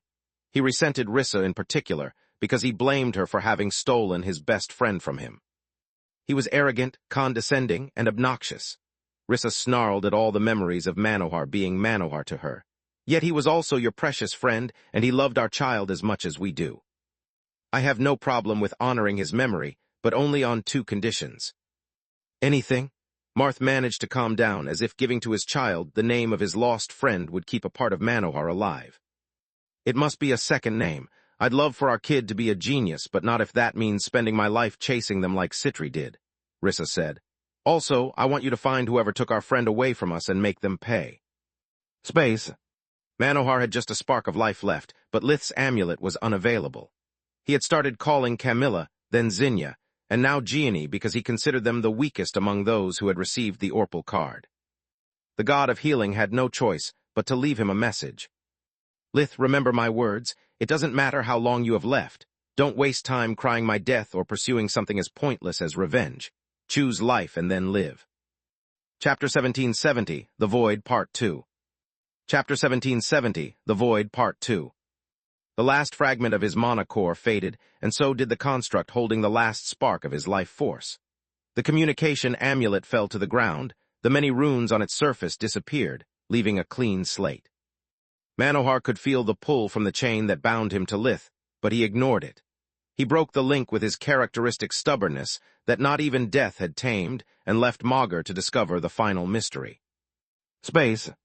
City of Dirios, capital of the Distar Marquisate at the same time. Like the 2 professors of the White Griffin, Lith refused to believe the images projected in the sky of the city. Krishna Manohar was the strongest and most annoying fake mage he knew. Lith was certain that there was no way that someone like Orpal could defeat Manohar, nor that death would assume on herself for all eternity the burden that was the god of healing. Also, as long as the items that bore his imprint were fine, he had to be as well. Yet the moment he finished speaking with Gianni and listened to Manohar's message, he knew that it was all true. "And then live," the mad professor's voice said as his rune disappeared from Lith's amulet. "No," Lith said, barely a whisper that only the customers of the traveling tavern with the finest hearing managed to hear. "No," he repeated, this time louder. Lith still refused to believe it. Just a few days ago they had traveled to the desert together. Just a few hours ago they had talked to each other and to the king and the princesses. Manohar couldn't be dead. Not like this, suddenly taken away from him and tossed in the dirt like a band-aid. "No," Lith screamed in an inhuman roar that grew in intensity without ever stopping. His 7 eyes flared up with elemental energy as the shadows radiating from his body didn't just cover the walls anymore. They swallowed the entire traveling tavern. The blackness erupting from him devoured all light, be it natural or magical in nature. It quickly expanded out of the restaurant and spread throughout Dirios, blotting even the night sky. For a few seconds, no one could see even their hand in front of their own faces. Then Locria's came out of his feather, joining the roar, and so did countless shadows. The black flame he emitted allowed Protector, Nalrund, and Hogg to see countless chains bursting out from Lith's chest. Unbeknownst to them, the mystical bindings were scouring Magur in the search for Lith's lost friend. For every demon that rose, the blackness spread further like a disease, throwing the citizens of Dirios and even the undead that had infiltrated the city into a panic. The only light in that darkness was the white eyes and fangs of the demons. It was a light that growled and glared, offering no solace, only terror. Soon a cacophony of screams echoed through the city as the screams of the living joined the roars of the dead. Panic and fury complemented each other in a concert that only grew louder when the quake started. "Where the fuck is Solus?" Nalrund asked as he tried to reach Lith, only to be grabbed and slammed to the ground by countless invisible hands. "Back home, this was supposed to be a boys' night out," Protector replied, joining him and appreciating the self-cleaning spells of the floor from up close and personal. Not that her presence would help. If Lith hears her cry, things would get much worse. "Solus," the Tiamat said, almost feeling her pain from the distance separating them. A storm joined the quake, signaled only by the rumble of thunder since the blackness hid the clouds from sight like everything else. "Me and my big mouth," Protector said as the sound of rocks hitting heavily against the window, and the sudden cold told him that hail was pouring down from the sky. "Who the heck is Solus?" Hogg asked. He had already lived a similar situation back in Lightkeep, when Lith had learned about Miriam's death. The barkeeper had needed the help of several of his disciples to restrain Lith and back, then he was much weaker. The chaos in the tavern kept him from activating the offensive arrays. He would have hit the Tiamat along with many others that probably wouldn't survive the firepower needed to stun him. Luckily, Hogg had the contact runes of all his frequent customers in the case they needed to make a reservation. He pressed Camilla's rune, hoping it was the right choice. He might have called Falul or even another divine beast, but if a struggle broke out, his tavern, if not even Dirio's, wouldn't survive the clash of titans. "Hogg, this isn't the time for a social call. I have to run back to the office. Manohar's death is the biggest crisis since Bulker's attack 7 years ago, and I don't know you enough to care for a social call, Miss Yavel. I need your help solving another crisis we both know." He cut her short. "What are you talking about? I'm a human without magical powers, whereas you are a violet chord awakened. What could you possibly need me for?" she replied in confusion. "Look up for Dirio's in the latest news. That's what I'm talking about." From her words, Hogg understood that wherever she was, Camilla could talk freely. "Is that Lith? Is he there with you?" The moment she read about the blackness and the wails coming from the capital of the Distar Marquisate, Camilla understood what was happening. In the flesh and grief, a couple of spells flew through the room, passing a few millimeters from Hogg. "Stay still, you idiots. If you keep shooting blindly, you are going to kill someone." His clients were starting to panic and had cast spells hoping to take down the Tiamat, but the choir of screaming voices made it impossible to pinpoint his position. The demons reacted badly to the threat, grabbing the customers and sucking their vitality away to neutralize them. "Your boyfriend told me that you can keep him under control. If you don't calm him down, the kingdom's officials will find this place the moment they devise a way to get rid of this darkness," Hogg said. "I can reach the gate of Dirio's, but how will you find me if you can't see?" Camilla had no time to update a stranger about her love life, so she moved straight to the point. "I know the local branch of the association like the back of my hand. Once you walk out of the gate, stay there and I will find you." Luckily for Hogg, Camilla was already on the move when he had called. Her badge allowed her to use the local network of gates of Belias to reach the association, and from their Dirio's in less than 1 minute. "I'm here, now what?" Hogg opened a spirit warp, bypassing the elemental sealing arrays of the Mage Association, and then used tendrils of spirit magic to search the vicinities of the gate until he found her. He dragged Camilla through the steps, and that's when it happened. The blackness engulfed the entire city, yet it avoided Camilla, as if a spotlight followed her around the tavern. Chapter 1771, The Void, Part 3. Chapter 1771, The Void, Part 3. Camilla followed the chains at a brisk pace until she stood in front of their source. In his frenzy, Lith hadn't noticed her presence, but his demons did. Locrias tried to stop her, but his body refused to move. Dozens of shadows jumped at her just to fade away the moment they stepped into the light. Camilla took a deep breath, covering her hand with the orichalcum of her armor before slapping Lith with all of her strength. "Lith Verhin, what do you think you are doing?" Her stern voice and the impact put an end to his roar. "Orpal, that bastard killed Manohar," the Tiamat said with a snarl, towering over the much shorter woman. His eyes blazed with fury, and the bone endings of his wings clicked, readying to claw at her. "The whole kingdom knows that, just like they know that he also killed Lark and Miriam. Speaking of Miriam, Brynja was probably grieving her mother before you scared the shit out of her." Camilla ignored the threat and walked right under his nose. "Brynja, the baby." A light of understanding smothered the fury in his eyes, and she struck the iron while it was still hot. Exactly. I know that you are hurt and sad, but that doesn't give you the right to terrorize an entire city and your friends. Now stop before someone gets hurt. Lith was the only one that could see through the blackness. Protector and Nalrond were kept down by his demons. The customers in the tavern were either cowering or unconscious, and the air was filled with terrified screams that echoed through the empty streets. Lith took a deep breath, and everything ended as quickly as it had started. The demons faded, the light returned, and the cries ceased. I'm sorry for dragging you into this mess. I just wanted someone to pay for what happened to Manohar. I wanted. Shut up, you idiot. Camilla embraced him, shattering the form of the Tiamat that forcefully reverted to human. No matter how powerful you are still human. You have every right to grieve the murder of a friend. Lith wobbled as strength left his body. Whatever he had done, it had consumed so much of his energy that not even invigoration worked. Yet that word kept echoing in his head, fueling his rage. Murder? Manohar hadn't just died peacefully in his sleep. He had been killed, taken away from him. Orpal, I should have killed him when I had the chance, Lith grumbled. Yeah, right, murdering your brother would have broken Alina's heart and destroyed your family. Camilla's voice oozed sarcasm. I need help bringing him home. I don't trust leaving him alone tonight. I thought you had to go back to work. Despite his great strength, Protector could carry Lith around only as long as he used gravity fusion. I'll take a rain check, Camilla shrugged. How much does he owe you, Hog? I'll discuss the matter with him the next time he comes to my tavern. Now get him out of here. I have to leave Dirios before the constables arrive and start asking questions. Warping and flying were sealed after curfew, so Camilla stopped a stagecoach to reach the association. At the same time, she called her superior to notify her leave of absence. Don't worry, dear. Take all the time you need. I can manage on my own until your return, Gianni said before Camilla could even come up with an excuse. That was weird, Protector said. I expected she would give you an earful.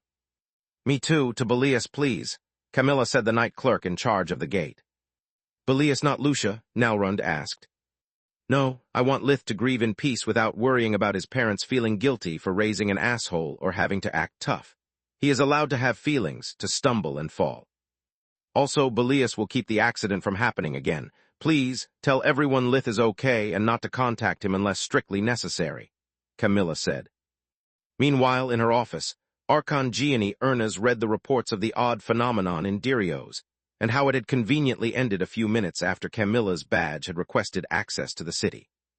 Next step, Belias, just like the last time, Gianni pondered. Lith becomes sloppy every time he loses control of his emotions. At this point, I am certain that he and Tiamat are one and the same.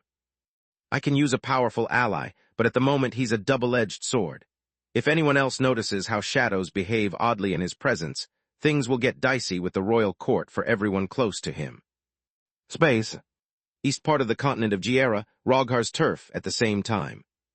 What the heck is that? Scarlet the Sekhmet asked. She was the youngest among the Guardians, and her senses were also the weakest, yet she could perceive the void Lith had unleashed upon Manohar's death. An ancient power that has renewed itself in a new form, Roghar the Fenrir said. The power over death of the abominations has gained access to the physical plane of existence through the shadows that only a phoenix can cast. After Scarlet had finished learning the basics of fighting as a guardian from Zagran, she had been sent to Roghar, the guardian of mana. He had been teaching her how her bond with Magur gave the Sekhmet ways for her mana to interact with the world energy that she couldn't even conceive back when she was a Scorpicor. His role was to help her discover her newfound bloodline abilities and master them. What does that mean exactly? Scarlet asked. I wish I knew, Roghar sighed. Even a guardian has limits, and from one ocean and half a continent of distance, there's not much I can see. Stupid idiots. He called Tyrus, Ligain, and Salark via their mind link, but only the Overlord answered. The other two guardians cut him off without even listening to his reasons. They were all watching the events in Dirios with interest and curiosity. The potential of a young Tiamat capable of covering an entire city while still at the deep violet core had piqued their interest. Lith was always a pleasant source of surprise for them, whereas the Fenrir was a constant pain in their ass. Be brief because I'm busy and I dislike you. Salark was wolfing down donuts filled with ice cream instead of jelly, the newest hit of the desert kindly offered by her most recent grandson as a thank you for her help. The hot of the desert and the cold of the ice cream complemented each other, making the Overlord crave for them at every meal. I want to investigate the new power, Roghar complied, being as brief as he could. Rejected. Anything else? Salark barely rose her eyes from the tray on her table. How can you say that? Do you know how long I've waited for an abomination to turn back from the dead, to conquer the Black Core and see what a natural undead can do without its fatal imbalance? Roghar dropped any pretense of courtesy as he made his plea. For all your life, the mother of all phoenixes replied. The better question is, why should I care? Chapter 1772, The Void, Part 4. Chapter 1772, The Void, Part 4. I'm the freaking guardian of mana. There is no telling what I could learn from that thing. You have to let me come there and bring it to my lab, Roghar said in outrage. First, that's not a thing. It's a person, and my grandson at that. Salark stopped eating, looking at the Fenrir for the first time since the start of the conversation. Second, I don't have to do anything for you.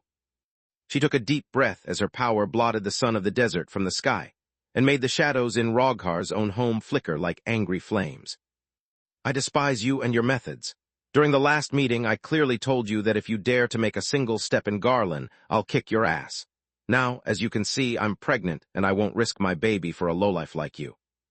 Yet I will not hesitate to throw every single spell I know at you from a safe distance, while my boyfriend kicks your ass with the weapon that I'm going to provide him. Are you seriously back with Ligon again? Roghar was astonished, not scared. That lizard is the weakest among you, and I've created more spells than you'll ever learn. Think twice before making an enemy out of me. Salark just hung up the call and relayed the conversation with the Fenrir to her two friends, before picking up her forgemastering hammer. Challenge accepted, jackass. Space. Village of Lucia at the same time. Lena hadn't stopped crying ever since the image of Orpal, slandering her family and maiming Manohar's corpse, had disappeared from the sky above Lucia and her farm. Gods, what have we done? She said while hugging her husband. Our son killed our friends and even tried to kill his own brother. How could we raise such a monster? How could we even think of giving him a second chance? We have done nothing wrong, dear. Raz's eyes were veiled with tears, but his voice was steady. Our only mistake has been to love him with all of our hearts and let our feelings cloud our judgment. We didn't turn him into a monster. He already was one at birth. Don't you see how the rest of our children, even Tryon, have grown into fine people? The problem has never been us, but Orpal's incapacity to accept the consequences of his actions. What can we do to make up for his crimes? Elena asked amid sobs.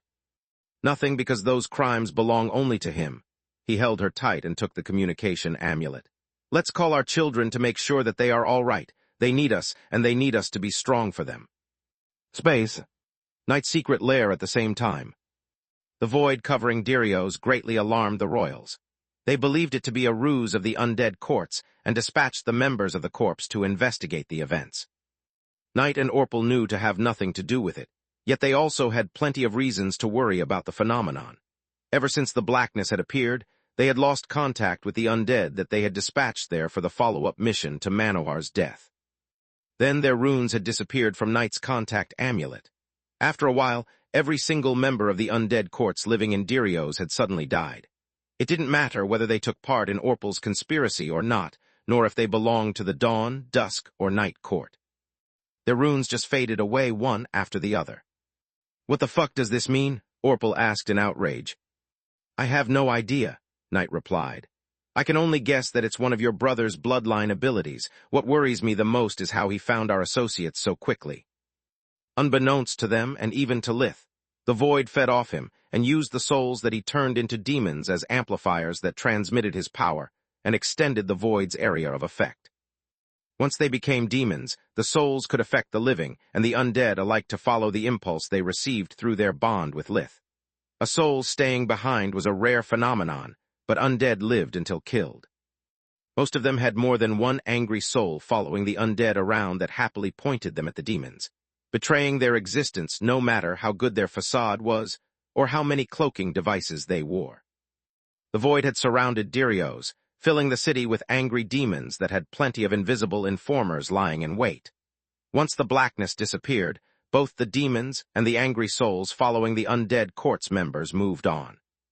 This isn't fair, Orpal said with a whiny voice. I trained hard, I learned blade spells, I have become a new race, the perfect merging of dragon, human, phoenix, and vampire bloodline. Why does Leech have so many abilities while I have none? Good gods, stop it with your tantrum, Knight snapped at him. Orpal had improved by leaps and bounds, but whenever Lith was involved, he would quickly revert to his old, obnoxious, narcissistic self that had gotten himself disowned by his parents. You have done squat, what you listed is my doing. You simply followed my instructions. What do you mean? Orpal reeled his ego in for her and actually paid attention. That's better. Knight took control of their body and nodded. It's actually simple. Your brother probably awakened from a very young age, which gave him plenty of time to develop his skills and grow accustomed to his potential. You instead have been forcefully trained in a quick way, with me explaining everything to you and spoon-feeding you knowledge down to the smallest detail. It helped you to grow in strength quickly, but it also makes your understanding of your abilities non-existent. Lith grows slowly, but with each day he learns something new, adding more and more to his foundations that at some point bloom into something like this blackness. Every power he gains is his own. You, however, add nothing to our union. I'm just turning you into a clone of myself. The techniques, the spells, the spearsmanship you use is identical to mine. Nothing you can do is actually yours, just a replica of what I already achieved. Orpal gritted his teeth at those words, managing to refuse them and accept their truth at the same time, as only someone like him could. It's not fair. I want to learn my bloodline abilities, and they must be stronger than Leech's. I won't have it any other way. Knight would have liked to tell him that whining wouldn't change his bloodline abilities, but she had long since learned that rather than wasting her time trying to stop his tantrums, it was much better to channel it into hard work. Space. Gorgon Empire, Regalia Plains, over a powerful mana geyser. Baba Yaga paced around the big table of the dining room of her hut while waiting for her guests. She kept shape-shifting out of nervousness from the maiden into the mother, and then into the crone before starting all over again. Sometimes her body split instead of shape-shifting. The three women moved each at her own pace and moved in a random direction, so their paths ended up crossing after a while. Chapter 1773, Strange Partners, Part 1. Chapter 1773, Strange Partners, Part 1. Whenever they bumped into each other, Baba Yaga's three bodies would fuse until nervousness split them again. If you don't calm down, Mage Tower or not, you'll open a hole in the ground. Of the 8 chairs around the table, only one was taken. Ligain was in his human form, looking like a lean albino man in his mid-30s, 175 meters, 59, tall, with snow-white hair and skin. His eyes were ocean green with vertical pupils. He was wearing a lab coat over a set of pitch-black clothes. I know, but this is big, the crone said. I'm not used to inviting people here, especially those who have hunted me my whole life. Then why did you do this? He asked. Because this time Knight went too far disobeying my orders, Baba Yaga replied. Not only is she still planning to kill Lith, but she is also going to do the same with Elfin, and that's not going to happen on my watch. The crone took a few deep breaths to calm down before managing to merge all of her forms into one and sit down. Thanks for your help, Ligain. Without you, I would have never had the chance to safely invite here the council. Giving them the location of my tower would have been like asking for an ambush. She looked at her former mentor and friend with eyes full of gratitude. Don't worry, as long as you are in my turf, I'll make sure that they behave, the guardian nodded. Is it me, or have you renovated the place? I did. After meeting Elfin and after what has just happened, my tower needed more weapons and fewer playgrounds. The door of the hut opened and 4 humanoids walked in. Fila the behemoth, Lotho the treant, Ragu the human, and Inzialot the Lick King all looked around the tower, using any means at their disposal to understand its secrets. You took your sweet time staring at my hut from the outside. I know that you arrived over half an hour ago, Baba Yaga said with a sneer. Believe me, you are not going to have better luck from the inside. Sit down. You can't blame a man for trying. Inzialot shrugged, producing a dust cloud from his clothes that made the other awakened cough. By the way, Ligain, when are you going back? Things are boring up there without you, and I miss our games of chess. The Lick pointed at the moon high in the sky, without any one of those present but the father of all dragons understanding his words. I've been busy, but I plan on returning as soon as I've collected everything I need for my experiments. It's the best place to get some peace, quiet, and resources, Ligain replied. The Empire is too chaotic, and it's only going to get worse. Agreed, let's hope that the snake stays away. He's good with research, but not even up there's enough space for his ego. Inzialot said. Yeah, Feniger is a pompous asshole, the Guardian nodded. Why are we here? Now that her best attempt had failed to study the power core of the Mage Tower, Ragu had already lost interest in the meeting, and hearing that nonsense only made it worse. Because I'm issuing a kill order for Night, and you are going to help me, Baba Yaga said. Every one of my children who is loyal to me is currently hunting her down with the purpose of destroying her. It would be in the Council's best interest to join them. We have no responsibility for the actions of your crazy daughter, Crone. Why should we care? In his human form, Lotho looked like a muscular man with brown skin and a shaved head. Because of this, a flick of Baba Yaga's hand made appear a hologram listing the bullet points of Thrud's plans. The council leaders chuckled at most of it, until they reached the part about their annihilation, and turning anyone who swore their loyalty to the Mad Queen into an awakened. Night and Thrud are working hand in hand to conquer the Garland continent, starting from the Griffin Kingdom. If you stay there without doing anything, Thrud will have an army of awakened with steeds like my children, and Night will learn the secret of the White Core. Neither of them cares about your precious secrets and politics.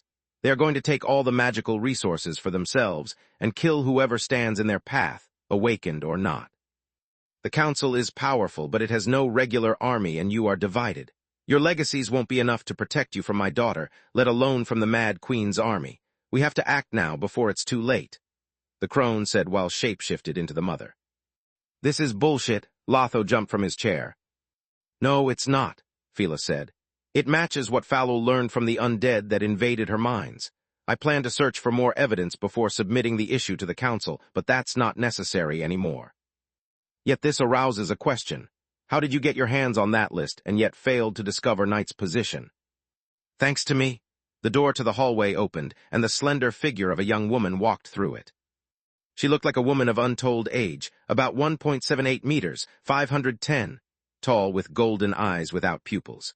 Her skin was whiter than an albino's, while her waist-long hair was pitch black. She wore a sleeveless yellow day dress that left her slender arms and delicate shoulders exposed. I still have loyalists inside the Dawn Court. They are too scared to betray Night, but they keep me posted. The bright day sat at her mother's side, ignoring the awakened weaving their best spells in a hurry. Calm down, you idiots, Baba Yaga said. My daughter isn't a threat. She's here to help me answer your questions. Let's say we believe you. How can we possibly destroy Night? As long as she rides that mage tower you gave her, even we are no match for her. Ragu said while Inzialot conjured from his staff a hologram of the battle between Manohar and the horsemen. She can use tower and blade magic. That combined with her insane regenerative abilities make her nigh impossible to kill, the Lich King said. That's why I invited you, and why I am broadcasting this meeting to all of my firstborns, the mother said.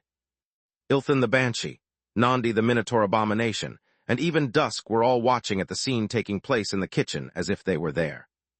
The Red Mother projected a detailed image of Night's crystal, followed by the schematics of the weak points of the artifact. It wasn't enough to understand the workings of a horseman and produce another, but the hologram contained all the information needed to destroy her. At the sight of those images, Dawn's eyes lost their light out of fear while the awakened looked at her like a quarry. Don't worry, dear. Each one of you works in an entirely different way. Nothing I'm revealing them can help the council against you, Baba Yaga said, making Dawn and the awakened respectively sigh in relief and groan. Chapter 1774, Strange Partners, Part 2.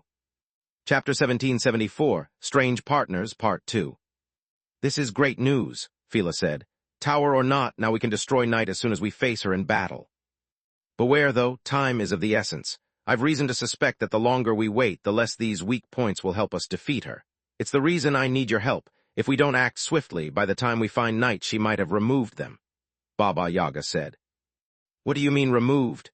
Inzialot said, impressed by how much the horseman's crystal resembled his own phylactery. Artifacts don't change after being forgemastered. That's what I thought as well, but that may not be the case anymore, the Red Mother replied, snapping her fingers. Zepho Akala walked through the door as well, sitting beside Dawn and holding her hand. The ex-ranger was a man in his mid-30s, yet after awakening he looked 10 years younger. He was 1.78 meters, 510, tall, with chestnut hair and a beard of a brown so light to look almost red. His bond with the horseman had turned his gray hair into silver, and the violet aura surrounding him proved his strength. What the heck? All the council members jumped from their chairs, Ligon included. This is impossible. Correction, this was supposed to be impossible, Baba Yaga sighed. Allow me to introduce you to my daughter's host, husband, and the living proof of my worries. The what? Inzialot was the most scared, fearing that his phylactery might walk out of its cave and ask Ragu out before he did. The mother hated the idea of revealing even one shred of her secrets, but she had no choice. The method people use to turn themselves into liches is a perversion of my horseman technology, she said. The mana core was never supposed to be split into two. On the contrary, it was supposed to become one with the power core of the artifact. I created my horsemen so that by bonding with a host, they could have a full life and the ability to evolve like living beings without being limited by their nature of artifacts. I gave them the mission to overcome the limitations of the undead, not by performing crazy experiments like they ended up doing. Baba Yaga glared at Dawn and Dusk, who blushed in embarrassment. But by bonding with an undead, awakening them, and then growing through their bond. My idea was that it would have allowed my horsemen to alter their host and fix the imperfections in their blood core. Yet I never imagined that they would bond with living beings. It had the unforeseen consequences that you see. Since there was nothing wrong to fix with Akala's core, it was Dawn's that started to change. I am happy for Dawn and Akala, but I'm terrified by what might happen if Orpal and Night manage to do the same. You have seen the fight. She doesn't just ride him like she did with her previous hosts. She rides along with him. Orpal had full control during the fight with Manohar, something that has never happened before. It makes her potential limitless.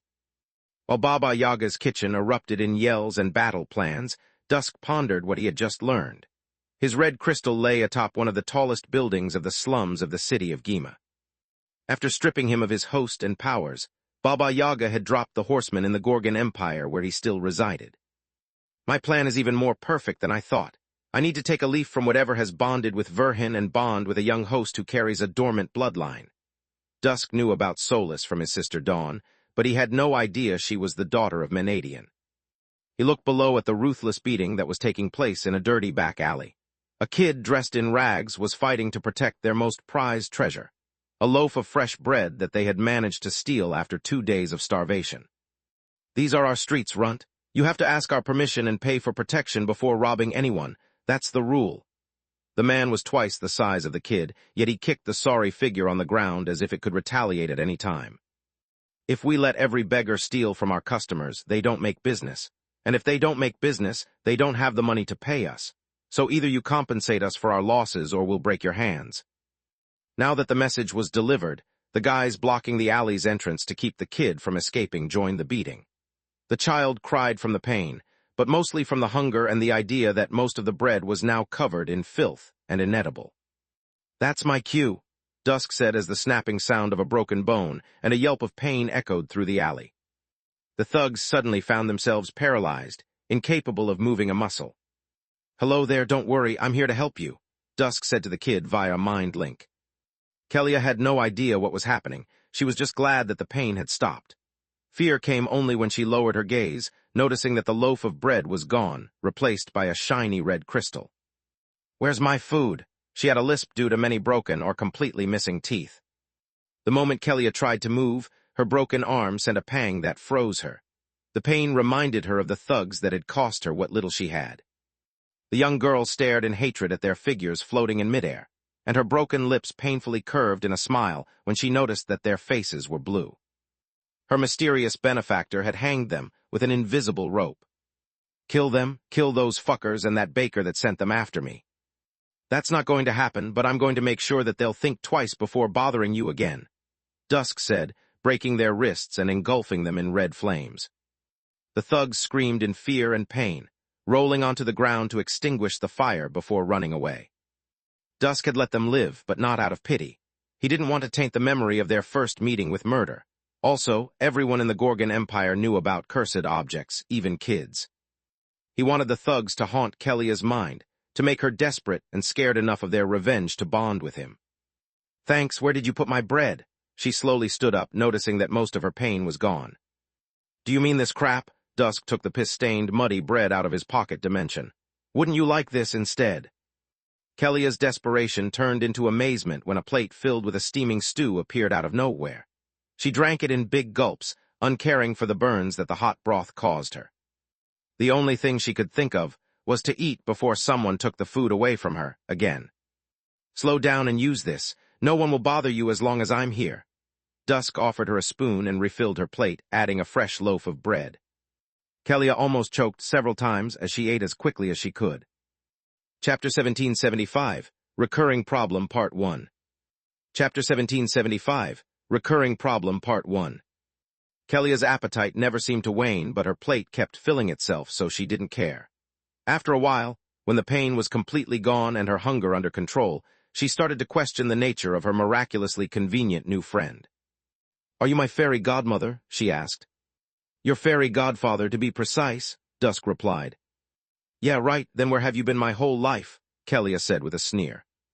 She was one of the many orphans of the Empire. She had no idea if her parents had died or if her mother had abandoned her. All she knew was that once she had turned 8 and the light in her eyes had remained deep orange, her life had been turned upside down. The Empire took great care of its kids, hoping they would grow to be powerful mages. The orphanages were state-of-the-art facilities where the kids were well-fed, schooled, and nurtured.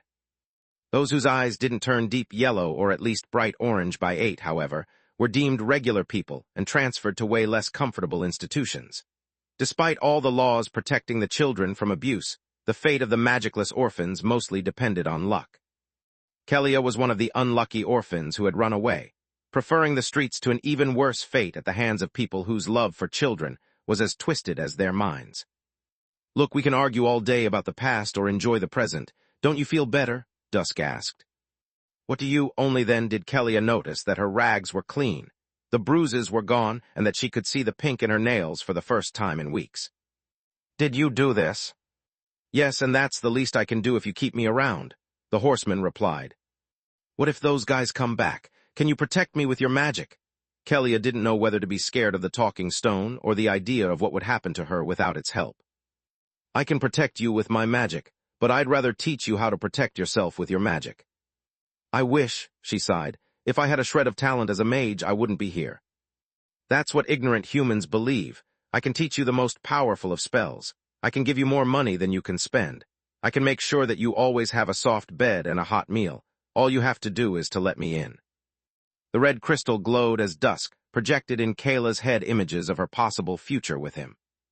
"You are no fairy godfather," she said after a while. "You are a cursed object. I am Dusk of the Red Sun, and I swear upon my name that nothing I told you is a lie." Kayla knew that the offer was too good to be true. The Empire used fairy tales to pass magical knowledge upon the children, and the first thing they learned was to never trust an easy source of power. In the stories, the evil mage always used forbidden magic or a cursed object to fuel their nefarious plans. The hero, instead, had to work hard and practice to become powerful, teaching the children that true power, like wisdom, couldn't be granted. It had to be earned. Kayla looked at her twig-like arms while her tongue unconsciously passed over the empty spaces in her mouth. She was almost 13, the age when a girl was supposed to develop curves, yet she was as short and thin as the day she had escaped the orphanage. She thought with envy of her friends at the old orphanage. Thanks to their innate talent, they had already enrolled in an academy and were bound to live the rest of their lives in luxury. The Empire had warned her of the risks of forbidden magic, but it was the same country that had abandoned her in the hands of monsters, whose faces were the only thing human about them. A country that for the last 5 years had forgotten about her, leaving her to starve and rot on the streets of Gima. "I accept."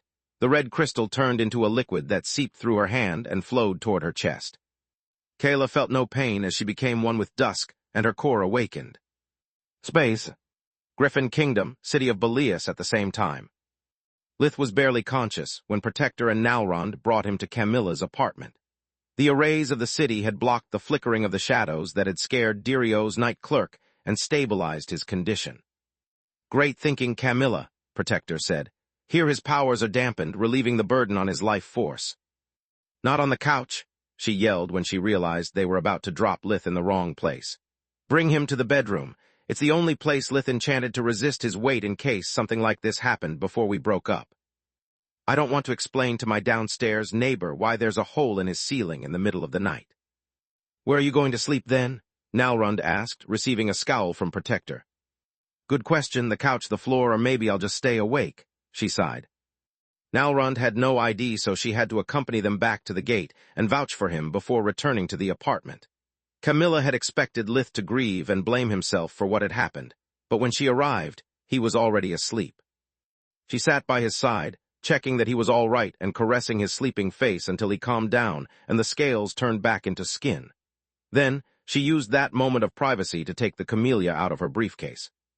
Camilla had never let it die, and now she always brought it with her. She imprinted the flower, having the care to hide it where Lith wouldn't find it the morning. Then, she took a quick shower to clear her head and relax before bringing a few woolen blankets to the coach. Camilla had just turned off the lights when someone knocked on her door. First Manohar's death, then Lith went crazy. Is this night ever going to end? She took her communication amulet, ready to call for reinforcements, and a few wands before looking through the peephole. Floria, is it really you? Who else am I supposed to be? The tall woman on the other side of the door said. It was way past curfew, and most cities were on full lockdown to track the undead, who had projected Orpal's declaration of war. Yet there were few doors that the name Erna's wouldn't open, no matter the circumstances. At that point, Camilla trusted no one. She pressed Floria's rune on her amulet, and only when the person in front of her answered the call did Camilla open the door. Seriously, are you that paranoid? Orpal tried to kill my sister disguised as her ex-husband, so it wouldn't surprise me if he tried to get to Lith disguised as a friend. Camilla replied. You have a point, Floria nodded while showing her a stone ring at her finger. Solus asks your permission to take human form. You brought Solus with you? Camilla was flabbergasted. Chapter 1776, Recurring Problem, Part 2. Chapter 1776, Recurring Problem, Part 2. I'm the only one that could freely move in Belias thanks to my mother, just like you. Solus was scared that Lith might do something crazy and asked me to bring her here. She's still waiting for your answer, Floria replied. I'm sorry, permission granted. A wisp of light came out of the ring, growing in size until it became a humanoid figure. Then, light turned into flesh and Solus appeared. Thank you so much for bringing Lith here. Belias is the perfect place to force his life force to rest. I don't mean to be rude, but I had a terrible day and an even more terrible evening. I understand that you are worried about Lith, but Protector already checked on his life force. Couldn't this wait until tomorrow morning? Camilla asked. She had nothing against Solus, but getting inside her house at this hour, and with a trick at that, felt like a home invasion to Camilla. Just by being there, Solus was invading a space that Camilla considered private. No, I have no time for explanations now. Where is Lith? Solus looked around the apartment with a familiarity that reminded Camilla how messed up her relationship with Lith had been. In the bedroom, she replied, quickly gesturing to the coach once the other two women looked at her awkwardly. I was sleeping there. Solus moved with a haste that left Floria and Camilla confused. Exchanging a silent question, they replied to each other with a shrug. A little help here. Oh shit, I had completely forgotten about that. Camilla rushed inside once she heard Solus's voice and the thumps. The bedroom was soundproof, so she hadn't heard a peep until the door had been opened. Lith was having a fitful sleep, which wouldn't have been a big deal if not for his mass and his shape-shifting. His claws and talons had ripped the mattress open and shredded the sheets. His wings flapped furiously, throwing around the fabric scraps with enough strength to incapacitate an adult man. None of it was a problem for Solus, but his struggle and constant shape-shifting made it hard for her to cast a spell. Camilla hushed him before stepping inside, and Lith stopped long enough for her to grab his hand. He calmed immediately, and once she started lulling his head, gently his form stabilized to human. This always happens after Lith has a bad day, Camilla said in a whisper, with the soothing tone she used to tell a fairy tale to the kids. After Solus finished performing a full checkup with abyssal gaze, Camilla covered the now calm Lith with a new set of blankets, and the three women safely left the room. What the heck was that? Floria asked, still shocked from what she had seen. When Lith sleeps alone after something bad happened, he always trashes the room, Camilla sighed. That's why I always tried to come back for the night when we were still together. Yeah, Solus nodded. Ever since you broke up with him, he always sleeps in the tower with me to not scare his parents in the morning. A long, awkward gaze forced her to elaborate further. I mean that the tower can safely support his weight, and since everything at its inside is made by me, I can repair everything without spending a dime. We each sleep in our own room. That was very brave of you, Camilla, Floria said. What do you mean brave? She asked with a puzzled look. Even before gaining the mass of a Tiamat, Lith might have killed you with one of his wings or claws while he slept. Even a pillow could be lethal for a human if thrown with his strength, yet you stepped in without fear, Floria replied. Because there's nothing to be afraid of. Camilla chuckled as if Floria had just said something nonsensical. Lith would never hurt me. Even tonight, when he was completely out of it, he held back for me. Just like he calmed down after hearing my voice. Besides, I always wear my armor just to be safe. Her pajamas shape-shifted into a scalewalker and back. Yeah, as you can see, Lith didn't hurt me either. Solus nodded, showing Floria the flawless skin of her exposed arms even after being so close to the trashing Tiamat. I couldn't calm him down only because our mind link made our pain worse. Solus wiped from her face the tears that their combined grief had made her shed.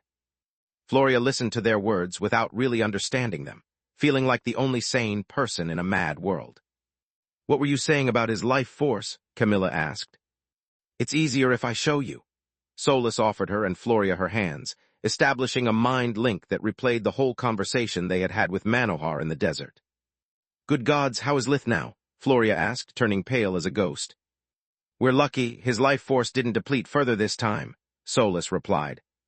I don't understand. Lith didn't fight nor did he use spells. He just lashed out. How could that possibly hurt him? Camilla asked. Kami, I mean Camilla, that wasn't just lashing out. Solus shook her head. Lith darkened an entire city, conjuring demons for kilometers and used them as amplifiers to support whatever he was doing. That was a feat that I doubt any regular Violet Core awakened can perform, and it put a massive strain on him. What did he do exactly? Floria said. Beats me. The problem with a new life form is that no one knows what it can do, Solus shrugged. What I do know is that if Camilla stopped him even 1 minute later, and if she hadn't brought him under the effect of Belias arrays, he would have lost another piece of his life force. We're lucky that whatever that blackness was, it didn't last enough to damage him further. Would you like some tea? Camilla asked. She could use both some company and a hot beverage after receiving another piece of dreadful news. Yes, thank you. Solus noticed that the camellia was nowhere to be seen, and that all the items belonging to Lith had disappeared, feeling guilty for it. Let me know how much I owe you for the mattress and the blankets. Don't worry about that. Camilla put the kettle on the stove. Recurring problem, remember? Lith bought them in bulk exactly for cases like this. More like to get a big discount, Solus chuckled. He is as stingy as he likes to be prepared. That's so true. Camilla laughed, remembering the shocked face of the mattress store clerk having to haggle with an archmage. For someone who never spent time together, you sure sound like old friends, Floria said, making the other two women look at each other like it was the first time. Space. Griffin Kingdom at the same time. Thrud had no time to lose, so the moment Orpal had killed Manohar, completing the first step of her plan, she moved on to the second phase. Now that the kingdom had a spell to smoke out her skinwalkers, it would take the healers less than 1 day to single them out and ruin months of preparation. She had to wait only for a few hours until the panic and mass hysteria reached their apex, while the forces of the kingdom spread thinner by the second. First, they had to recover Manohar's body. Then they had to hunt down Orpal before his trail went cold. And finally, they had to deal with the unrest that Thrud's shapeshifters instigated. Chapter 1777, The War Begins, Part 1. Chapter 1777, The War Begins, Part 1.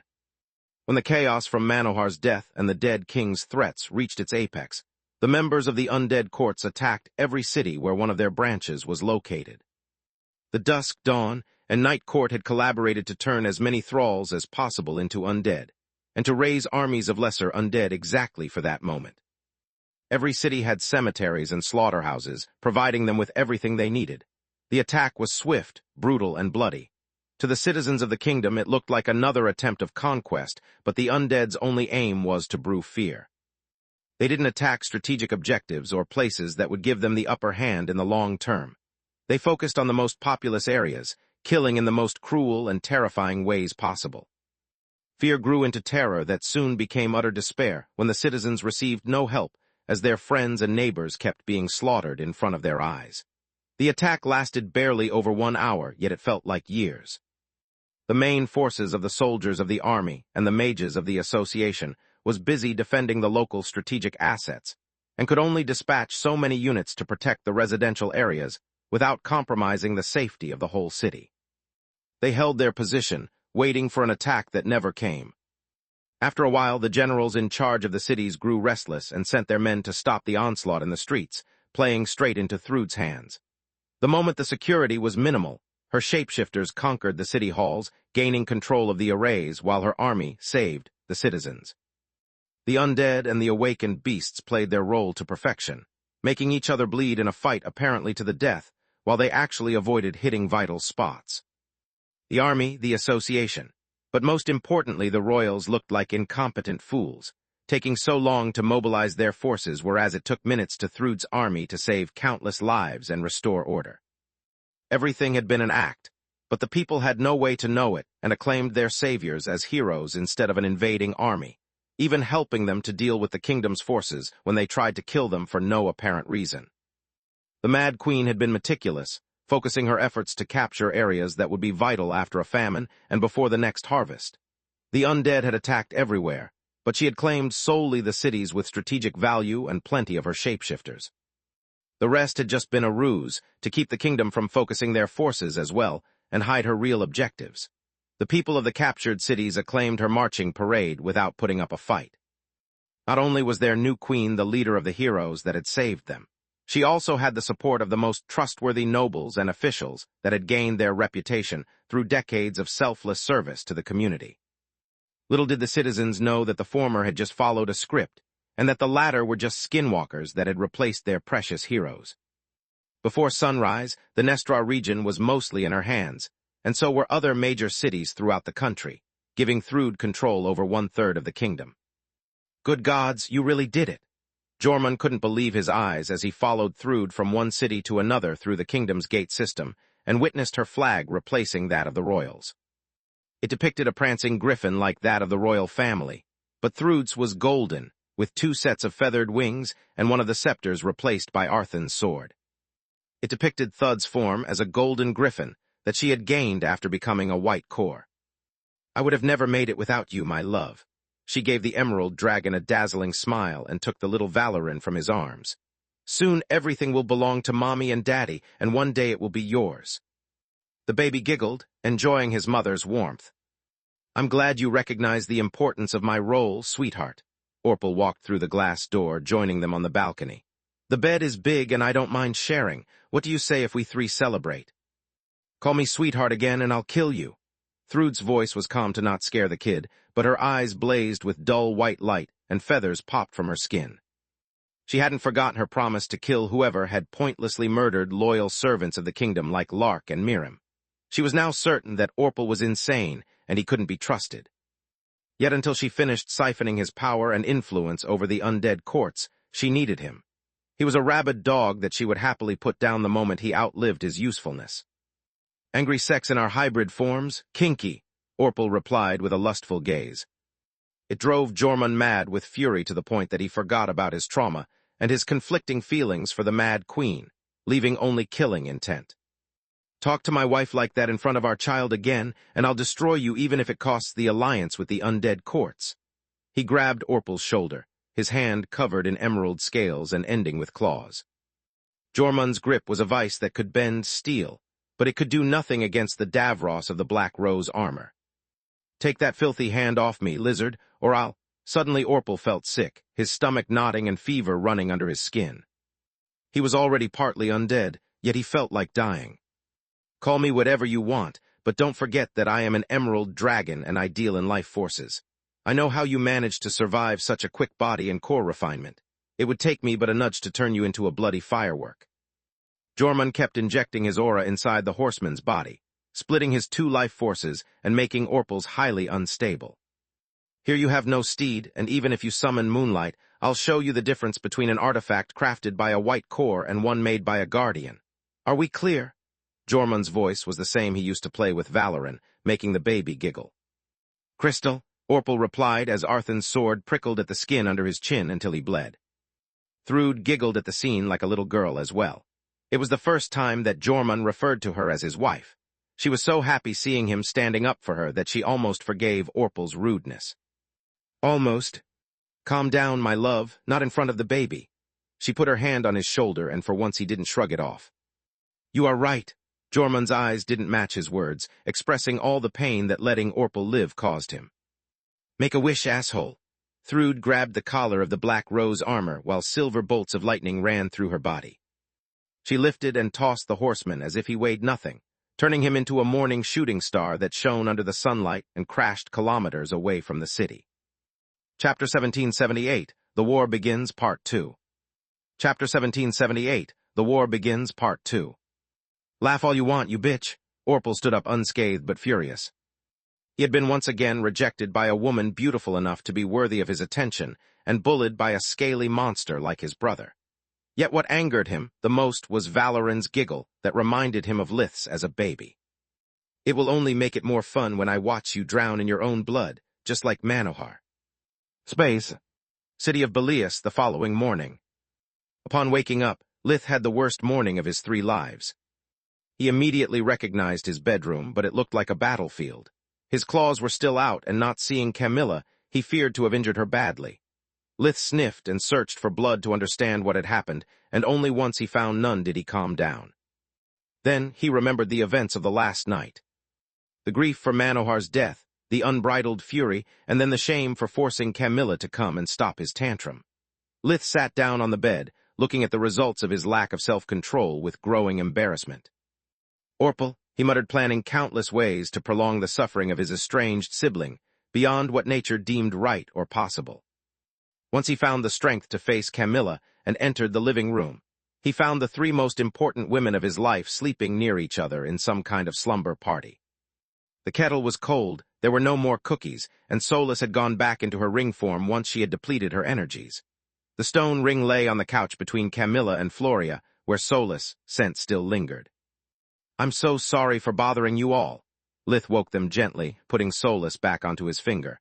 There was no need to babysit me together, but I really appreciate the gesture. He started to make breakfast for everyone and to clean the house out of habit. Solus and I came to check on your life force, but we didn't stay here for you. Floria rubbed the sleep off her eyes. You have missed a lot. Define a lot? Lith feared the 3 of them being in the same room more than everything. There were countless embarrassing anecdotes about him that he didn't want them to share. Anything was better than that. Or so he thought until Floria answered. We couldn't leave because the city was under total lockdown. Tonight, the Griffin Kingdom went to war and we lost. What do you mean? Floria told him everything that had happened after Manohar's death, and how the 3 of them had spent the night awake, listening to the reports coming from all over the country. Fuck me sideways. Lith couldn't find better words to describe how he felt. Indeed, said Solus from her ring. What happens now? Lith asked. Now we wait. Camilla stretched her sore limbs. Most of the cities Thrude has taken are in the middle of the kingdom, so at least our borders are safe. The army needs time to regroup and assess the damage before planning a counteroffensive. Lith took his communication amulet, finding a lot of missed calls. Mindful of Manohar's final message, he felt a pang to his heart and listened to them all, hoping none of them was another final farewell. Then he called his parents to check on them, finding them distraught. Alina felt guilty for the deaths that her son had caused. Miriam's and Lark's murders weighed on her conscience, and so did the attempt on Zinnia and her children. We can't even show our faces in Lucia. If anyone blamed me for what Orpal did, or for what he will do, I wouldn't know what to say. Alina said amid tears, while Raz did his best to be strong and support her, even though all he wanted to do was to fall apart. None of what happened is your fault, Mom. Even if you hadn't disowned Orpal, he would have walked the same path. Don't worry about Lucia. The Queen's Core and my magical beasts will defend you, Lith said. And if anyone dares to touch you, I'll turn the village into a bunch of ruins. He kept this part to himself and called Falul the moment the conversation ended. The council is in turmoil. The Hydra reported to him what had happened during the meeting in Baba Yaga's hut. If the kingdom falls into Thrude's hands, the council will be next. We are planning to join the fight on our terms, but before that there are several things that must be discussed, and your presence is needed. We'll talk about it in another moment. I'm going to spend every moment I have preparing the best equipment I can craft. Falul out. Then Lith pressed Vaster's rune. Remember to be quiet. He can't see you, but he can hear you, Lith said, waiting for the professor to answer. You can go in the bedroom if you need privacy, Camilla said. I would share everything with you anyway, so there's no point in changing rooms, Lith replied. Glad that you finally made it. Who would have guessed that making a call was so hard? Vaster's usually jovial face was twisted into a grimace of fatigue and rage. Lith could see from his bloodshot eyes that the professor had cried a lot and slept little if any. "I was out cold until a few moments ago. Have you heard about Dirios?" Lith asked, receiving a nod in reply. "That was me working out my grief." "Good gods, my boy, what even are you?" Vaster covered his eyes with one hand, trying to calm down. "Sorry for before. I'm still working out my own grief, and as you can see, I'm not having much success. On the plus side, however, your little stunt must have scared the undead courts shitless, since Dirios is the only major city in the kingdom that was spared from the attack." "No need to apologize, Professor. I'm barely holding out," Lith replied. "How is Professor Marth? I couldn't reach him." "For the gods' sake, enough with honorifics. Call me Vaster, Zogger, anything but Professor or the M-word." The master had no idea if amulets were being tapped, but in times of war, it was hardly a novelty. "He is devastated. Manohar was a rival to me and a brother to him. The good news is that Manohar was smart enough to prepare his legacy and leave it to Marth. The bad news is that he left nothing to us but his goodbyes." Vaster tried and failed to laugh. "The undead courts and Thrude are clearly allies. She wouldn't have managed to score such a smooth victory without their help. Manohar told me that he would have warned the royals about it, yet they seem to have not listened to him," Lith said. "Oh, he did, and the royals believed him. The problem is that, just like the skinwalkers, there are thralls of the undead courts among our ranks. The royals kept it a secret to not alert our enemies until they had a spell to rat them out, but it backfired because Thrude acted too swiftly," Vaster replied. "What's going to happen now, Vaster?" "We are going to war, son, or at least I am," the master replied. Chapter 1779, High Treason, Part 1. Chapter 1779, High Treason, Part 1. "That's why I tried to reach you, Lith. Zinnia and I wanted to invite you to our marriage," Vaster said. "Wasn't it scheduled for mid-spring?" Lith was flabbergasted, and so was Camilla, who had to shut her own mouth with her hands in surprise. "That was in times of peace. In war, there's not one moment to waste. If anything happens to me, I don't want to leave Zinnia with nothing," Vaster said. "How can something happen to you? You are one of the strongest mages I know." Even though Lith couldn't mention Vaster's abomination powers or his organization, everyone understood what he was talking about. "Yes, and so is that fucker of Meln. He is fused with night.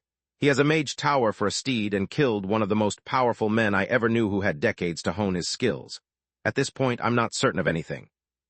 Vaster hinted at how both he and Lith had gained their powers recently, and didn't have someone teaching them how to use them as Orpal did. "I am leaving her my wealth and my magical legacy to you." "That's insane, Vaster." "Don't worry, Zinnia agrees with me. You and I are very similar. I'm certain that you are the best suited person to follow my line of research and help my children in case something happens to me," Vaster said. "Also, you are the one who introduced me to the madwoman who is going to be my wife, and who I hope will be crazy enough to stay by my side until my bitter end." "Zinnia is not mad," Lith replied. "She's a good woman who is going to marry a good man." "A good man?" Vaster's voice held so much sarcasm that there was barely any more left on Magur. "Son, clearly you are as ignorant as she is. Zinnia has no idea of what I have done as a professor, a soldier, and even as a man." He referred to his blatant favoritism for magical bloodlines at the academy, his war crimes as High Master, and the thousands of lives that he had sacrificed in the name of his research. "I'm anything but good, yet here I am. I can't really have a fresh start with her as long as I keep hiding my bloody baggage behind a flimsy tent, but you can. Why don't you marry on the same date as me? You would save yourself a lot of money for the ceremony and the wedding banquet. My treat." "And who should I marry exactly?" Lith shrugged. "Manohar told me about that short, plump, older girl you are hanging around with. Don't you already have a new girlfriend? I swear I wouldn't have ever believed that I was your type." Vaster laughed at the joke, whereas Solus became beet red. Being compared to Vaster was far from flattering. "She's just a person I met in the desert that now works with me," Lith said. "Good. How can me being single be a good thing?" Lith asked. "It means that you can propose to Camilla. I've always liked that woman, and Zinnia would die of joy if she could marry along with her beloved sister. She planned a double wedding from the beginning. What do you say?" Now it was Camilla's turn to become beet red. She knew that Zinnia loved to meddle with her love life, but until that moment she had never understood how much. Now it makes sense why Zin kept me posted about Lith being hurt after Zeska, the date with Falul, and everything else. I've been played all along and Alina helped her, she thought. "I say no. Unlike you, I told my girlfriend everything about me and Camilla broke up with me. If she couldn't accept my burden back then, I don't see why it should be any different now, Lith said.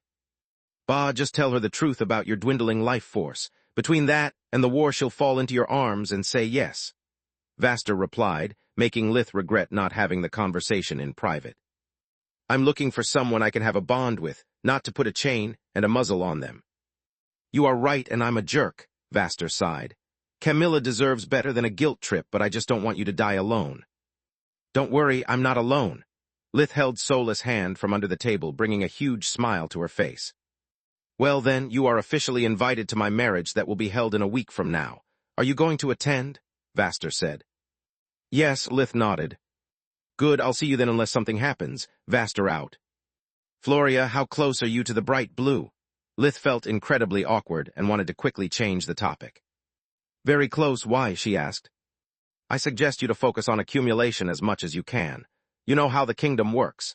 In times of need, everyone able is conscripted. Refusing to answer the call means being charged with treason and being stripped of everything. We must be ready for the war if we don't want to endanger our respective families, Lith replied. Are you really planning to join? Sola said. We could just move to the desert and stay away from this mess.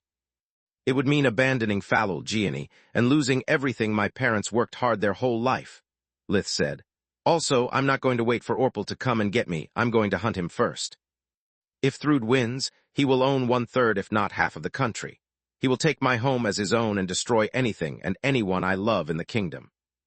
This is why I'll spend every second before the royals summon me using Demon Grasp to reach the Violet Core and working in the forge. No matter if I have to face Orpal as Lith or Tiamat, I'm going to be ready for him. Space. City of Valoran, capital of the Griffin Kingdom. That morning, Camilla's kitchen was a mess, but the royal court was a bedlam. 1/3 of the country was suddenly out of control, and the noble households were out for blood. They wanted someone to blame, a scapegoat to vent their anger on. The names of Lith and the royal couple were on the chopping block, waiting on the gallows while the executioners weighed their respective crimes to decide whose were heavier. Estranged or not, Orpal was a virgin. The royal court blamed Lith for the crimes of his brother, claiming that he had to be aware of the dead king's plans if not helping him. As for the royals, they were accused of criminal incompetence in dealing with Thrud, and of treason for having abandoned their duty after taking away the Seaful set. 1/3 of the court wanted to pin everything on Lith and save the royals. 1/3 wanted to force the king and queen to abdicate the throne in order to replace them with someone easier to control. 1/3 wanted to do neither. They recognized it was no one's fault, and that getting rid of talented people would only play into Thrud's hands. Then, there was one person who wanted to execute all three of them and had charged them with high treason. Chapter 1780, High Treason Part 2. Chapter 1780, High Treason Part 2. General Morn, the king's cousin, wanted to take Meron's throne and cleanse the kingdom from the eyesore that Virhin was. Morn had never forgotten all the trouble that Lith had caused to the noble households, and resented him for having never really bent the knee to the crown, no matter how many resources the state had invested into him. The general believed that making an example out of him would have raised the morale of the troops and taught all the mages of commoner origin a lesson. Either they accepted to be pawns in the game of politics, or they lost their place on the board. The first thing we have to do is to put Virhin on trial, Morn said. His brother is a traitor and their name is a disgrace for this kingdom. The citizens demand justice, and if we can't offer them the dead king's head, we can at least offer them those of his parents. After all, he said it himself that he's doing all of this to get even with his brother and family. Maybe if we kill them, Orpal will lose his motivation and break his alliance with Thrud. Without the support of the undead courts, it will be easier to deal with her. On top of that, we can't forget that he recklessly crafted tools like the Dulorian and Thundercrash. The first allows anarchists to avoid our troops, and the city arrays that guarantee our safety, while the second allows a commoner to kill even a mage. Some may call him a genius, but I see him more as an idiot with no care for the consequences of his actions. If the two brothers join their resources, none of us is safe. A murmur of approval spread throughout the room. Morn is right, we can't be sure that the two brothers are not in cahoots. Better to be safe than sorry, said a duchess.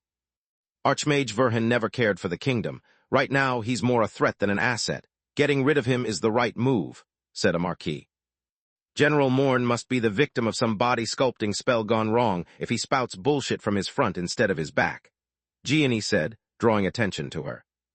Archmage Verhin and his family are the victims here.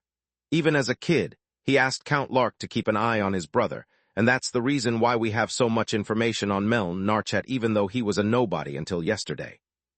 She used Orpal's new name to separate him from the Verhins and emphasize how there was no connection between them. As soon as the dead king reappeared, it was Archmage Verhin who alerted the Royal Constable Office, asking me to run a deep background check on Narchet and find a way to get rid of him for good. Gianni handed copies of everything she had found out about Orpal, along with her report of the night she had arrested him, to the nobles. I delivered him to the Court of Justice, and I was forced to deport Narchet to the Empire due to insufficient proof. If you want to blame someone, blame me for letting the dead king go and yourself for ignoring my request for help during the investigation. An embarrassed murmur replaced the accusations, as the nobles read their own names in the reports where it was emphasized how little they had done despite Gianni's many appeals. I was there when Archmage Manohar warned us of the alliance between the undead courts and Thrude, and of the threat of the Skinwalkers. He told us how Archmage Verhin had helped him in his investigations. Princess Peonia stepped forward. Without Lith, Manohar would be dead anyway, and there would be Skinwalkers among even us, whereas now they have been eliminated from both the royal court and the rest of the kingdom. By using his first name, she gave credit to the rumors about their relationship, strengthening both the position of Lith and her parents. Also, don't forget that Archmage Verhin destroyed 2 lost cities and faced Dawn alone, that his friend Tiamat defeated Night in front of many witnesses. Now that Manohar is dead, he's our best card against both the Golden Griffin and the Horseman. The royals nodded at Peonia in approval. As the defendants, they couldn't speak for themselves, so it was up to her and Gianni to do it for them. The princess' words struck more than one nerve. The members of the court realized that now the kingdom lacked both a god of healing and a royal healer. Killing the person who was called the soldier Magus, and who also was the second-best diagnostician of the kingdom, was out of the question. Especially if he was a pawn that might get promoted to king through Peonia. The faction after Lith's head disbanded as quickly as it had formed, leaving only the royals on the chopping block. Fine, Morn snorted more than said after noticing how Gianni's report accused him of obstructing her investigations. Yet this doesn't absolve our rulers from their incompetence. They knew about the alliance between the Mad Queen and the undead king, and yet 1/3 of the kingdom is now in Thrude's hands. They left Valoran unprotected, taking away the Seaful set and the spell-hoarding cube without the permission of the court. What if the Mad Queen launched her attack on Valoran as well? Without our leaders and our best weapons, the capital would have fallen, and with it the kingdom. Their carelessness and incompetence make them unfit to rule. Many nodded at his words, way more than Meron expected to. The problem was that the king was no tyrant. He had no right to take the royal weapons whenever he wanted. The current law existed to keep another Arthon from being born, and Meron had broken it. The absence of both rulers from the capital had slowed the reaction time of the army, playing indeed an important part in the loss of so many cities. On top of that, had Thrude conquered Valoran, she would now have access to the beating heart of the kingdom, making any resistance futile. Valoran held the best weapons, the entire database of the army and the association, and its vaults contained the most precious resources that the royal family had stockpiled ever since Valoran I. The same resources that had allowed Arthon to craft replicas of the royal set would have made Thrude's army unstoppable. That's an even bigger load of bull, dear Morn. Keep up like this and your bottoms will be jealous of your face, Gianni said, making the court laugh, and the general turned to a shade of purple from rage. Manohar warned solely the royals, but then they shared the news with the king's inner circle, of which we are both part of. You knew everything, and you agreed on the plan to keep the royal court in the dark until we had a way to smoke out the Skinwalkers. She handed copies of the transcription of the meeting where Morn's signature was present. There was no record of him objecting to the royals or proposing an alternative. If you want them to blame them, then you should be put on trial as well along with the rest of the inner circle. Chapter 1781, The Day of Fate, Part 1. Chapter 1781, The Day of Fate, Part 1. Gianni pointed at all the members of the crown's inner circle who, like Morn, had signed the royal decree, yet were now complaining about the consequences of their own decision. Following that logic, they should receive the same sentence as the royals, creating a power vacuum that would cripple the court for months if not years. Also, it's only thanks to my parents that we managed to recover the corpse of the god of healing before it was brutalized, Peonia said. They brought back Manohar's equipment before it fell into enemy hands and found among them the diagnostic spell that he had devised. Without their quick thinking, instead of running away like a coward, the dead king would have kept bantering like a conqueror in front of the whole kingdom, and we would have no protection against Thrud's skinwalkers. The king and queen may have broken the law, but desperate times require desperate measures. Protocol can't supersede good sense in war. After reading Gianni's transcriptions and listening to Peonia's words, the opinion of the court was swayed once again. The two remaining factions merged into one that unanimously absolved Lith and the royals from all charges. One last thing, Meron said once he was back being the king. If you really want the throne, dear cousin, the law allows you to undertake the same trial I did during my youth. If you pass it, I'll gladly give my crown to you. Yet seeing you here, using my law against me tells me that you are a coward. You and I both know that Tyrus was right. Had you taken the trial instead of me, I wouldn't have to suffer your presence today, and she'd have had you for dinner. Only the general understood what the king meant, and the memory of Tyrus' threat turned him pale for days. Space. The god of healing received the honor of a state funeral the day after his death and was buried beside his mother, Citri. The Manohar bloodline had been wiped out, but amid the chaos of the war, there was no place for long ceremonies. His colleagues and ex-students from the White Griffin attended en masse, yet Marth, his wife, and Lith still managed to take the first row beside the royals. Even Ilium Balker was there, shape-shifted into one of Gianni's cousins to give his rival the final salute. The funeral was brief because everyone needed to go back to protect the kingdom. After Meron gave his eulogy to the god of healing, the crowd dispersed and the preparations for the war began. Lith spent the days before Vaster's marriage inside the tower, working like a madman. He and Solus had to complete the preparatory steps for all their projects. Thanks to the dimensional magic of the tower, Lith had no problem expanding the forge enough to contain Siruk's corpse. He followed Fallow's advice, using the ribcage to reinforce the chest piece and turning the black dragon's skull into a helm with second life. He used the rest of the bones to form a bastard sword big enough for his Tiamat form, and stored the organs away to use them as ingredients. Then he used the Forgemastery spell, Infusion, to coat the dragon scales and the blade with orichalcum, while he used adamant for the corpses of the Vagrash and the Balor. Even with the tower's mines, turning orichalcum into adamant took time, and Lith wanted to keep his purest metals there in the hope to obtain more Davros. Orichalcum was the only thing he had in abundance, and only because the royals provided him plenty due to his relationship with Peonia.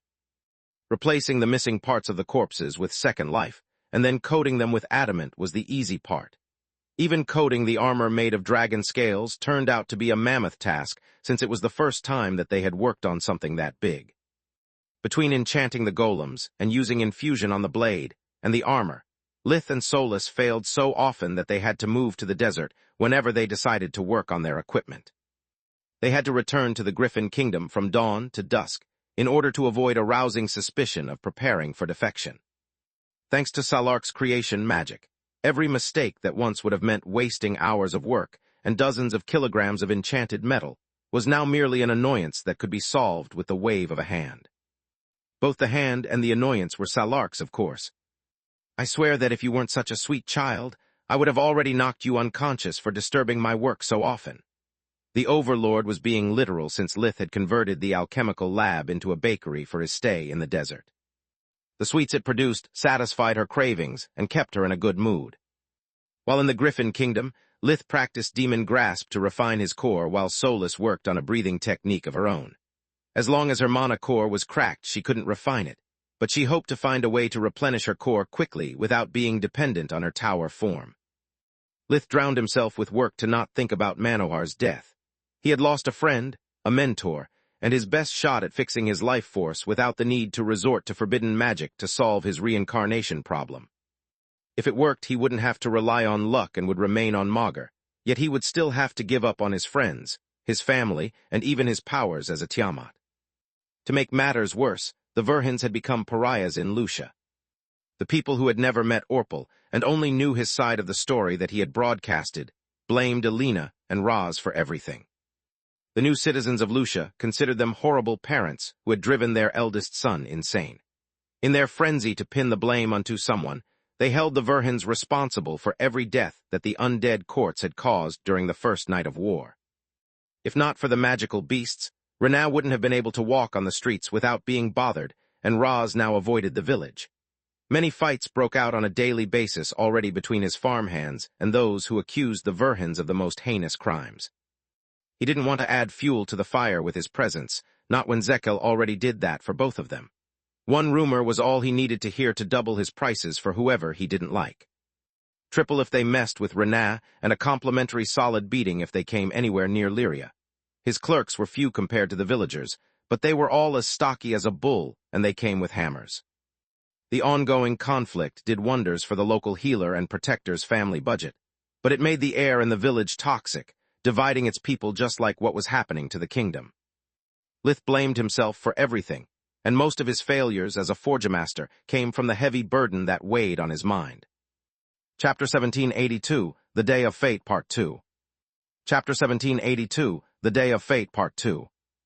Ever since the day of Manohar's death, he felt as if he had turned from the sun that shone on his family into a storm cloud that threatened their safety. His mood was gloomy, and he avoided the village as well, knowing that he was this close to making Lucia true to its nickname and turning it into a graveyard. On the day of the wedding, Lith was glad to take a break from his work, hoping to relieve his mind from the pain thanks to the presence of his friends. "I hate to bother you, but Freya invited me as her +1, and I don't have a suit. Can I borrow one from you?" Nalrund asked while Lith was checking himself in the mirror. "Sure, take your pick." Lith was looking for warm colors that would mitigate the cold expression that he seemed incapable of removing from his face. "Thanks, who are you bringing with you? Camilla, Floria, Falul, the princess." The suits were all too big for Nalrund, but even a relatively cheap skinwalker armor could resize them to tailor-fitting for the Rizar. "Camilla is the bridesmaid. Going to a wedding with Floria would send the wrong message. And I can't let Falul meet Vaster in a house full of abominations without putting the council against the professor. That's why I invited Peonia as my date. I want to thank her for her support and use this opportunity to reinforce our public image as a couple. Solus agreed with my decision, and she's coming as well," Lith replied. "She is. I thought that without a mana geyser, her body could last only for a short while." Nalrund picked a black suit that complemented his bronze skin, but made the current Lith look like an angry mortician.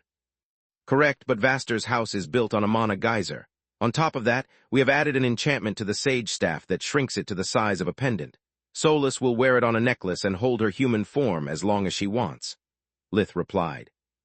Under his deep blue archmage robe, Lith wore the high uniform of the kingdom. It was comprised of a deep blue jacket with golden epaulets, deep blue mid-waisted black trousers with a trim comprised of 2 silk stripes to conceal the outer seams, and black shoes. He wore a silver brooch shaped like a griffin with emeralds for eyes on the collar of his white shirt, and the gold embroideries on the lapels of his jacket were shaped like feathers. "Wow, you look great, man. Are you sure you aren't going to marry today?" Nalrund admired Lith's broad shoulders and his lean yet muscular body that the tight-fitting suit accentuated. "This is just my ceremonial suit. Did Solus tell you about my conversation with Vaster?" "No, what did he tell you?" The Rizar had actually listened to a conversation between Zinnia and Alina while they daydreamed of the eventuality that 2 marriages would take place on that same day. "Never mind." Lith walked out of his room to check on the rest of his family. Raz and Senton were ready, pacing around in their suits, while the women of the family had yet to finish their respective preparations. Aaron and Lyria had yet to dress because formal clothes were akin to torture to them. On top of that, the kids had the habit of either taking them off or dirtying them if left unchecked for too long, so their mothers planned to dress them at the last minute. Skinwalker armor were off the table, or the children would shapeshift them into something more comfortable the moment their parents took their eyes off them. Lena came out of her room, wearing a beautiful pale yellow day dress decorated with floral lace and pearls that only left her forearms exposed. Renau wore a pale red day dress decorated with a leaf pattern and small emeralds, while Tista wore a simple pale cream day dress with a feather pattern and rubies. All of the dresses had no neckline and were of dull colors to follow Magus' tradition to not outshine the bride. For the same reason, they also wore little jewelry, just a simple parure of necklace and matching earrings decorated with the same style of their respective dresses. Last but not last, Solus wore a plain white day dress with no pattern and no jewelry since she was attending as Alina's lady-in-waiting. Her hair had been altered with body sculpting, reverting it to its original color. Her hair was of a shade of brown so light that it almost looked golden, with streaks of silver and orange all over. Despite its simplicity, the dress emphasized her bosom and pearly skin. For the first time since they had met, Lith saw her wearing a light makeup that brought out her kind eyes, her delicate features, and her full lips. At her neck, she wore a simple golden silk string from which the sage staff hung, disguised as a mage-themed wooden pendant. "Good gods, Solus, you look hot, I mean amazing," Lith said, making her giggle. "Thanks, you too. I'm so happy to finally be able to attend a party with you all. My only regret is that you already have a partner." Solus lowered her gaze, looking dejected for a split second before smiling again. "Now for the final push, I need a team effort." At Alina's sign, the adults surrounded the children, cutting them off from their magical beasts and sealing every possible way out. It was a short and brutal battle, but in the end, everyone was ready, and the Verhin family was just a few minutes late. Even Abominus and Onyx had their fur groomed for the occasion and wore a bow tie each. "Thank the gods we have a gate in the barn, or we would never make it in time," Alina said. The Vaster household's ancestral home was no way less magnificent or smaller than the Ernez's. The floors were made of magic-resistant gold-veined marble that, along with the many arrays they had been enchanted with, made them as sturdy as a mountain. The gold-edged red walls were decorated with animated paintings depicting all the feats of the Vaster bloodline from its very foundations. Every single piece of furniture was a heavily enchanted work of art, making even flower pots a deadly weapon. The corridor that the gate brought them to had been decorated with festoons and garlands of flowers. There was one healer on either side of the dimensional tunnel, checking the life forces of the guests with Manohar's final spell. Zinnia and Zagar greeted their guest personally, and were waiting for the Verhins at the end of the entrance corridor. On Magur, there was no superstition about seeing the wife before the wedding, nor did marriage require an altar. It was simply considered an act of love that the law recognized in the form of a civil contract between consenting adults. Zagar wore the kingdom's high uniform as well, but his was white to distinguish the groom from the rest of the high officials. Were the god of healing still alive, he would have been forced to wear the deep blue like anyone else. Men weren't supposed to outshine the groom, yet the white and gold clothes made Vaster look like a prime egg when compared to more fit people like Orion and Lith. Chapter 1783, The Day of Fate, Part 3. Chapter 1783, The Day of Fate, Part 3. Zinnia wore a magnificent bright red dress with a V neckline decorated with white lace and emeralds as big as a nut. It left her shoulder and arms exposed, emphasizing her features and the jewelry. She wore a golden circlet on her head, a white gold necklace and earrings with emeralds, and several small bracelets at her thin wrists. Zinnia had clearly enjoyed Vaster's skill as a rejuvenator, if not even invigoration, because she looked way younger than her age. The master, instead, even with his hair regrowing on his bald head and turning black again, still looked like her father at best. Yet if the age gap bothered him, it was impossible to tell. Lith had never seen Vaster smile so much, and so honestly. Even for those who'd known him for years, it was hard to recognize him without the bitter light of envy that usually tainted his eyes. "Lith, my boy, you finally made it." The two men shook hands the moment the healers finished checking the Verhins. "Congratulations, Vaster and Zinnia, I'm so happy for you. Gods, you two look amazing," Lith replied. While the adults exchanged their niceties, the kids were happy to meet again. Aaron and Lyria had been allowed to ride their steeds since their hosts would do the same. Frey and Philia welcomed them respectively atop a red and blue wolf, each with 4 tails. They were actually both Tezca that ever since the attack on Zinnia's house had become their nanny and best friend. "Hey kids, want to see something cool?" the red wolf said, making his tails merge and split non-stop with the grace of dancing flames. "Cool," Aaron and Lyria said in unison. Unlike their parents, hearing the beast talk didn't scare them, it only added more charm to him. They broke the ice immediately, and they felt as if they hadn't seen each other for days instead of months. "It talks." Alina had seen a lot in her life, but she still flinched in surprise. "Yes, but don't worry," Zinnia said. "It makes forcing the kids to do their homework and behave much easier since they know that Tezca doesn't lie to me." "That's Tezca. I mean, it's amazing. I never saw it that way," Alina said, sighing in relief after recognizing the eldritch. "We can talk too." Abominus felt jealous seeing Lyria complimenting the other beasts so much for something he could do as well, so he broke Lith's order. Yeah, Onyx nodded, revealing a feminine voice. Cool, I'm going to marry Onyx when I grow up then, Aaron said while kissing the feline's head, who purred in reply, making his parents turn pale. Knowing about Ryman and Celia, and with all the time the kids spent with the beasts, those weren't words that Alina and Roz could take lightly. That's marvelous. Where are the drinks? I need something strong, Alina said. I'll accompany you, Zinnia said. You are the last to arrive and the ceremony will start in a while. She led them to the ballroom that had been repurposed for the ceremony. In times of war, even an ancient and powerful noble household like Vaster's preferred keeping things small and only inviting a few people for a rushed marriage. Lined along the walls, there were several rectangular tables covered with pristine white cloths embroidered with gold and silver, the colors of the kingdom. They lacked tableware and food to not distract the guest during the ceremony with their aroma. The room was split in half by a long red and gold carpet that went from the entrance to the end of the room, where Princess Peonia would officiate the wedding on behalf of the royal family. She was a young woman, 20 years old, about 1.58, 52, tall. She had blonde hair streaked silver, black, and blue all over. Her silver eyes and Tyrus blood smoothened the sharp features she had inherited from her mother. That, along with her slender figure and diminutive stature, made her as cute as a button. Peonia wore a pale ocean green day dress, tailored to emphasize her curves and pale skin. God admit, there must be something in Lucia's water, the princess thought in envy while looking at the Verhins. Every woman in the family was taller, better looking, and more endowed than she was. Despite her short stature, even the lady-in-waiting made heads turn. On the left side of the carpet sat the guests of the groom. Among them, there were the Urnas, Marth with his spouse, the abomination hybrids disguised in human form, and some of the most important figures from the kingdom. After Manohar's death, Vaster was the second-best healer of the country and the most likely to become the royal healer, making people prone to suck up to him again.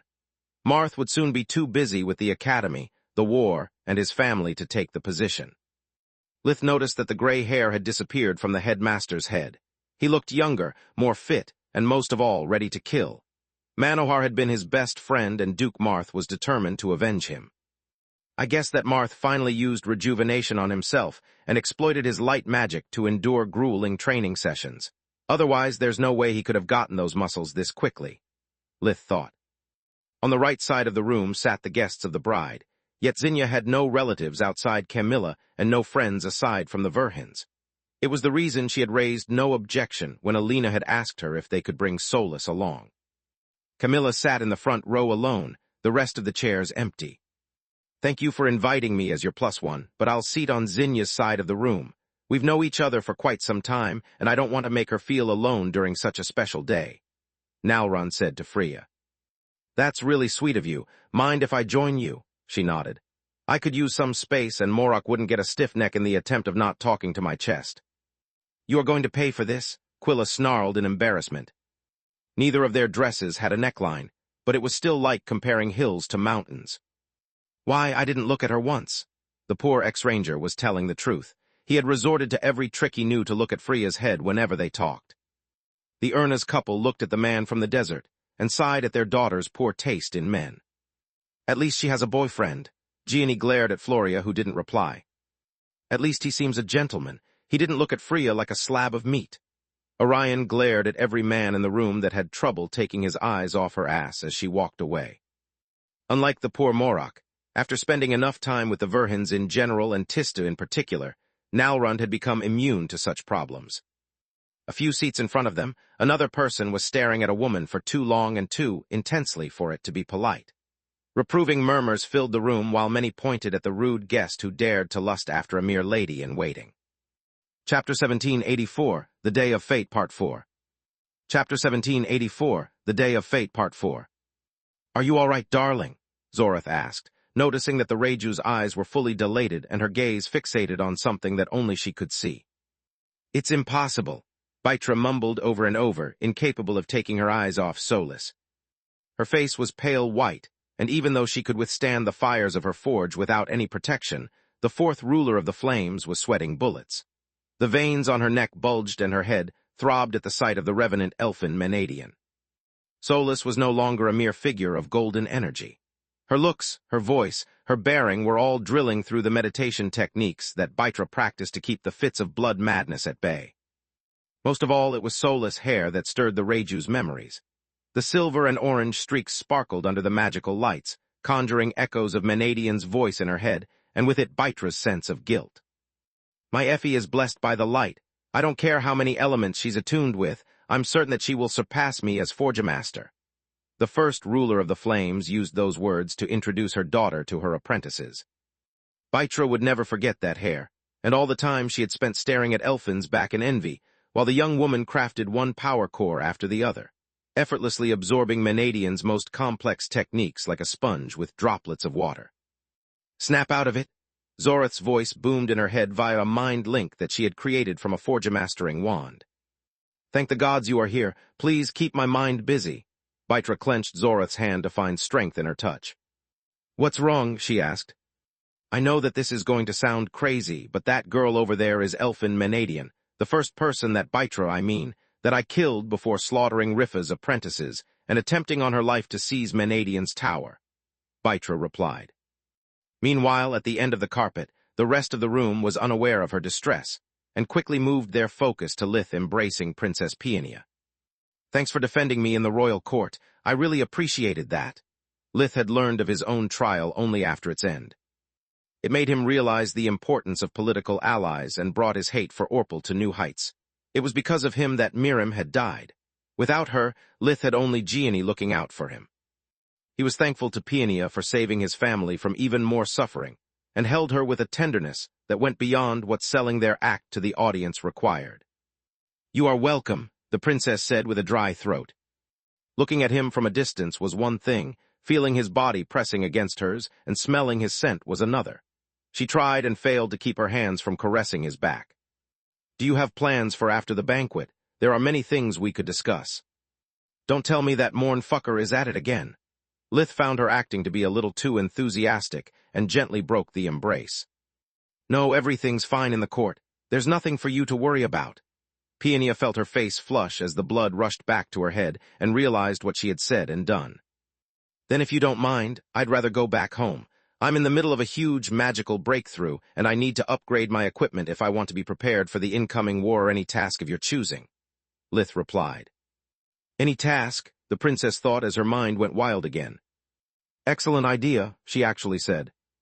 Thanks for the supply of orichalcum.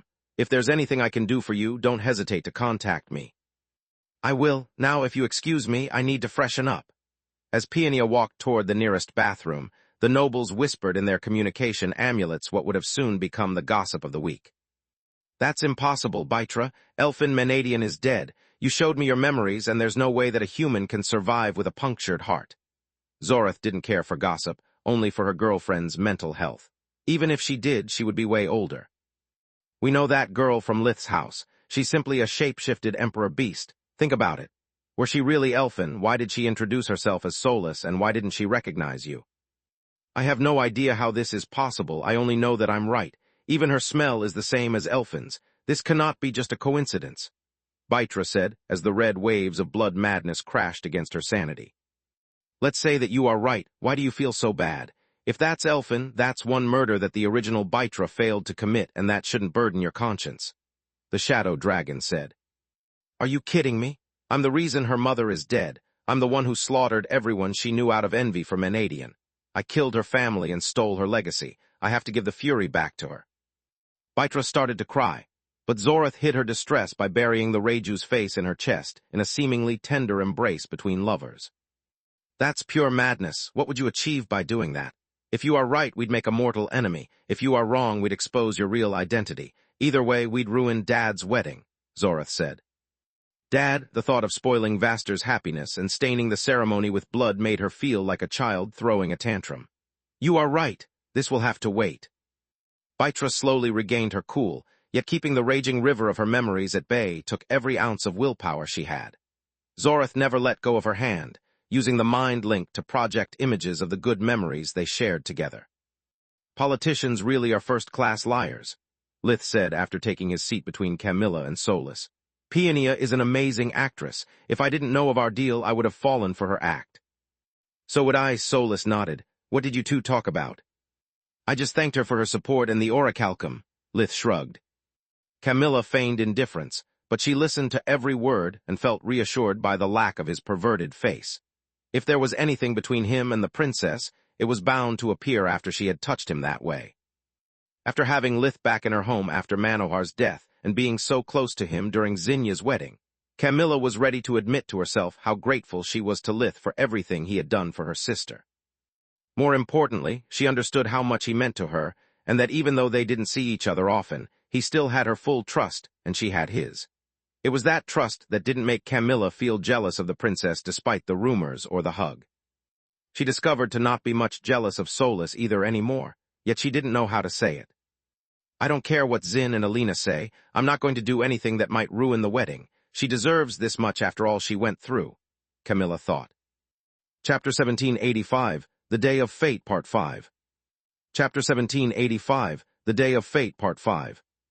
After Peonia returned, Vaster took his place at her right, in front of his guests while Zinya moved to her left, standing in front of her friends and family. Lith and Marth were beside Vaster as his groomsmen, while Camilla and Alina were Zinya's bridesmaids. The princess was not only the guest of honor, but also charged with officiating the marriage in place of the king who in times of crisis couldn't leave the capital.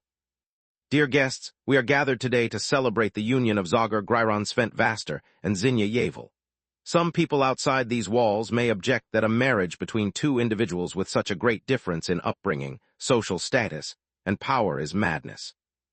Yet those people would be wrong because, by focusing solely on how different Zagar and Zinya are, they fail to see the similarities. Zagar and Zinya had a rough life that led them to completely different paths, yet it was one of those hardships that made them meet.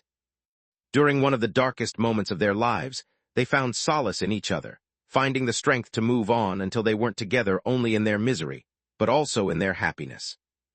As I see it, that's the very definition of marriage. What we are doing here is to let the law acknowledge something that happened months ago, even before Zinya and Zagar themselves noticed. I agree with those people on calling this marriage madness, but only because loving someone more than yourself is the greatest act of madness that anyone can do. It's this kind of madness that sheds light even in times of war and gives me hope for the future of our kingdom. Zinya, Zagar, pronounce your vows to each other, Princess Peonia said. Zagar, the first time I saw the light wasn't the day Camilla brought Lith to my house. That's just the day I could finally see my sister's face and the world around me. I didn't see the light after the body sculpting procedure or after moving to Lucia either, Zinya said. The first time I saw the light was the day you brought my children back to me. When you helped me build a house for my family, and when I understood that it became a home only when you were there with us. I know that I don't have the power, the wits, or the means to repay you for everything you have done for me, yet I swear that I'll spend every day of my life trying. Her words brought great joy to the master, yet also as much pain. The burden of all the lies and the omissions between them weighed on Vaster's conscience to the point that his knees buckled. The abomination hybrids shared his feelings, reinforcing Baitra's resolve to do the right thing. Zinya offered him her hands and Vaster took them, but when she tried to help him to stand up, he remained kneeling on his right leg. I'm sorry, Zinya. I had prepared many vows, but after hearing your heartfelt words, I realized that those were nothing but hot air. I'm sorry because there's very little that I can promise you. The audience gasped, since refusing to offer vows to the spouse was the same as abandoning them on the altar. I can't promise to always be honest with you. I'm an old man, and during my long life I've done many things that I'm not proud of as a professor, a mage, and a servant of the kingdom. Were you to learn of them, I'm afraid they would destroy your faith in me, and with it our happiness. The only thing I can promise you is that I'll try my best to be a better man for you, and that I'll do everything I can to make you happy. The guests thought he was referring to his war crimes as a high master, and all of his failures as a mage, not the thousands of lives he had sacrificed as the master. I can't promise to be with you for the rest of your life. The war is here and soon I'll have to move to the battlefield. I don't know what'll get to me first, if my age, my past, or just a stray shot from the enemy. You are marrying a dead man, so I can only promise you that I'll stay with you for the rest of my life, however short might it be. These are my vows. They may be worth little, but they are the only ones that I can offer you that are as true as my love for you, Vaster said. They are more than I could ask from anyone, Zagar. Zinya pulled him up again, and Vaster rose to his feet. Congratulations. In the name of the Griffin Kingdom, I declare you husband and wife. Princess Peony said. As the newlyweds kissed, the audience stood up, giving them a round of applause and many cheers. At the end of the ceremony, the house staff came in while the guests moved to the end of the room. The red carpet was rolled up and taken away, while the tables were moved to the center of the room and set up with everything necessary. The princess took Lith's arm and then moved to greet the guests one by one with him. He had arrived last, missing the opportunity to mingle with the nobles. Peony needed a second round to both help him find new backers in the royal court and reinforce their status as a couple. "You gave a wonderful opening speech," Lith said while they moved toward Marth. "Thank you," she blushed a little. "But after you celebrate dozens of marriages, it's not that hard. It became second nature to me." "Dozens?" Lith rose an eyebrow in disbelief. "It's the war, Lith. There's no time for courting, dates, and planning. Every single bachelor mage of the kingdom without an heir is rushing to marry, hoping to leave one behind. My siblings and I have been marrying people since the day Manohar died. You should give it a thought as well." She threaded her fingers through his to better convey her message. After giving it some thought, Peony had decided there was no harm in turning their fiction into reality.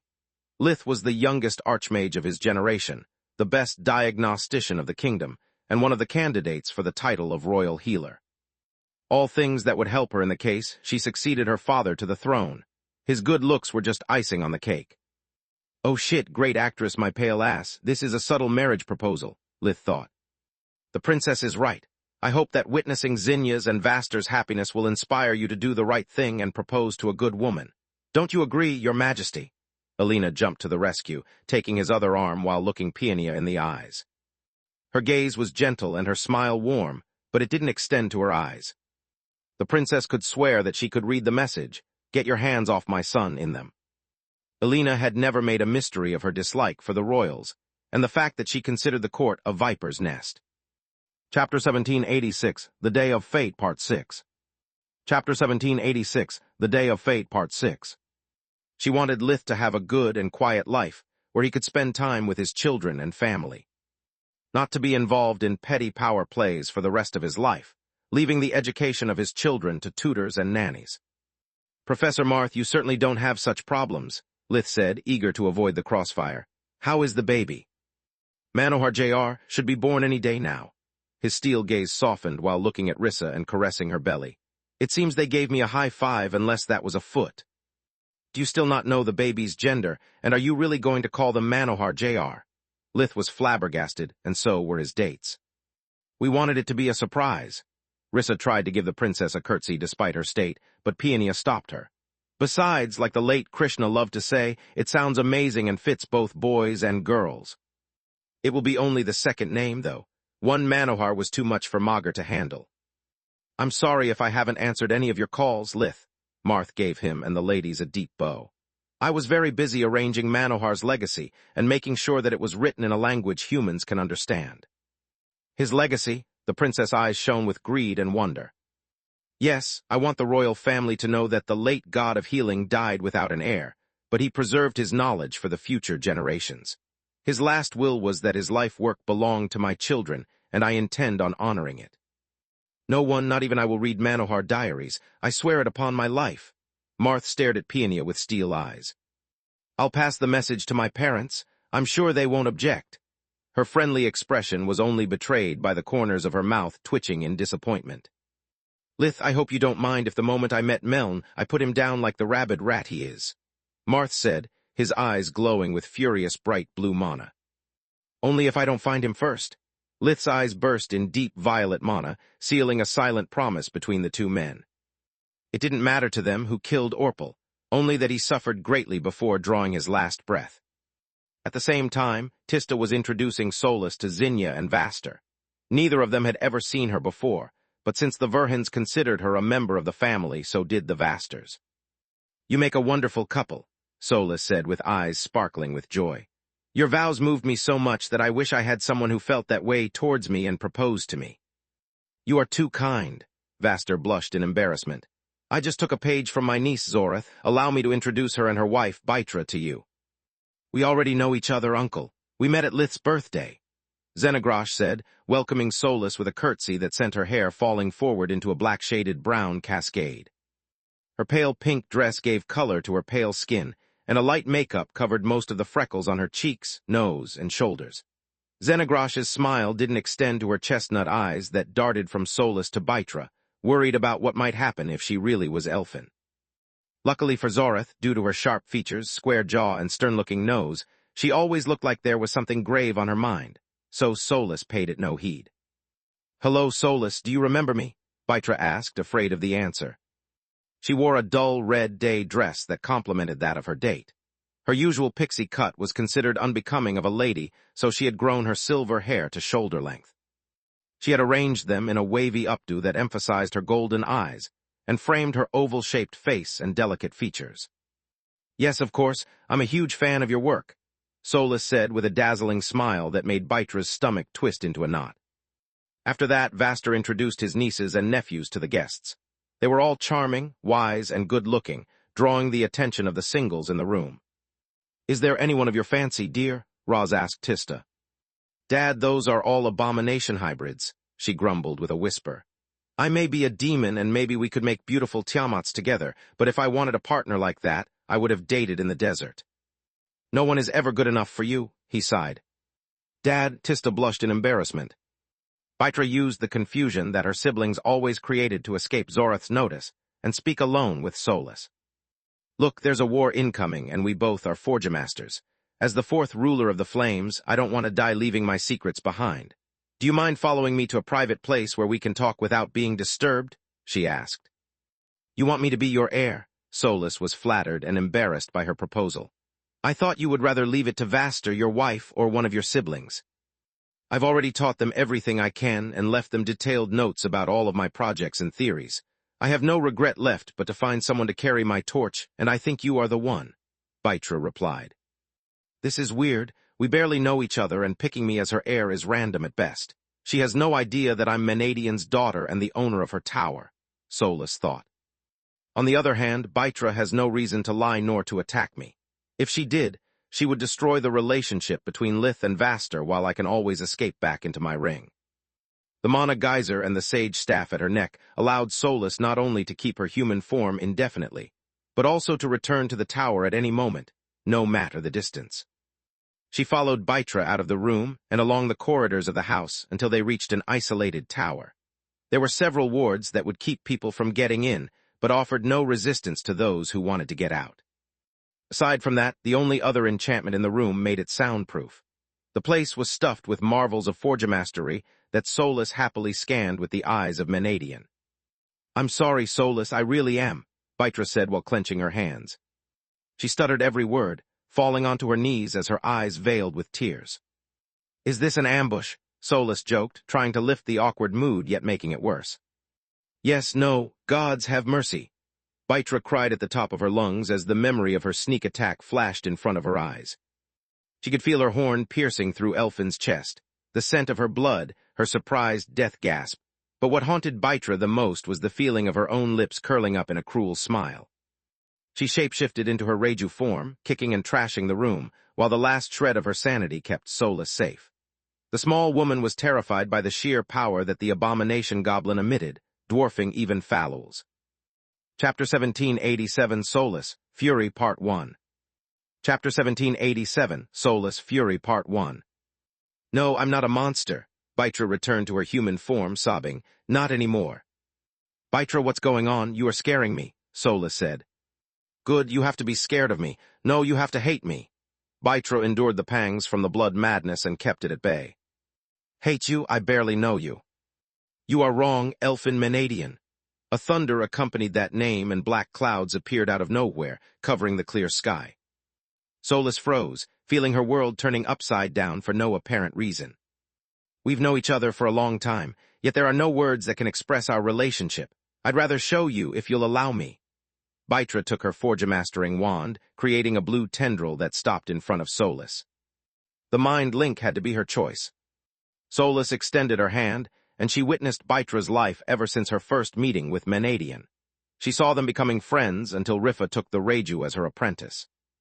She saw the friendship grow into rivalry as Bytra poured her sweat and blood to become a ruler of the Flames.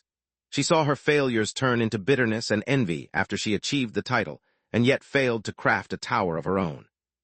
Solus relived the one-sided rivalry that Baitra felt toward Elfin, while the young mage ignored the fourth ruler, considering her but a pale imitation of her mother. Baitra had known Elfin since her birth, whereas the girl barely acknowledged the Reju's existence. Then it came the night of the attack, and Solus witnessed her own murder. Baitra had exploited her status of former apprentice to bypass the tower's security system and kill Menadian students one by one before any of them could sound the alarm. Then the two rulers had briefly fought, and Baitra survived only because Rifa cared more about saving her daughter than chasing the runaway traitor. It was in that moment of distraction that Menadian had let go of the fury and Baitra had snatched it. Solus cried at the sight of her mother, focusing so much on her dead body, to not even spare the necessary thought that would bring the fury back to her hand before the Reju could store it in her dimensional object. Baitra made sure to highlight that moment, to let Elfin know that Rifa Menadian had loved her daughter more than her work. Then the visions moved away from the tower, and Baitra's euphoria for her victory almost drove Solus insane. The Reju had bathed in the blood of Elfin's friends and family, yet she laughed with pride. Solus witnessed Baitra training non-stop to reach the bright violet core, and then her final fight against Menadian. Rage and sadness ravaged her as Solus watched her mother die. Menadian had fought valiantly, but she was still too worn out from fusing Elfin with the tower. On top of that, she didn't have the fury with her, whereas Baitra had thoroughly prepared for the fight, setting several arrays. Then she witnessed two different lives. The story of the original Baitra and of her clone ran parallel until the Goblin Abomination hybrid swallowed the Eldritch, becoming the person that Solus knew. Her meeting with the rest of Vaster's organization, her love for Zorith, and the happiness they had shared together. When the visions ended, Solus saw Baitra kneeling in front of her. Her arms were raised, her palms opened, offering her Menadian's fury. Menadian's legacy and my life belong to you. Do with them whatever you think best, Baitra said. Solus glared at the abomination, her pupils fully dilated and her teeth bared in fury. Murderer, her right fist struck Baitra's jaw, dislocating it and shattering the bone on the point of impact. Monster, a left hook at Baitra's temple crushed her skull and turned her brain into mush. It was you all along. You took everything from me. My mother, my friends, my life. With each word, another fist struck until the Reju's head was reduced to a bloody paste of flesh and bones.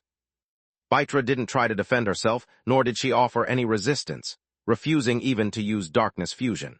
She knew that the pain she was experiencing was nothing compared to what she had inflicted on countless others, and to Elfin in particular. She had offered Solus the fury because even a bright violet cord awakened couldn't harm an eldritch without a weapon, let alone one of the Master's hybrids. Yet Solus wasn't just an awakened.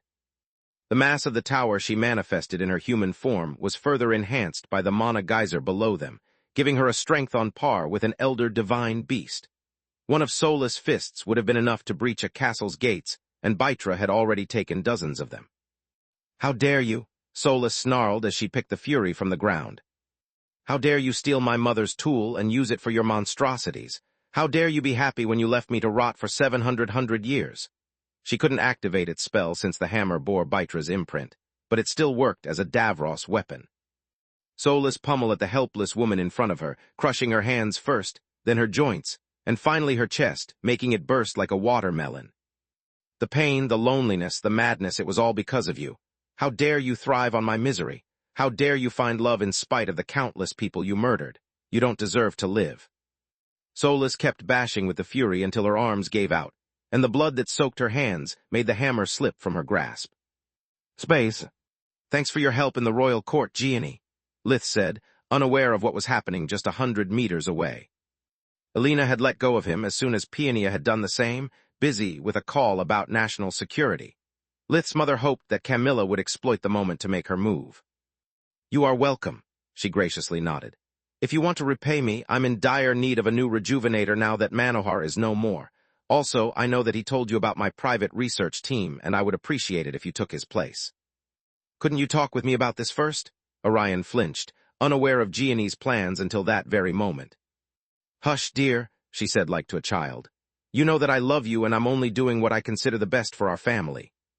Why me as your personal rejuvenator? I'm the third best healer, Lith asked.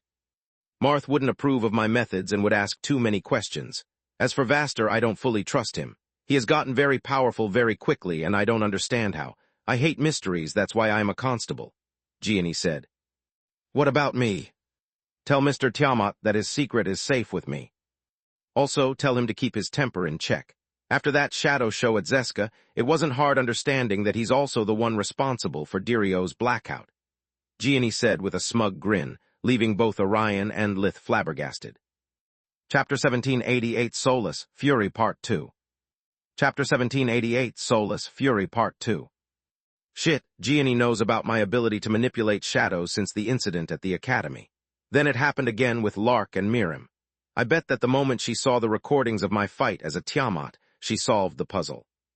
At least she knows nothing about Solus. Lith's train of thought stopped when he suddenly felt a flare in their bond. There was so much pain, rage, and grief twisting Solus, mind that it now resembled his own. On top of that, the air in the room was weird yet familiar. Lith could feel a high concentration of world energy similar to a world tribulation. There was no pillar of light and no quake. Only the black clouds swirling above the mansion and the unusual amount of energy matched his experience. I'll rejuvenate whoever you want whenever you want. As for your research team, I have to think about it. I'm sorry, but I got to run. Make up an excuse for me, sorry. He left the room in such a rush that the guests checked their amulets, expecting to find news of another attack of the copycat. Space. Solus was out of breath and her arms hurt. Yet when she saw the gruesome puddle in front of her reforming a human body, she picked the fury again.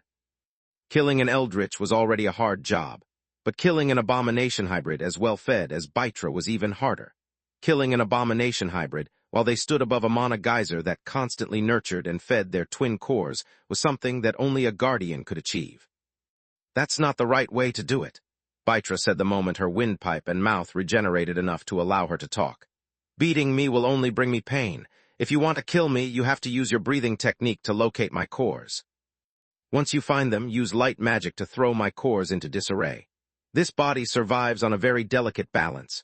Destroy it, and you'll destroy me beyond even what my abomination side can recover. Solus nodded and shattered her face again, incapable of bearing the sound of Bytra's voice anymore. Bytra, Zorath had searched for them right after noticing the disappearance of the two women. Why are you doing this? You promised me not to tell her. Her fists hammered at the door with the full weight of the shadow dragon, but the arrays held. You knew, Solus said in outrage. How can you love and care for a monster? Because I'm a monster as well, Zorath roared, hurling a river of origin flames that consumed the magical formations and the reinforced door alike.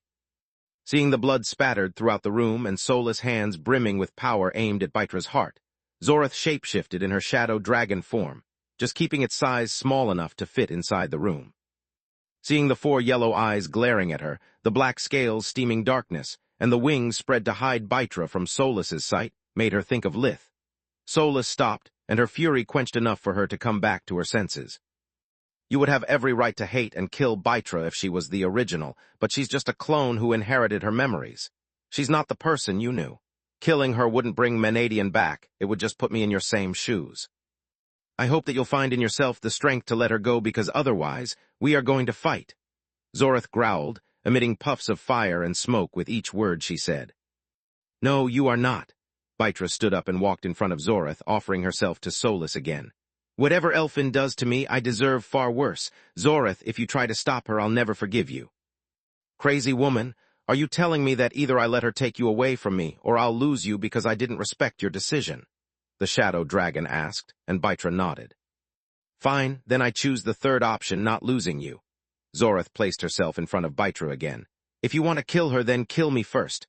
One less mass murder on Magur won't burden your conscience and will make everyone happy. I have nothing against you. Solus' fury and confusion battled for dominion over her heart. You've always been good to Lith. Yet I'm a calamity for more people than you can imagine. I'm way older than you two, and I'm an eldritch abomination. How many lives do you think I took just for the sake to keep living, and how many to achieve my goals? Solus knew that what Zorath said was the truth. There was no such a thing as a peaceful abomination. Yet seeing the shadow dragon so determined to defend the person she loved to the point of seeking her own death, smothered her anger instead of provoking it. Why are you doing this? Why did you confess your crimes to me and tell me how to kill you? Solus asked Bytra, her eyes still bloodshot with fury and her hands trembling in indignation. You have a good life and a loving wife. All you had to do to keep them both was to keep your mouth shut. Solus' voice came out of his clenched teeth, almost sounding like a hiss. A few days ago, Vaster spoke with Lith. Zorath and I were there, listening to their conversation when he said something that struck me harder than you ever could, Baitra said. Solus remembered that day very well. She, Floria, and Camilla had listened to the conversation as well. In a way, Baitra's life was similar to her own, and it made Solus want to puke. He said that he can't really have a fresh start with Zinnia as long as he keeps hiding his bloody baggage from her. The same stands for me, Zorath. She turned to the shadow dragon. I can't have a new life until I get free from the shackles of my past. You were also right, my love, when you told me that I have to embrace all of the good and the bad things that my original did if I want to heal. I may not be the Eldritch Korg, but I carry her legacy. I need to bear the consequences of my actions, because if I don't, if instead of seeking reparation I just shielded myself behind a wall of excuses, I wouldn't be any better than the original Baitra. I would be a heartless monster, just like Korg was. Seeing how much Baitra loved Zorath, how determined she was to make the right thing even if it meant giving up on her own life, made Solus understand that the shadow dragon was right. The person in front of her now wasn't the Baitra she had known a little less than 700 years ago. That Baitra loved no one but herself and her pride as a Forgemaster. She had dedicated her whole life to her work, to the point of turning it into an obsession that had driven her insane. The old Baitra had been consumed by envy and had rejoiced in taking out the competition, no matter the means she employed. The new Baitra, instead, admired Menadian and was haunted by the memories of her death. Chapter 1789 Solus, Fury Part 3 Chapter 1789 Solus, Fury Part 3 Solus started to cry, still clenching the fury but now out of affection. The artifact was the only thing she had left of her mother, and she held it to her chest like a baby. She fell onto her knees, bawling her eyes out as the black cloud outside dissipated and the sun returned. Lith arrived a second later, cursing the maze that all big mansions were and the architects that designed them. He found Solus laying on the ground, covered in blood. She was curled in a fetal position while she clung the fury to her chest, sobbing. "What did you do to her?" he snarled at Zorath, turning into his Tiamat form and picking a size that matched the shadow dragon's. "Why is Solus crying?" His fury surprised the two eldritches as much as Solus' tears. Neither made sense. Solus was supposed to seek vengeance and Lith just to not care about her, yet reality begged to differ. "Nothing," Baitra replied. "I didn't attack her, quite the contrary, I'm waiting for her judgment." Lith's 7 eyes burned with mana as he examined the room, and void flames burst out his bared fangs, aimed at the abominations. His senses told him that their story was true, but his paranoid nature kept him from lowering the guard. The only blood in the room was Baitra's, there was no trace of spells, and Solus' life force and mana were at their peak. None of it was consistent with a fight, no matter how brief. On top of that, Solus was no match for Baitra, let alone 2 of Vaster's hybrids at the same time. "She's saying the truth," Solus stuttered amid sobs. "She just—" Cries and wails turned the rest of her words into gibberish, yet it was enough for Lith to calm down. He cleaned Solus from the blood with a pulse of darkness magic and took her in his arms in a princess carry. The physical contact allowed the distraught Solus to instinctively share her memories with him, and with them her burden as well. Lith's eyes went open wide as he learned the truth about Baitra and the events that had led Solus to her current condition. He stuttered gibberish as well, trying to find something to say. "Fuck me sideways." He shook his head, leaving the brooding to another moment. "Solus has forgiven you, Baitra. She says that you can go and that she wants to never see you again. As for you, Xenagrosh, we need to talk, but that can wait." Lith darted out of the room before either woman could reply to him, and ran like the wind to the mansion's warp gate. Solus never stopped crying or clenching the fury, and he knew that she never would, unless he did something. Once he reached the barn of the Verhin farm, he opened a warp that led him to the Mana Geyser in the Tron woods, and from there he tower warped to the desert. Lith didn't care for barging in the middle of the night. Solus needed help, and Salark was the only one who could give it to her. "What in the Great Mother's name are you doing here?" the Guardian said as Lith crashed her party and trampled the guards that had politely asked him to stop. Salark had no need to sleep, and she spent her nights having fun. Being pregnant, dancing and partying were off the table, so she had been watching a theatrical play while eating enough for 2 guardians. Lith had arrived in the middle of the big scene of the second act, ruining it. He tried to explain, but there was no need for words. Now that they were so close, The blood imprint bloodline ability that phoenixes shared allowed her to read his thoughts without the need of her breathing technique, mother-son. Soulless memories passed from her to Lith, and from Lith to Salark in a stream of consciousness that made the three into one for a split second. That's how you died, Rifa. Tears streaked down the Guardian's cheeks at the vision of the pain that her dear friend and her daughter had endured. Before continuing that conversation, she warped herself, Lith, and Soulless to her private chambers.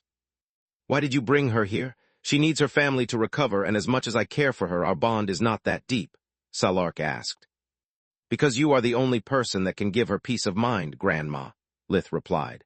Soulless keeps crying and holding the hammer not out of pain, but out of fear. The fury still bears Bytra's imprint, and it only takes her a thought to retrieve it. That wasn't in Soulless' thoughts. How do you know that? The Guardian had been kind, calling the sorry mess that ran through Soulless' head thoughts. She just kept replaying her own death scene, and that of her mother, screaming telepathically nonstop. Because I know her as well as I know myself. Can you please remove the imprint with creation magic? Lith asked. I can do better. Salark took a small box out of her pocket dimension and opened it in front of Lith. It contained the blueprints for a new hammer and the ingredients necessary to craft it by using the Fury as a base. Menadian had left them to Salark, because the Guardian was the only one who could use creation magic and forge her final gift for her daughter. The first ruler of the Flames had planned to leave the tower and the Fury to Soulless once she finished her apprenticeship, something that Rifa had never lived to see. If I just remove the imprint, the Fury would not only be a piece of crap, it would also be a blood-stained memento of the worst moment in Soulless' life. What she needs is a token of her mother's love. Salark called upon the power of her two cores, her own and that of the baby, to perform the Forgemastery without the use of any tool. Creation magic first removed the imprint on the Fury, and then separated the artifact from its power core. Lith saw the energy sphere grow into countless concentric circles made of complex and unknown runes. Each runic circle spun vertically around its respective axis, revealing how each spell interacted with the others. Another wave of Salark's hand gave life to the second sphere from Menadian's parchment, replacing the first. Then, the Guardian switched the old runes with modern, and then did the same with the spells imbued in the artifact. Once she was done, the concentric circles went back to being an energy sphere no bigger than an apple. After that, Salark split the Fury into its basic components. The Davros of the head, the phoenix bone in the handle, the dragon leather wrapped around it, and the white crystals etched on its sides and top. Lith failed to recognize any of the ingredients from the box but one, a griffin's multicolored feather. The Guardian turned the unknown ingredients into more energy that joined the power core and fused the feather with the bone. The white split into the 7 colors of the elements, brimming with new power. A final flick of her wrists put everything back together, giving life to a new Fury.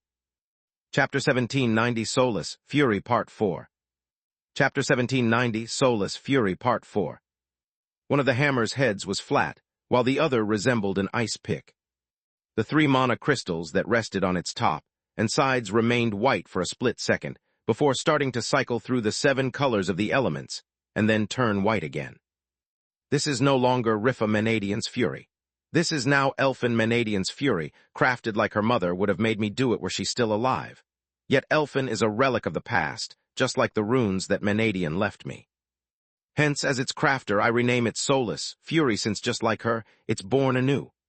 Salark offered the hammer to Lith, holding its head in one hand and the end of the grip in the other. Lith took the Fury and gave it to Soulless. She imprinted the hammer while he was still holding it, ripping it from his hands and embracing it like a long-lost child. Her sobbing slowly decreased in intensity until it stopped. Soulless had lost her consciousness, but she had found her peace. Don't let her out of your sight even for 1 second. Salark pointed the nail of her forefinger millimeters away from Lith's nose. I won't, thank you, Grandma. He was about to give her a deep bow when the Guardian stepped forward and embraced him. I'm proud of you. By coming here, you saved her days of suffering. You saw that hammer not as an artifact to hide from the rest of Magur, but for what it truly was, the source of her pain. Now go and take good care of the daughter of my mentor. Salark let go of him and warped him to the tower. Lith moved back to the Tron Woods and then brought Soulless to her room, where all the things most precious to her were. Kami is right. Just like when I grieve she brings me to Belias, I can't bring Soulless home. There she would be forced to tell her story over and over again and to relive her pain. Solus would have to worry about not falling apart in front of the others, and not making them worry, whereas what she needs now is to worry solely about herself. The tower is her home, and I'm the only person she needs right now. Lith put Solus in her bed and shape-shifted her dress into pajamas before joining her. He could feel through their bond that she was in a lot of pain, like that they had experienced upon Lark's death. This time, however, Lith wasn't part of it, and his heart was steady. Their bond allowed his calm to soothe Solus' grief and his affection to not make her feel alone, even in her sleep. He held her tight despite the discomfort of the fury between them pressing against his chest, giving her all the warmth that he could. While Solus dreamed of her mother, Lith answered all the worried calls of their family, explaining the situation to them. He asked them not to call Solus or to visit until she felt ready. The sun had already set, and the moon was shining high in the sky when Solus finally stirred. At first, her mind was so fuzzy that she had no idea where she was. The last thing she remembered was attending Vaster's wedding. "How did I get in my bedroom?" she mumbled. "You gave me a huge scare. Welcome back, Solus." Only upon hearing Lith's words did Solus realize that she wasn't alone and that the warmth wrapping her didn't come from the blankets. The blood rushed to her head, trying to understand for what reason Lith had violated the unwritten rule between them to not sleep in the same bed. Her mind cleared instantly, and she noticed that while Lith embraced her, her hands were otherwise occupied. Her eyes fell upon the fury, and everything came back to her mind, destroying the barrier that her subconscious had erected to protect her from the pain. "Mom, Bitra," Solus sobbed, losing control of her mouth and eyes that teared up again. "I know, don't worry, it's all right. It's all in the past. There's only you, me, and the tower here. Between your mother's legacy and me, no one can hurt you." Lith tightened his embrace, gently caressing her head. The pain that just a second ago had almost crushed her faded away enough to be bearable. Solus kept sniffling, but now she managed to talk. "What happened after I lost consciousness?" After leaving Vaster's home, her memory was a blur. Lith shared his mind with her, showing her the visit to Salark and how the Guardian had transformed Menadian's fury into Solus. "Is that a hammer on your chest, or are you just happy to see me?" Lith said, making her chuckle. "It's not funny, jackass," she said. "Tell me about it. It's my first time waking with something hard that doesn't belong to me pressed against my body." The chuckle turned into a laughter, and so did her tears. "Thank you." She put the fury on her bedstand and returned his embrace. "Please, you have always been there for me. I'm more than happy to return the favor," Lith said. "I meant about bringing me to Salark. I know that it was the right thing to do, but if you left the decision up to me, I would have never allowed her to alter the fury. It was my mother's memento, and I'd have cried over it for a long time before finding the strength to let it go," Solus said. "Everything for you," he caressed her head and shoulders. "I'm hungry," she said after the repeated growling of her stomach reminded her that she hadn't touched a single bite of the glorious wedding buffet. "I haven't eaten since breakfast." "Let me prepare you something." Lith jumped out of the bed, shape-shifting his pajamas into regular clothes, while Solus took the fury and carried it with her. "It's beautiful, isn't it?" She placed the hammer on the table while they dined with a savory stew. "It is. How do you feel?" Lith asked. "Angry, sad, and confused all at the same time," Solus sighed, fighting to hold the tears back. "What am I supposed to do now? Thank Bitra, kill her, forget about her, and move on with my life? I'd wanted to learn what happened to my mother for so long, yet now that I know, I'm more lost than ever." "Why choose? We can do all those things in the future," Lith shrugged. "What you have to do now instead is to eat to your heart content and get plenty of sleep. Everything else can wait." Solus had a second serving of stew before asking for a steak and roasted potatoes. Once her stomach was as heavy as her heart, her life didn't look so bad anymore. Lith was about to go to his room when she stopped him. "I know that we are not supposed to sleep together, but I don't want to be alone tonight. There are too many ghosts in this tower." Solus tugged at his shirt while the death of Menadian's apprentices flashed in front of her eyes. Back into her bed, and without the fury between them, Lith felt awkward when Solus suddenly wrapped her arms around his neck. Chapter 1791, The War of the Griffins, Part 1. Chapter 1791, The War of the Griffins, Part 1. "I was thinking we don't really have much time. There's a war out there and your life force is cracked. We have yet to assemble the body-swapping machine and make sure that it works. If anything happens before that, it's over," Solus said.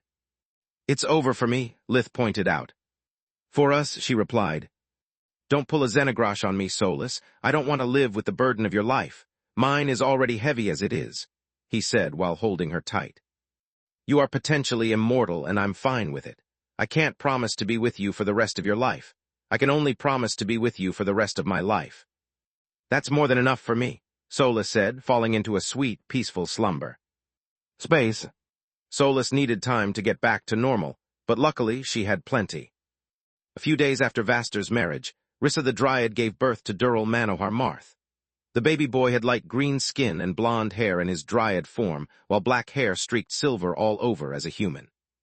The baby wailed to announce his birth, ignoring his father's attempts to calm him down while Marth cleaned Dural and wrapped him with a clean cloth, at least until he heard his full name. Then he started to giggle. I can't believe this, Professor Marth said amid tears.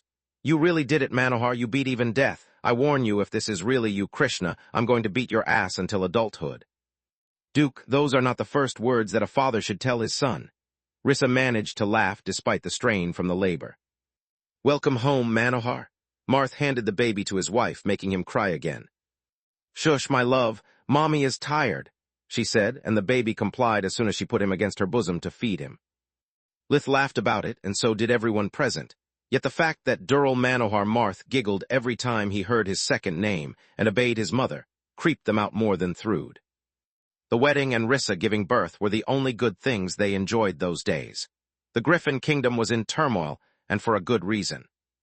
The war against the Mad Queen, which was now known as the War of the Griffins, was nothing like those that had preceded it, and the rules of the game were completely different as well.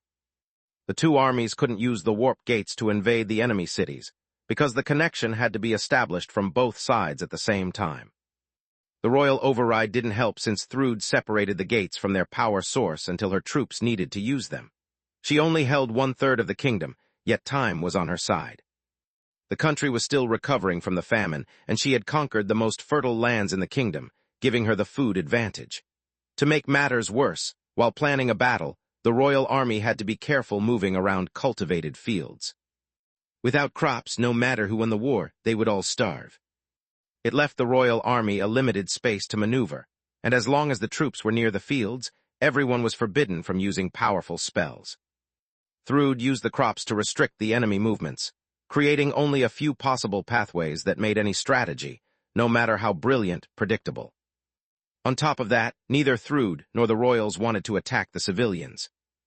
Without its people, the kingdom would just be a bunch of land and empty houses. The Mad Queen had learned her lesson from Giera's devastation, while the royals wanted to avoid hurting people whose only crime was to have fallen for her lies. The leaders of both armies knew that destroying city walls and murdering a lot of innocents would have played straight in the hand of the third parties that circled around the warring state like vultures, leaving it open for both internal and external invasion. The undead courts were an enemy of both factions, at least on paper, and they would exploit the opening to conquer the weakened cities and establish a third player in that war. Thrude didn't trust Orpal and wanted to keep him from getting a territory of his own, yet she couldn't stop his advance either.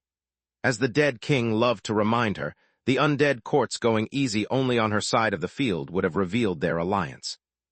She still needed his help to both keep the conquered cities from rebelling and the royals on their toes. The undead courts regularly attacked both factions, forcing her citizens to rely on her protection and limiting the formation of pockets of resistance. As for the royals, the undead courts were a constant thorn in their side that made it impossible for them to fully commit their forces. The undead attacks were brief, but violent and bloody. They retreated as soon as they understood they couldn't win and kept slaughtering people until a sufficient force was deployed. Orpal used this strategy to probe both factions for weak points and to give his troops the feeding of a lifetime. During a war, the undead courts thrived, and their strength grew the more blood was spilled. They were the internal force that threatened the kingdom. From the outside, the troops of the desert, and especially those of the Empire, had become restless ever since the War of the Griffins had broken out. Even the small nearby countries were ready to expand their respective territories at the first sign of weakness. Salark was still against a full-scale invasion, but she had no objection to her feathers' proposal to conquer the fertile lands at the borders and their rivers. It would keep her troops sharp and show her the real talent of her generals. She kept herself out of it, more interested in checking the results of her hard work than in kicking an old enemy while they were already down. As for Milia, she had no such qualms. She kept the Imperial army always ready to invade the kingdom and waited for an opportunity to strike. Unfortunately for her, Thrude and the royals didn't want to share their fief and had reached a truce regarding the borders. As soon as an external force attacked, they would cease hostilities and fight the invaders together. At first, the royals had hoped that accepting the deal so readily had been a blunder on Thrude's side. That letting her forces go to the front lines would give them the opportunity to study her tactics and weaken her army at the same time. Yet Thrude considered their move to be a naive blunder that she could exploit as well. The areas at the borders were surrounded by elemental ceilings arrays from either side, making alchemical tools of paramount importance for fake mages. Her troops, however, were comprised solely of awakened mages. While the royals, Milia, and her troops stared in horror at the Emperor beasts unleashing one spirit spell after another, ignoring the magical formations, the soldiers of the kingdom looked at the Mad Queen in awe. Chapter 1792, The War of the Griffins, Part 2.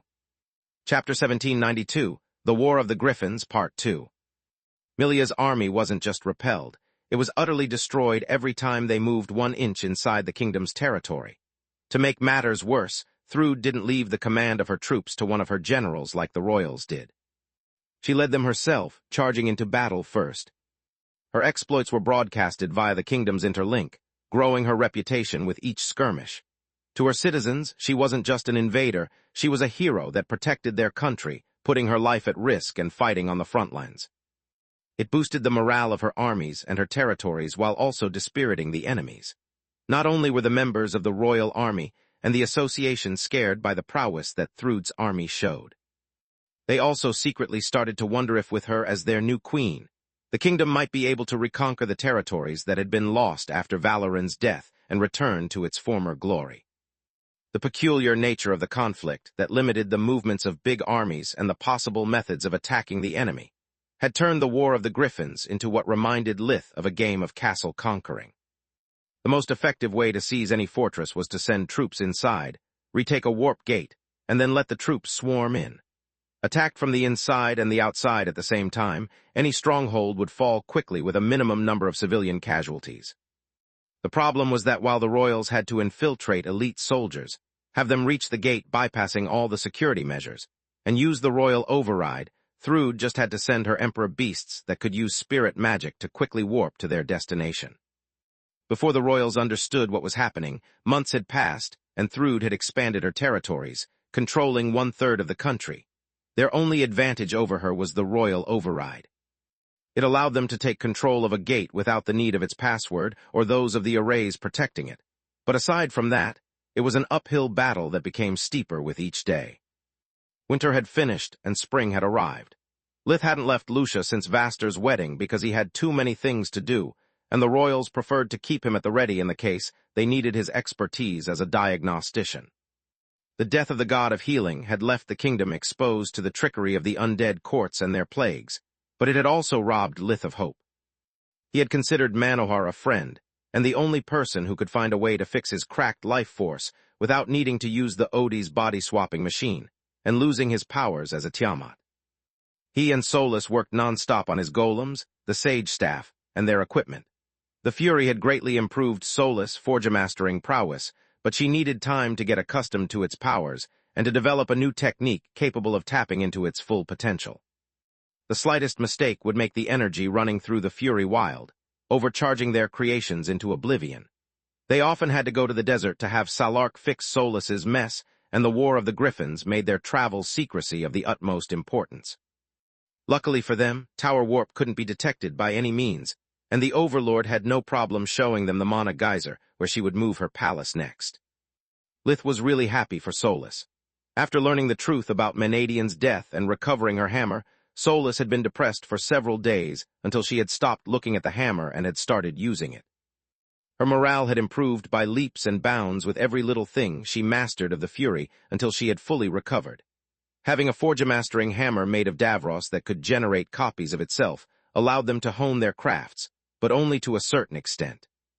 Solus was almost 700 years old, but her death had reset her body, and she had still a deep blue core. Salark had lacked an amplifier in remaking the Fury, and it was something they still needed. Also, the hammer worked great for Solus, but Lith still needed one of his own. As long as they had the same energy signature, the copy of the Fury he used had no need to turn his mana into hers, yet Lith worried for several reasons. He could see how the hammer had been crafted specifically for someone like Solus, and to employ the movements that Menadian had etched so deeply in her being that even her memory loss didn't affect them. Yet for someone of his build and with a completely different Forgemastery style, it felt off. Also, if one day Solus completely recovered, their crafts would become her crafts, which irked him to no end. Last but not least, an amplifier that worked for her wouldn't work for him and vice versa, just like she couldn't use all the perks of Abyssal Gaze due to the lack of his bloodline abilities. Lith and Solus still made amazing progress in that time, putting their hearts and souls in their work until the spring festival was around the corner. It was an ancient festivity that Thrude held dear to the point of requesting a truce for that day. She wanted to just be a mother and share her past with the little Valoran. The royals had promptly accepted her request. They could use the time while the enemy played around to have their troops recover and plan a new strategy safely. For Lith and Solus, however, the spring festival had a different meaning. It was the day when she had finally awakened from her slumber, and she had interacted with Lith for the first time. It was the day of her birthday. Now that Solus had been introduced to his family and had got her body back, she was so excited at the idea of celebrating the anniversary with them that even the thought of the war didn't bother her anymore. "By my mom, it's finally my birthday," she would often repeat while literally walking on air. "I have so many things that I want to do that I don't know if I can fit them in a single day." "First, it's not your birthday yet," Lith pointed out, but not to curb her enthusiasm. "Second, you have not celebrated your last 15 birthdays, so if you want to prolong the event for a whole fortnight, I'm okay with it." "Really?" she said, squirming with joy. "Really?" Lith carried a heavy burden, and even losing one day was a lot to him, but Solus deserved much more than that. "Thank you, thank you, thank you." She jumped at his neck, hugging him tightly. "I want to throw a party for sure, then maybe we could go to the Eclipsed Lands and—" Lith's communication amulet drew their attention and cut her off. "Gods, it's Pioneer again," Solus grumbled.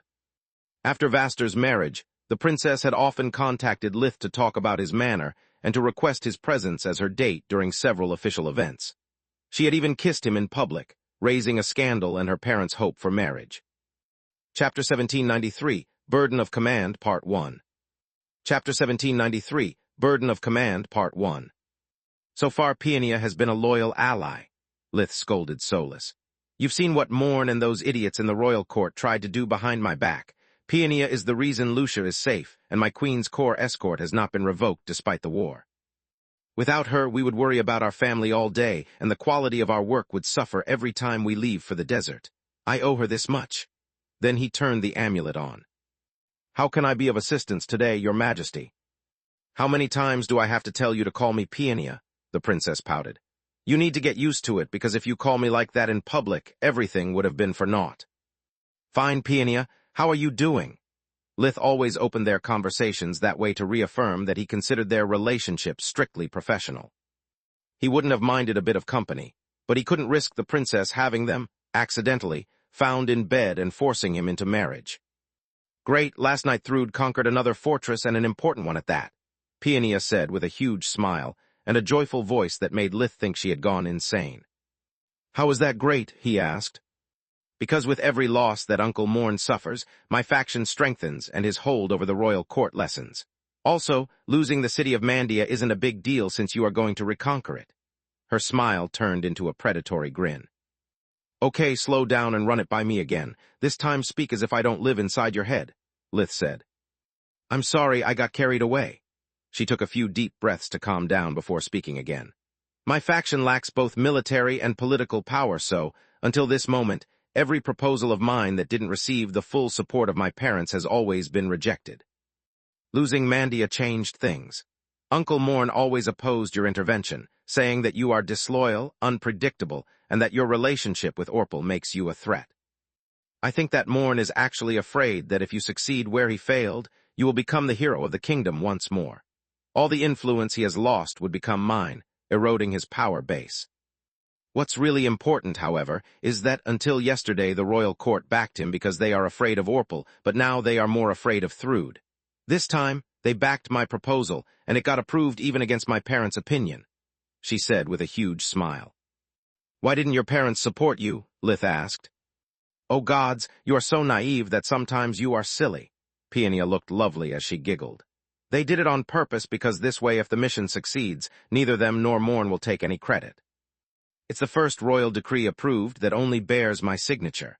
Until now, Uncle Morn and the royal court belittled my successes and gave all the credit to my parents to keep me in check. Now, however, whatever comes out of this will be all on me, be it good or bad. Recapturing Mandia should be relatively easy since Thrud's troops have yet to settle, yet I want you to personally lead the mission for obvious reasons, she said. Because my success would prove that all the fears of the court about me are groundless, Lith said. It would also bring a lot of blame on your uncle since he's the one who kept me out of the conflict until now.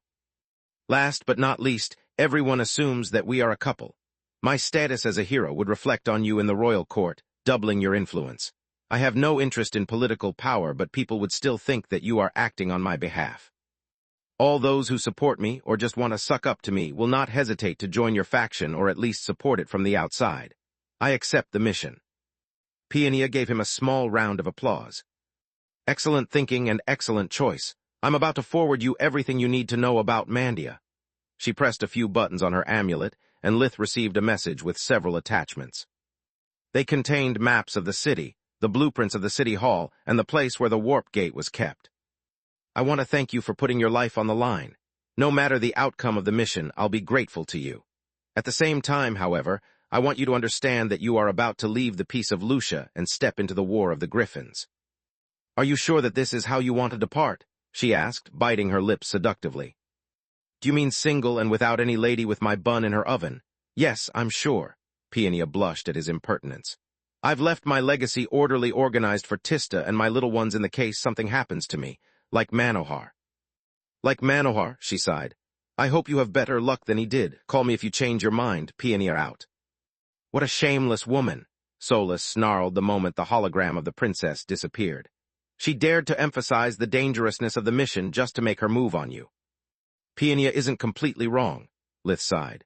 Manohar's death made me realize that even those I deemed immortal can actually die. A war is nothing like the battles I fought in the past. It's a chaotic place where your life can end at any moment, either by the hand of an enemy or of an incompetent ally. If it wasn't for how awkward I felt when I kissed Falul, I'd have asked her for a second date. Falul, what about Floria or Camilla? Solus said. Or me, she inwardly added. Dating either of them would be more than a fling aimed to leave an heir behind. It would also mean playing with their feelings, leaving behind a grieving widow if something happens to me, and setting up for an angry divorce if I survive. As things are now, none of my relationships is marriage material. Camilla still has to wrap her head about the role that you play in my life, while Floria is too dependent on me for her survival to be objective. Yet when Lith said Floria, he actually meant Solus. Enough talk, let's finish the prototypes, and then we have to give the bad news to our family. They are not going to like it one bit. Space.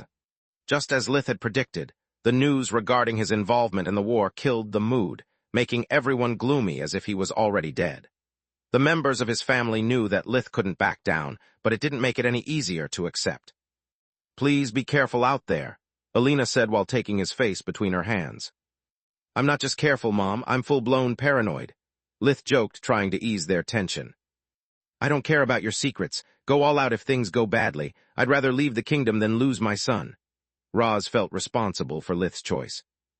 Chapter 1794, Burden of Command, Part 2.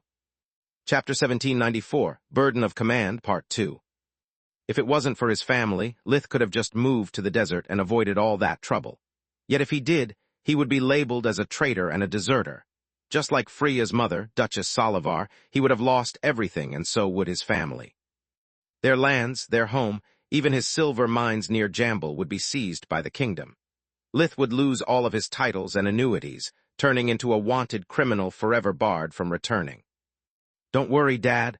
I have several aces up my sleeve and a feisty woman in my ring, he said while pointing at Solus, who stood by his side, still holding the Fury while she received her share of kisses and hugs. I'm not feisty. She tried to act intimidating, but Alina held her like a child, making her look as dangerous as an angry puppy. After they said their goodbyes, Solus disappeared in the ring, and Lith walked through the gate in the barn, reaching his destination.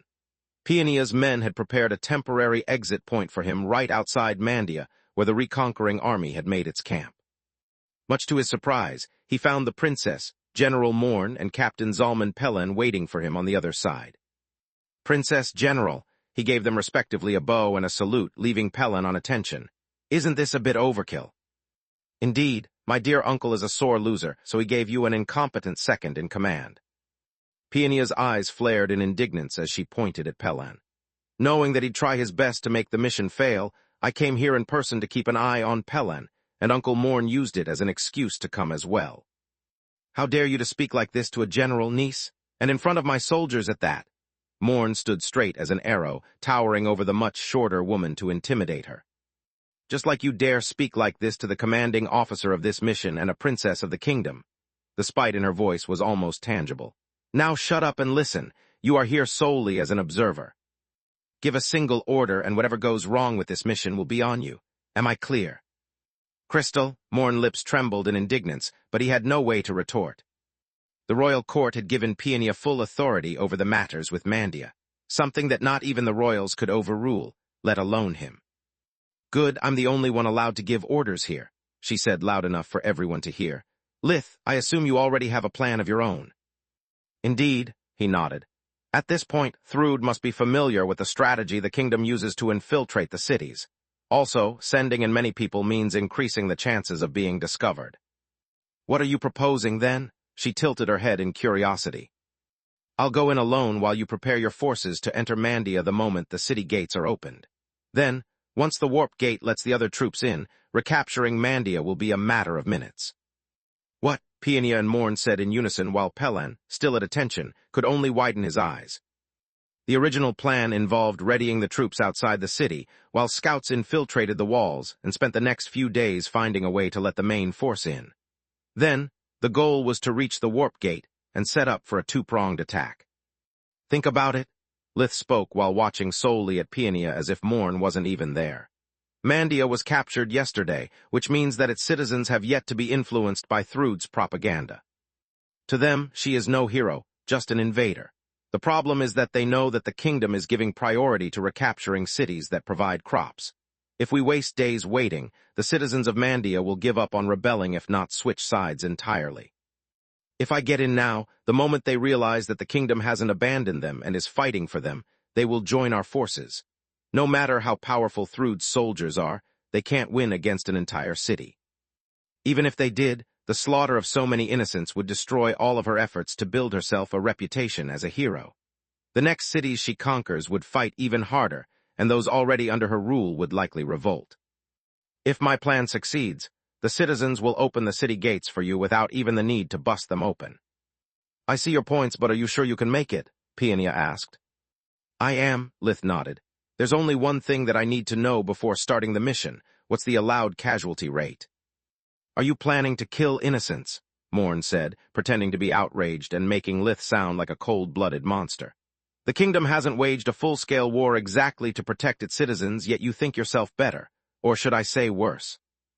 I'm going to enter enemy territory, and if I get spotted, I don't have the time to check the loyalty of everyone I meet before letting them go," Lith replied. "One wrong move and the alarm will sound, making the mission much harder and causing many more deaths. So yes, I'm planning to kill innocents just like you do. I've been a general for over 20 years and not once have I given such a command. Just because you are a murderer, don't assume that everyone is. I've never hurt commoners, never," Morn replied. "I may be a murderer, but what's a soldier during a war if not a contract killer that doesn't even get paid fairly? Generals like you point their fat fingers at a target, and people like me dirty their hands." "Are you telling me that no one died during the recapture of the cities under your command?" Lith asked, yet he didn't wait for the answer. "Of course they died, but remember that while each soldier carries their own body count, you should be supposed to carry them all. You are our contractor. We kill people per your request. The blood of every single person that dies on a mission is also on your hands. If you know some bullshit spell that can paralyze or put to sleep a whole city, use it. Otherwise get off your high horse and let me do my job." Lith spoke loud enough for everyone to hear. While he waited for Paeania's answer, the air filled with murmurs the moment that silence befell the command center. The soldiers looked at Morn with spite, hissing poisonous words at his back. He had attacked Lith personally to belittle him and his achievements, in the hope that the rest of the army would ostracize him, lowering the chance of success of the mission. Without trust, the army couldn't work properly.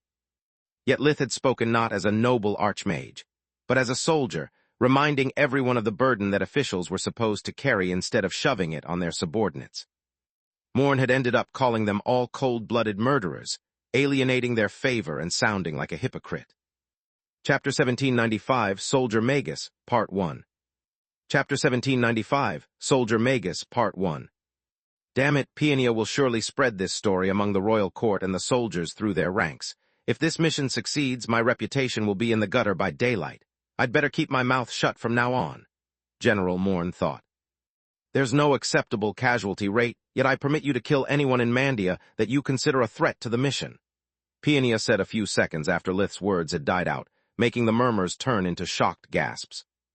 Even if you kill hundreds, we'll save thousands, and the food supplies of Mandia will save thousands more. She looked at Lith, but she was actually talking to everyone. Whether the mission succeeds or fails, I'll take responsibility for their deaths and compensate their families. The Crown will not hold you responsible, Major Verhin. That's how a true leader speaks, a female soldier of an elite infiltration unit said. It's too easy to hog the glory and avoid the responsibilities like generals do. I guess they see us as nothing but wooden pawns on their pretty little maps. Once they are done with a mission, they put us in a box and forget about our existence, a male soldier said while spitting on the ground in disgust, careful to avoid looking at the general.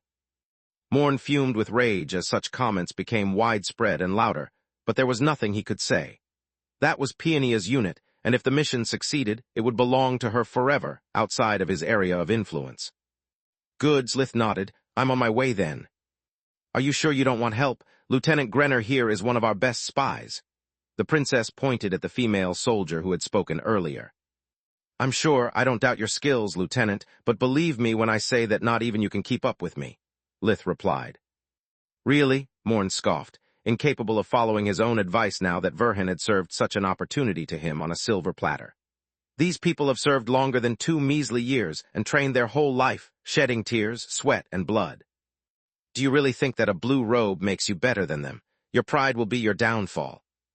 You are right, General Morn. Talk is cheap, so I have only 3 words for anyone who wants to take part in the mission. Follow my lead. Lith waved his hand, conjuring a powerful gust of wind that scattered the leaves on the ground and sent them flying toward Mandia. The natural wind carried them high and forward in the night sky above the city. Then, Lith took a short run before taking flight. No one understood his intentions until he entered the air-sealing arrays of the city and started to fall. His foot touched one of the flying leaves and he activated gravity fusion, jumping toward another. His mass couldn't be altered by gravity, but Lith could always alter its direction with magic, giving the impression to be weightless. Good gods, Lieutenant Grenner said in awe. I thought that stuff like that happened only in the legends. I guess that archmages are just built different from the rest of us, a sergeant said, while Lith moved above and past the city walls unnoticed, carried by the wind along with the leaves. Not an archmage, Peonia said. A magus, and a soldier magus to be precise. He isn't sitting comfortably on the back line. He's fighting on the front line so that we have a higher chance to go back home alive. The members of her unit looked at the princess with a puzzled look before understanding her words and spreading her message. The words soldier magus spread like wildfire through the camp, making Morn regret to have not bitten off his own tongue. Lith kept using gravity fusion to move only, until he reached a guard tower that shielded him from the vision of both enemies and allies. Then, he spirit warped as far as his eye could see, going from the outer rim to the middle rim of the city in a split second.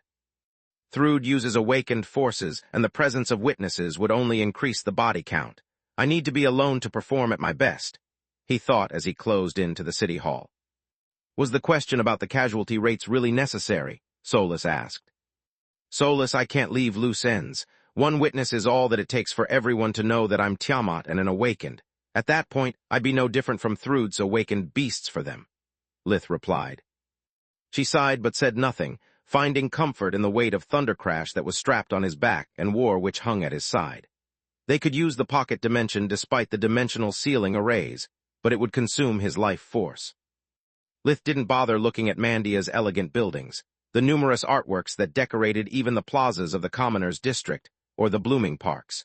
He warped from one vantage point to the next as soon as life vision and mana sense confirmed that the coast was clear. Once he reached the city hall, he used invigoration to recover his strength while looking for an entry point. Getting here was the easy part, Solus said. Once inside the building, walls will cover our line of sight and dimensional magic won't help us escape if things go badly. Stealth is the key. Lith nodded and used the eyes of Menadian to check inside the city hall before warping. He could take the dimensional coordinates from a window, but he needed the artifact to make sure that he wouldn't pop in front of the guards. The city hall was built on a small hill isolated from the rest of the city. Life vision had only a limited range, and there was no way to get close enough to use the spell without getting spotted. Luckily for him, the eyes could do everything that life vision did, and so much more at a much greater distance. Lith chose an empty corridor where the guards had just passed, buying himself the time that he needed to understand his position from the map stored in Soluspedia. "Why did you pick the third floor?" Solus asked. "The warp gate is on the ground level. This way we have to move a lot more and take more risks." "Because the warp gate is disconnected from its power source to keep the royal override from opening it against Thrud's will," Lith replied. "I'm no engineer and I'm alone. Fixing the gate will take longer than the time between patrols, and once I set the mana cables back into place, even if I hide, the guards will notice them. I need to cull their numbers and create a diversion. I'm strong, but I can't take on dozens of awakened Emperor beasts by myself." Lith shapeshifted into his Tiamat form, gaining its affinity toward darkness. He moved through the 3 floors of the city hall, counting the guards and assessing their dangerousness thanks to Solus' mana sense. The corridors were empty, and there were only a few places where the lights cast a shadow deep enough to hide. Lith hid his smell, stretching the darkness enough to cover him, but not so much that it looked unnatural. Chapter 1796, Soldier Magus, Part 2. Chapter 1796, Soldier Magus, Part 2. He was pleased to discover that most people were regular humans, and only a few guards were actually shapeshifted awakened. The map that Peonia had given him was accurate, and moving something as big as a gate in a single day was impossible. Lith found the gate easily, and then assessed the quickest path from his starting point to his destination.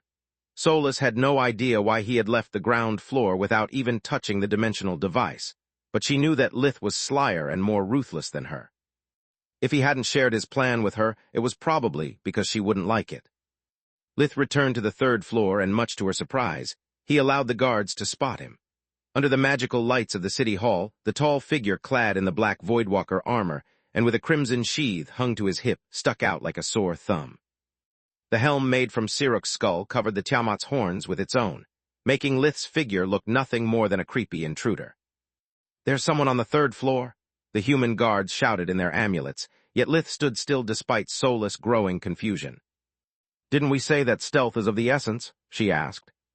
"I consider misdirection and deception stealth as well," he replied.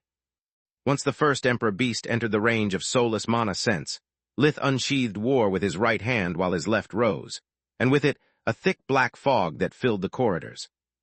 The Tiamat was busy taking deep breaths, leaving to the angry blade the task to issue the challenge. "Come, little mice, make me feel it, make me feel alive again." War's seals and latches clicked furiously, forming intelligible words that lacked humanity. The guards faltered for a second before resuming their advance.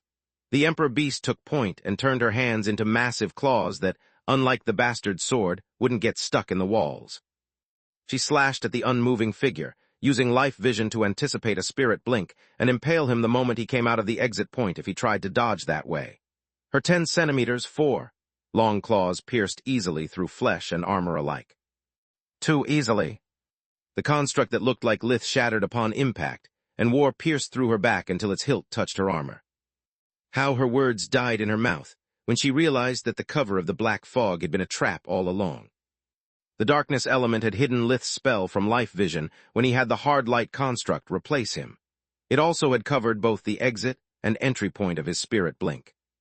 With her last breath, she could see the dimensional door hidden among the swirling shadows, just like Kala had taught him. Then, her body fell apart, and the unwavering loyalty array dragged her back to the Golden Griffin along with her equipment. The soldiers attacked Lith from every side with perfect teamwork. Their enchanted weapons aimed at his vitals while their wands shot spells that sealed his escape route. The problem with that tactic was that Lith wasn't trying to escape. Their weapons hit only smoke as he blinked from one point to another, delivering a lethal slash each time he moved. Be they regular humans or awakened, they all fell like ripe wheat when cut by war's edge. "It's a ghost," a soldier said in his amulet when his target turned out to be just black fog shaped like the Tiamat. Lith didn't reply, simply coming out from a puff of smoke and killing him. The corridors were now empty, but more guards and several more awakened were coming his way. "I don't get it. These people were simply doing their jobs. Why did you do that?" Solus asked, baffled by the senseless slaughter. "Phase 1 is complete. Time for Phase 2, he replied, warping straight to his real destination. Only then did Solus understand what had happened. The elite units arrived on the scene, finding plenty of blood but no corpses or sign of the intruder. "What the heck is going on here, and what's this nonsense about a ghost?" another Emperor Beast asked. One of the soldiers that Lith had slain just a few seconds ago turned around, revealing to be a demon of the fallen.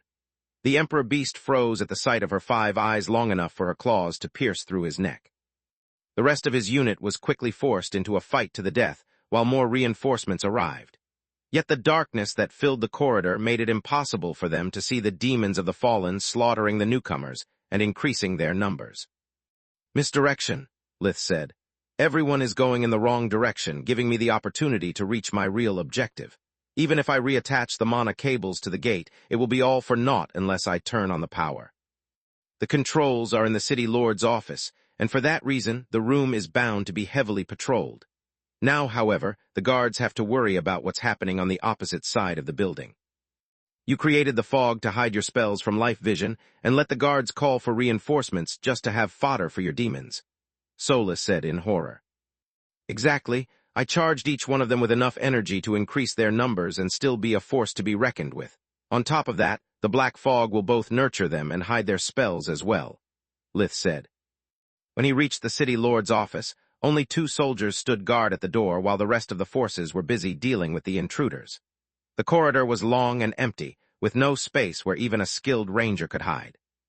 Thanks to the elemental ceiling arrays, even a regular human would have the time to spot an enemy from the distance and sound the alarm.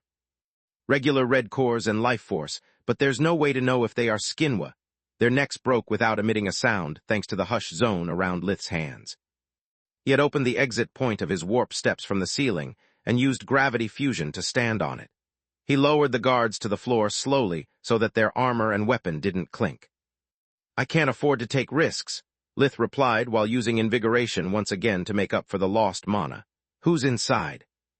He wore the eyes of Menadian, scanning the room from behind the door and collecting information about everyone present. 4 bright blue awakened and a few unknown humans. Again, they may be skinwalkers. Let's hear them out, Solus said. "You lied to us, human," a bestial voice said, sounding like growls that somehow formed words. "The pact was that we would keep you alive and let your citizens live in peace in exchange for your compliance." "I didn't lie to you. It really does take a few weeks to relocate the gate. If it's not dismantled properly, the gate will lose its enchantments and turn into a bunch of useless stones. Disconnecting it from the power source makes our work even harder," a male voice replied in so much fear that Lith could almost smell the piss. Chapter 1797, Conflicting Bloodlines, Part 1. Chapter 1797, Conflicting Bloodlines, Part 1. "Really? So it's just a coincidence that someone infiltrated the city hall despite the protective arrays that only you can control," the bestial voice snarled. "I don't care what the Queen says, I'll have you all eaten by a skinwalker just to be safe." A few voices from the inside pleaded mercy, while some swore eternal allegiance to Thrude. Others reminded their tormentor of the help they had provided to the invading army in taking Mandia, and a few mentioned how they were under the protection of the undead courts. "These weaklings wouldn't dare to betray us, Denma," a silvery feminine voice said. "What if it's the corpse? Those fake awakened could have easily gotten here with spirit magic." "Unlikely," the snarl turned into a male voice. "They don't have breathing techniques. They might easily get inside the city, but they know that they would quickly run out of mana if they rely on spirit magic alone. Besides, according to our intel, they have been assigned to protect major cities like Belias. Even if the royals did send them here, they would never let themselves be discovered by amateurs. This is clearly an inside job." "Wrong," Lith said, slowly walking through the door while a barrage of Tier 1 spirit spell killed the thralls of the courts, and all those who had admitted to having betrayed the kingdom. Even a wannabe ghoul would die if their head was removed, while they were still human. Everyone turned toward the intruder, using life vision to understand his identity. I don't know nor care if your oath of allegiance to Thrude is real or not. By aiding this scum you become traitors and have only 3 paths ahead of you, Lith said to the humans, ignoring the 3 Emperor beasts and the Fae. 1. Stay here and die.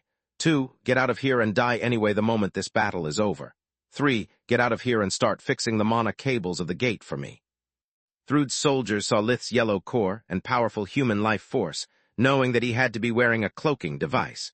No one with a sword as powerful as war could be that weak. The one called Denma grabbed a richly dressed man by the throat, forcing him to activate the protective arrays of the city hall against the intruder. The blocks of stone that comprised the walls and the floor bolted toward Lith, accompanied by a hail of fire and lightning. A moment before they struck, he revealed the golden seal in his palm and the arrays froze in time. The royal override controlled both the warp gate and anything that carried the energy signature of the royal forgemasters, sending the blocks back to their place, no matter how many times Denma squeezed the city lord's neck. He threw away the useless noble and jumped at the intruder as his body swelled into a black-striped golden mass of feathers and fur that could only belong to a sphinx, a lesser griffin. The man called Denma shapeshifted so quickly that his movements were just a blur as he jumped at Lith's throat with his adamant-coated claws. Despite the limited space of the room, the compressed form of the sphinx still carried the same mass of a scorpicore. The 7 colored feathers on his wings revealed his talent for domination, which was still untapped due to the lack of a teacher. Denma, however, had been treated with Thrude's ambrosia and had access to far more simple bloodline abilities. The silver lightning of life maelstrom coursed through his body, enhancing both his physical and magical prowess. Yet he was still a sphinx weighing half a ton, while Lith was a Tiamat who weighed several tons. When Lith punched Denma with a left hook, he couldn't dodge while in midair, and the impact burst his defenseless head like a grape, sending him slamming against the wall. If you take path number 3, I'll let the kingdom deal with you as a sign of gratitude. Lith continued to talk as if he had just swatted a mosquito. You have until I count to 3 to make up your mind. The people that Solus recognized from Peonia's files as the city lord, and a few members of the association bolted through the door before he could say, 1. Thrude's soldiers let them go, preferring to keep their eyes glued on the newcomer and prevent him from finishing off their companion. Denma was still alive, but barely. If not for his adamant armor and the powerful boost of life maelstrom, he would have died on the spot. He's not just wearing a cloaking device, he is also a very heavy Emperor beast, if not a divine beast. Be careful. The woman shapeshifted into a lesser Garuda who had received ambrosia and gained life maelstrom as well. Instead of rushing forward, she used the silver bolts of lightning to boost herself and her remaining allies. Thanks to her bloodline ability, their cores now burst with bright blue light with several shades of violet, and their equipment's magical powers and physical resistance now bordered on Davros. I'll try to keep him busy. Denma, you step back and go call reinforcements at the first opening you get. The woman, Inta, was a harpy, but she kept her human appearance to both not appear threatening and retain her charms. With her flaming red hair, emerald eyes, and her soft curves, she was no less beautiful than Tista.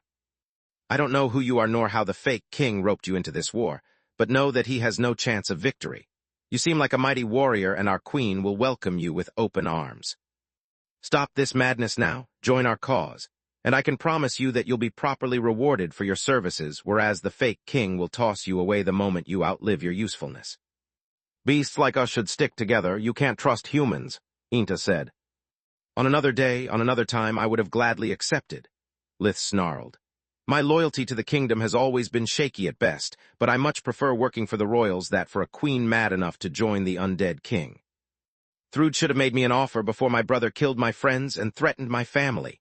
Now that there were no witnesses, he shapeshifted into his Tiamat form, unfolding his wings as the Voidwalker armor now resembled him rather than Siruk. A deep violet aura burst from his body, while every shadow in the room came to life, slithering and hissing like an angry beast. Shit, that's Verhen. I don't know what a Tiamat is, but we can't risk facing an unknown diving beast. Denma, go, I'll cover for you, Inta said while she and her associates turned into their bestial form. The harpy had the chest and face of a woman and the rest of the body of a humanoid bird, and wielded twin maces in her hands. The suit of adamant armor she wore didn't hinder her movements nor that of the feathered wings on her back, allowing her to fly with the grace of a butterfly even in the restricted space of the room. Chapter 1798, Conflicting Bloodlines, Part 2. Chapter 1798, Conflicting Bloodlines, Part 2. In her full form, the creature would have been over 4 meters, 132, tall, but she was forced to keep her human proportions to not hit the walls and ceiling with every one of her movements. You may be heavier, but I bet you're not trained to fly in a small space like this, whereas I am. There are 4 of us and you are alone. Don't be foolish. Inta flew around the Tiamat with an irregular pattern. She made the long, adamant blades that covered her talons clink rhythmically to draw Lith's attention, while Denma opened a warp steps. Lith watched their preparation with an amused look in all of his 7 eyes. Alone, he cackled, his voice slowly rising in intensity until it became a burst of maniacal laughter. I'm never alone. War screamed as it broke free from the blood fetters of its scabbard and jumped into his right hand. A wisp of light emerged from his gauntlet, taking the form of a petite woman wielding a hammer in her right hand and a staff in her left. In contrast with the woman born from light, Lith's shadow rose from the ground, taking the form of a 6-eyed demon who conjured a blade from a burst of emerald flames. The previous warp steps had consumed very little of Lith's strength. He had used invigoration right before entering the room, because he had poured all the mana he had left into Locria's plume. The ex-captain of the Queen's Corps now possessed a power similar to a living demon. On top of that, during those last few months, Lith had prepared for him the best replica he could craft of the equipment that Locria's used to wield in the Corps, restoring his full battle prowess. The Woman of Light was indeed the weakest of the 3, but her weapons shone like stars that sent shivers down the spines of Throods awakened. Attack, Inta roared, directing the Treant and the rock behind her, both in their humanoid form to take care of one opponent each. Denma didn't miss the opening and activated a warp steps leading him to the barracks where the rest of the Emperor beasts were. Yet the moment he crossed the dimensional threshold, a simple spark from Lith's emerald eye made it collapse. The steps turned into a guillotine, severing the Sphinx's body diagonally from the right shoulder to the left hip, killing him on the spot. This time Lith was ready for the corpse returning to the Golden Griffin and stored Denma's equipment inside his pocket dimension before it could disappear. Domination? They can use domination. Don't cast any spell below Tier 5, Inta said while she managed to block War's overhead slash by crossing her maces. That's why you wanted to come alone, Solus said, finally understanding Lith's strategy. Without witnesses, he had no need to hide his strength and could finally vent all the pent-up anger since he had discovered that Orpal was the copycat. The Tiamat roared, exploiting his superior strength and mass to push the Harpy back. Life Maelstrom made up for most of the gap in their physical prowess, but it wasn't enough. Also, flying around gave her better mobility but no footing. Inta flapped her wings furiously, generating a wind that kept her from crashing against the back wall, and conjured countless wind blades that clanged against the Voidwalker armor. The clash of magic against scales produced silvery sparks but dealt the Tiamat no damage. Even though they were coated in orichalcum, the weakest of the magical metals, they were still dragon scales. Lith used the space he had gained to take a deep breath and unleash a jet stream of void flames. Black light seeped out of his body, moving from his mouth to his heart as he breathed in and then from his lungs to his mouth when he exhaled. Unlike origin flames, void flames were densely packed and as quick as a bullet, resembling more a black laser than a burst of fire. Inta was still out of balance and took the blow in full. The violence of the impact made her lose control of her flight as the black flames and the silver lightning fought each other. The primordial forces of life and death battled to a standstill and then just canceled each other, much to the surprise of their respective owners. "What the fuck?" the Harpy and the Tiamat said in unison. Inta had suffered no damage from the void flames, but the life maelstrom that had coursed through her body and equipment until a second ago was completely gone. If Lith goes all out, then so can I, Solus thought. I really want to see what the Fury can do now that it has been upgraded. Sure, it would be much more interesting if I ever saw the old Fury in action. She threw the weapon, activating what once had been the Hammerfall enchantment, now evolved according to the principles of modern magic into the Fury's flight. The Fury split into 3 hammers that in turn split into 3 again. Menadian had given her artifacts the ability to be used by others to more easily teach her apprentices, but the Fury's ability to split was combat-oriented. The fact that its copies allowed others to work with her had been nothing but a happy and unexpected side effect. Each one of the 9 hammers absorbed the surrounding world energy through the white crystals on their surface, working in unison to produce a powerful gravity field that gave the small heads of Davros the kinetic energy of a meteor. The first fury struck the Treant with such force that, even though the Fae weighed over 5 tons, he was lifted from the ground, and a huge dent appeared on his adamant breastplate. The second hammer hit him square on the face, making it burst into a hail of wooden splinters. The third and the fourth smashed his arms, the fifth and the sixth his legs, while the furies from 7 to 9 just pummel at his torso. By my mom, Solus stared in awe at the result of her attack, forgetting once again that in battle there was no time for contemplation. Faye had an uncanny vitality that was further boosted by the awakening and the life maelstrom that empowered the Treant. His bits and pieces reassembled together as he used invigoration from the pores of his bark to regain the lost strength. Stop daydreaming, damn it, Solus scolded herself while recalling the fury to her hand. Asa the Rock stared at Locrias, cursing her bad luck in beast speak as the demon slowly advanced. The longsword kept slightly upward in a guard position that left no openings. The Tiamat was brutal, but he was also a victim of his own hatred, while the woman was clearly as green as they came. The thing in front of her, however, had the calm fury of a battle veteran and the technique of a blade master. Locrias never raised his feet to advance, preferring to slide them forward to lever lose his footing and keep his stance stable and strong. His upside-down wings snapped from time to time on purpose, making Asa lose focus at the noise and giving the demon the opening he needed to advance safely. Chapter 1799, 101 Flames, Part 1. Chapter 1799, 101 Flames, Part 1. To make matters worse, the wingtips were long claws that the demon kept ready to slash in the case the Emperor Beast tried to attack him from the sides. The 2 warriors had yet to perform a single attack, but the Rock was already losing. Asa kept retreating and Locrias kept advancing, but soon the Rock's back would reach the wall. When that happened, the fight would end. Emperor Beasts were used to overpowering smaller opponents by exploiting their raw strength and speed. Yet the demon in front of her was capable of following her every move with his 6 eyes, and Asa's simple attack patterns were like child's play compared to Locria's swordsmanship. The Rock's instinct told her that if she let the fight come down to close quarters, she would die. The feral wings, the cruel blade, the hunger that the body made of darkness exuded, everything in the demon seemed to have been made to kill. If I have to die, I'd rather die fighting. Asa infused the life maelstrom into her own bloodline ability, Living Thunder. She drew in the surrounding world energy, turning her humanoid body into a silver mass of crackling energy that charged at the demon. Locrias tried and failed to use domination since he lacked the necessary mastery to harmonize the 6 eyes and conjure the 7th.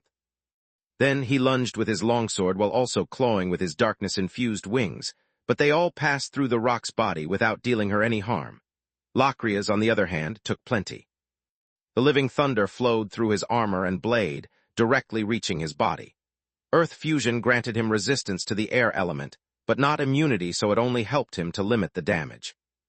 The demon gritted his teeth, withstanding the spasms and managing not to lose the spells he had at the ready. That was the only advantage he had left after the Rock had escaped from the corner and readied her next attack. Rocks belonged to the lesser phoenixes, and thanks to Thrud's ambrosia, Asa had regained part of her legacy. She breathed a river of violet-blue origin flames at Locrias, hoping to finish him off. His body was made of pure energy, which made it nigh invulnerable to physical attacks, but it also made it easy for her to gauge his strength. He has yet to cast spells because he knows that with every iota of mana he spends, and with each bit of damage he takes, he becomes weaker. That thing started stronger than me, but after I hit him with the living lightning I evened the field, Asa thought. Origin flames are the bane of beings that feed off energy. If they hit, he will become even weaker and the tables will turn.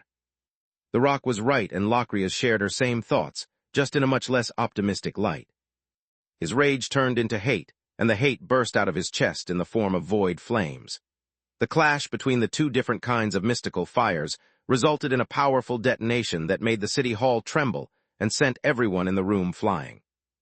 Locrias, you damn idiot, Lith roared after losing his advantage due to the blast. That was Origin Flames 101. Don't be such a drama queen, there were just 2 of them, the demon replied, ignoring how Earth's college classes worked. I know that I made a dumb mistake, but knowing and doing are two completely different things. I have yet to get used to this body's instincts. Thanks, Locrias, Solus said with a dazzling telepathic smile. It feels good not being the noob anymore. The demon was about to ask what a noob was when the fight started anew. Inta released a second volley of life maelstrom that restored her strength and further boosted that of her allies. Both Lith and Solus tried to dominate it, but the silver bolts of lightning were too quick for them. The harpy darted in front of the Tiamat, executing an X-shaped attack with her maces that forced him to raise war to protect the blade, leaving him unprotected from the chin to the waist. Inta smiled as she used the momentum of her failed attack to perform a somersault and used the long blades covering her talons to gut him like a fish. Or so she thought until something blocked her legs in their tracks. "Got you," Lith said, as the part of the Voidwalker armor that covered his wings shape-shifted into a solid block of metal, turning the thin membranes into thick maces. The impact produced a silvery sound, while the blunt damage numbed the harpy's limbs and broke her feet. She tried to escape, but the wing's maces turned into blades that coordinated with war to block her escape route, leaving nowhere to go but back. Forced to move in a straight line, Inta was once again easy prey of the void flames. The impact sent her slamming against the wall where war nailed the harpy. The Angry Blade's World Mirror ability took the life maelstrom for itself, while the counterflow ability distorted Inta's mana, unleashing her own spells against her. The harpy died in a burst of adamant as her armor exploded along with her flesh, yet Lith collected every piece of it for Salark to recycle. "This is the good stuff," he said while experiencing for the first time the effects of life maelstrom that war had passed on to him. Meanwhile, the Treant had fully reformed, and after noticing how green Solus was, he had moved the fight to close quarters. Clearly that midget relied on her artifacts and her magic to survive until now, he thought. She barely has a deep blue core so she can't cast spells with her body. If I manage to stop her from throwing that hammer again, she is as good as dead. That was his first and last mistake. The Treant's analysis was as spot-on as his conclusions were wrong. Solus had a limited energy reserve, so she resorted to the Sage Staffs and the Fury's abilities to extend the duration of her human form. On top of that, with her deep blue core, she could only cast a few Tier 5 spells before running out of mana. Her body, instead, carried part of the mass of the tower.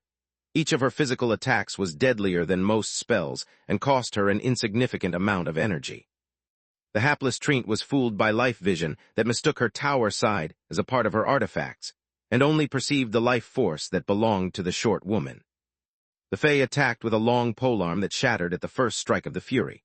The Davros forged by Menadian and purified in Salark's flames dwarfed the adamant of the spear like the sun does a faraway star. The fact that Solus weighted more than 10 adult Treants didn't help either. "Wow, are you stupid or what?" she asked, sounding too much like Manohar for her own liking. The second hit of the Fury, a backhand attack, sent him flying right into the trajectory of the Sage Staff's ability, Elemental Gaze. The 3 evil eyes and the 3 crystals emitted each an energy pillar of their respective element. Chapter 1800, 101 Flames, Part 2. Chapter 1800, 101 Flames, Part 2. The Treant was too stunned from the shock and the hits to blink away, taking the 6 beams in full. Before he could recover, a second Fury's flight turned him into wood splinters again, but this time Solus didn't space out and finished him off. At the same time, Asa and Locrias had resumed their dance where he tried to get close without wasting precious energy, while she tried to keep him at a distance and wear him out with her bloodline abilities. If only I could use low-tiered spells. She inwardly cursed while looking at the 6 eyes of the demon that shone the same way as those of the Tiamat. She unleashed her Tier 5 spirit spell, Blazing Storm, the moment she bought enough time to cast it with true magic. It produced a small-sized tornado of emerald fire that would grow in size the moment it got past her allies, making it look like a funnel. Damn it, she's cornering me. If I back down or dodge the spell, it will take Lith and Solus by surprise, breaking their focus. Thrud's soldiers know how to work as a team, whereas each one of us fights for themselves, Locrias thought. With no other choice left, he took the Blazing Storm head-on. Yet he couldn't just sacrifice himself or the rock would escape and call for reinforcements, foiling Lith's plan. He breathed a third blast of void flames, hoping that this time they wouldn't explode, and used them as a cover. Asa was too focused on putting all of her mana and life maelstrom into the spell to notice that the conflicting flames had just blinded her life vision. Not having her back against the wall gave her space to maneuver and Locrias the opportunity to blink behind her. His hands grabbed her head, his wings plunged into her chest, and the talons of his feet pierced her legs. The abomination touched that the spark of chaos inside every demon bestowed upon them killed the rock before Locria's allies could even notice the blazing storm coming their way. Or so Locrias thought until he looked ahead, discovering to have finished last. Well done. Lith reverted to his human form and opened a warp steps leading to the ground floor. Why didn't you help me or the girl if you were already done? The ex-captain said in anger. You said it yourself. Knowing and doing are different. You need to get used to your new body, and this fight was merely a spar. These guys were green, the Tiamat replied. Locrias snorted in annoyance, but he didn't complain further. Based on Lith's knowledge of Awakened, those they had faced were the equivalent of Thrud's foot soldiers, those tasked with keeping the cities while her elites conquered them. Don't worry, I suck as well at fighting, Sola said, jumping back into her ring to save her remaining strength. Her attempt to console him only made Locrias feel worse. He knew that Solus had just recovered her body, and that she had rarely fought whereas he was supposed to be a seasoned warrior.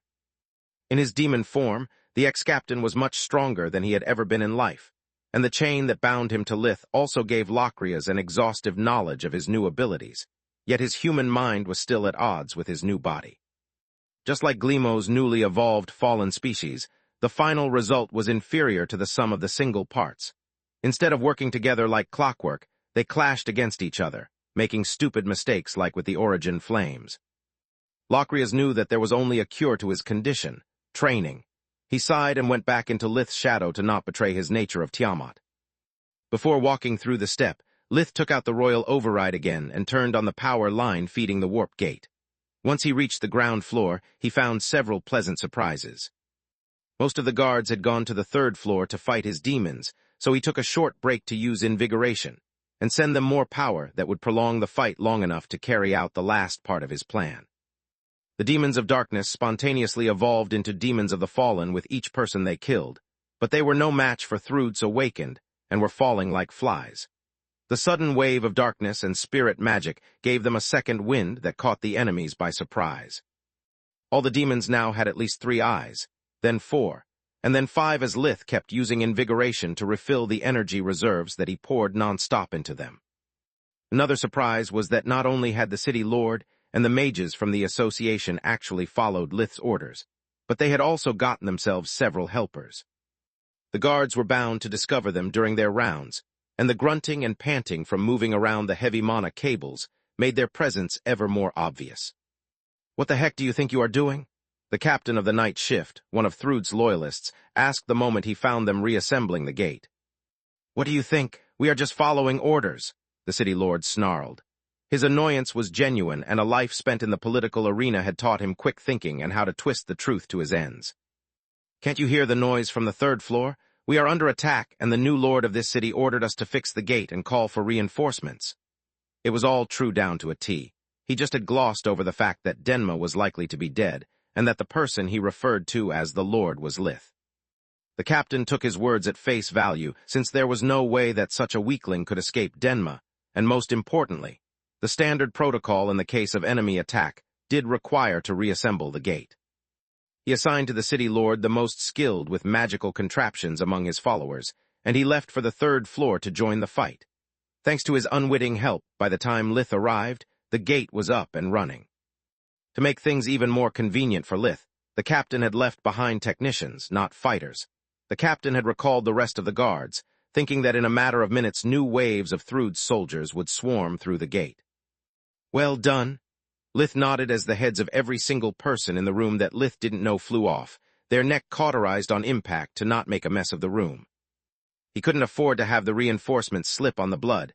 It would prolong his mission. Now it's my turn. Lith took out the golden plaque bearing Meron's imprint, and the gate activated on its own. A royal override was a one-time alchemical tool that allowed its bearer to act as the king himself, giving him absolute authority over every piece of magical technology in the kingdom. Lith had no need to operate the complex controls of the warp gate nor to bypass the multiple layers of protection and passwords that Thrude had set.